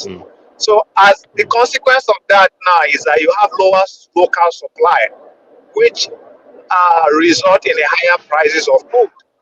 combined with the low purchasing power of Nigerians. The problem is, I can tell you, because you that are talking now, maybe probably you are not in Nigeria. I don't think there's any problem with supply in Nigeria. And I gave you a practical example, even yesterday when I was talking. Presently, even in Nigeria now, egg, which is the cheapest protein, as we are talking now, egg is the cheapest protein you can get in Nigeria now. There is a At glut. what price? At what price? You can get a crate of egg 30 for like 4,200. What was the price before the devaluation? Forget. I'm not talking about what you are talking. We are talking about supply. I'm not talking about devaluation. What I'm saying. No, Simba, you saying No, that there's let me food, finish. there's enough food in There Nigeria. is more than enough food. There's So no way where you go. Why are people not? It's because they cannot afford it. So why are the suppliers, why are the sellers not forced to sell at lower price? Exactly. They cannot be forced. That is why I started by saying that you cannot treat any country in isolation now. Simba, Even me now, if I see where, let me tell you, if it is very easy for me. Let's try and make you see Yeah, what you are Simba, trying to say. explain what you mean by you cannot treat any country in isolation, because that's exactly what. It's because, let me tell you, it's because if I can't get market and I cannot, every farmers are not there. It's a charity organization. Being a farmer, you are not doing charity. Here is the business. You understand what I'm saying? So if I produce a yam and I discover that I can sell it better in Cameroon and get more profit, I would rather take it to Cameroon than to sell it in Nigeria. Which is what I was trying to say. And the reason why the Cameroon will be, because if Cameroon can afford it, that means they have a better purchasing power than Nigerians. It's not lack of supply that is causing it. And that's why I say you cannot treat any, unless you want to close, you want to dig a hole around Nigeria. No, just wait. Or you want to fence the whole Nigeria and say, okay, whatever we produce should not go out. So explain to us what is causing the increase in prices. It does not increase in prices, I'm telling you. It's a relative increase. There is a relative increase because of devaluation. It's a relative increase. The price, let me tell you, a price. Let me do. Wait, dude. What I'm saying is this. What I'm saying, get it right. You cannot. The price of maize in Nigeria cannot be different from the price of maize in Ghana or in every other country. There should be an average price, and go and Google it. Go and check it now. What you see online is not different from even in developed world. It is not different from what we are talking about. Is that the Nigerians cannot afford it. And if I produce maize, because most of the inputs that we use to produce that maize is imported. So because all these things that people used to say, okay, maize is not produced locally, yam is not produced. Most of the input, the insecticide, the herbicide, and everything that you need, the fertilizer, they are imported. You buy it at with foreign exchange. So there's no way you can produce and say, okay, you produce and sell less than the international price. No, there's no way you can do that. The only way government can do that and that can favor the citizen is by what we just mentioned yesterday. They will have to buy from the farmer and probably subsidize it before they sell it to the people. If not, there's no way a farmer can produce and sell at a lower price, unless you want to ask the farmer to pack up. Then we have improved, we have introduced subsidy again. What we are saying is this: government should look at the supply side. Let me tell you, Patrick, there is no way anybody can produce any food in Nigeria and the price will be lower than the international price because. Wait now. And Simba, don't give me another name. Simba, wait. You see, there's what called supply side constraint. Supply side constraints are constraints that are limiting the supply of a commodity outside the price. You understand? The price is meant to affect supply. If for example the price for a particular product is high, it is expected that a lot of producers want to start producing that thing because they feel that they will get good price for it. That's the supply relative to price.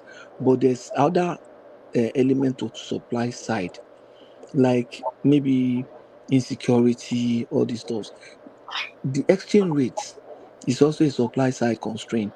If people are going to get good price for their product outside, they will ship it outside. So that's another constraint in the local market that has nothing to do with the price. Patrick, what you people are painting that you are making it to look like as if the farmers, you understand, they are not making huge profit. No, what I you are can meant tell to you, do, let me what tell farmers you, are I'm a what government is meant to practitioner. do.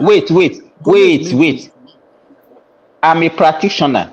You understand what I'm saying? I'm a practitioner now. Doing farming in Nigeria now, I'm telling you, it's not actually profitable at all. Because even this price that you people are talking about that is still being high, is not actually profitable to the farmers. And I gave you an example. A kilo of chicken now in Nigeria is 2,500. That is not even the cost that of producing that 1 kilo of because there is no market, they are selling just to reduce their loss. The same thing in poultry. And those are the areas. Even fish. Now we are not even getting markets to even sell our fish. So what are we talking about? So actually, you're saying in Nigeria right now, the problem is oversupply, not undersupply. It's not. Let me tell you, I've been saying it. You cannot get to the market and say no because you now say that there is no. You look for tomato you couldn't get, you look for yam you couldn't get, or you look for onion you couldn't get. No, the problem is that the Nigerians cannot afford the price, because by the time the farmer put everything that the cost of their input, and then they want to sell, they can't sell at a price that Nigerians can afford it. Yeah, that's true. So, Patrick, what is your argument? Because now I don't understand why why you guys differ now in your opinion. Patrick, is Patrick still there? Yeah, I'm here. My argument is that if the supply side is secured, maybe there is supply in the market, and then Simba is saying that, we are not getting good buy, we are not getting demand for it. That's what you are saying. We are not getting demand. We are not getting the demand for it because people cannot afford the price. The normal response is for the supplier to bring down the price. Okay, that is why. Let me tell you, I'm telling you that a lot of farmers, it's not. That's why I'm saying that it's not even encouraging. Because if you say they should bring down the price, then they will run at loss. Then next time you want them to go back to farm to go and do that same thing. Some of those products will be lost if they don't bring down the price now. That's what I'm telling you. I told you one now that even chicken, I gave you an example of chicken, that they are selling at 2,500 because there is no market, and they are selling at loss. So now people gradually, some people will now be leaving the industry because it's not profitable. That's what we are now saying. We are saying that government should enhance the supply side. Government should enhance the supply side. That's what I'm trying to say. How? Fine. I'll give you a good example. Tinubu, when he wanted to come into power, he said that 1/3 of our lands, arable lands, are not being utilized. That his focus is to make sure that 1/3 of the arable land in Nigeria are being utilized. And last year, towards the planting season, I said, look, these people are not preparing for this season. They're not preparing for this season like they promised. If they had done that, by now we should be getting something. And now getting what? I'm not. What? The same thing. You are just repeating yourself. The problem is not lack of food. You understand? I think what you should be talking about is how. If the government enhance overcapacity, if there's overcapacity, by government coming in, incentivize farmers. Incentivize farmers. Now, what are the things that? What are the factors affecting the cost of agricultural production? Try to bring down those costs. Try to look at areas that. Okay, so you are talking that they should subsidize the farm input. Yeah, farm input should be subsidized. Hey, you are talking. So those are that is the. Let me tell you, that is a problem. That's what I want us to be talking about. It's not this being power. Yeah. So you guys are finally converged. So, like Simba said, the problem is the cost of production It's is the cost high, of production. It's high. not the problem of supply, because the farmers still produce enough. It's just that now, due to devaluation, imports are very expensive, which also affected the cost of production, and the government has not in any way improved the purchasing power of Nigerians.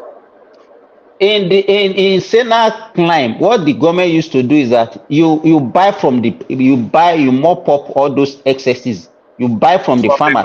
As farmers. if what you need to do for a farmer should know by the time you are that if I produce 1 ton of maize, this is the cost and this is the profit that I'm going to make, because you know the price. You know that government is going to buy at this price for you even before your production. But in Nigeria, there's so much uncertainty that even by the time you produce, you don't even know how much you can sell it, because even the middlemen that will come between you and the final consumer, they will rip you off. Yep, that's so true. I think that would have been a good. So why is the government not doing that?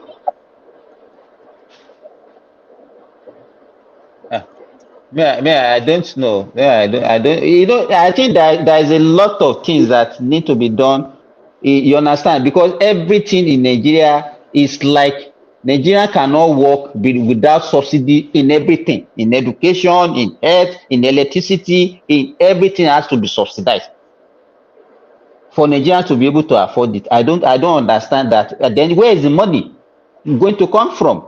Somebody was talking now. We knew what was the situation of country even before Buhari handed over to Tinubu, where they were even borrowing money to pay salary, borrowing money to pay subsidy, and then wanted us to continue in that route when we know But that it was no Simba, longer visible. this thing is a vicious cycle, because if the government has provided an enabling environment for businesses to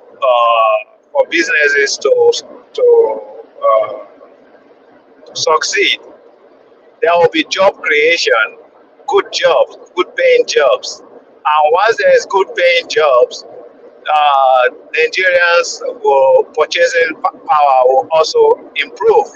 Then they can also buy stuffs without needing subsidies all the time. Don't you think so? Yes, I agree with you. 100%. You know, I don't know your name. So what I want to say is that, let me tell you, the problem that we, Abdul, okay, you know, Abdul, if all of us, we know the problem of that country, but what I observe is that Nigerians don't care about the problem. We are too sentimental. You understand what I'm saying? We I are agree too with you. We face issues based on with emotions. Nobody goes emotions. to read them. Yeah, exactly. There's not that patriotism that all of us, we don't have a common goal. So people can let air loose in that country because things are not in their favor. Or maybe it doesn't favor their people or whatever. Nobody is looking at a common benefit. Common good. Exactly. Yep. And that's why it's difficult to hold the leaders accountable. Exactly. My concern is even that. What really pains me is the way we are so tribalized in our approach to seeing things. No, Patrick, Everybody's just seeing his well, own. you are on this The platform. northerner, Look at will the make way his the own two agenda. northerners that came today. Yeah. Look at the way they are talking and making Buhari to look like a saint, like somebody who has done very well for this country. Yeah. Can you imagine that? And Silva, somebody will tell me insecurity is not an issue. Yep. And this speaks to what you just said right now. It speaks to what you said right now, that they use emotions to treat issues, because what we're experiencing today is a consequence of some of Buhari's actions and inactions. Exactly. Exactly. If Buhari has done well, by now we should still be enjoying it because it's just 1 year. Let me tell you exactly. If Buhari has done well, Tinubu, it will be very difficult for somebody to come and scatter what somebody has built for 8 years within 1 year. Exactly. It's just a continuation of what is to me. We look at the government as if whenever somebody leaves the government, whatever brought or whatever offenses he has committed will stop with his government. We don't know that there is a consequence that can go on for years. He has borrowed money. He has mortgaged most of the oil production, whereby we are just getting little or nothing from the oil because he has used that. He has mortgaged the oil to take loan, and then we expect that one to stop. That is why when people start blaming IMF, blaming all this, I really don't blame them that much because you don't expect these people to give you their hard-earned money, then they allow you to just use the money anyhow. You know, all these things they're telling you to do, remove this subsidy, is very important because look at Buhari. When Tinubu came in, there's virtually nothing left for him to work with. Nothing. So you expect Tinubu now to go and borrow money, then still use the same money and start subsidizing all these stuff. No, that was what is the name? The other guy say Q or what they call him. He said he should have continued borrow money to pay subsidy. No, that's it. So that's pushing the can down the road now.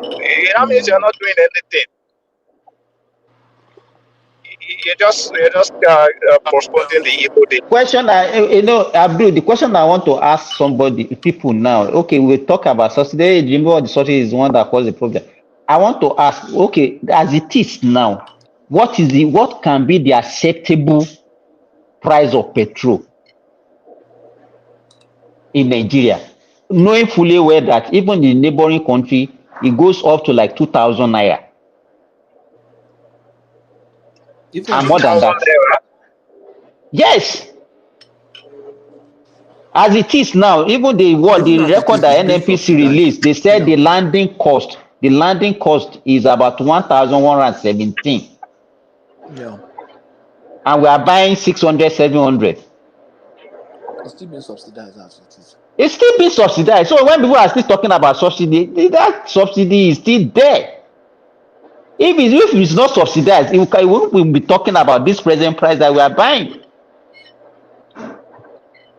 So to me, I didn't see it as an issue any longer. Subsidy has come back and we are enjoying it now.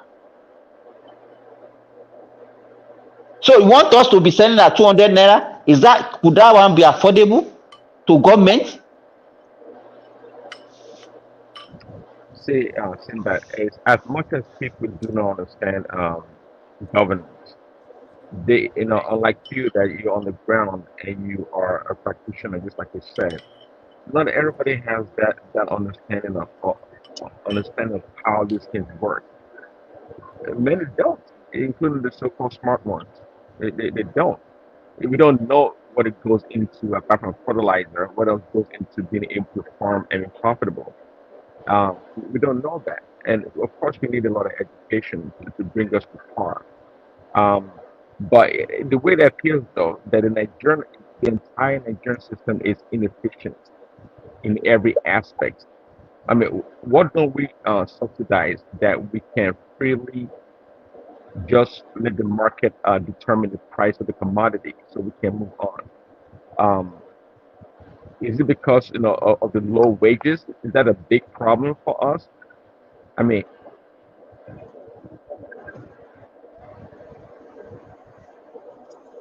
Prince Daddy, what I can see in Nigeria, no, I don't think that nothing can be affordable to Nigerians without being subsidized. I'm very sorry to say.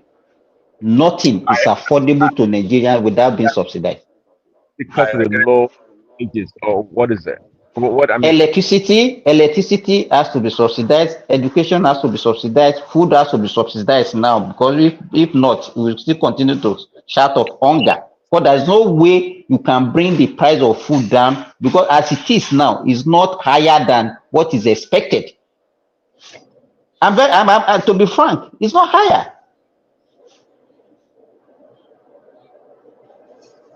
So so if we have to subsidize everything, I think what we should be looking at is how can we subsidize? Even what do you as it is say? now, we are still even as it is now, we are still subsidizing a lot of things. Exactly, that's what we're saying. Even And education is being subsidized, health is being subsidized. Our education is over subsidized, over subsidized health. You feel over Energy. subsidized? Yeah, our education is almost over subsidized. Do you know how much it takes to study engineering in Canada, in Europe? Don't even say Patrick, you remember what I discussed with you? Remember what I discussed with you? Yes, now I know how much I paid. I know how much I paid. Me, I'm paying as a domestic student for engineering. I'm paying just school fees alone. I'm paying about $6,000, and that is cheap because education is cheaper in Canada than in the US. But you know how much I pay? Me, I'm paying. You know how much I'm paying? Me, I'm paying $23,000 for just one section. Where? In the US? In Canada. Wow. It's crazy. If you have anybody attending any public institution, like federal university in Nigeria, ask them for their school fees. You will laugh. It's not up to what I used to pay for my child that is in nursery school for a term. They don't pay school fees now. Wow. University in Nigeria, federal universities don't pay school fees. That's for a session, no. That's for a session, no. I pay more for somebody who's in nursery and primary school. What they pay is more than what university students pay for a session. Nigeria, we are very unappreciative. We are very unappreciative. But I have a comment to make. Remember, let me tell you, the funny thing, I was almost going to tell my daughter that she should come and study in Nigeria. I'm telling you. Yeah, because the day I said she wants to study medicine, I said that I was trying to make Nigeria look attractive.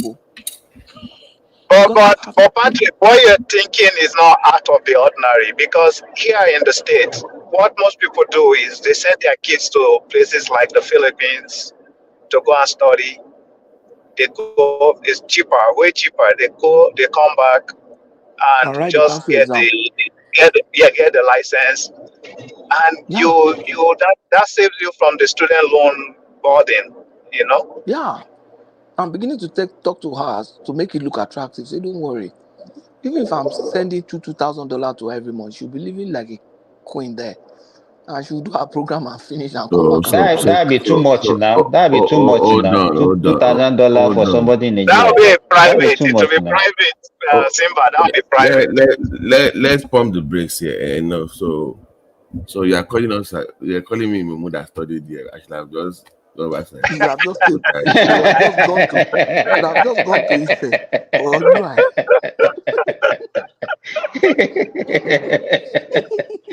Yes, So that's what you're going to study. But if everything is subsidized and yet we are not productive, so what does that say about us then? Think about it. The whole point of subsidy for people is to to be more productive because you have things at a cheaper price. But where's the evidence of the government investment in the people? So that is it. This thing, DT, is counterintuitive. You see, when you get things free, you don't value it. You don't value it. If you imagine you study engineering in Nigeria and you spend 30 million or 40 million naira to do that, you will not. You even in the program, you're already thinking of how you can leverage on the cost, how much you spend so far on it. Even you have to start thinking of the product you come up with.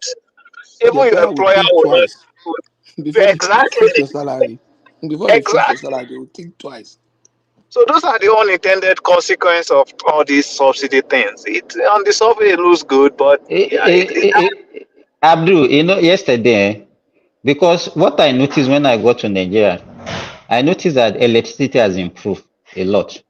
Really? And it was after yes, it has asked people. In Lagos, can you imagine that a place like Agege, Alakuko, and all those areas, they are having like 16 hours, 18 hours of light every day? Wow, that's a lot. It's something that I experienced. It's not as if they told me. I was there for a week. Let me speak. The people say it's because their weather is in them. That's the reason why they're getting power now. They'll say it's because And even in Ilorin, yesterday I called my barber to come and barb my hair in my house, and I was asking myself, "Oh, why is electricity in your area?" And I said that the thing has improved. Orí tó ti pa yẹn náà, má dá mi lóhùn, mo fẹ́ fa, mo ń fa náà ni, mo ní kó wá bá ń dán ni. So and I asked him, he said, the electricity has improved. I said, okay. Now I said, sorry, how much do you pay for electricity? The guy said he has a prepaid meter, but he used to bypass it, that in a year it doesn't pay more than 6,000 naira. Believe me, that was what he said.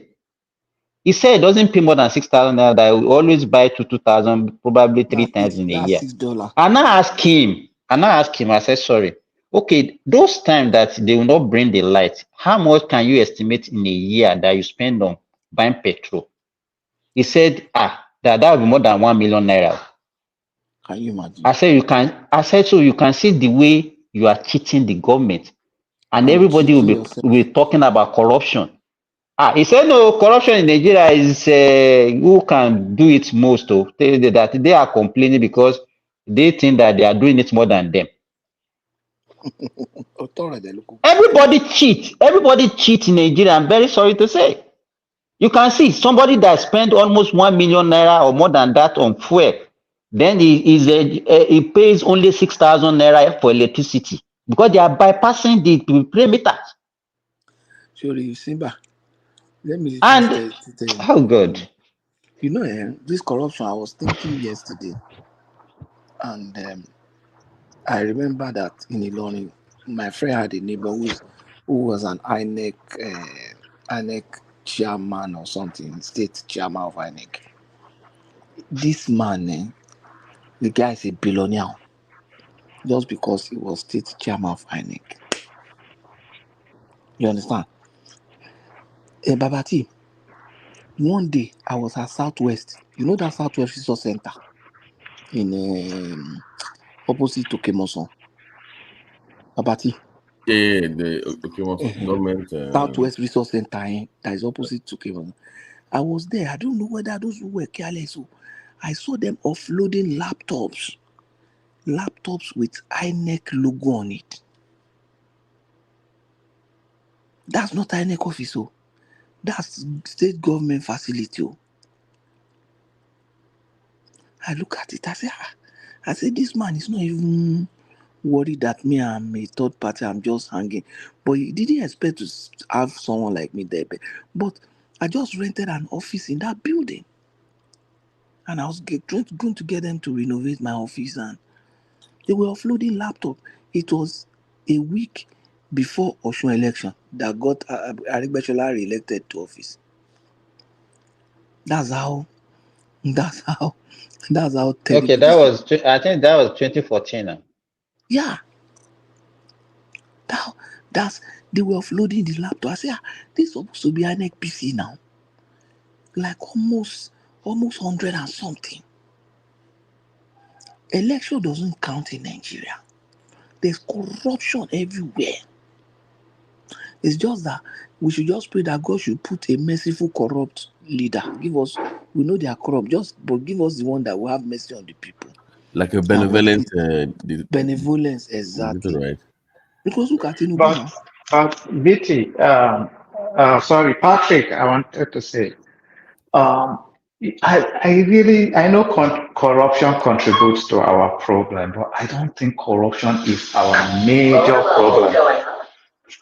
I ask people that look at America now, their politicians, what what they earn and what they are worth. There's a big gap there. There's also corruption there. I just feel our problem in Africa, not just even Nigeria, So I mean, you are saying is that American politicians are worth more than they earn, right? of course way That means they more. are corrupt too. Most of them are millionaires. Yeah, That means they are corrupt. that is Yeah, true. That is but true. it's And when it comes to corruption election, okay, America is not immune from it. But there's corruption in other areas in America. Okay, but the question is, how come the American society works and Nigerian society does not? And to the Abdul's point that corruption is not a problem in Nigeria, it is a problem. See, corruption has permeated every nook and cranny of our society, unlike America. I hope you Actually, know that. America is not even working. Let's be objective. It's not working well. Let me, It's because the Prince, rest are not Prince, working. Prince. Let America is people bring it home. I very have seen strange. where people are sharing offering. I remember back in the days. So even in the church back in the days, there's corruption there. There's in Nigeria, I mean, or here. It's everywhere. In family, church, That's from schools. It's part of fabric of there's- society. same here. Corruption is human nature. Anytime, only a few percentage of people, when they're not being watched, okay, or being tracked, they would do the right things. They would, okay. But over time, if a man faces a pressure or challenge, their likely the probability of compromising is much higher, and they do that. And I can see that in America also. But there's something distinct and unique in the West, okay, that makes the system work. Yeah, And what is but it? because Prince, the watchdog, you see, even the corrupt individual, the citizens, this is what they've done. Those offices that are meant or designed to watch over those funds or to regulate those spaces, even the corrupt individual, we ensure that they get the best of the best amongst them. So, like for instance, example now, your judiciary now, they get the best of the best. That to make sure, okay, so those institutions they ensure that for the most part they get the best, like the people that you call the 5%ers, were that we do the right thing regardless of who's watching. Those are the people that they will get into those spaces. Like their own FBI or their own CIA or their own police or the court system, the judiciary, financial services, watchdog, all those kind of institutions. They try to get the best people. And so if you notice those kind of institutions, it's not really about the money.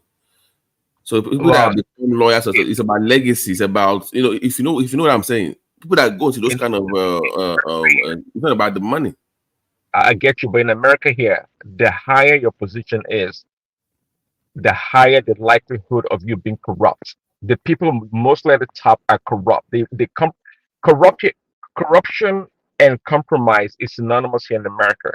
That means, because sometimes it's not about corruption stealing the money.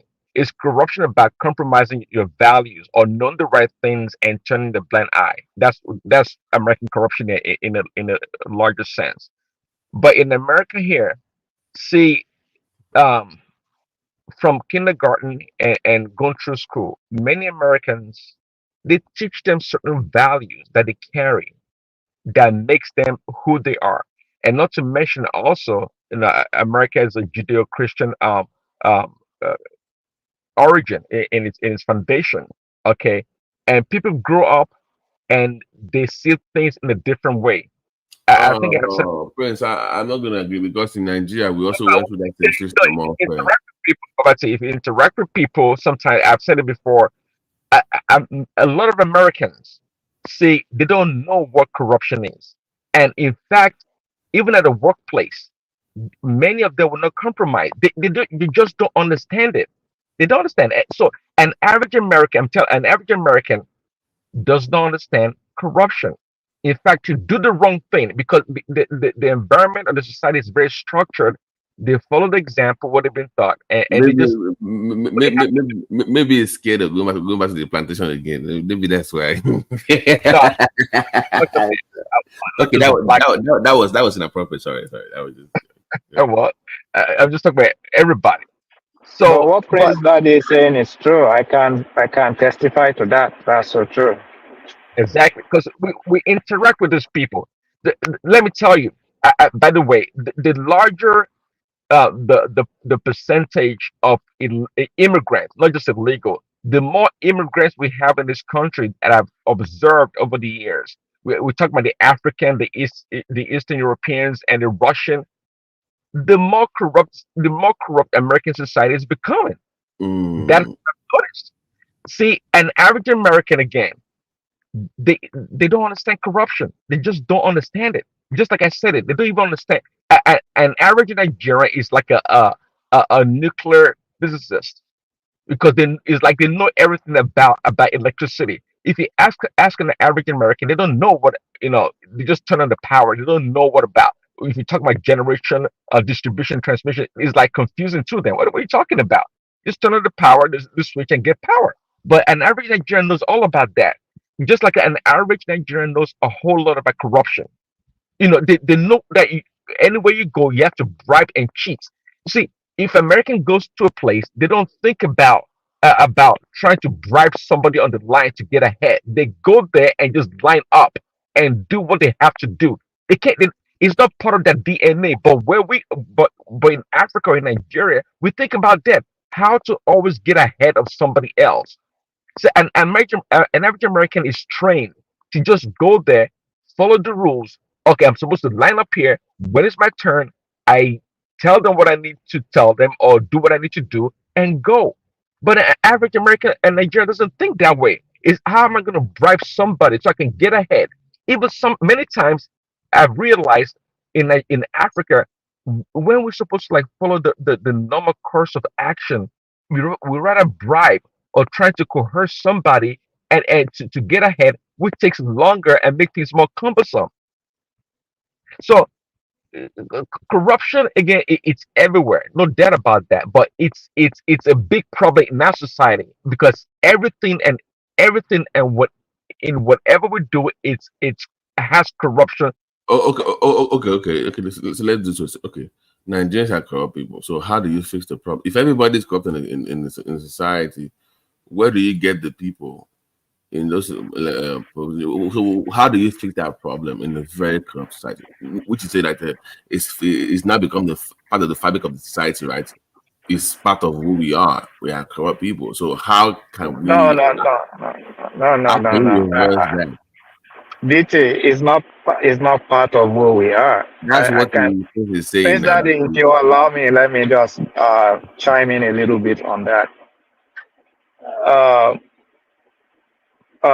Corruption is not part of who we are. It's just a consequence of the environment we build for ourselves. The same Nigerians will come to America and still play by the rules. They follow the laws. They follow everything that is expected of them. But when the same Nigeria goes back to Nigeria, he tries to cut corners. For me, the simple analysis I can do from this is the system. We need to build a country that is based on law, rule of law, and that rule of law must be enforced, which is one of the problem I have with Tinubu administration. I expect him to strengthen the rule of law, strengthen the contract law, improve the police, improve intelligence gathering, all these stuffs. If Tinubu can replicate what he did with last man in Lagos, Nigeria will be like Nigerians will start behaving like Americans. This is my own point of view on that question. Prince Daddy, you can. You want to address that? Yeah. How can we fix that the problem? See, one thing I realize is that, if you say from kindergarten, that's when they begin to teach these children certain values, what you need to do. They teach them all these things, these very simple things, all the way till high school and whatever, till they graduate. It's part of the curriculum in a lot of ways. They teach certain values, and it's a very practical society that they don't only teach them, they show them also what they need to do. So over time, this kind of values has been like embedded in these children's mind. Okay, of course, some do go wayward eventually, but it's a higher percentage of these children that respond to doing the right things. Okay, Prince Ade, let me tell you, you people don't even know the level. You don't know the level of rot that we have in Nigeria. Just this last weekend, they had an occasion, and you can see now, even parents now, they are giving 1,000 naira bill, which is 100,000 naira, giving it to their children to spray in a party. Children less than 10 years. well, I don't know. That's part of my culture tradition. I mean, this spread of money thing. I think it just, to me, I have no problem with it. I don't think it just, to me, I see it as a cultural or traditional thing that we do. But But Prince Daddy, you're speaking against your very point. If no, if your tradition encourages corruption, then you have to drop it. That's why I said Because it's a part of our culture. It's in our that corrupt way of it's almost a cultural. Yeah. in some ways, like in this point now, what Simba just alluded to, yeah. In America, you kids from the age of I think 15, they start working. They already know the value of money. The parent make them save money to get whatever they want for themselves. Yeah, but to that point, I mean, I think my wife and someone was making a point the other day. It's a Nigerian culture to pamper their children all the way to the get to university level. Okay, it's not again, it's not part of the culture to put children to start working at 15 or 16. And also gotta keep in mind, I don't think we have that many opportunities for children to go to work and try to compete against adults that need the jobs. Okay, we just don't have it. So let's not try to try and do like a replacement theory and just put Nigeria into America or America into Nigeria and try to solve the problem. We just don't have those structure in place. We don't. And to the point earlier about when Nigerians go overseas or come here, they do the right things. They don't see they do the right things because of fear, and that's why when they go back to um to Nigeria, they can easily return back to their old ways, so to speak. Last about a couple of years ago, when I went to Nigeria, I went to an event, and and I was all lined up, a lot of people actually, and I was there trying to follow the normal course of action to get into the arena. But I saw some people just trying to cut the line and do all kind of stuff. But I tried to obey the law, so to speak, but they tried everybody to line up. See, you Yeah, can but be Prince Daddy, you can be in a place for a very long time and not assimilate, and that's why actually I like assimilation. Even though there's a connotation about being assimilated to an environment, to a different culture, is a bad thing. See, there's nothing wrong in assimilating if you assimilate it for the right reason. And America is perhaps the only place in the world that gives the opportunity to express itself in your religious way and your cultural way and your tradition. But at the same time, there are many things that is great about America that people can cultivate. Okay, but we tend to reject those things. Okay, it's not because yeah, America is a place. yeah, there's something echoing. Yeah, yeah, but Prince Daddy, there's no one size fit all solution to this. Um, for people like the kids, you see, the government can have a multi directional approach to it. For the kids, like you rightly said, just the values right from school. Therefore, the adult whose brain and all will be difficult to the brain is no longer plastic. Those ones you need to keep them in line. You know, the different category with the different solution. That's how I look at it. You know, Abdul, you know, let me tell you this. You know, as far back as, let's say, 2001, 2002, when I took one of my cousin for a common entrance, primary school common entrance.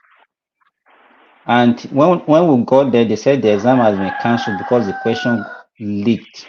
And I asked myself, I said, children that are still less than, some of them are 10-year-old, 9-year-old, 11-year-old, are they the one that actually search for the questions? It's their parents. The parents are actually corrupted our next generation. The present parents, they are corrupted the next generation. Now, the trend in Nigeria now, we don't even train them, as you said, Abdul, to even appreciate the value of money. Because we spoon feed them, we do everything, virtually everything for them. Yep. Even we, when we are growing up, there are certain things that we do for our parents. They make us to do little things at home. We fetch water, we do certain home choir. These children, they do nothing. And then they will finish, we will train them after first degree. The parents will even sponsor them to go for second degree. They even marry for them, sponsor their wedding, even to the extent that they will even be feeding their children and them together. If you want to see unproductive children, come to the north, Simba. Abdul, I was saying that the subsidies, anyway, it comes. The subsidy is supposed to also have some kind of works program attached. I mean, if I give you free cash or reduced fee for something, I need to ask. There's some kind of work program or something that encourages productivity from you to justify the subsidies. You see my point? So if I send you to like the university for $10 for the whole 4 years and become a doctor, you should give me your time for 2 or 3 years. You know, just don't go to school for cheap. Okay, you mean like a bond that after like, finishing it, you have to work for a certain number of years before you can exit. That's a good idea. A very good idea. Feel entitled. When you feel entitled with all this free stuff, you will still be complaining. But if you have to walk your way through BT, one of my classmates, let me tell you, one of my classmates presently working in Australia, he's a consultant there. He said that the people that even met there that are like 5 years, 10 years is senior, they are actually still owing student loan up to now that they are paying, and he has nothing to pay because he trained in Nigeria almost free to become a doctor. How much did we pay in the medical school? When I enter medical school, BT, we are paying 33 naira, 33. Hostel accommodation, 19 naira. There is this same Nigeria that we say, the country is so useless, we benefited nothing from the country. We are not saying our leaders are doing well, we don't have a good government, but that does not also mean that we should make it to look as if the country is so useless that we are benefiting nothing from the country. Yes, somebody keeps saying that. There's no graduate from any Nigerian university that will not say, that can say he has not benefited anything from the government. See, people can only appreciate what they know.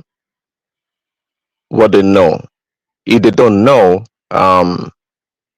they have no value for it.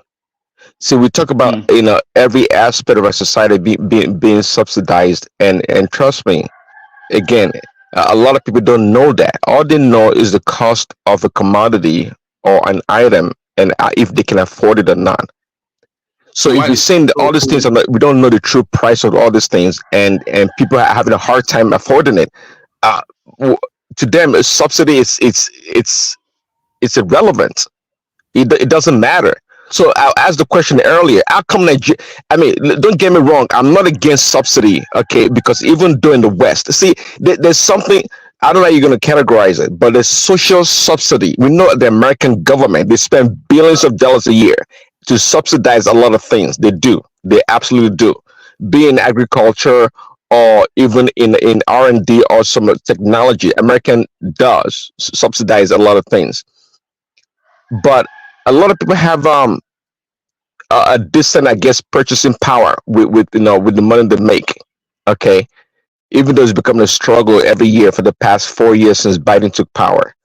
But nonetheless, um, in Nigeria, what would be You and this your the Biden, please, daddy. You want to blame everything on Biden, eh? well, it is true. It is true. Aduale knows that.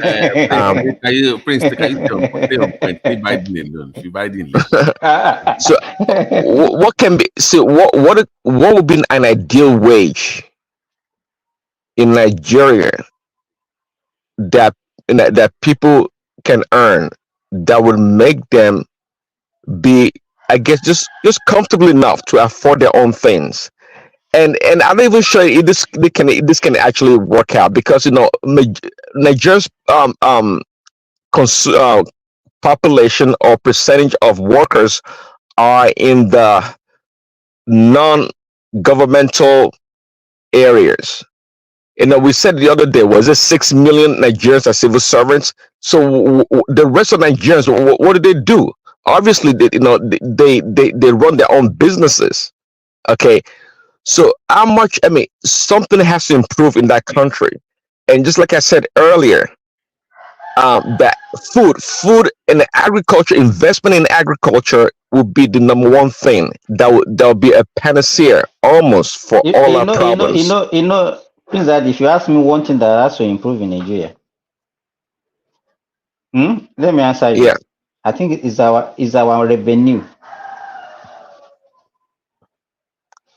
That revenue that we have currently, the money that we have in this country currently, cannot change anything in our country as it is now. That money is too meager, is too small to move us an inch. 200 million people, their budget is like, it's not even up to the one that they spend in New York City alone for 200 million people. It's too 20 small. billion, less than $20 billion for 200 million population. Divide it. Because I said it before, Nigerians do not depend on the government. I said it before. It's not possible. Most Nigerians are independent. They live their own lives. The government cannot afford, to be in the lives of every Nigerian. They don't have that money. It's impossible. They can't do it. They cannot do it. So increasing our revenue, okay, I guess I see the point there. But here's the thing: that how quickly would that impact the life of people? Again, we can increase the revenue. Are we going to spend that money on agriculture, on food subsidy, or what are we going to do with the money? So we have to find something that can get close to the people. And food. If we increase the revenue, because all sectors of our economy need money to improve. All this one that we are shouting corruption, how much is even the money that we are stealing among ourselves? Even Kenya, that they went on outreach recently, Kenya budget for 54 million population was $35 billion. Nigeria with over 200 million population, we are talking about less than $20 billion. It's not even up to what Saudi Arabia spent on their health alone. The Saudi Arabian health budget is about $50 billion. Yes, you said the other day, 50 just on health. I mean, so see, Let me tell you, I think we in Nigeria, especially those of us in this diaspora, our expectation is too high. We are not looking at the reality. Okay, we say government should do this, government should do that, should do this. But this thing is not something that you can just do by mere proclamation. They have to do with money. How can Nigeria, you borrow $1 billion here and Prince Daddy, $1 billion here, $2 billion there, $1 billion here, $2 billion here. What is that one going to do for us, for God's sake? So Simba, they want 24-hour light, but they want government to continue to subsidize electricity. They want it for cheap, but they want it 24 hours. That is ridiculous. If you want something, you have to pay for. This is what it boils down to, President. If we want things done, and if you want those services, you have to pay for it. You have to pay for it. But I'd say no. Of course, they have to pay for it. But here's the thing. See, at this point in time, see the reason why they keep subsidizing all these things, it's also corruption is embedded in it. If we have enough generation, transmission, and distribution of power, and we've reached our critical mass at this point in time, I think an average Nigerian will be able to afford electricity without being subsidized. Say that's the problem also. If you have enough food in the country, just like I said earlier, it's our bad policy and lack of innovation and creativity is what's giving us bringing about hunger in that country. Even a poor person will be able to get food without money. Please let's do this so you know where I'm coming from. Like you said, in it, at the back end of it, there will be subsidy, there will be discount rate. It will probably come down. But I'm talking about that initial phase, the first 5 to 6 years. Case in point will be when we had GSM first in Nigeria. If you remember, the first 5 to 6 years, maybe you were not in Nigeria, but the first 5 to 6 years, Simba, it was expensive to own it. People were buying it, but it was expensive, right? You bought the Samsung. Very expensive. As at that time, we are buying with the value of naira then in 2020, 2021, we are buying 35,000 naira, 30,000 naira for a SIM. And the Samsung phone for almost the same price, almost 60K. The same price. Now, when I bought my own, I spent 65,000 naira to get a package of a SIM and a Samsung Blueface. If you remember that Blueface Samsung. Right. But I'm saying that for the first 5 to 6 years of that industry emerging, it was expensive because even that time we were paying per minute, 50 naira per minute. That was what we are paying, 50. But even now, it's not even up to 20 naira per minute now, as it is now. Now, like 24 years after, even with the devaluation, it's not up to 20 naira, depending on the package that you're using. That's my point. Nigerians don't want to go through that initial, it's good. The initiative is going to be expensive. Nobody's saying down back end is not going to be cheaper and you get your discount, whatever. But they don't want to go through that is the point. They don't want to pay that premium for the first 5 to 6 years. No, but they don't want to go through that. Let me tell you, another thing I noticed, BT, these days is that by the time you start singing a song to the ears of Nigeria, this hunger thing that they have already started singing, hunger, now the thing has stuck in our brain and everybody started singing that song. And that is the way, whether the thing is real or not, nobody is disputing that Nigerians are not suffering. But the way we are taking it, I can't just understand. Like they have a kwashoko or something on the street. Like that's the way they talk about hunger. I mentioned it earlier. When I was in training, those are the norms that we used to see those days. But they are no longer there. I don't know what happened. We don't see kwashoko and marasmus any longer. And does that mean that we don't have children again in Nigeria? The answer is no.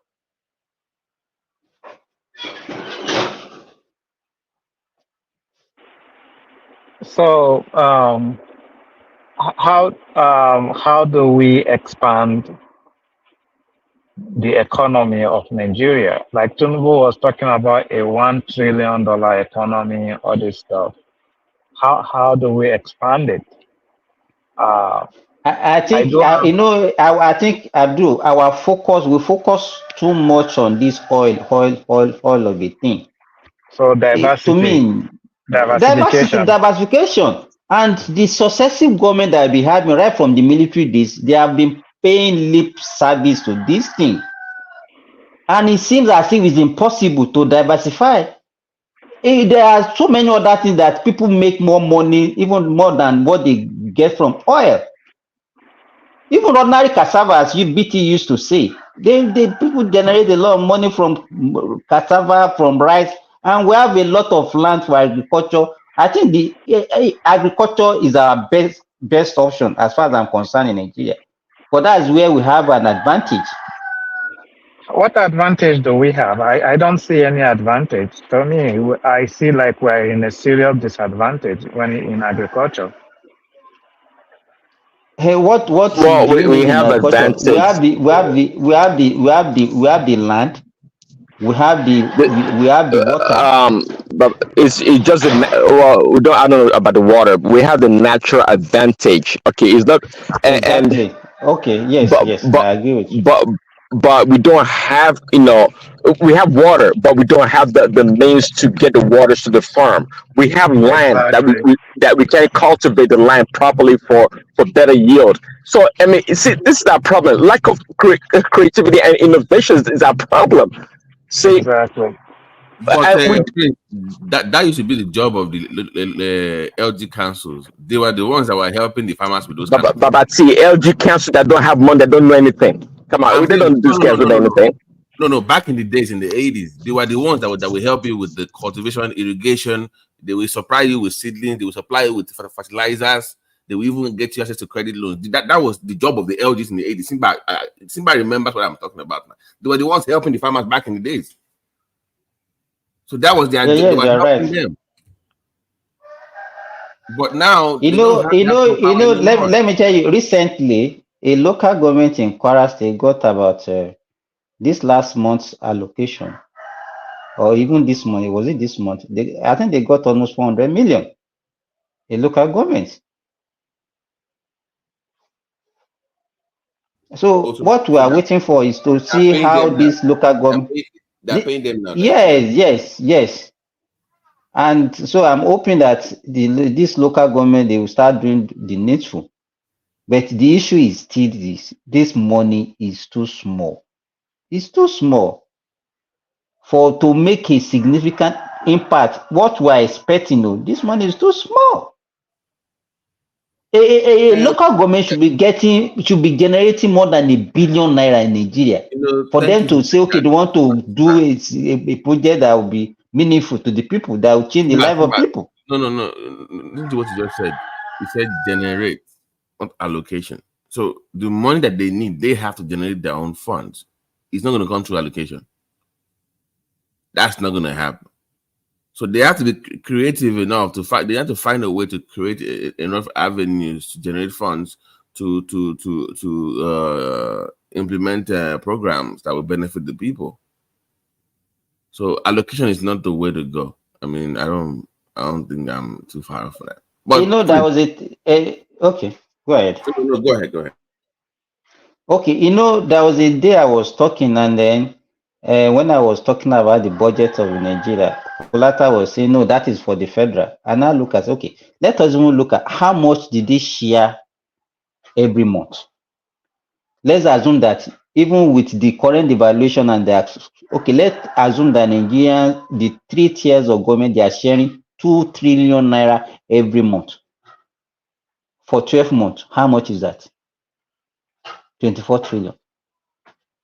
24 trillion naira today is not up to $20 billion. Oh, what? We are joking. Nigeria budget should be in. Can you imagine Egypt with a population of 100 million? They are even as terrible as Egypt is. The budget of Egypt for this year is over $100 billion. $100 billion. To me, I don't know. Nigeria is very poor, though. Very poor. But the only thing is that all these songs that we used to sing, okay, he's a thief. Hey, this one thief, this one, this one thief, this one. How much is even the whole money?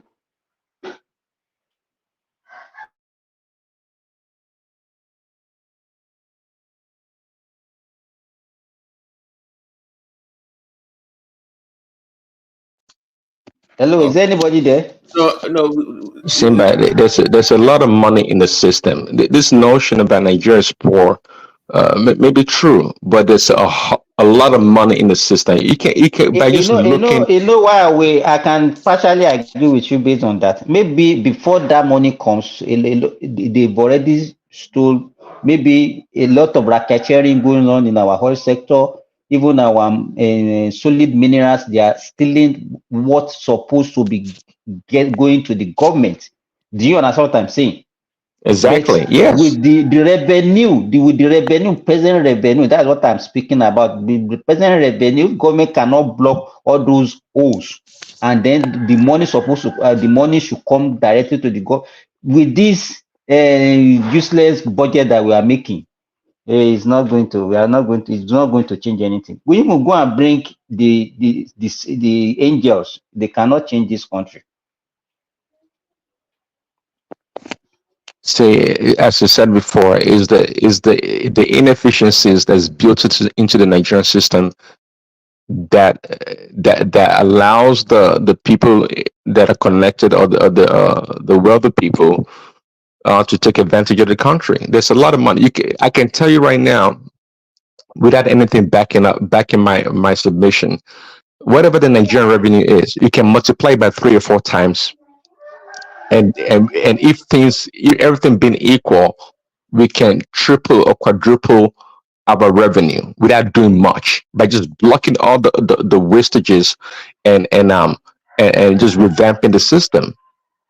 You can tell me $20 million. That's all we're making. That's a joke. I agree with you. I think that is where we should focus. I think that's where we should focus more now, because we need that money to make impact, to change the life of our people. Believe me. If nothing is done about that, every other thing that we are talking about it will be a mirage. We can't, because we are talking about, okay, do this in agriculture, do this in education, do this in health. It requires money.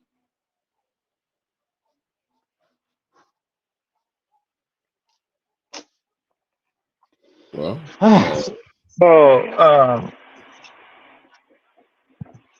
I don't know what you guys think. Is it a coincidence that I know innovation and technology contributes enormously to US, or not just US, a Western economy?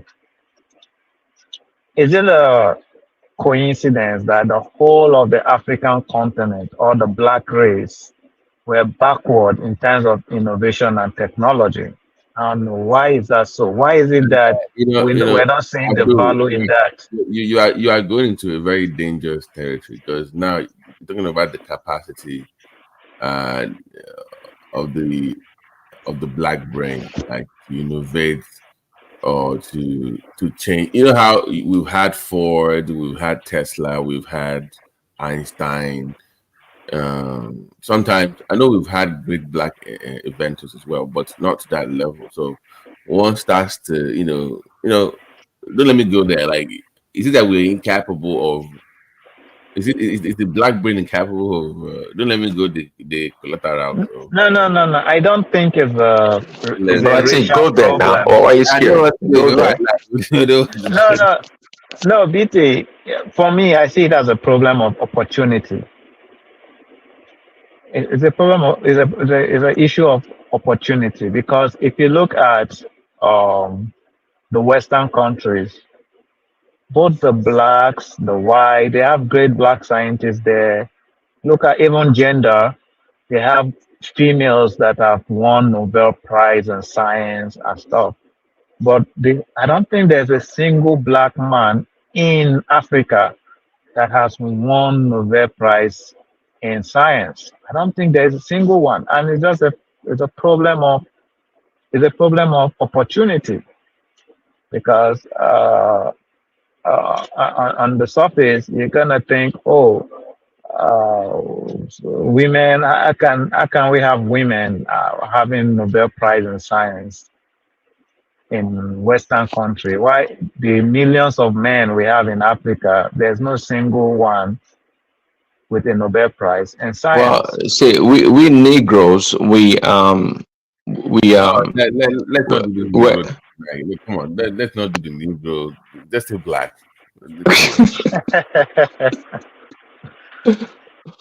we subscribe to things that has to do a lot with emotions and or being expressive.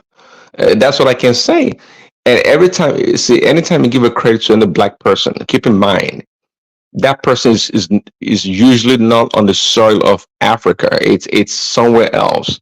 But we black people in Africa, somehow, some way, I don't know what to say. We just don't have it in us.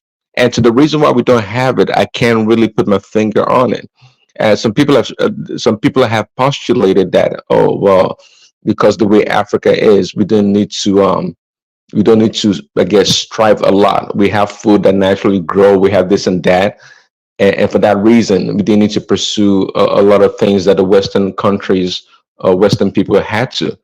And to me, it's kind of BS. I don't buy that. I don't buy that.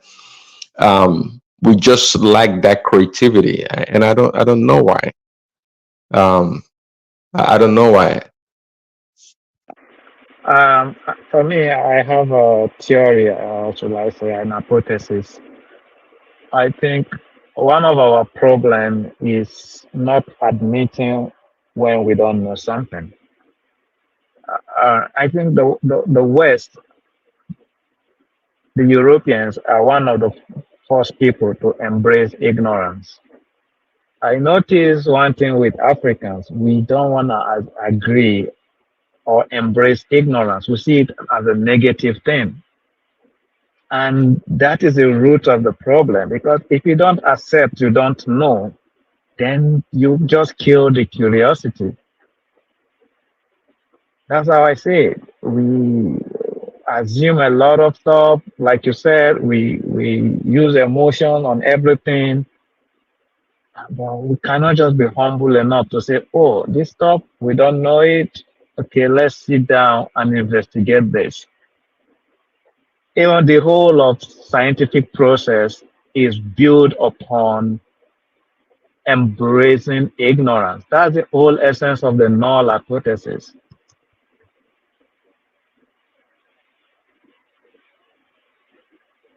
See, I tell you, one thing I would say is that in Africa we are deep into spirituality. There's no doubt about that. That we deep into spirituality, um, and a lot of knowledge can be gained in the spiritual realm.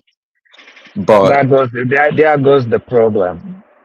but but again, but we don't have, see, we don't have a way to convert those spiritual knowledge into material or physical knowledge for No, Prince. for use. Prince, were you surprised when I said on this platform that there's quantum physics in the fact? There's advanced science in the fact. But I wasn't surprised. I was actually going to ask you to expatiate on it, but it took Brown University to start breaking this thing down and actually putting this on paper and putting the numbers together for us. So whatever they discover with those calculations, those odufas, those formations for advanced science, they will benefit from it. So why do we have to wait for them to do it? Why couldn't we do it ourselves? If you like, we have all these things, but we don't know how to use it. So that's even worse. See, because that's the problem. That's the gap there. The translation of knowledge. See, let me tell you, the white people too. They are spiritual in a lot of ways, and they were able. I can guarantee they also get some ideas, spiritually, but in their society, they were able to. They've been able to translate knowledge on paper or tablets. Okay, to be reproduced or replicated in the society and for others to learn. In our society, it's like most things that we do. I don't know if we can call it selfishness, but we've been incapable of translating our esoteric knowledge into physical or material information for others to consume. That's a big problem. You got to keep in mind that's why the Western world actually blossomed. The ability to correlate their knowledge and put it in a put it in a format that others can learn from. That's what they've done very well, and that's why they beat us by a million miles. We've not been able to do that. I did ask before, where in our society that we discovered or we had writings. Some people would point us to Egypt. I don't know all about that, but where in our society in black Africa, I'm talking about that we have a robust way of capturing information by writing. Mm-hmm. Oh, so sorry, Prince.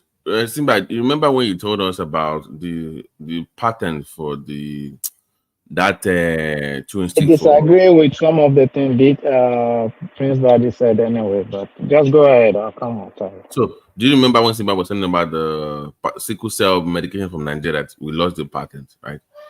Simba is still there. I was Nicholson. Yeah. I remember I brought up a story that there's a leaf in one country in Africa that they've lost it, that is now being controlled by foreign company. That country is Ethiopia. I have to go ask Kaizo again. So the whole of Ethiopia, they have this seed, they have all these leaves that I don't know what the medicine, maybe for diabetes or something. That tree now, Simba, stay with you. That the whole tree plant cannot be used by the locals anymore in the whole of Ethiopia. It now belongs to a foreign Dutch company. So if anything comes from that particular tree or plant in Ethiopia now, it has to be done by that country, by that plant. I'm like, what? So they will be making. So they will be making billions of dollars. And you can't even use it on your own. Like you can't even use it. Mm-hmm. I mean, who signs those kind of? Who does that? You know. Yeah, but BT, if you don't know the value of something, then you sign it away.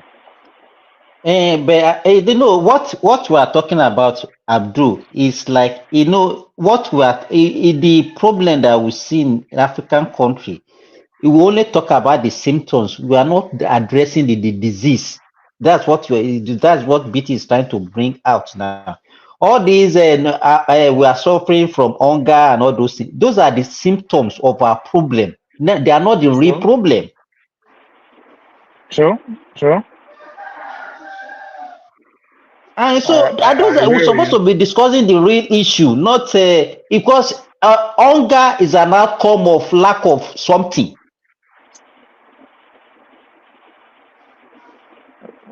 That's true. You understand? Then we will now by the time so instead of us to face the real issue, then we start putting emotional sentiment and tribal sentiment. You see people that are supposed to tell the truth, they will not be able to say the truth because it's not favoring their their sentiment. It's just and that's why that is what we now use the whole of our time to discuss instead of addressing the major problem. I agree. Prince Daddy, are you still there? The spiritual man, I think he's still alive. I wanna challenge him on some of the things he said. Sure, go ahead. So you said there is knowledge in spirituality, and I told you this is one of the problem we face in Africa. That when we don't know something, we don't accept that we don't know. Would you agree with me that as it stands today, based on what we know, that there is no one single evidence that we know? When I say evidence, I'm talking about scientific evidence now, that there's anything outside the natural that we know. There's no evidence that anything spiritual exists. We don't even know what spiritual means. Would you agree with that or not? Well, Abdul, there we go again. Spirituality. Well, if you say you don't know in your field, then I can agree with you. No, no, no, no, But the not in my notion that field. I said to today's knowledge, as in science, there's no scientific evidence that there's anything like spirit that exists. Would you agree with that or not? well, you're a scientist, I'm not. So if you say so, then I can agree with you. But again, it's what we're talking about here is about trying to prove something that you don't know about.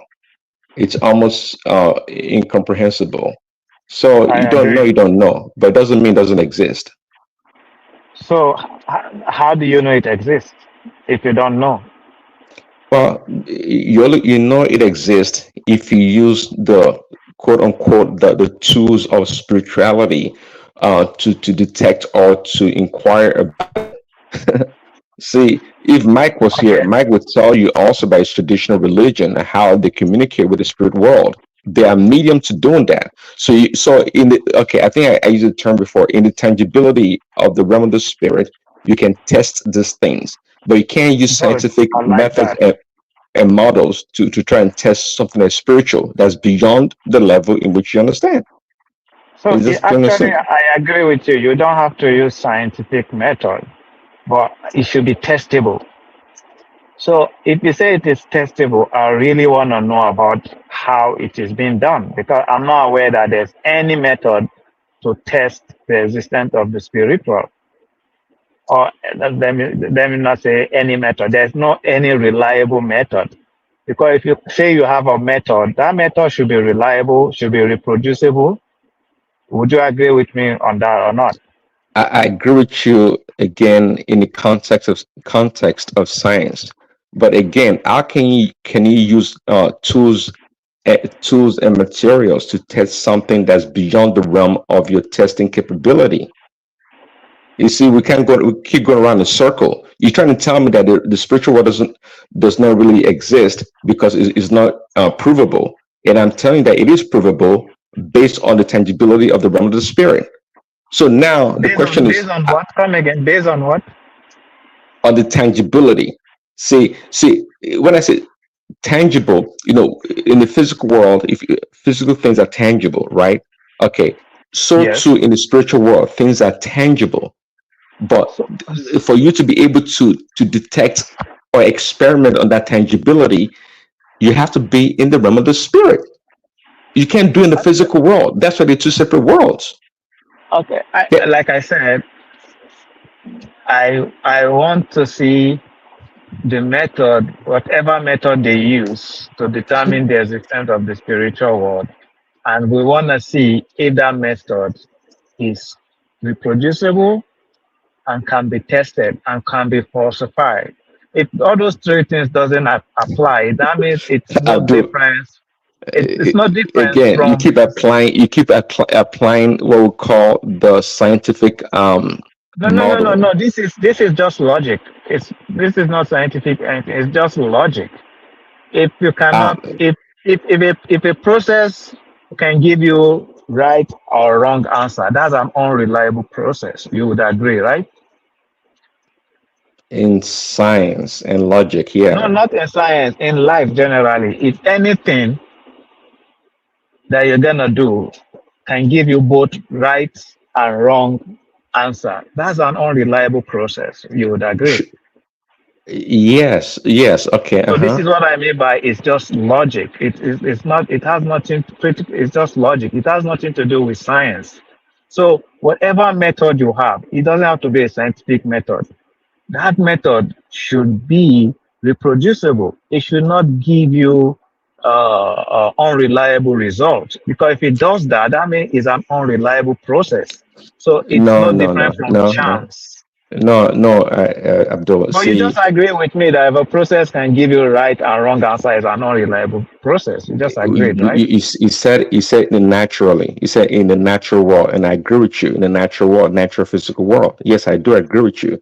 Not But natural world. Logically, that's what I'm saying. It doesn't but have to be logic does not. natural. See, Even if that's the it is a thing. spiritual world, Uh, whatever Logic world does it not is. apply in the spiritual world because in What the spiritual applies world, then? in the spirit, in the physical world, it's all about, it's a linear progression of things. Things are done linearly. In the spiritual world, it's the closest thing I can say would be quantum physics. Things are not always constant. Okay, it's in the spiritual world. Past, present, and the future are almost, how do I put it? They are one at the same time. I know it probably kind of warps your mind. Past, present, and future are one at the same time. Of course, if you say that in the physical, it doesn't make any sense because we have time, and time is chronological. So I can the past, present, and the future be one. Well, in the realm of the spirit, it is. What you just said make absolutely no sense. Of course, your response is what I expected too. Because now are you trying to say spirituality is quantum physics? Well, spiritual, you can say that. That's what I'm saying. That perhaps quantum physics would be the closest thing to try and explain spirituality. Can we put it properly? Let's do it this way. This is why we call spirituality. It's just advanced science unexplained. That is spirituality to me. So why don't we just? Why do you name it spiritual? Why can't you just call it? We don't know. That is the problem. Because it's not no, we know very well. No, we're not going to fall into that trap. We know very well. Okay, let me challenge you on that. What is spirit? What is spirit? Okay. Because you're going against your very nature. You're designed by nature to be very inquisitive, and you know what happens with humans when you're trying to solve a problem. In that meantime, your mind starts to fill in the gap with garbage, regardless of what. Even okay, if I want to solve a problem now, human nature, we're very inquisitive, right? So your quest to solve that problem, your mind will start filling those holes with just random thoughts that you can call garbage until you can get to the problem. The problem with the way people practice spirituality is that they get stuck in the garbage section, that they are stuck in that and they can't advance to what they're really looking for. So the garbage in between, where your mind starts to fill in the gap for you until you get to the solution, is what some people call spirituality, which is really not. Because then you don't want to solve the problem. You just leave everything to the unknown. Like, oh, is some spirit god somewhere filling the problem? Is Sky Daddy doing that? No, it's not. You're supposed to look for that solution. It's advancement. You constantly seeking knowledge. That is the real spirituality. They continue seeking for knowledge, advancement of knowledge, not just laying back and leaving it to chance or to some Sky Daddy up there. That is not spirituality. BT, unfortunately, that's the way we see it. Unfortunately, yeah, and that's why it's making us backward. No, people get it wrong. That is not it. It's unknown, right? But you're trying to solve that problem. You want to know what it is, so you're inquisitive. You want to solve that problem. No, in fact, the way they sorry, Abdul, the way they pitches it in Nigeria is, in fact, they will ask you not to ask questions. There is a sin for you to even ask questions. So, but I think BT, your definition of spirituality, I think, is different from that of Prince Daddy. That's what I just found out. Yeah, because it is not human. We were not designed to just lay back and leave things to a spiritual realm or to a sky god to solve the problem. That's not the way humans were designed. You were designed to solve problems. So I said, spirituality itself is advanced science unknown, unexplained. Okay, it's unexplained, right? But human nature, you want to solve it, you want to explain it. It's like, okay, see, I remember back in the days, they would say, oh, how we don't know how babies are born. We don't know how water got inside the coconut. It's God that made it that way. Look at it. And guess what? We cannot explain how that thing came about. We can explain coconut water, how it got into the plant. We can explain birth. We can explain sexuality. We can explain many things because of our quest for knowledge. Because exactly. That is spirituality. Advancement of knowledge is spirituality, not just laying back and listening to God to solve them. That's not spirituality to me. That's just wrong. BT, I think we have plenty of people like Prince Daddy in this world will be very backward. Will be very backward. Especially I agree with you. especially in Africa. That's, you see, BT, Prince Daddy, are you there? BT, your definition of spirituality, I don't have a problem with it. As a matter of fact, if that is how people see spirituality, then I will not have issues with them. But the moment you start seeing spirituality as one entity that is living, that a being that is living outside time and space, that you can call upon to help you and do some magical things, then that's that's an extraordinary claim that will require an extraordinary evidence. Yeah, like just leaving things to no, but because even your brain, even if you believe in the creator, right? Even the way your brain is designed tells you the person you are praying to. If our God, if I'm God now, I'll be pissed I'll be mad at you. If you're religious, I'll be pissed at you. Like, you crazy. I gave you a brain. It's right there. Right there. Exactly. Why are you calling me? For what? Exactly. I'll be pissed off. Like, why are you calling me to solve your problems? It's right there. That's just my problem with Africans, man. Because we think these white people are special. They have a special brain. No, it's the same brain we have. We're just not using our own. We just left it there, expecting Sky Daddy to come and help us. There's nothing these Europeans are doing that if we want to do it, we won't get it right. We can do it. There's nothing. We can build International Space Station. We can build anything they're building. But it's just that we refuse to use our brain. You have pissed the man of God, and you see he left now. You have pissed him off. Oh, he left. Oh my goodness! I'm sorry, Prince Daddy. It's very it doesn't like people questioning it. You know, BT, this Abdul is a sinner. He's a sinner. He needs. Prince Daddy, I'm sorry if you're listening. I'm just curious, you know. So, Simba, it seems you're from Kwara State. No. Oh, I thought you're from Kwara State. You say you're in Ilorin. I'm a resident there. So we're not from Kwara. Oh, okay, that's nice. Wow, so you really opened my eye today in agriculture, because I was thinking of venturing into it, but I learned a lot from you. How much is that solar thing that water thing that you were talking about? The solar water borehole thing that you were. And people are doing different depending on the size of your farm. You understand what I'm saying? So there are different sizes: 3 inches, 4 inches, 6 inches. Is it solar irrigation? No. Yes, you can also use it for irrigation. Also, yeah, you can use it for irrigation. Wow. And that's why what all these northern guys are saying is that even I have a friend who is a professor that actually even did that thing since almost 4 or 5 years ago for his farm in Kano.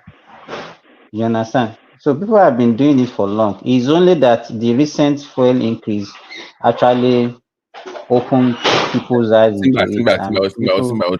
Simba, Abdul, apologize to the man of God. He's back. You need to repent, Abdul. You need to repent. Because the way you are going, you are going to fire. Okay. No visa. Praise God, forgive me, for I do not know what I was doing. Apostle. Holy Father. Apostle, go ahead. Yeah, Abdul, I think you're an excellent candidate for the blasphemy coming out of his mouth. Oh no, see, there's nothing wrong in trying to be curious, but Abdul, you have to separate, the spiritual world from the physical world. Science cannot prove spirituality, although they can prove a lot of things about nature. But science, you know, it's something you have to experience yourself. It is beyond, the physical and the material things. And when I told you that in the realm of the spirit, that time chronologically does not exist, past, present, and future are one and the same, and Wait, it's wait, like, hold on. Prince Okay, that is Beauty, not can I? he's speaking on behalf Sorry. of the spirit realm. So maybe it's from the spirit, maybe it's from the spirit man. You don't know, Abdul. He's speaking to the spirit man. Exactly. Because what I'm just be a prince that I honestly am not trying to be difficult. It's just that when you say things like this, although you acknowledge that you are not a scientist, so you might not understand the scientific process. Because if you do, you will know that when you say things like this, all you're just doing is making claims. You have to back it up with evidence. I understand. Saying it does not make it true. Saying that the past, the present, and the future is the same does not automatically makes it true. You have to do the hard work of proving it. Yeah, no. This is why. Abdul, wait. That one, I see. That one on that one, I agree with Prince Daddy, because even scientists on Earth here, the farther you move away from the Earth, look it up. Time starts to, people that go to space for 6 months plus, when they look at their blood cells and when they do their evaluation, DNA samples, whatever, blood tests, they're literally getting younger, leaving Earth. Go look it Yes, up. but that's not what I'm talking They about. I get know so about that. that I is know about it that. improves that one. That's Einstein general theory So of time is relative, right? The relativity. farther you move away Yeah, from it. Yeah, so that one we yeah. can prove that now. So Prince is onto something here. What I'm saying is Hmm. it's just advanced science, but we can't really call it spirituality. Is what I'm just arguing against. I'm not saying No, that no. it's The point I'm what I'm trying to point out. I get what you're saying. Yeah, the the general theory of relativity actually did not say uh, the the past, the present, and the future is the same thing. That's not exactly what the what theory is saying? Okay. is I saying. didn't. But it's just saying it's trying to combine time and space, and it's trying to say they are relative to each other. That's Doctor all the Strange. theory. Doctor Yeah, Strange. time and Doctor space. Strange. Yeah. Doctor Strange. So You know who that is, right? You know who that is. no. Oh God, Oh, okay. Sorry. If you know, okay. Sorry. Though, if you know who Doctor Strange is, then it's a comic kind of character. Okay, So okay. So the point I'm just trying to tell Prince Daddy is that if he says things like there's a spiritual something that is living outside time and space, it doesn't end there. You have to prove it. You have to provide evidence for it. Either you do an experiment, either you prove it mathematically. When you so, say stuff hold like on, that, say, you have Abdul. to back So, it up with an evidence. no, say, Abdul. So this is the challenge that I guess I'm having. See, you and I are talking about two different states. Two different states. In science, we have what? Is it three states? But so you and I are talking about two different states. But there you are telling me to prove to you a state that exists above your state that is not natural or physical. I mean, how can I do that and prove that So, to you scientifically? okay, let me ask you a question. When do you accept something? Before it's proven or after it's proven? Okay, as a Christian, before it's proven. because he has faith. Abdul, that's the point of having faith in the Christian world. So No. if you I'm being accept serious now. something before it's proven, that No, that's makes what you the whole point is now. They say faith without what? Prince, am I lying? You have Exactly. Yeah, faith. Yes. See, but let me that's give gullibility. hold But on, that's Abdul. But gullibility. here's a classic quote. There's a classic quote Chris, here. Hold on. It says in Hebrews 11 chapter Hebrews 11 verse 1, faith is the substance of things not seen and evidence of things. Faith is the substance of things not seen, is an evidence of things yet to come. Okay, if you have evidence, then you will not need faith. So actually, see, in the real and you're sense, absolutely right about that. If you have evidence, that is, if you can prove something, then you don't need faith. You don't need faith. exactly. Can I preach But tonight? Can I preach? Can I bring back the old BT from my Christian days? Can I preach to you? please do, yeah.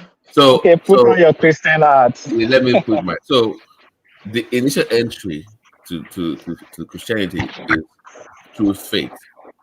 Your growth becomes belief, because as you get close to Christ, as you believe more, as you learn the word and do A, B, C, and D that Prince knows about, you start to see evidence through what? Through Babati, stop. Christ, right? No. Hold Don't preach on. our religion. You are not with us again. I'm being No. hold on. Go on, I'm just joking. You know they say Go on. signs and symptoms, right? You will know the word because it manifests true to you, right? Then through vision, through the works of Christ in your life, whatever you believe, you start to see those signs. That is what starts to translate from faith that was unknown to belief, because now you now have evidence. That is the spiritual growth. So somebody says is a Christian, then they're born again now. So they've moved a level up. So the higher you move into believing Christ or whatever you believe, that faith turns into belief. That's a transition. So the initial entry is about, I just have faith, right? Then it becomes to more for sure. But that is more evidence-based now through your personal relationship with God. So that's what the whole point is. So I hope you get that clear. That's the whole faith to faith. Yes, that is why I said faith. But in Christianity, the entry is not belief, is the unknown. Faith is your time spent with getting to know God for who He is what becomes belief. You don't come in believing already. It doesn't work that way in Christianity. It's different. It's the other way around. I know. Yeah. To simplify this thing now is that you exercise faith before you start looking for evidence. Right. It's your quest. Once again, you're inquisitive. So you start studying, you start, getting close, and it's oppressing your inner man, and Prince has gone through all this. So that is a recipe. That's actually a recipe for gullibility. Well, because the moment you believe something, you can believe anything on faith. Would you agree with me? No. If you believe something, then it's not faith, because faith is unknown. That's the element. There's an element of unknown. So even the word tells you that is what. Prince, that remind me. How did they say it? Is unknown. How they describe the unknown? Faith is the substance of things hoped for, the evidence of things not known. Exactly, that is faith. So belief and faith is quite different. You can't believe what is unknown. If you believe, that means you have you have evidence to prove. Exactly. So you don't need faith. No. BT, knowledge is a subset of belief. Would you agree? Right, with evidence-based practice. Yeah, I know. So if knowledge is a subset of belief, and you believe that, let's say, a spirit exists, so that your belief is based on what you already know. So it's either you believe it based on what you were told, or how you were brought up, or what you read. No. And now, Faith, Abdul, exactly. For let me Prince clarify. Daddy now, Let me clarify. he Let me knows clarify. about this by reading the Bible that the Spirit No. exists. Let me clarify. I said when you have faith, when you come in, you have faith is based on what you were told, right?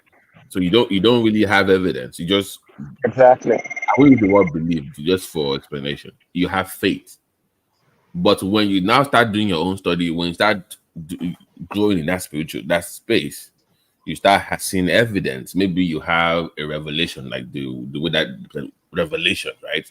Ishikbaya, or something happens, then you get maybe one angel appears to you. Then that is evidence, right? So that this is because now you can now see you've had some spiritual realm somewhere. That is belief now because you have evidence. The initial entry was fake. Somebody told you. Belief is beyond what somebody else told you. It's now personal. You can prove it beyond what they told you. It's just you now. That's the difference. Okay, but you agree with me that I came in because of this thing. Praise Daddy, you are very correct. Faith is something. Faith is different from what my brother is trying to make us believe here. Faith is deeper. Faith, what faith gives. Let me tell you one of the first element that faith gives to a man. It gives you relief. It gives you relief. Okay, so Prince, that is the end of my sermon. How was my preaching? Was I good? Was my sermon okay? Yeah, but you still got it, man. You should come back to the right side, man. You should come back to the side. No. Abandon Mike, man. Come to the real side. Actually, BT, you are in the Please, right don't side. worry. Don't go back. Please, Don't go back.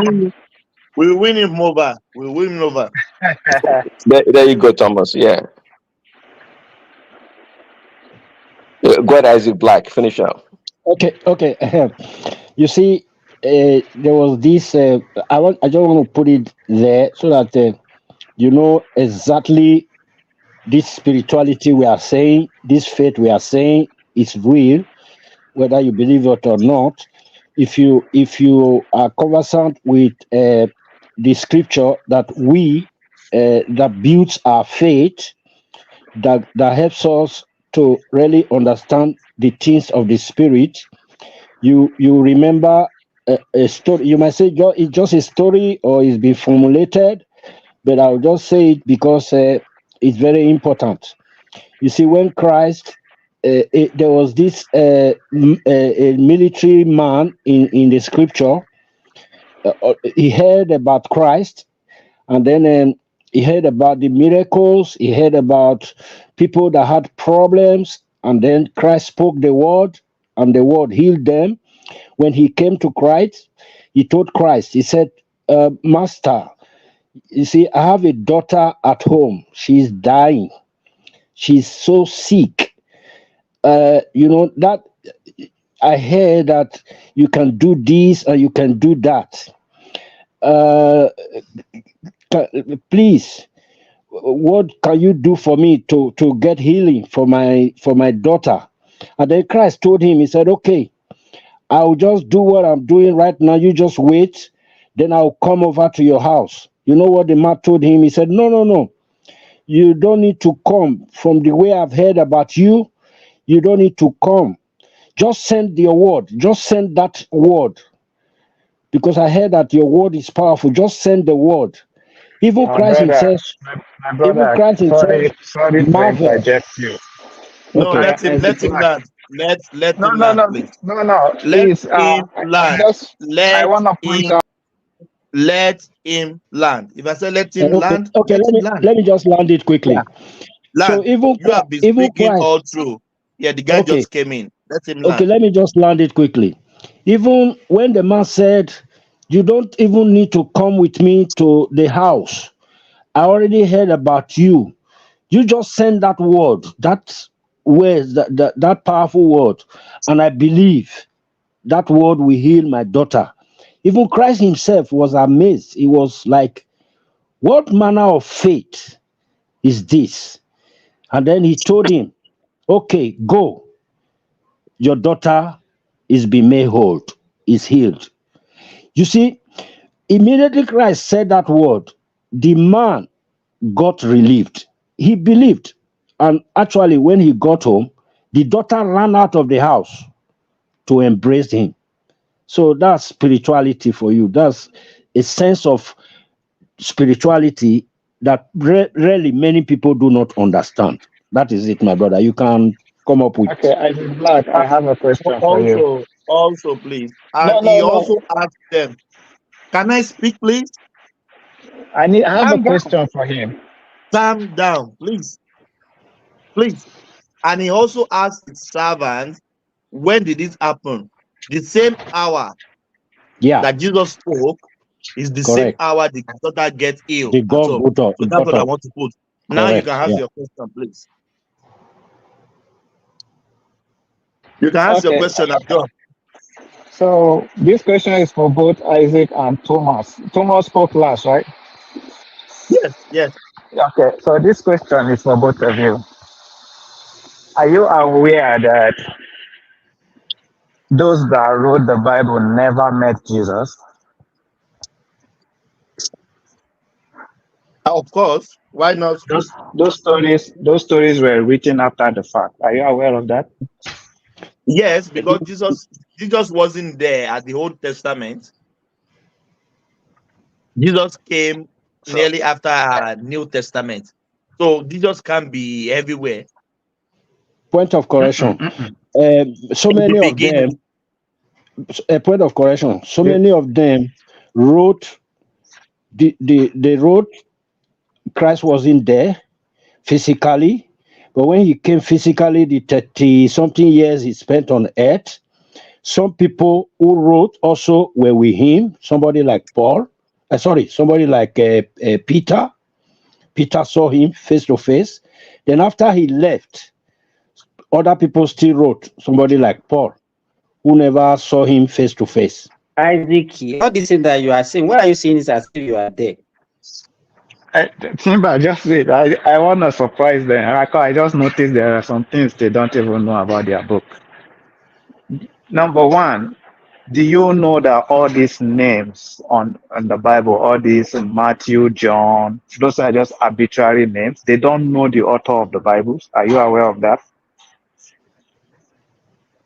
Arbitrary as how? Please make me understand. You mean somebody names, like John? You mean somebody? Okay. You mean somebody like Moses? I mentioned the names. I mentioned the names. John, Matthew, all those names. Okay, especially the four Gospels: Mark, Matthew, John, and all those. Yes. What's the other? Yes, they are arbitrary names. They don't know who wrote those things. Are you aware of that? And they are not even the authors. They are not the authors. Yeah, that's exactly what I mean. Yeah, because Abdul and Sinbad, you guys are trying to major in the minor or the irrelevancy of the Bible. I don't care if you substitute. Hold on. I don't care if you substitute the name of John and all those people with Abdul and Sinbad. It wouldn't matter. See, you people, you fail to capture the essence of the Bible, and because we're human being, because we're physical, natural human being. God has to find a way, to get to us. See, the Bible is codified. Where did you know that? Where did you read that? What you just said now, where did you read it? See, you just made it up. I didn't make it up because. So tell me where you read it. Where did you read that? What you just said? I'm trying to tell you that if you read the Bible and if you reach a point, you are able to transcend beyond the physical appearance of the Bible. This is stories. I'm asking you, where did you read it? How did you come to know that? That's the question. This is the beauty of spirituality that you fail to understand, that it's beyond the physical realm. That's what I'm trying to get to you, Abdul. Isaac Black, are you aware? Let me come in. Let's deal with the one you said before. You and Thomas. Yeah, did you get the let's question deal with I it. asked? Wait. Wait, Okay, let's deal good. with it. Sorry, maybe you have to. Maybe if I finish this, maybe you have to actually educate me deeply. Now, this is my own understanding of the scripture. Fine, you might have other theologians, other books you may have read, uh, but I just want to put this plain uh, knowledge. You see, there are names today. For example, somebody that we know very well, who took part in the past election. You see, most times when you go to some social media, they mention that name. They'll say, Peter the Rock. His name means stone. I remember when Christ was preaching, there was a question that he thrown to the people around him. They called them the disciples, whom Peter was among them. And then it was Peter who was able to actually got the deep intent of what he was actually describing. And then he now told that man face to face, he told Peter, he said, it is not flesh and blood that has revealed this to you. That was why he decided to build on that stone, that revelation, that man who was looking at him face to face at that time, that they said, Peter, where you have the Peter, the stone, the rock, he said, that's where I will build my church. Not really on that face he was saying, but the revelation that actually came out of him. He said, I will build my church and the gate of hell shall not prevail against it. So these things are all spiritual, or always spiritual and remain spiritual. It's only those who the people that were there around Christ that day, only one was able to tap into that spiritual issue we are discussing today. Only one. And that was where Christ built his church. Are you telling me that all those things are fake? They are fake names, or some they replace the names? So that's where I actually want you to educate me. Okay, this might disappoint you. I'm telling you, most of the story, especially the extraordinary claims in the Bible, are all fake. Most That's of what the people say. stories. Wait. You see, some of That is they what might people say. mention. Yeah. They might, some of the names they mention in the Bible, names of places they mention might be real. Just like the existence of New York does not mean that Spider-Man is real. You understand? But you see, most of those extraordinary claims in the Bible are false. But you did not even answer my question. The question I ask you as someone that believes in the Bible is, it's okay to say you don't know.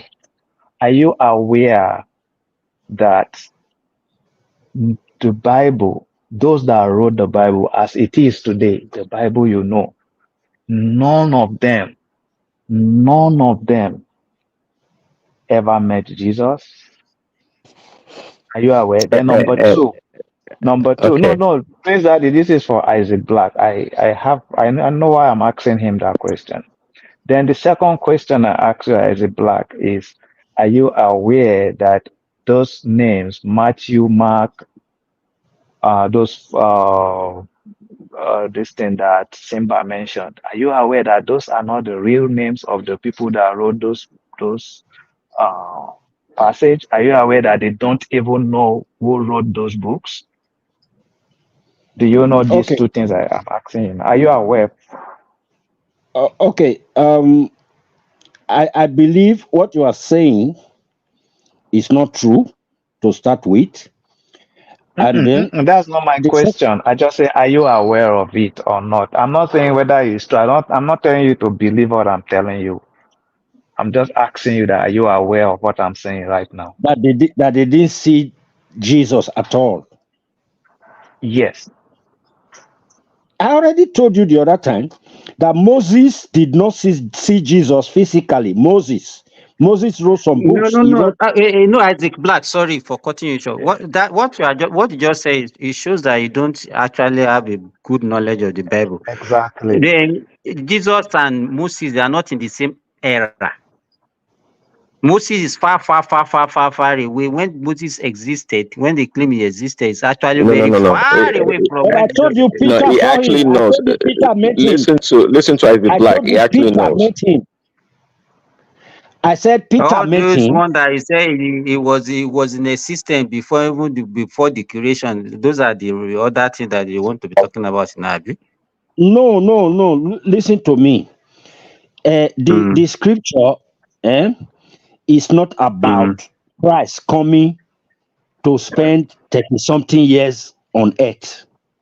The scripture is more than that. It's not about Christ coming to spend 32 or 36 years.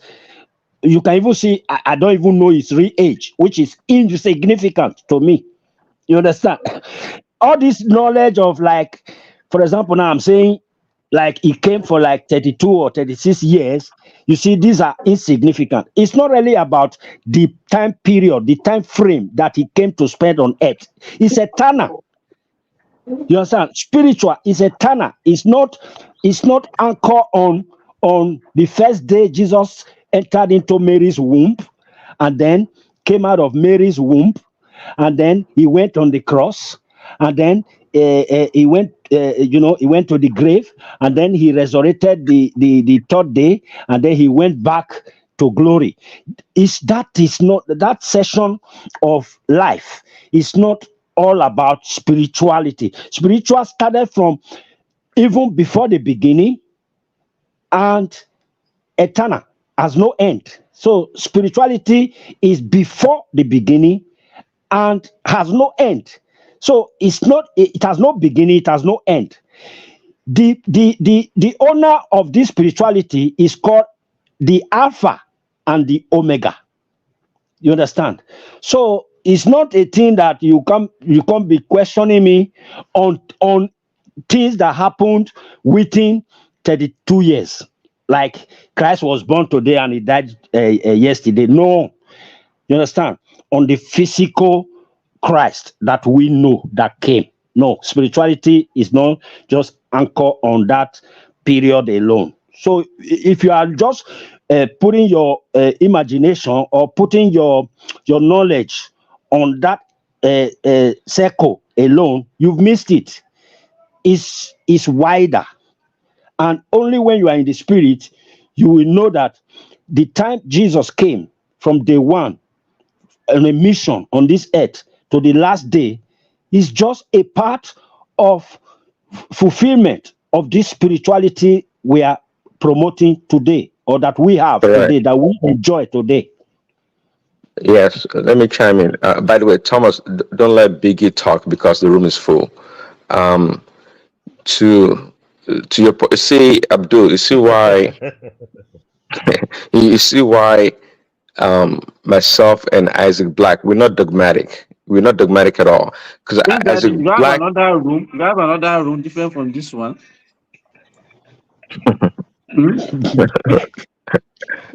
What do you mean? When you say the room is full, that you should not allow Biggie to talk. Yeah, it's full now. Because I know where it's coming from. I know where it's going to be coming from. Praise Daddy, please, before you go. You know why I'm so surprised about when Simba come to my friend Simba? When he come, sometimes he like talk the way he talk. I see him as a brother, even though he's a Muslim. You understand? I thought he should have this thing in him because I respect Muslims. I know they know these things, and just that, be like a brother of like my brother from my papa's side and my mama's side. You understand? But he should know this thing. He's a Muslim. You understand? But I respect him. I don't think Simba is a I know he Muslim. knows. I don't think Simba is a Muslim. Isaac, I asked you questions. You refuse to answer. You're just preaching. You're not answering the question. No, I've answered you. You did not answer. What was your answer? Are you aware or you're not aware? To take a step at the question again, Because if you tell me you're not aware, I Then said I'm I'll aware. point you. You're aware I'm that these aware people that never some of met. them didn't see him. Some of them saw him, and some of them didn't see him. Actually, you'll be shocked to know that none of them, those that wrote the Bible, none of them met Jesus. All these people, they That's wrote what this they thing say. after the fact. That's But what some Abdul, people They, say. you don't that, know that. You absolutely don't know that. You're just it's a talking. no. It's a known thing. Like in short, I'm so surprised you guys don't even know it. That's why I'm Okay, even hold on. surprised. So you said the And 12 disciples. Hold on. Isaac Black, are you sorry, Prince? I just one more question for Isaac Black. Isaac Black, are you also aware that those Matthew, Mark, Luke, all those guys, are you aware that those names are just fake names? Those are not the people that wrote it. Are you aware? Even Jesus, Just I answer had the that. question. No, I didn't wait. ask you a question about Jesus. No, I wait. asked you, are you Even aware no, I if they're want the to one answer that your wrote it or question. not? I want to answer your question, and then if you I don't know actually why you bring in wait, Jesus into I it. want to answer your question, and if I answer it, if actually you are vast the way you claim to be vast, you will know that I've answered it. Now, even Jesus, I was made to understand that his name was changed from something like Jehu or Jeshu. But I'm not interested in all those things. This is a spiritual I see. matter. That's why Whether you're you change getting the it name wrong. from This is where you're Joshua getting. to I never Jesus. said they changed. I never said they changed their name. You see, you're not listening. I didn't say they changed their name. I said So what are they you saying? don't know who wrote it. They don't know who. They just put an arbitrary name on it because they don't even know who wrote it. Okay, tell us, how did you know Are you that? good? How So did that you know the that? Tell me answer first is now. no. This fact, as a matter of fact, you can even see it in the Bible. Just go to your King James Bible, the very first page, you will see it there. They wrote it clearly. They don't know who wrote those books. So your Bible self will point it to you. Then That is the not third true. question That is not true. That's a big lie. It's The a fat Bible lie. I'm holding here right now, the Bible I'm holding here right now, I only saw in the front page the holy, okay, let me see, the Holy Bible, okay. Then it now writes under it some numbers like, I think that is the printing number or whatever. So I didn't see, what did you say they wrote on it? They said what? Because I'm not seeing it here. He said they don't know who wrote the Bible. See, it is clear. No, For it's not in example, my own. They don't okay, know who Abdul. wrote those. Let me chime in. See, Hold on, that's okay. I'll take a screenshot of it and send to one man. Yeah, Maybe you can send me that will. the copy. Yeah, I'll send it so that will convince Prince Daddy and Prince you. But Daddy, I Then will also send you my own. I think you will be surprised. I'm surprised I don't know Is it this. black? It's very popular now. Everybody knows Yeah, that. that's why I'm really surprised they don't know it. Like especially Prince Daddy, I thought he would know that. But hold on. See, because the knowledge that you try to share, Abdul, I have knowledge that's beyond that. I do have it. So it wouldn't matter what you're saying because it's not even true what you're saying. The fact that it's printed, okay, does not support that it is fact or it is true. That's BS. Because we know some of the books in the Bible, like the Hebrew, is being debated. That it is being debated among theologians who wrote the book of Hebrew, for example. A lot of people say it was Apostle Paul that wrote it. Maybe some people are not sure, and that is fine. But it's also believed that the 5 books of the Bible was written by Moses, and the same 5 books is present in the Torah. Okay, that one is almost undisputable because the Jews also agreed to that, and there are other books in the Bible. So yeah, most of those names are like English translated names. They're not like the true Hebrew names. But again, just like as if Black says, we're not here to be to believe or to try to believe the names of the people if it was true or not. The state in which we are is beyond the names on the people. It is beyond the name of the people. Okay, what state are you? What state are you? well, the state that I am is to be able to believe what the Bible says and have That revelation of it. And I've you're just told you, trying just to like, tell oh, me hold on, you're in a state of gullibility because believe anytime uh, your state is just to believe something without evidence. That Without means again, evidence. that see, opens this again, into again, that is fine. But here's the question to you, Abdul. It's quite interesting that you and I can be having a conversation, and on your level of science and factual or physical sciences, and I'm able to communicate with you and comprehend what you're saying and agree with you to your level. But there we are now. We're talking about a different level that's beyond you, so to speak, and you don't acknowledge me but call me gullible. Isn't that strange? That I'm able to understand you, but you don't understand me, and but you're okay. able You to know tell me what? that Yeah, I'm gullible. Isn't that yeah, funny? yeah. Yeah, wait. I hope you didn't take that personal. What I No, just no, mean by gullible is not that not at all. No, no, no, not at all. okay, Let me good. explain myself. It's nothing personal. I'm just trying to explain to you that how come I understand you, but you don't understand me, and but you're trying to discount when I'm Yeah, telling you. That's my I want concern. to answer you. I Because want what to you're saying answer is you. Let me ridiculous. answer you. The reason is that science is logical. What you are postulating is illogical because you cannot substantiate it. When I ask you, what do you even mean by spirit? What is it made up of? Where is it? Where do we find it? Where is it made up of?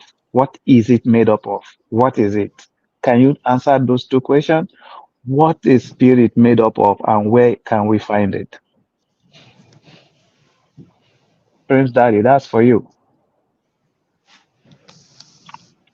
Yes, I was looking for a scripture for you. You said, what is spirituality and where can we find it? And I No, think no, I no, no, said it no, to no, you. no, You no, no, can't no, prove no. That's logic not the with question. scripture. That's not the question. I say, what is spirit made up of? And Oh, what is where, okay? yeah, what is it made up of? And where can we find it? Okay. The spirit is what is spirit? The spirit made of. All I know is that the man, with a physical man, is a combination of the material and the spirit, and we know that from the Bible. Um. So So, and I've told you hold on, before. hold Hold on, on. I've told you before hold on. also that. You just made one categorical, one error. You made a claim from the Bible, and the proof of your claim is the Bible. Did you see the? Can you see the circular argument? The claim cannot be the evidence. No, I'm not. I'm not saying it's the evidence. I'm just telling you the source of Yeah. that claim, and by that source of that claim, many people So before they, good. Thank you you know, very much. That is the source. So now tell me how you know what spirit is made up of and where it is. Don't tell me the claim. The claim is the Bible. I know the Bible talk about the spirit. Now I want to know how to validate that claim. yeah, this is your scientific mind, your science mind talking. Oh See, no. see, the spirit Hmm? world exists, and the spirit world exists, and if you are attuned to your spirit self, you would know how to communicate in the realm of the spirit. The spirit world is not tangible. I'm trying to explain to you that it's not tangible as the physical world. It does Okay, let me exist. rephrase my question. Let me rephrase my question. Forget about me. Forget about me, Prince Daddy. How did you know what spirit is and what spirit is made up of and where it is? How did you know? Forget about me. I'm not at your level. So tell me how you know what spirit is made up of. I still want you to tell me what spirit is made up of and where can we find it? Forget, I Can don't you find know. it? Forget about me. Say, You, how do you know? first, Abdul, hold on. let me help inside it. They existed inside the Simba, don't tree, help him. inside the tree, and they have only one leg and three head. Okay, okay. Listen But to this, Simba, guys. Muslims still believe in the gene now. For First Corinthians 2:14 says this. I think this is Abdul. It said the person without the spirit does not accept the things that come from the spirit of God, but consider them foolishness and cannot understand them because they are discerned only through the Spirit. That's, you should write it down. 1 Corinthians 2:14. See, here we're talking about the things of the Spirit, and you're trying to codify and simplify to the physical realm in order for you to get understanding. Abdul, it is But beyond Prince that. Daddy, I already rephrased my question. I said, forget about me. Forget about me. You know this stuff. I don't know. Tell me how you know it. That's simple. Well, I know it. Know that. Wait, but you know that human spirit is the sum total of everything about us. You know that. That is not. No, That is non-physical. Is the sum total of everything about us. That is not physical. You know that. I don't know that. I don't even know what you mean by that. What do you mean by that? The sum total of everything, you understand, about you, that is physical. That's your spirit. Isaac Black, that's the Everything same about question you. I'm asking Prince Daddy now. That non-physical everything thing, about you. I'm asking him, what is it made up of? What is non-physical made up of? And where can we find it? That's what I'm asking Prince Daddy. Number one,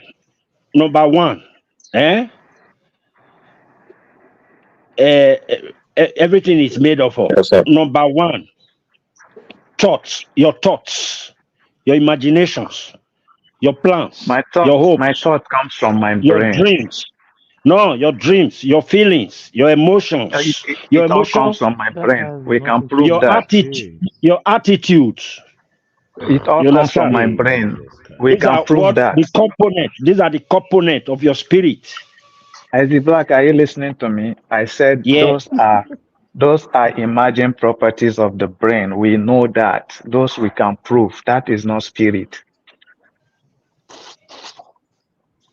And you want to differentiate it, no? You want to separate it. Did you understand what I just said? Thoughts are emerging properties. I said you want to separate it from your spirit. How do you do that? How do you separate it from your spirit? I don't even know what spirit is. That's what I'm asking you guys that know what spirit is. I don't know what it is. That's an abstract word. Okay. I don't know what it is.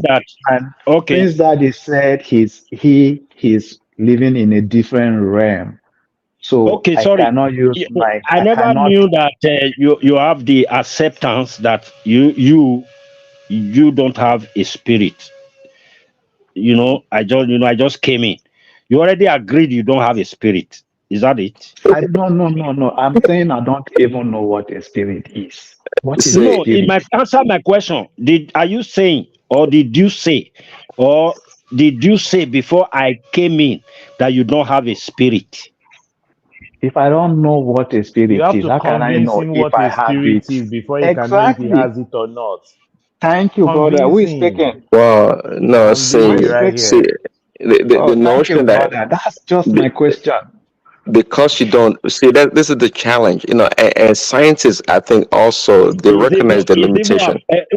Prince Daddy is afraid. He's afraid to tell me that he doesn't have a spirit. Maybe we just fall dead for real, because that is an offense to God. He's afraid to tell me that I don't have a spirit. The problem is. Say you it, whether you know it or not. Offense, it is whether you know it or not, say it. I don't have a spirit. You say it. If you will not fall down and die. In as much as it's okay, I don't have a spirit. Because I don't even know what the spirit is. I don't have it. So what's going to happen? Okay, that is the fundamental of religion. That you'll be able to join us in the evening session. I pray you'll be able to join us in the evening session. Stop wasting your energy over a book written by somebody. Hold on. Say, Abdul. You know how many people came to the world the way they said Christ came to the world? You know how many of them have that same story? And you are here defending I'm sorry. You are here defending a literature book. I'm sorry, I'm just really your leg. You know, you also drove my brother away that time, Prince Daddy. So okay, Prince Daddy, I'm listening. Abdul, Prince Daddy, just make make like last comment. We need to go. Yeah, it's already 9 hours. Throw us in the background now, Thomas. Take us to the background now. But I have to shut it down officially. Then I can leave you guys on the background. Yes, that's better. Yeah. It's about to go down. It's going to. I don't. When it's religious, I've always been a little bit cautious because Yeah, we don't want because to the offend fundamental people. of religion is fear, heaven and hell, hellfire story. Nobody wants to Yeah, go there. People be yeah. telling Let you me Thomas, let me that. just shut it down. We go to the Thomas, background there. Yeah. yeah, and those two questions, the next line we'll meet, I'll be expecting the answers from you. My brother. Jesus Christ told us you don't need to argue with people. When they don't like you, just leave them. There are some questions you Where, can ask me. I will answer where did he say? spiritually, but Where did you, he say that? my brother, you don't understand. Yeah, I'm not here to prove to you. So if you know, you know. If you don't know, you don't know. Yeah, thank you. Hallucination. Let's shut it down. Yeah, then we can speak later.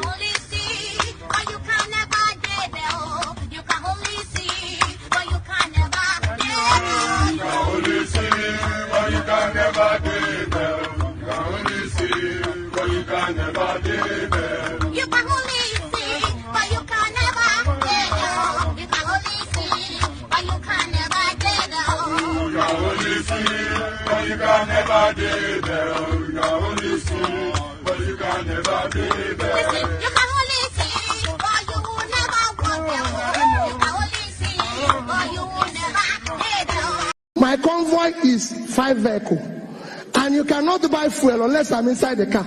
So I will pay them. No more. I know. The governor was paying for petrol himself for his convoy.